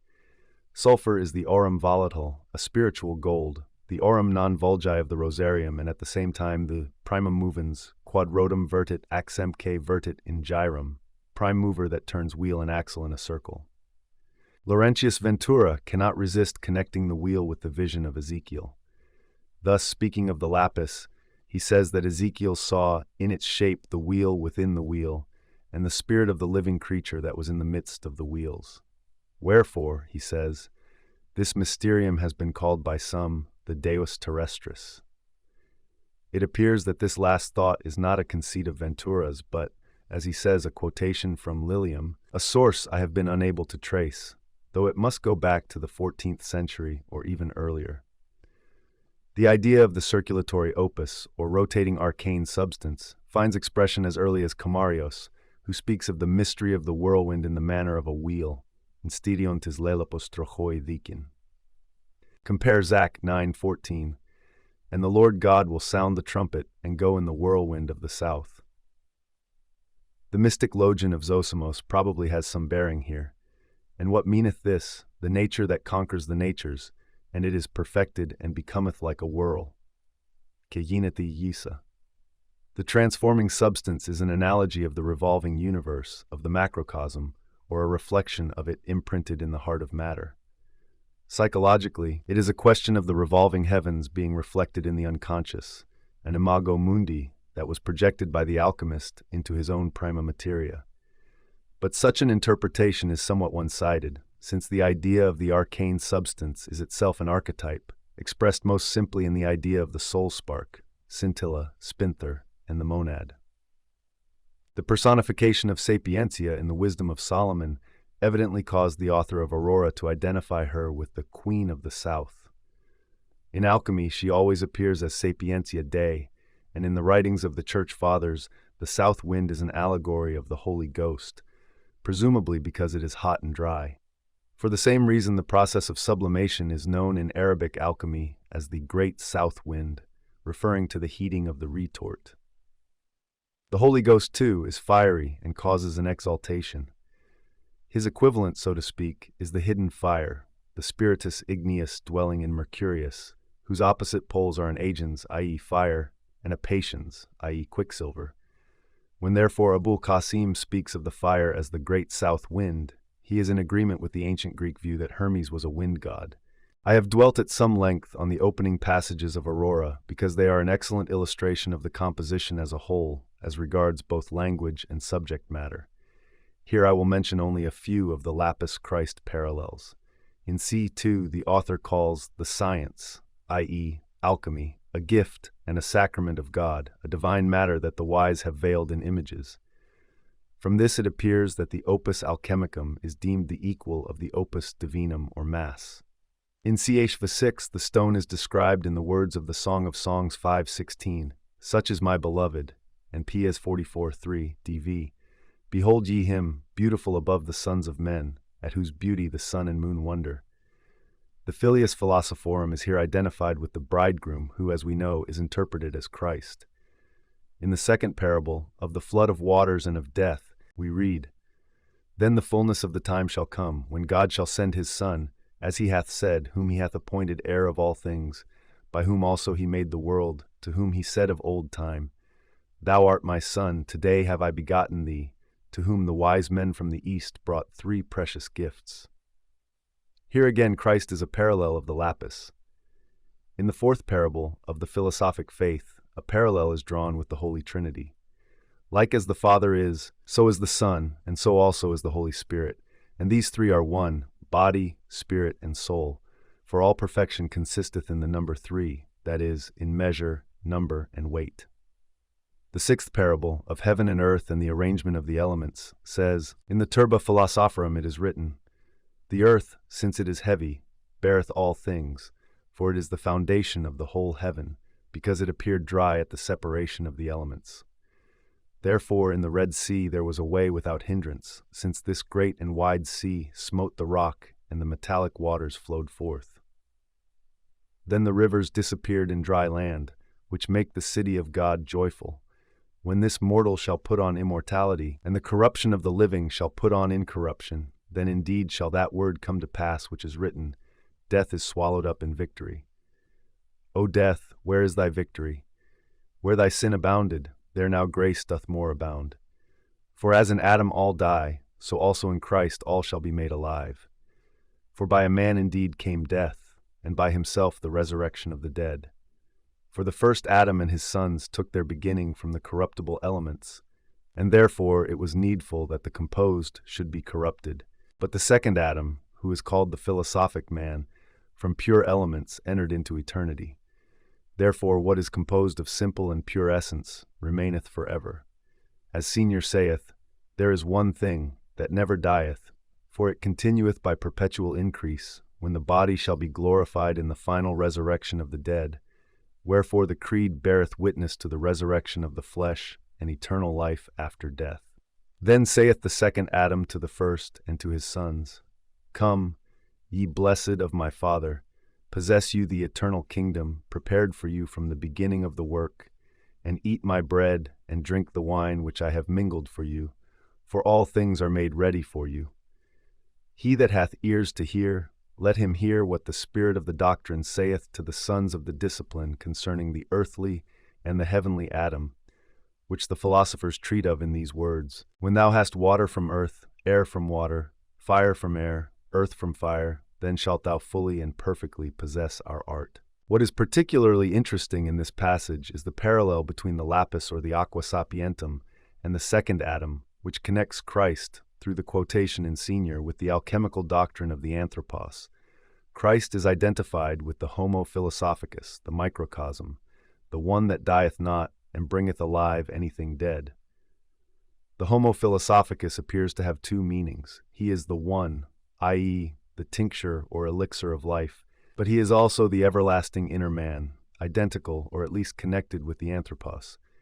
This doctrine is elaborated by Paracelsus. Aurora continues in the same vein and gives us, in the seventh and last parable, a confabulation of the lover with the beloved, which Luther's Bible interprets as the mutual love of Christ and his church, closing with the words, Behold how good and pleasant it is for two to dwell together in unity. Let us make therefore 3 tabernacles, one for thee, a second for me, and a third for our sons, for a threefold cord is not easily broken. These 3 tabernacles the author connects with the liber trium verbarum of Khalid. The 3 words wherein is hidden all the science are to be given to the pious, that is, to the poor, from the first man even unto the last. The 3 words are, For 3 months water preserveth the foetus in the womb, air nourisheth it for the second 3, fire guardeth it for the third 3. And this word, adds Khalid, and this teaching and the dark goal stand open so that all may see the truth. Although the 3 tabernacles, according to the preceding text, are intended for the sponsus Christus, and we may suppose for Sapientia as the sponsa, yet in the end Sapientia herself speaks and offers 2 of the tabernacles to the adept and the philosophers, the sons of wisdom. The threefold cord refers primarily to the bond between Sapientia and her adepts, but as the reference to Khalid's 3 words shows, it also means the threefold process which holds the body, soul, and spirit of the transforming substance together in imperishable union. The chemical compound thus produced is the end result of the opus, i.e. the filius philosophorum or lapis, in a sense comparable with the mystical body of the Church, Christ the vine, the whole, the disciples the branches, the parts. One does indeed have the impression that the anonymous author of this treatise has hitched the Holy Scriptures to the triumphal car of alchemy, as was not unjustly alleged against him. It is astonishing to see how, with a perfectly clear conscience, he launches forth into the most hair-raising interpretations without the least awareness of what he is doing, as I have shown in Paracelsus as a spiritual phenomenon. We find a similar attitude in Paracelsus some 200 years later, and also in the author of Aquarium Sapientum. Our author betrays such a ready acquaintance with the Vulgate that we might suspect him of being in holy orders. Moreover, we have the testimony of the humanist Patrici that Hermetic philosophy was not felt to be in any way inimical to the Christianity of the Church. On the contrary, people regarded it as a mainstay of the Christian faith, for which reason Patrizi addressed a plea to Pope Gregory XIV, requesting him to let Hermes take the place of Aristotle. The text of Aurora is of historical importance in that it must be more than 200 years older than Kunrath, 1598, and Boma, 1610. Curiously enough, Boma's first work bears the title Aurora oder die Morgenröte im Aufgang, Aurora, or the Rising Dawn. Can it be that Boma knew Aurora Consurgens, at least by name? F. Melchior Sibonensis and the alchemical paraphrase of the Mass. The next source for the LAPIS-CHRIST identity is an interesting document from the beginning of the 16th century, addressed, as its title shows, to Ladislaus, King of Hungary and Bohemia. The author's name was Nicholas Melchior of Hermannstadt. He expounded the alchemical process in the form of a mass, which he arranged as follows. Fundamentum vero artis est corporum solutio. The basis of the art is the dissolution of the bodies. Kyrie fons bonitatis, inspirator sacrae artis, a quo bona cunctituis fidelibus procedent eleison. Our Lord, fount of goodness, inspirer of the sacred art, from whom all good things come to your faithful, have mercy. Christe Hegi, lapis benedicte artis scientiae, qui pro mundi salute inspirasti lumen scientiae ad extirpandum Turcum eleison. Christ, Holy One, blessed stone of the art of the science, who for the salvation of the world hast inspired the light of the science, for the extirpation of the Turk, have mercy. Kyrie, ignis divine, pectora nostra juva, ut pro tua laude pariter sacramenta artis expandere possumus, eleison. Our Lord, divine fire, help our hearts that we may be able to your praise to expand the sacraments of the art, have mercy. Gloria and invocation. Collecta, prayer before the epistle is read. The main idea is that thy servant NN may practice the sacred art of alchemy to the glory of God and the propagation of the Christian faith. Epistola, merely an invocation. Gradual, usually a chorale consisting of verses from the Psalms. In the old days it was sung on the steps, gradus of the ambo. Surge aquilo et veni auster, perfla hordum meum et fluant aromata ilius. Arise, O north wind, and come, O south wind, blow through my garden, and let the aromatical spices thereof flow. Verses. Descendit sicut pluvia in velis, et sicut stillicidia, stillantia super terram. Alleluia. O felix conditor terrae, nive albior suavitite dulcior, fragrans in fundo vasis instar balsami. O salutaris medicina hominum, quae curas, omnem corporis languorum. O fons sublimis ex quo veris scaturit vera aqua vitae in pradium tuorum fidelium. He descends like rain upon the fleece, and as showers falling gently upon the earth. Alleluia. O blessed creator of the earth, whiter than snow, sweeter than sweetness, fragrant at the bottom of the vessel like balsam. O salutary medicine for men, that curest every weakness of the body. O sublime fount whence gushes forth truly the true water of life into the garden of thy faithful. An Ave Preclara follows the Gospel. Here I will stress only a few of the most important points. After the reading of Gospel and Creed, Melchior introduces an Ave, not an Ave Maria, but an Ave Preclara, of which he mentions only these two words, without the continuation. Ave Preclara is the opening of a hymn to the Virgin Mary, which has been attributed to various authors, including Albertus Magnus, whose putative authorship must have been particularly interesting to an alchemist. Remy de Gourmont, in his Le Latin Mystique, quotes the following legend taken from the so-called Osnabrück Register of Santa Maria. A virgin in royal raiment appeared to Albertus in a dream and reproached him for not having shown himself sufficiently grateful to the Virgin Mary for the blessing she had bestowed. It was on account of this dream that Albertus composed the Ave Preclara. An alchemist would find it full of alluring allusions. Ave Preclara Maristella, in lucem gentium Maria divinitas orta. Virgo, decus mundi regina coeli, praelecta ut sol, pulchra lunaris ut fulgor. Fac fontem dolcem, que in desertu petra demonstravic, degustare cum sincera fide, renesce constringi lotos in mari, anguem eum in crucia speculari. Fac igni sancto patrisque verbo, grubus ut flamma, tu portasti virgo mater facta, pequali pelle distinctos, pede, mundis labis, cordique propinquare. Hail, clear shining star of the sea, Mary, divinely born for the enlightenment of the nations. Virgin, ornament of the world, queen of heaven, elect above all like the sun, lovely as the light of the moon. Let us drink in steadfast faith of the sweet stream that flowed from the rock in the desert, and girding our loins that the sea has bathed, gaze on the crucified brazen serpent.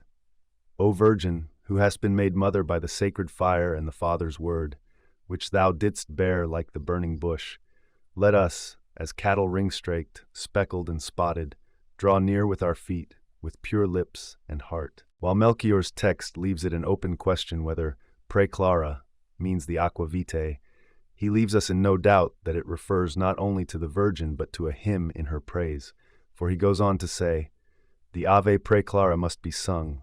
It shall be called the testament of the art, since the whole chemical art is figuratively concealed therein, and blessed is he that understands this sequence. By this sequence, he means a hymn to Mary, in all probability the one we have quoted above, as is clear from Melchior's next words. In any case, the Virgin is identified with the arcanum of the art, possibly on the authority, then at its height, of Raymond Lully. We come across a similar idea in the treatise of Comarios. Osthenes and his companions said to Cleopatra, "The whole awful and marvelous secret is hidden in thee." Melchior now gives his alchemical paraphrase of the hymn to Mary. "Hail, beautiful lamp of heaven, shining light of the world. Here art thou united with the moon. Here is made the band of Mars, copula Martialis, and the conjunction of Mercury. From these three is born through the majesty of the art, in the river bed, the strong giant whom 1,000 times 1,000 seek, when these three shall have dissolved, not into rainwater, but into mercurial water, into this our blessed gum, which dissolves of itself, and is named the sperm of the philosophers. Now he makes haste to bind and betroth himself to the virgin bride, and to get her with child in the bath over a moderate fire. But the virgin will not become pregnant at once, unless she be kissed in repeated embraces. Then she conceives in her body, and thus is begotten the child of good omen, in accordance with the order of nature. Then will appear in the bottom of the vessel the mighty Ethiopian, burned, calcined, discolored, altogether dead and lifeless. He asks to be buried, to be sprinkled with his own moisture, and slowly calcined till he shall arise in glowing form from the fierce fire. Behold a wondrous restoration and renewal of the Ethiopian. Because of the bath of rebirth he takes a new name, which the philosophers call the natural sulfur, and their son, this being the stone of the philosophers. And behold, it is one thing, one root, one essence, with nothing extraneous added, and from which much that was superfluous is taken away by the majesty of the art. It is the treasure of treasures, the supreme philosophical potion, the divine secret of the ancients. Blessed is he that finds such a thing. One that has seen this thing writes and speaks openly, and I know that his testimony is true. Praise be to God for evermore. The liturgy proper ends here. What now follows is a sort of recapitulation of the main parts. Melchior associates the offertory with the stone that the builders rejected, and that became the head of the corner. This is the Lord's doing, and it is marvelous in our eyes. Then comes the secret, leading over to the alchemical oblation. The offering is the opus, i.e., our work of the blessed art of alchemy, which shall ever be dedicated to the glorious name of God and to the saving reformation of the Church, through our Lord Jesus Christ. Amen. The regeneration of the Ethiopian is actually the equivalent of the transubstantiation, but the consecration is missing. Melchior takes the Ave Preclara sequence to include the transubstantiation as a mystery in Gremio Virginis. This view is supported by tradition, as is shown by the following passage from Senior. The full moon is the philosophical water and the root of the science, for she is the mistress of moisture, the perfect round stone and the sea, wherefore I know that the moon is the root of this hidden science. Being the mistress of moisture, the moon, like Isis, is the prima materia in the form of water, and thus the mother of the hydrolith, the water stone, another name for the lapis and hence for Christ.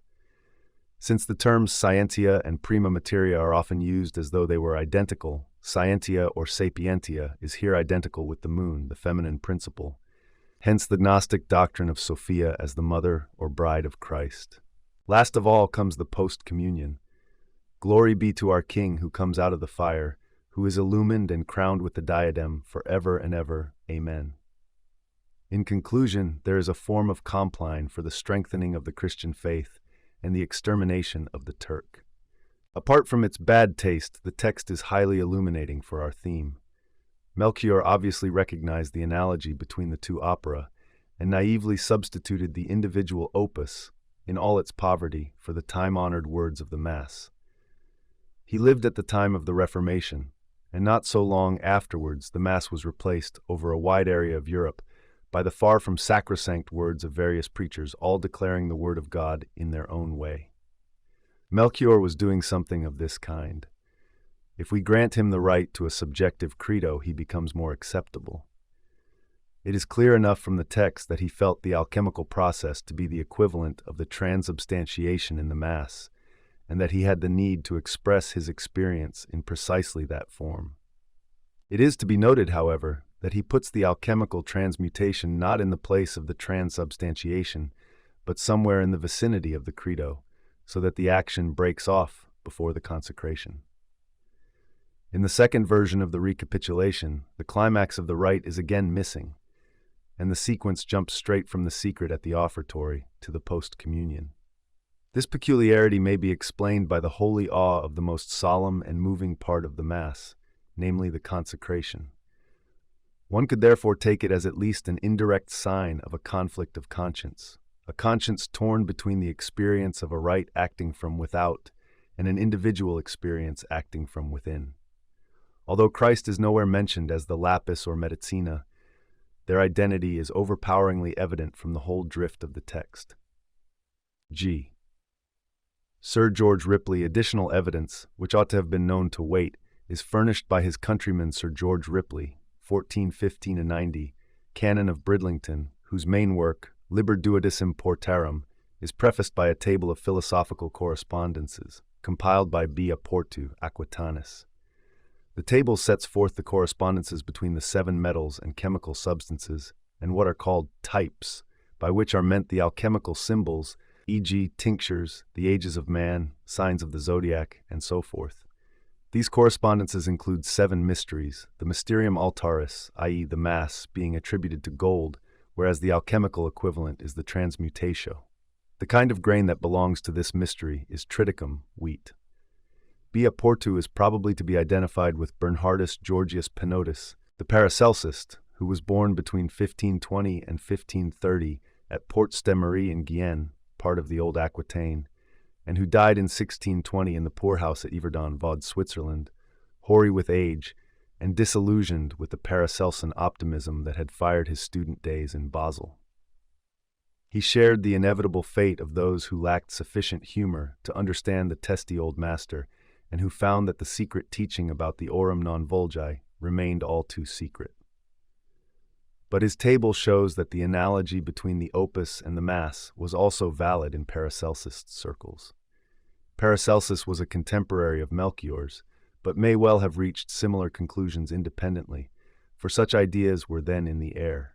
Michael Meyer was sufficiently impressed by Melchior's analogy to use it as symbol theft in his Symbola Aureae Mensa 1617, with the motto, Lapis ut infans lacti nutriendus est virginali, the stone, like to an infant, is to be fed with virgin's milk. We find the following legend in the Cantilena Ripley. There was once a noble king, the Caput Corporum, who had no descendants. He lamented his sterility and concluded that a defectus originalis must have arisen in him, although he was nurtured under the wings of the sun, without any natural bodily defects. He says in his own words, Alas, I fear and know for a certainty that unless I can obtain the help of the species at once, I shall never beget a child. But I have heard with astonishment by the mouth of Christ above that I shall be born anew. He then wished to return to his mother's womb and to dissolve himself in the Prima Materia. His mother encouraged him in this venture, and forthwith concealed him under her robe until she had incarnated him again in herself. She then became pregnant. During her pregnancy she ate peacock's flesh and drank the blood of the green lion. At length she brought forth the child, who resembled the moon and then changed into the splendor of the sun. The sun once more became king. The text says, God gave thee the glorious, glittering armory of the 4 elements, and the crowned maid, Virgo Redimita, was in their midst. A wonderful balsam flowed from her, and she shone with a radiant face, adorned with the precious stone. But in her lap lay the green lion, with blood flowing from his side. She was crowned with a diadem, and was set as a star in the highest heaven. The king became a supreme victor, triumphant, a great healer of the sick and a redeemer, reformator of all sins. So far the Cantilena. Elsewhere Ripley writes, Christ said, I, if I be lifted up, will draw all men unto me. From that time forward, when both parts, having been crucified and exanimated, are betrothed to one another, man and wife shall be buried together, and afterward quickened again by the Spirit of life. Then must they be raised to heaven, so that body and soul may be there transfigured and enthroned on the clouds. Then they will draw all bodies to their own high estate. If we realize that the author was no layman but a learned canon, we can hardly suppose him to have been unaware of the parallels with certain fundamental ideas of Christian dogma.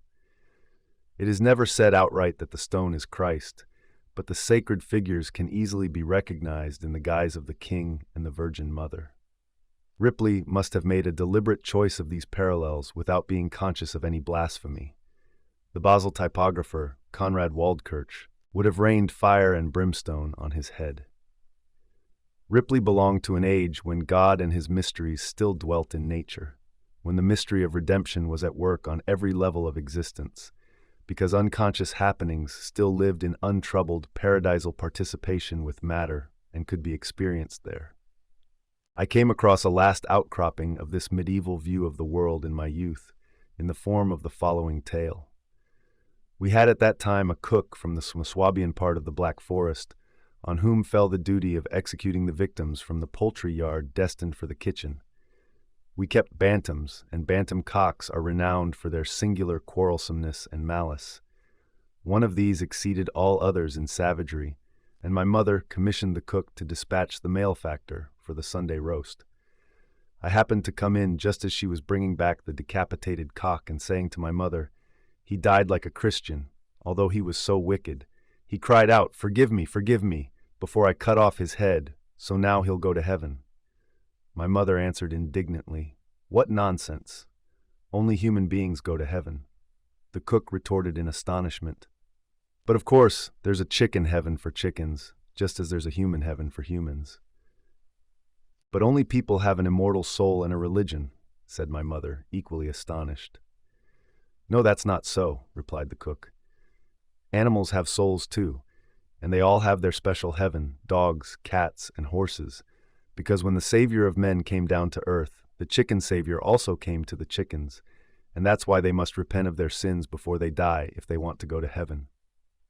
The theology of our cook is a remnant of that folklore mentality which saw the drama of redemption going on at all levels, and could therefore discover it even in the mysterious and incomprehensible transformations of matter. As to the details of the cantilena, the sick king who was nevertheless born perfect is the man who suffers from spiritual sterility.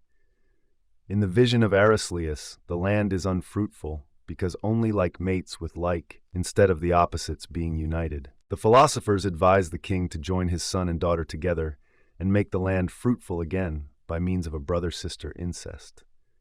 With Ripley, it is a mother-son incest. Both forms are familiar to alchemy and constitute the prototype of the royal marriage. This endogamous mating is simply a variant of the Ouroboros, which, because it is by nature hermaphroditic, completes the circle in itself. The king in Aristæus remarks that he is king because he has a son and a daughter, while his subjects have none on account of their sterility.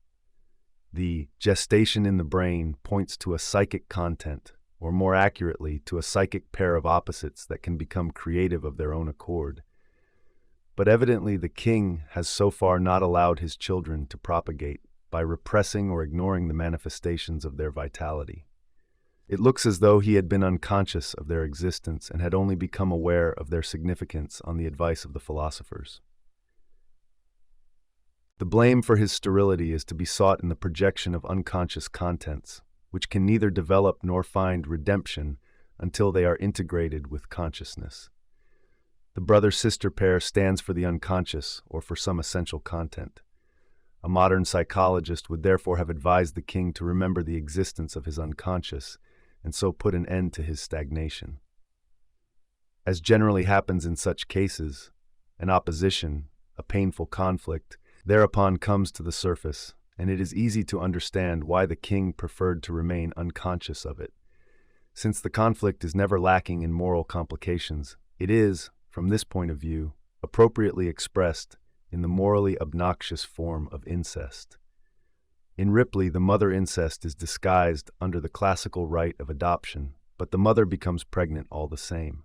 The vanishing of the king under his mother's robes corresponds to the total dissolution of Gabricus in the body of Bea in the second version of the Vigio Arislei. The king represents the domineering conscious mind which, in the course of coming to terms with the unconscious, is swallowed up by it. This brings about the nigredo, a state of darkness that eventually leads to the renewal and rebirth of the king.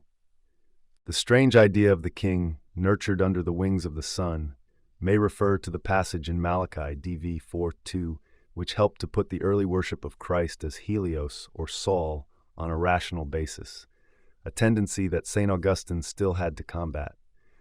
But unto you that fear my name, the Son of Justice shall arise, and health in his wings, and you shall go forth and shall leap like calves of the herd. The passage has always been understood as a messianic prophecy and was obviously known to Ripley. The wings of the sun is a very ancient image, and one which must have touched the Hebrew Malachi very closely, for it is the Egyptian sun symbol. He who is nourished by this sun is the Son of God, i.e. the King. Just as in the vision of Eraslius, the king's dead son is brought back to life by the fruit of the philosophical tree, so in Ripley, the sick king is to be healed by the species, obviously a pharmakon zois, or elixir vitae. The mother's food during her pregnancy is blood and peacock's flesh. The peacock is an early Christian symbol for the Redeemer, though it is doubtful whether Ripley knew this. But the peacock is second cousin to the phoenix, a Christ symbol he must surely have known. See the figures in the Ripley scroll. The blood comes from the green lion that lies in the lap of the Virgin, bleeding from a wound in his side. These are clearly communion and pietà symbols. The green lion is also one of the forms of Mercurius. As the giver of new birth, the mother is identical with the tree. In the 1588 edition of Pandora, the tree is shown as a naked virgin wearing a crown. The arbor philosophica is a favorite symbol for the alchemical process, and when Ripley speaks of the crowned maid, Virgo Redimeda, we at once recognize the anima mundi, the feminine half of Mercurius. The cantilena ends with the apotheosis of the Virgin Mother. This, the above-mentioned Pandora, depicts as a glorification of Mary, the Assumptio Beatae Maria Virginis. After her death, by a divine miracle, her body was again united with her soul, and both together were taken up to heaven. This has long been the view of the Church, although it has only recently been promulgated as a dogma. In Fig 232, she is marked with the words Terra and Corpus Lib, body, and Die Won der Jungfrauen Wort, who became the joy of virgins. The dove descends upon her, and God the Father touches her with his right hand in benison. She is crowned. The figure of God holding the orb is inscribed Anima Seal, and Jesse Pater Filius et Mater.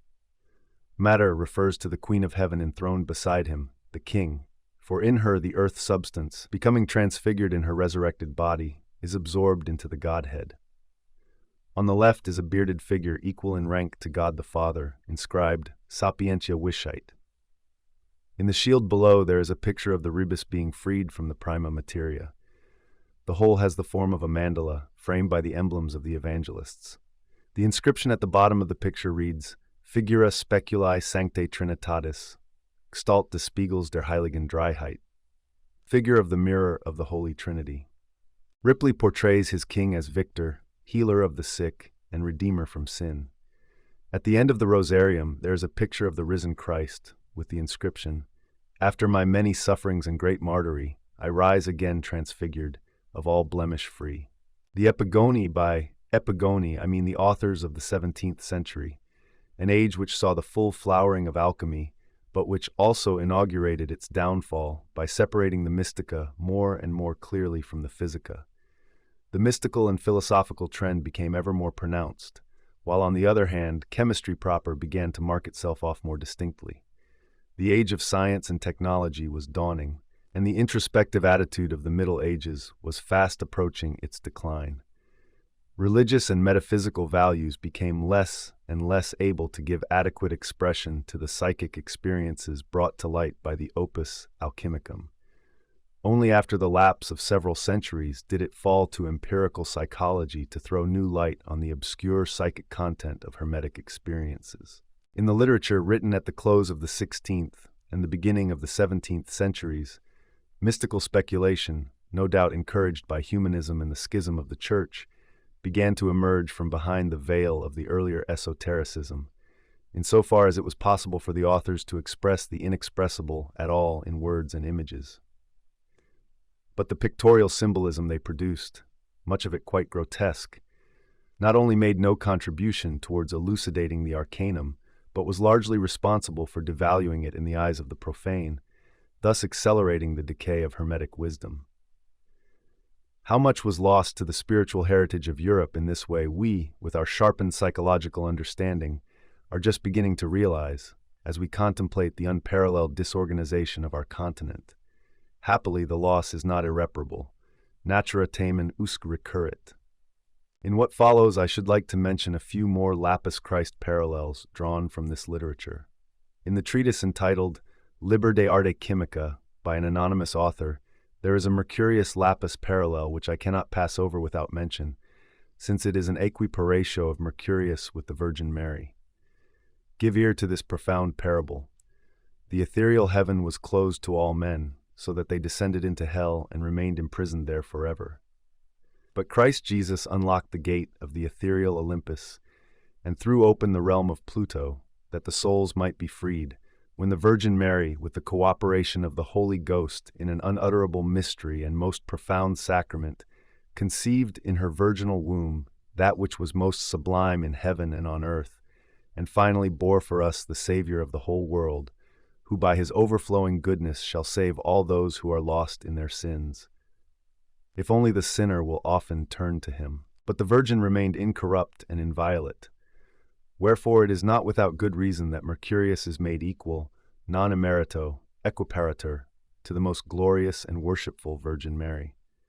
For Mercurius is virginal, because he has never increased any kind of metallic body in the bowels of the earth, and yet has generated the stone for us by means of the solution of heaven.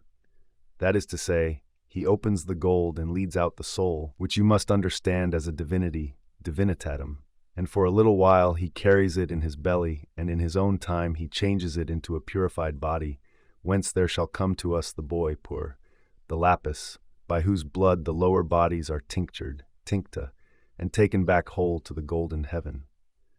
As the anima mundi, Mercurius can in fact be compared with the Gnostic Parthenos Tophos, Virgin of Light, and with the Christian Virgin Mary, or even, as the text asserts, made her equal, though note that I am only giving the opinion of our anonymous author. The puer would then be the filius macrocosmi, and as such an analogy of Christ. The author too draws this conclusion, for he compares the corporeal nature of Christ with the effects of the stone. In Christ's body, because he committed no sin, and on account also of the miraculous union of the divine essence, there was such a great affinity, affinitas, of the elements and such an alliance thereof, colligatio, that he would never have died, had he not sought death of his own free will, in order to redeem mankind for whose sake he was born. In the stone, as we know, the chaotic antagonism of the elements is replaced by the most intense mutual alliance, which is what makes the stone incorruptible, this being the reason why, in our author's opinion, it has the same effect as the blood of the Savior. Sanitas atque vita diuturna in felicitate, propter quam precipua lapis noster est petendus, health and long life in felicity, on account of which our stone is chiefly to be sought. To the doubtful authors also belongs the much-quoted Basilius Valentinus, a pseudonymous writer who is supposed to have lived at the beginning of the 15th century. Johann Thelde, c. 1600, of Frankenhausen in Thuringia, is sometimes considered as the possible author of the so-called Valentinus texts, which began to appear in 1602. One of the earliest references to them is to be found in Michael Meyer's Symbola Aureae Mensa, 1617. Meyer is exceedingly uncertain as to the authorship of these writings. Obscurus omnibus manere, quam innotesser maluit. Rather than become notorious, he preferred to remain unknown to everyone. Stylistically, the writings undoubtedly belong to the end of the 16th century at the earliest.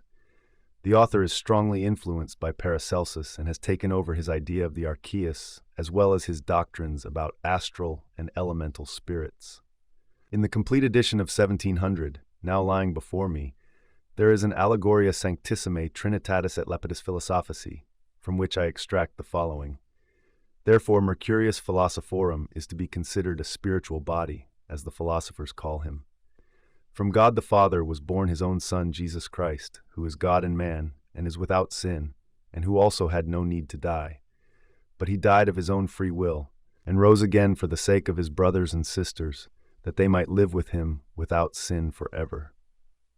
So too is the gold without flaw, and is fixed, potent to withstand all examinations, and glorious.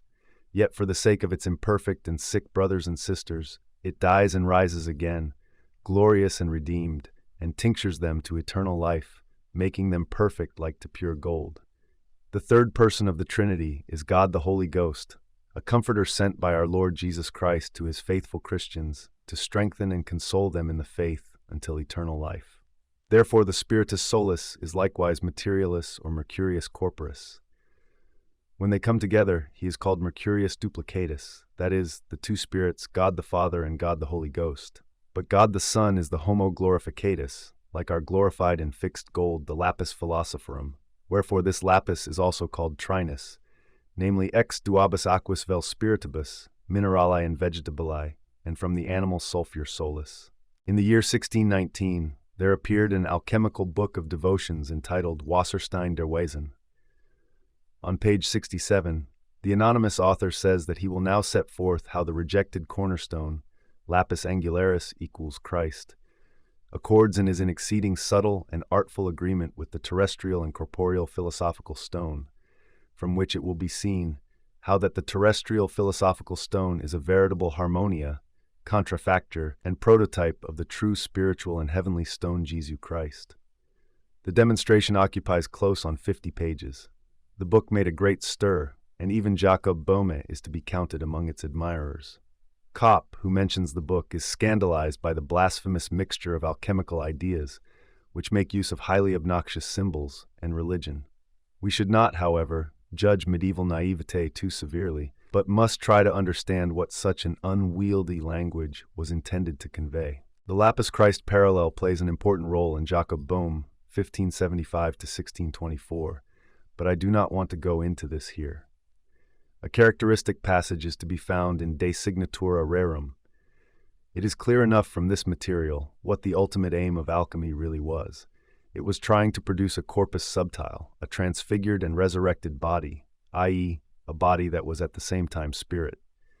In this it finds common ground with Chinese alchemy, as we have learned from the secret of the golden flower. There the main concern is the diamond body. In other words, the attainment of immortality through the transformation of the body.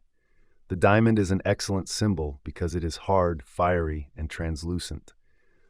Orthelius tells us that the philosophers have never found a better medicament than that which they called the noble and blessed stone of the philosophers, on account of its hardness, transparency, and rubeous hue. This same Orthelius also wrote at length on the theology of the lapis.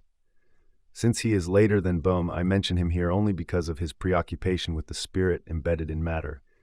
There are said to be two treasures. One is the written word, and the other is the word become fact, verbum factum. In the verbum scriptum, Christ is still in swaddling clothes in his cradle, in cunis suis involutus. But in the verbum dictum et factum, the word is incarnate in God's creatures, and there, in a manner of speaking, we may touch it with our hands.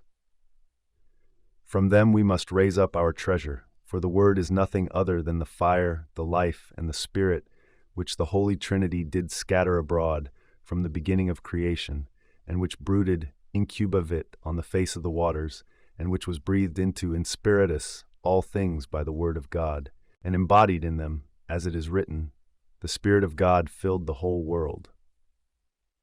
Some have expressed the opinion that this world spirit, Spiritus Mundi, was the third person of the Godhead, but they have not considered the word Elohim, which, being plural, extends to all persons of the Trinity. They say this spirit proceeded from thence and was by it created, that it became corporeal, and is the chief constituent of the Savior, Salvatoris, or philosophical stone, and is the true medium whereby body and soul are held united during our life. The Spiritus Mundi, that lay upon the waters of old, impregnated them and hatched a seed within them, like a hen upon the egg. It is the virtue that dwells in the inward parts of the earth, and especially in the metals, and it is the task of the art to separate the archeus, the Spiritus Mundi, from matter, and to produce a quintessence whose action may be compared with that of Christ upon mankind. Once more, The Gnostic vision of Nu, entangled in the embrace of physis, flashes forth in the work of this latecomer to alchemy. But the philosopher who once descended like a Hercules into the darkness of Acheron to fulfill a divine opus has become a laboratory worker with a taste for speculation. Having lost sight of the lofty goal of Hermetic mysticism, he now labors to discover a tonic potion that will keep body and soul together, as our grandfathers used to say of a good wine. This change of direction in alchemy was due to the all-powerful influence of Paracelsus, the father of modern medicine. Orthelius is already tending towards natural science, leaving mystical experience to the church. Paracelsus and Boehme between them split alchemy into natural science and Protestant mysticism. The stone returned to its former condition, vilis vilissimus, the vilest of the vile, in via iectis, thrown out into the street like Spittler's jewel.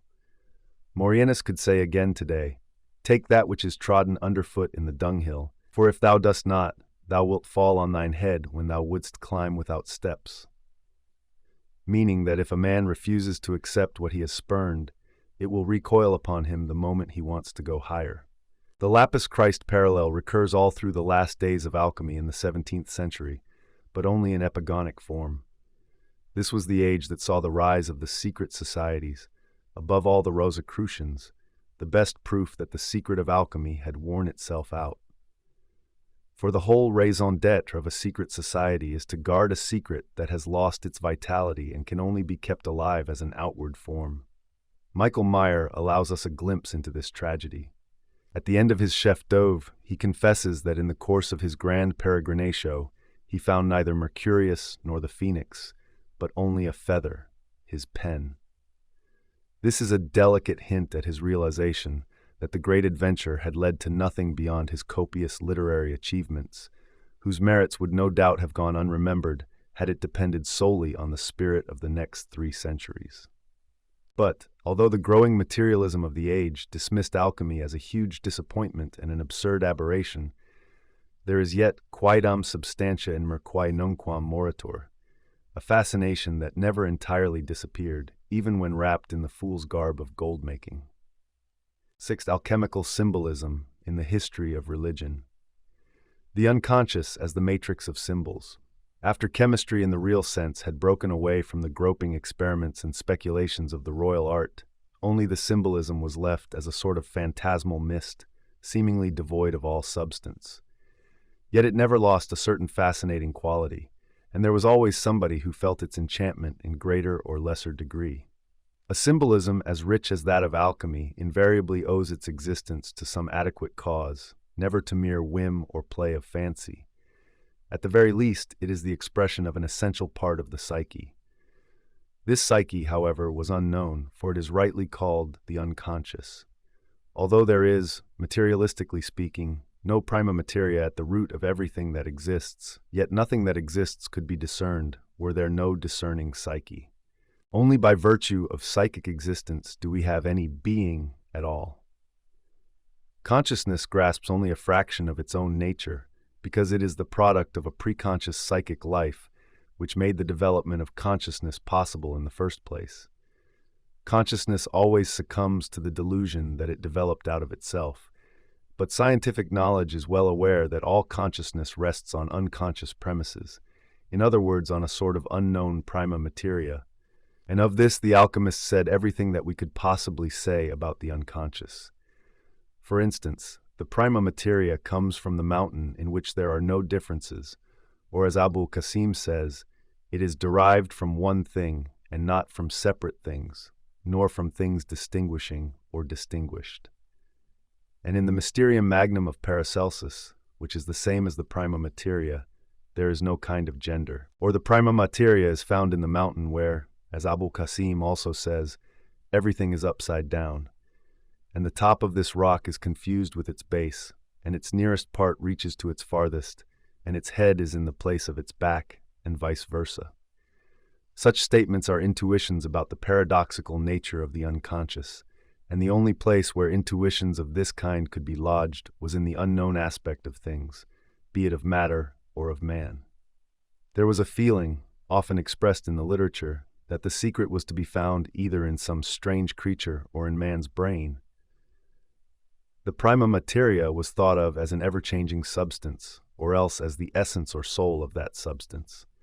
It was designated with the name Mercurius, and was conceived as a paradoxical double being called monstrum, hermaphroditus, or rebus. The LAPIS-CHRIST parallel establishes an analogy between the transforming substance and Christ. In the Middle Ages, doubtless under the influence of the doctrine of transubstantiation, though in earlier times the Gnostic tradition of older pagan ideas was the dominant factor. Mercurius is likened to the serpent hung on the cross, John 3:14, to mention only one of the numerous parallels.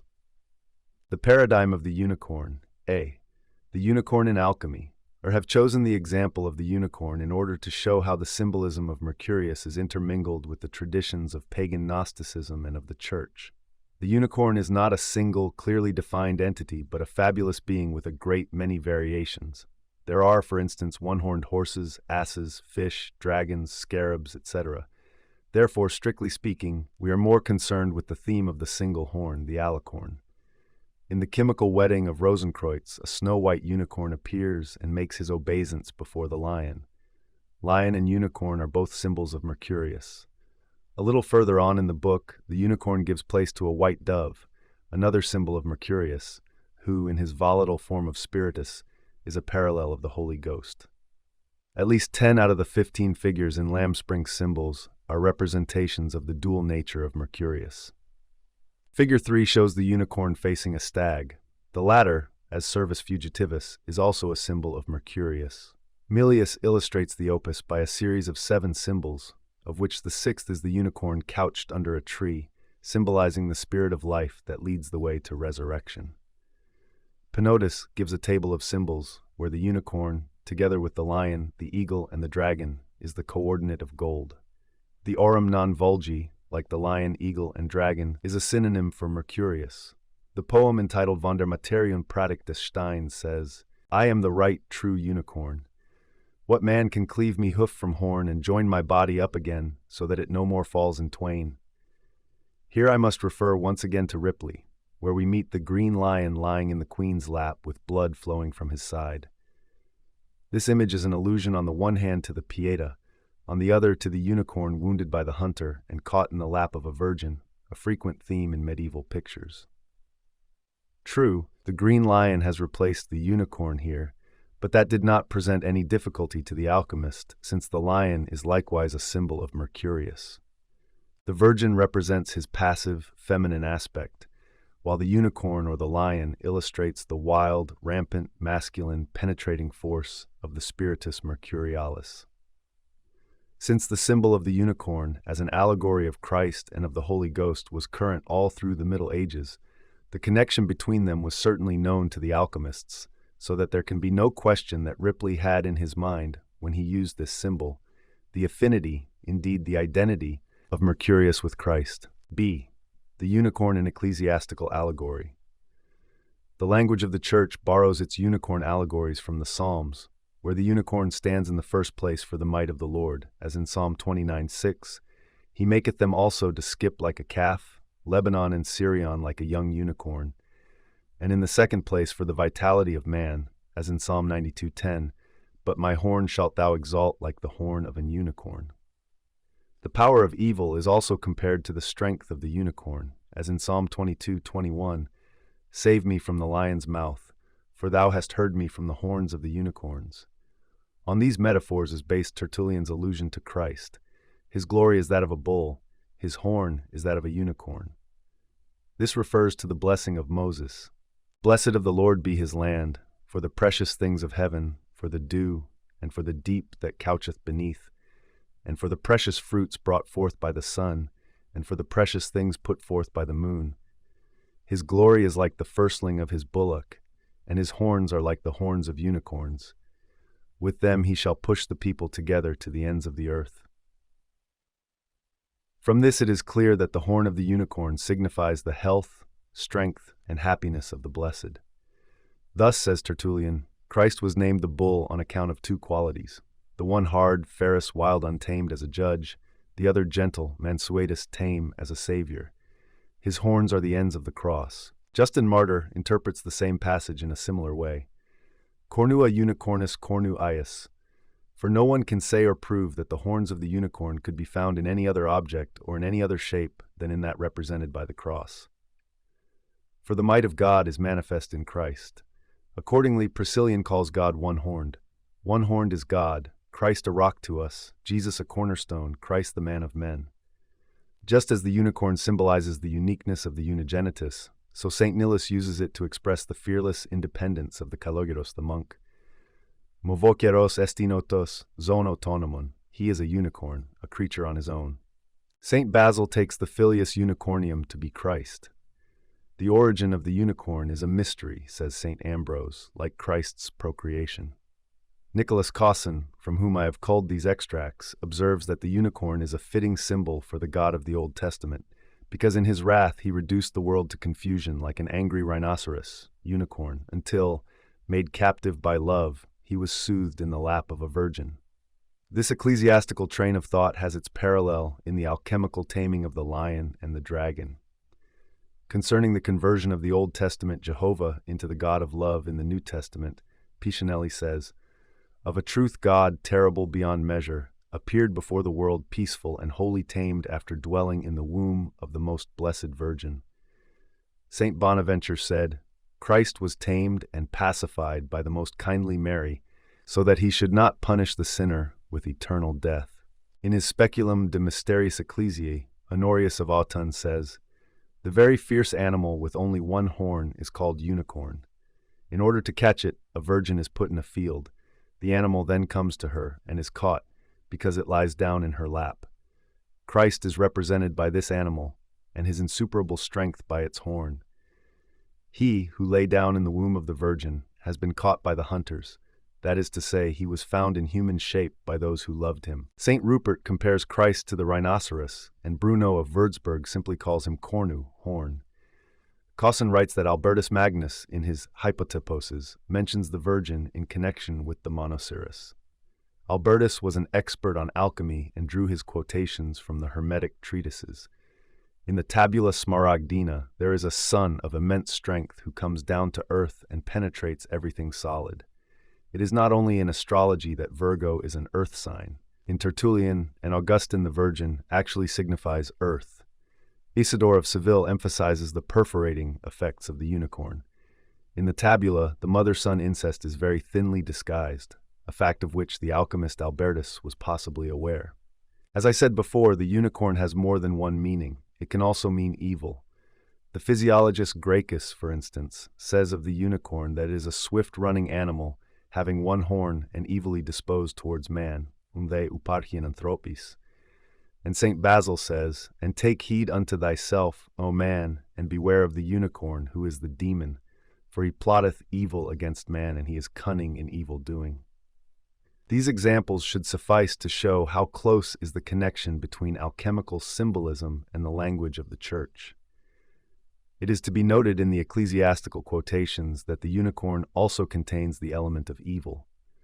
Originally a monstrous and fabulous beast, it harbors in itself an inner contradiction, a complexio oppositorum, which makes it a singularly appropriate symbol for the monstrum hermaphroditum of alchemy. C. The unicorn in Gnosticism.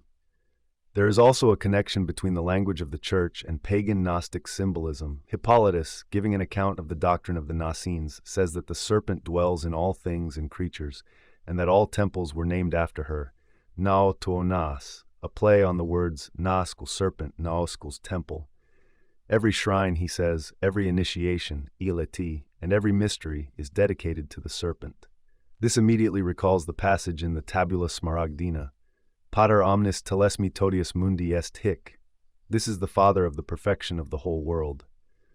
Telos, teleti, and telesmos all mean the same, perfection and maturation of the corpora imperfecta and of the alchemist himself. These Gnasines say that the serpent is the moist element, as Thales of Miletus also said, and that nothing which exists, whether immortal or mortal, animate or inanimate, could exist without it. This definition of the serpent agrees with the alchemical Mercurius, who is likewise a kind of water, the divine water, ethor theion, the wet, the humidum radical, radical moisture, and the spirit of life, not only indwelling in all living things, but immanent in everything that exists as the world's soul. Hippolytus continues, "They say, too, that all things are subject to her, the serpent, that she is good and has something of everything in herself, as in the horn of the one-horned bull, en gerati tavru monokerotos. She imparts beauty and ripeness to all things. Like the alicorn, therefore, the serpent is an alexipharmic, and the principle that brings all things to maturity and perfection. We are already familiar with the unicorn as a symbol of Mercurius, the transforming substance par excellence, which also ripens and perfects unripe or imperfect bodies, and is consequently acclaimed in alchemy as the salvator and servitor. The serpent, says Hippolytus, penetrates everything, as if coming forth from Edom and dividing herself into the four first principles. That everything proceeds from the one is a fundamental tenet of alchemy. As all things proceed from the one, so all things are born of this one thing, says the Tabula Smaragdina, and also that the one divides into the four elements and then recombines into unity. The PRIMA materia is called among other things the paradisal earth, which Adam took with him on his expulsion from paradise. Mercurius Philosophorum consists of the four elements. In one of the mystery hymns quoted by Hippolytus, Osiris is named the heavenly horn of the moon, Epuranion Minoskeras, and the same primal being is also called Sophia and Adam. These analogies we already know in their alchemical aspect. Another one mentioned by Hippolytus is the many-formed Attis. The changeability and multiformity of Mercurius is a key idea in alchemy. It is hardly necessary to enter into the ideas which this pagan system took over from Christianity. Comparison with the Christian quotations should suffice. D. The one-horned Scarabaeus. An important source of information concerning the unicorn symbolism of Mercurius is the Hieroglyphica of Horopolo. This author says that the third genus of the scarab is unicorned, monokeros, and on account of this peculiarity, sacred to Mercurius, like the ibis. Moreover, the scarab is a monogenes, only begotten unigena, insofar as it isn't a creature born of itself. In Paracelsus, the prima materia is an incretum, and throughout alchemy, as Mercurius, Serpens, or Draco, it is bisexual, capable of self-fertilization and self-parturition. The unicus filius is the filius philosophorum, i.e., the stone. The scarab undergoes the same dismemberment as the dragon, the separation of the elements, in a papyrus text. The sun beetle, the winged ruler standing at heaven's meridian, was beheaded and dismembered. I would also mention the sixth parable in Splendor Solis, where the separatio is portrayed as a dismembered corpse, accompanied by the text. Rosinus says that he would like to make plain a vision that he has seen of a man who was dead, whose body was yet all white like a salt, and whose limbs were divided, and his head was of fine gold but separated from the body. The golden head referred originally to the head of Osiris, who is described in a Greek papyrus as headless. The Greek alchemists styled themselves children of the golden head. The scarab is seldom mentioned in alchemical literature, but among the old texts it can be found in the Concilium Conjugi. Nulla aqua fit quells, nisi illa fit de scarabaeis aquae nostrae. No water will become the elixir save that which comes from the scarabs of our water. The aqua nostra is nothing other than the aqua divina, i.e. Mercurius. E. The unicorn in the Vedas. The track of the unicorn in pre-Christian days leads us to the east. We meet it as early as the hymns of the Atharva Veda 3:7 in a charm against kshetriya, hereditary disease. 1. Upon the head of the nimble antelope a remedy grows. He has driven the kshetriya in all directions by means of the horn. 2. The antelope has gone after thee with his 4 feet. O horn, loosen the kshetriya that is knitted into his heart. 3. The horn, that glistens yonder like a roof with 4 wings, sides. With that do we drive out every kshetriya from thy limbs. The fish of Manu seems to have been unicorned, although this is not specifically stated, but always its horn is mentioned, never its horns. According to the legend recounted in the Shatapatha Brahmana, Manu hooked a fish which grew larger and larger and eventually towed him over the flood to dry land. Manu tied his ship to its horn. The fish is an incarnation of Vishnu, and Manu means man. In many respects, he corresponds to the Greek anthropos. He is the father of humanity and is descended direct from God, here called Svayambhu, the self-so, i.e. Brahma. He is a god-man, identified with Prajapati, lord of created things, and even with Brahman itself, the highest soul. In the Rig Veda he is named Father Manu, and is said to have begotten mankind on his daughter. He is the founder of the social and moral order, the first sacrificant and priest. He transmitted the Upanishadic doctrine to mankind. It is of particular interest that he is also derived from the androgynous Viraj. The Shatapatha Brahmana associates him with a bull who was entrusted with the task of annihilating the Asuras and Rakshas, demons hostile to the gods. Lastly, Manu is the father of medicine and, in Buddhist tradition, Lord of the Golden Age. The horn, then, is connected with a figure which, in both name and character, has close affinities with the anthropos. The virgin and unicorn motif is to be found in the Ramayana and in the Mahabharata 3:110-113. A hermit by name of Rishyashringa, Gazelle's horn, son of Vibhandaka or Ekasringa, one horn, is fetched out of his solitary retreat by the king's daughter Shanta, who marries him, or, in another version, he is seduced by a courtesan. Only by this means can the terrible drought that is scourging the land be broken. The unicorn in Persia. There is an impressive account of the unicorn in the Bundahish 19. Regarding the three-legged ass, they say that it stands amid the wide-formed ocean, and its feet are 3, eyes 6, mouths 9, ears 2, and horn 1, body white, food spiritual, and it is righteous. And 2 of its 6 eyes are in the position of eyes, 2 on the top of the head, and 2 in the position of the hump. With the sharpness of those 6 eyes it overcomes and destroys. Of the 9 mouths, 3 are in the head, 3 in the hump, and 3 in the inner part of the flanks.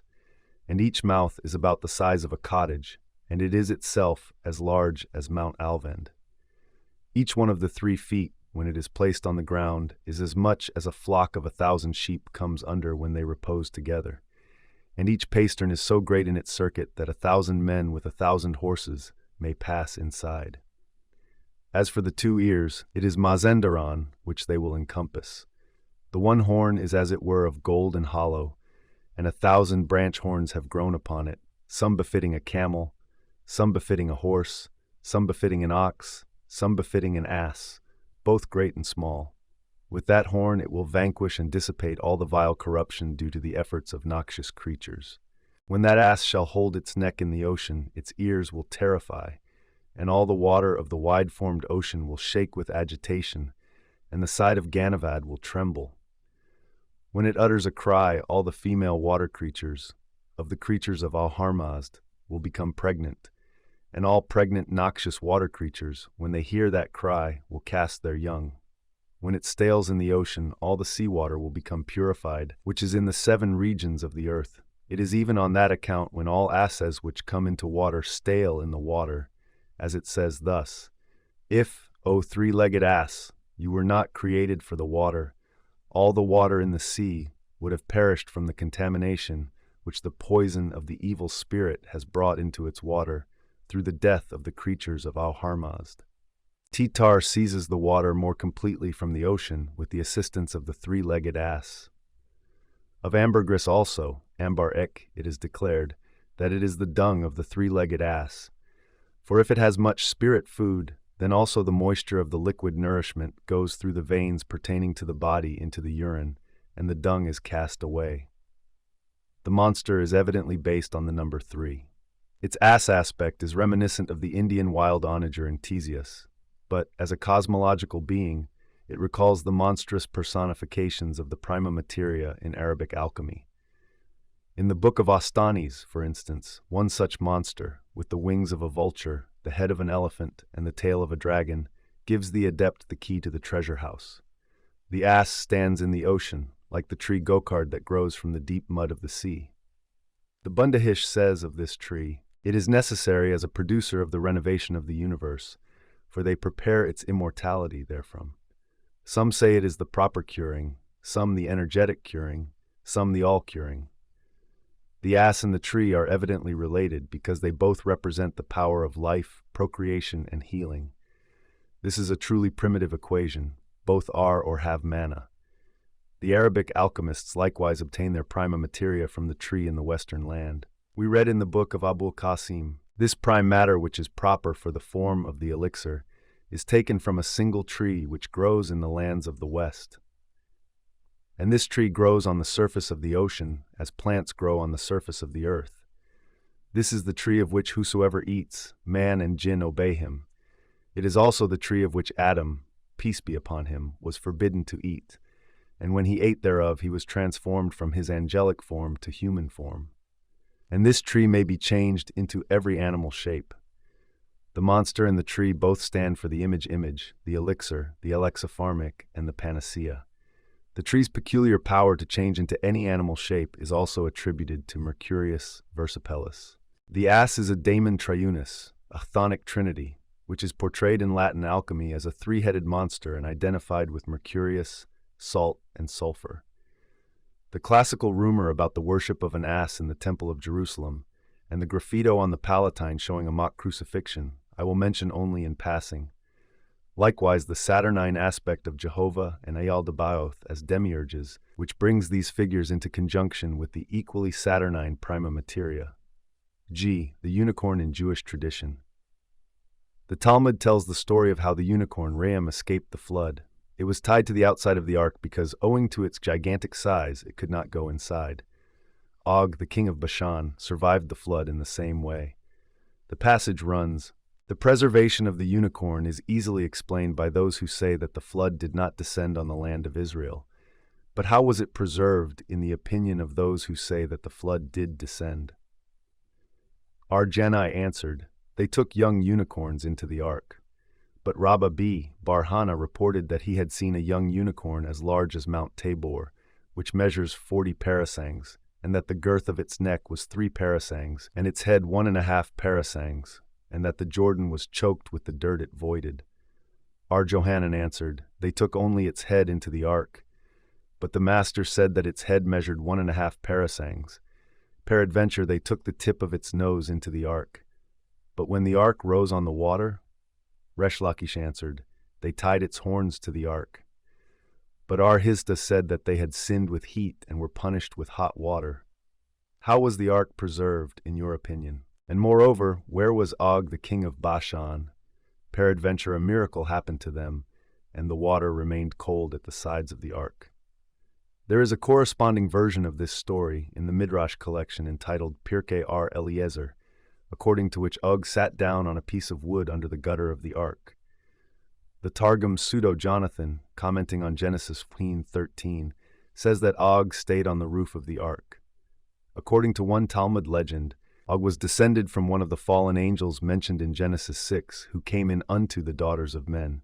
Take note, Sihon and Og were brothers, for the master said, Sihon and Og were the sons of Ahijah, the son of Samhazai.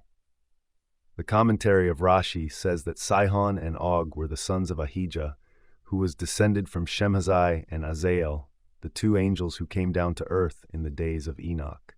Og's gigantic size is described in several passages of the Talmud, probably at its most gigantic in Tractate Niddah. Abba Saul, according to others, Ar-Johanan said, "I was a digger of graves. One day I was chasing a deer, and I found myself inside the thigh bone of a dead man. I chased the deer for 3 parasangs, yet I did not catch up with him, nor had the thigh bone come to an end. When I turned back, they told me it belonged to Og, the king of Bashan." It is conceivable that there is an interconnection between Og and the unicorn. Both escaped the flood by being somehow attached to the outside of the ark, and both are gigantic. Moreover, we saw that the unicorn was compared to Mount Tabor, and Og also is connected with a mountain. He uprooted a mountain and hurled it on the camp of the Israelites. The parallel is carried still further in one midrash. The unicorn is a mountain and is threatened by a lion, and, in the continuation of the story, Og is killed by Moses, the servant of Yahweh, who is so often compared to a lion in the Old Testament. The midrash runs, Arhuna bar Edi said, "At the time when David was still tending the sheep, he went and found the unicorn asleep in the desert, and thinking it was a mountain, he climbed to the top and pastured his flock there. Then the unicorn shook himself and stood up. And David rode on his back and reached up to heaven. And in that hour David spoke to God, 'If thou wilt take me down from this unicorn, I will build thee a temple, 100 cubits in size, like the horn of this unicorn.'" What did the Holy One, blessed be he, do for him?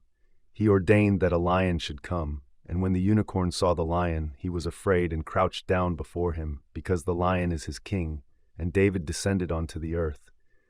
But when David saw the lion, he was afraid. Therefore it is said, "Save me from the lion's mouth, for thou hast freed me from the horns of the unicorns." Another midrash shows the unicorn fighting with the lion.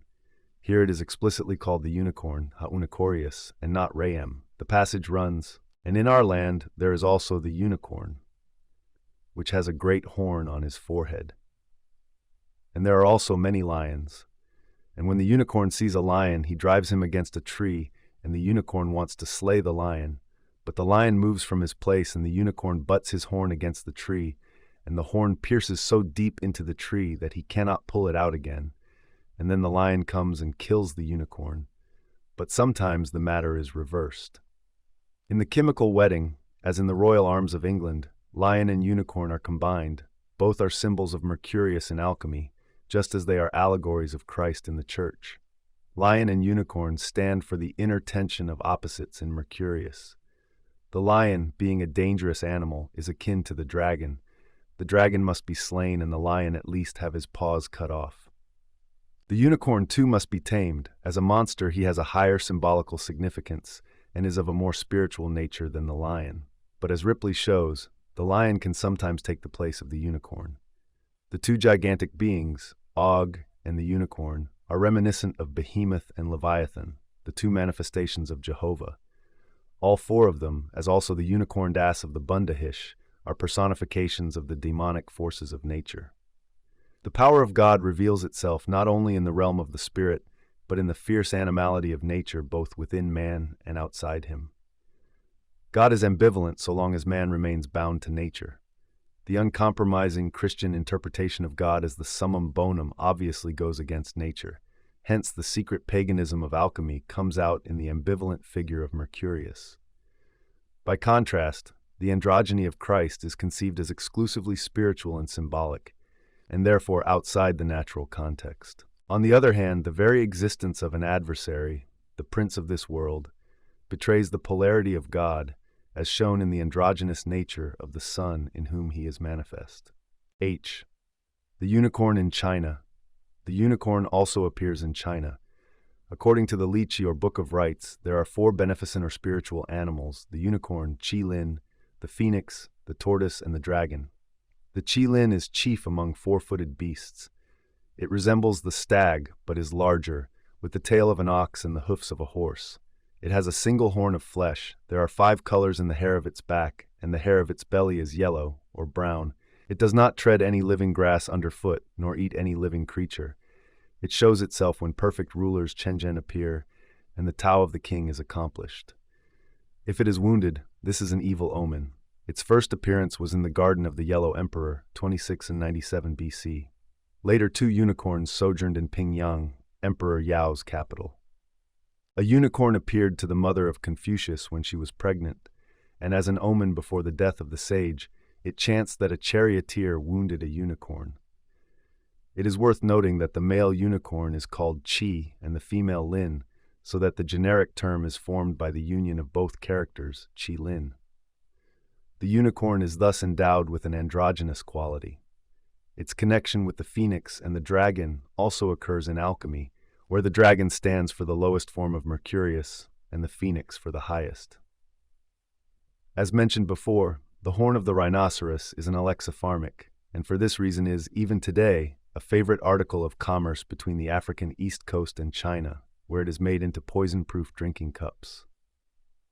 The physiologist Gracchus tells us that when a snake has poisoned their drinking water, the animals, noticing the poison, will wait for the unicorn to come down to the water. For his horn is a symbol of the cross, image, and by drinking he dissipates the virulence of the poison. The unicorn cup. The healing cup is not unconnected with the cup of salvation, the Eucharistic chalice, and with the vessel used in divination. Migny says that Cardinal Torquemada always kept a unicorn cup at table. La Corne de Licorne preserved des sortileges. Hippolytus, in his summing up of the teachings of the Nassines, says that the Greeks called Geryon of the threefold body the heavenly horn of the moon. But Geryon was the Jordan, the masculo-feminine man in all things, by whom all things were made. In this connection, Hippolytus mentions the cup of Joseph and Anacreon, The words "without him was not anything made" refer to the world of forms, because this was created without his help through the third and fourth members of the quaternity. For this is the cup from which the king, when he drinks, draws his omens. The Greeks likewise alluded to this secret in the Anacreontic verses. My tankard tells me, speaking in mute silence, what I must become. This alone sufficed for it to be known among men, namely the cup of Anacreon, which mutely declares the ineffable secret. For they say Anacreon's cup is dumb, yet Anacreon affirms that it tells him in mute language what he must become, that is, spiritual and not carnal, if he will hear the secret hidden in silence. And this secret is the water which Jesus at that fair marriage changed into wine. That was the great and true beginning of the miracles which Jesus wrought in Cana in Galilee, and thus he showed forth the kingdom of heaven. This beginning is the kingdom of heaven that lies within us as a treasure, like the leaven hidden in 3 measures of meal. We have seen that the heavenly horn of the moon is closely connected with the unicorn. Here it means not only Geryon of the threefold body and the Jordan, but the hermaphroditic man as well, who is identical with the Johannine Logos. The third and fourth are water and earth. These 2 elements are thought of as forming the lower half of the world in the alchemical retort, and Hippolytus likens them to a cup, konde. This is the divining vessel of Joseph and Anacreon. The water stands for the content and the earth for the container, i.e. the cup itself. The content is the water that Jesus changed into wine, and the water is also represented by the Jordan, which signifies the Logos, thus bringing out the analogy with the chalice. Its content gives life and healing, like the cup in 4 Ezra 14:39-40. Then I opened my mouth, and there was reached unto me a full cup, which was full as it were with water, but the color of it was like fire. And I took it and drank. And when I had drunk, my heart poured forth understanding, wisdom grew in my breast, and my spirit retained its memory. The secret of the cup is also the secret of the horn, which in its turn contains the essence of the unicorn, as bestower of strength, health, and life. The alchemists attribute the same qualities to their stone, calling it the carbuncle. According to legend, this stone may be found under the horn of the unicorn, as Wolfram von Eschenbach says, "We caught the beast called unicorn that knows and loves a maiden best and falls asleep upon her breast. We took from underneath his horn the splendid male carbuncle stone, sparkling against the white skull bone. The horn, as an emblem of vigor and strength, has a masculine character, but at the same time it is a cup, which as a receptacle is feminine. So we are dealing here with a uniting symbol that expresses the bipolarity of the archetype. These assorted unicorn symbolisms aim at giving no more than a sample of the extremely intricate and tangled connections between pagan and natural philosophy, Gnosticism, alchemy, and ecclesiastical tradition, which, in its turn, had a deep and lasting influence on the world of medieval alchemy. I hope that these examples have made clear to the reader just how far alchemy was a religious, philosophical, or mystical movement. It may well have reached its peak in Goethe's religious Weltanschauung, as this is presented to us in Faust. Epilogue. What the old philosophers meant by the lapis has never become quite clear. This question can be answered satisfactorily only when we know exactly what the unconscious content was that they were projecting. The psychology of the unconscious alone is in a position to solve this riddle. It teaches us that so long as a content remains in the projected state, it is inaccessible, which is the reason why the labors of those authors have revealed so little to us of the alchemical secret. But the yield in symbolic material is all the greater, and this material is closely related to the process of individuation. In dealing with alchemy, we must always consider what an important part this philosophy played in the Middle Ages, what a vast literature it left behind, and what a far-reaching effect it had on the spiritual life of the time. How far the claims of alchemy itself went in this direction is best shown by the LAPIS-CHRIST parallel, a fact which may explain or excuse my excursions into fields that seem to have nothing to do with alchemy. For the moment we embark upon the psychology of alchemical thought, we must take account of connections that seem, on the face of it, very remote from the historical material. But if we try to understand the phenomenon from inside, i.e., from the standpoint of the psyche, We can start from a central position where many lines converge, however far apart they may be in the external world. We are then confronted with the underlying human psyche, which, unlike consciousness, hardly changes at all in the course of many centuries. Here, a truth that is 2,000 years old is still the truth today. In other words, it is still alive and active. Here, too, we find those fundamental psychic facts that remain unchanged for thousands of years and will still be unchanged thousands of years hence.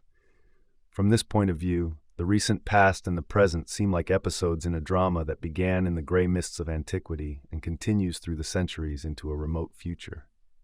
This drama is an aurora consurgens, the dawning of consciousness in mankind.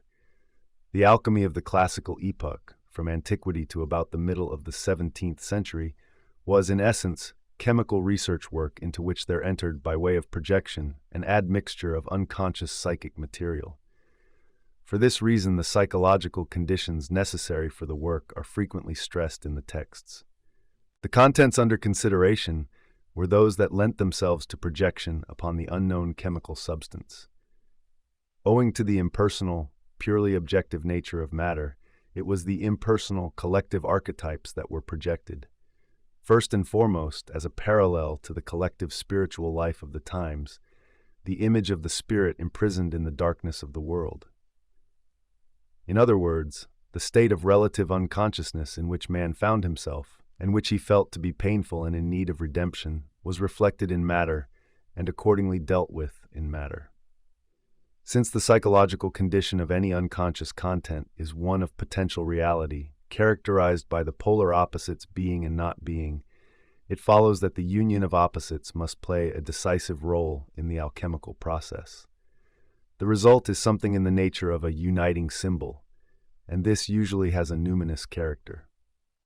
The projection of the Redeemer image, i.e., the correspondence between Christ and the lapis, is therefore almost a psychological necessity, as is the parallelism between the redeeming opus or officium divinum and the magistery, with the essential difference that the Christian opus is an operari in honor of God the Redeemer, undertaken by man who stands in need of redemption, while the alchemical opus is the labor of man the Redeemer in the cause of the divine world slumbering and awaiting redemption in matter.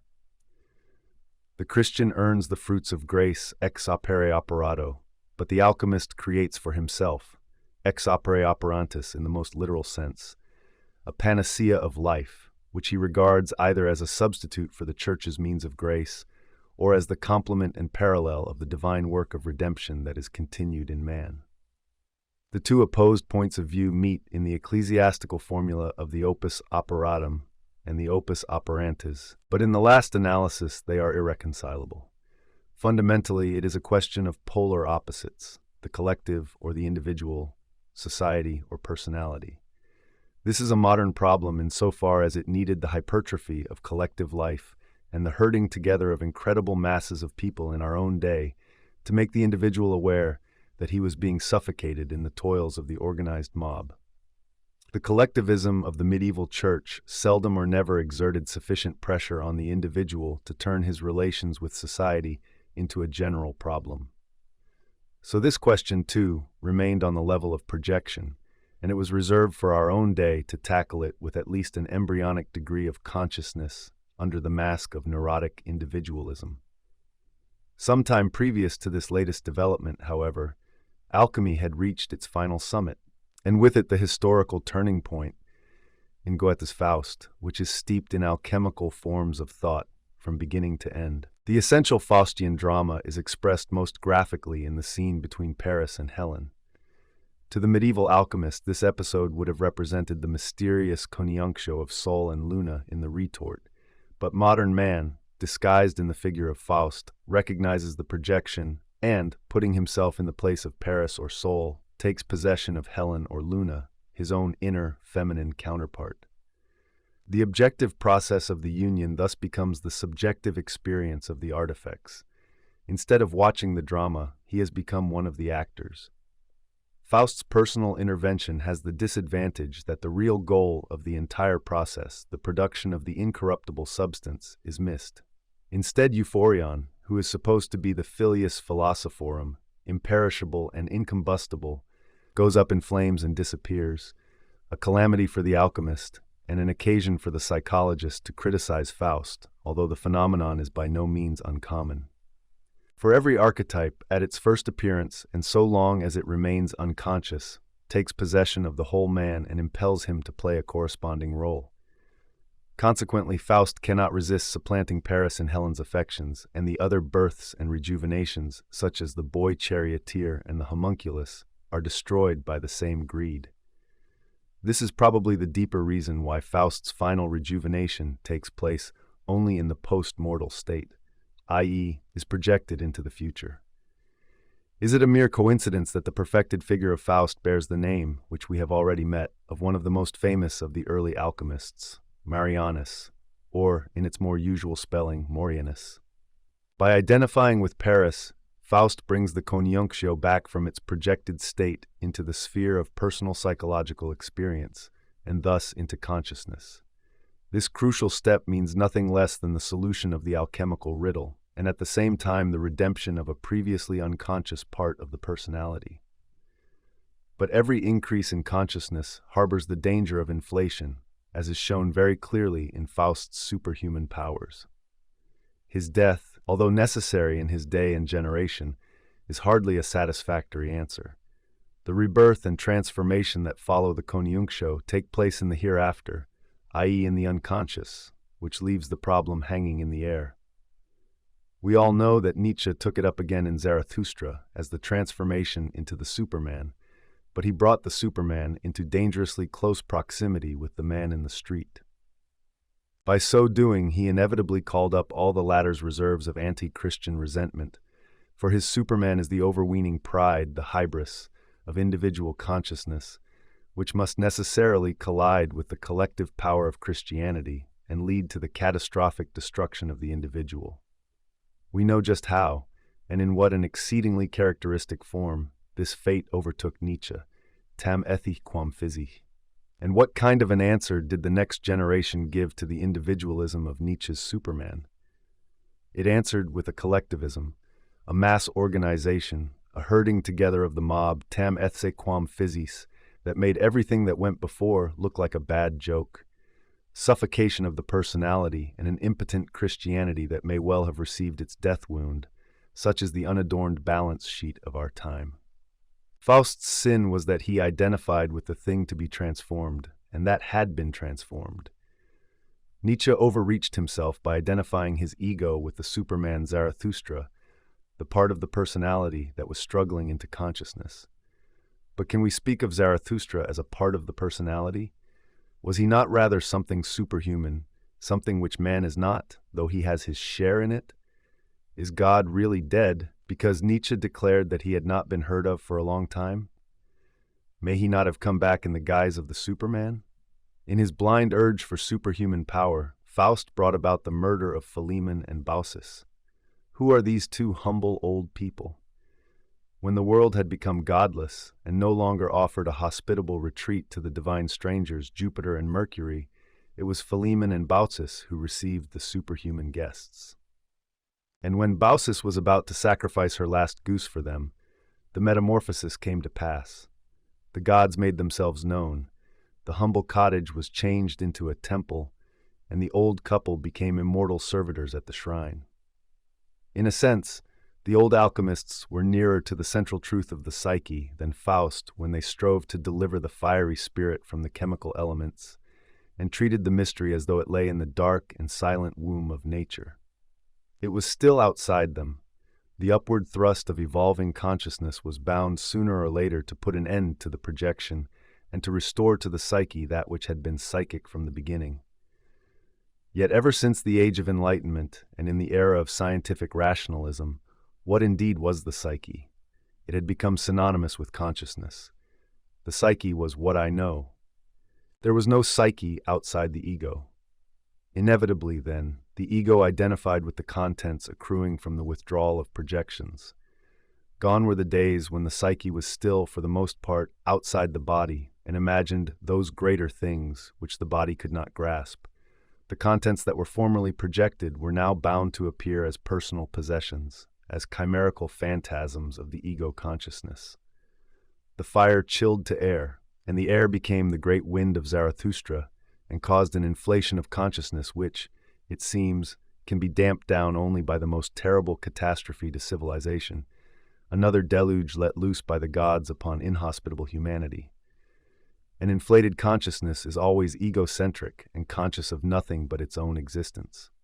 It is incapable of learning from the past, incapable of understanding contemporary events, and incapable of drawing right conclusions about the future. It is hypnotized by itself and therefore cannot be argued with. It inevitably dooms itself to calamities that must strike it dead. Paradoxically enough, inflation is a regression of consciousness into unconsciousness. This always happens when consciousness takes too many unconscious contents upon itself and loses the faculty of discrimination, the sine qua non of all consciousness. When fate, for 4 whole years, played out a war of monumental frightfulness on the stage of Europe, a war that nobody wanted, nobody dreamed of asking exactly who or what had caused the war and its continuation. Nobody realized that European man was possessed by something that robbed him of all free will. And this state of unconscious possession will continue undeterred until we Europeans become scared of our God Almightiness. Such a change can begin only with individuals, for the masses are blind brutes, as we know to our cost. It seems to me of some importance, therefore, that a few individuals, or people individually, should begin to understand that there are contents which do not belong to the ego personality, but must be ascribed to a psychic non-ego. This mental operation has to be undertaken if we want to avoid a threatening inflation. To help us, we have the useful and edifying models held up to us by poets and philosophers, models or archetypi that we may well call remedies for both men and the times. Of course, what we discover there is nothing that can be held up to the masses, only some hidden thing that we can hold up to ourselves in solitude and in silence. Very few people care to know anything about this. It is so much easier to preach the universal panacea to everybody else than to take it oneself, and as we all know, things are never so bad when everybody is in the same boat. No doubts can exist in the herd. The bigger the crowd, the better the truth, and the greater the catastrophe. What we may learn from the models of the past is above all this, that the psyche harbors contents or is exposed to influences, the assimilation of which is attended by the greatest dangers. If the old alchemists ascribed their secret to matter, and if neither Faust nor Zarathustra is a very encouraging example of what happens when we embody this secret in ourselves, then the only course left to us is to repudiate the arrogant claim of the conscious mind to be the whole of the psyche, and to admit that the psyche is a reality which we cannot grasp with our present means of understanding. I do not call the man who admits his ignorance an obscurantist. I think it is much rather the man whose consciousness is not sufficiently developed for him to be aware of his ignorance. I hold the view that the alchemist's hope of conjuring out of matter the philosophical gold, or the panacea, or the wonderful stone, was only in part an illusion, an effect of projection. For the rest, it corresponded to certain psychic facts that are of great importance in the psychology of the unconscious. As is shown by the texts and their symbolism, the alchemist projected what I have called the process of individuation into the phenomena of chemical change. A scientific term like individuation does not mean that we are dealing with something known and finally cleared up, on which there is no more to be said. It merely indicates an as yet very obscure field of research much in need of exploration, the centralizing processes in the unconscious that go to form the personality. We are dealing with life processes which, on account of their numinous character, have from time immemorial provided the strongest incentive for the formation of symbols. These processes are steeped in mystery. They pose riddles with which the human mind will long wrestle for a solution, and perhaps in vain. For in the last analysis, it is exceedingly doubtful whether human reason is a suitable instrument for this purpose. Not for nothing did alchemy style itself an art, feeling, and rightly so, that it was concerned with creative processes that can be truly grasped only by experience, though intellect may give them a name. The alchemists themselves warned us, rumpite libros, ne corda vestra rumpantur, rend the books, lest your hearts be rent asunder, and this despite their insistence on study. Experience, not books, is what leads to understanding. In the foregoing study of dream symbols, I have shown how such an experience looks in reality. From this we can see more or less what happens when an earnest inquiry is turned upon the unknown regions of the soul. The forms which the experience takes in each individual may be infinite in their variations, but, like the alchemical symbols, they are all variants of certain central types, and these occur universally. They are the primordial images from which the religions each draw their absolute truth.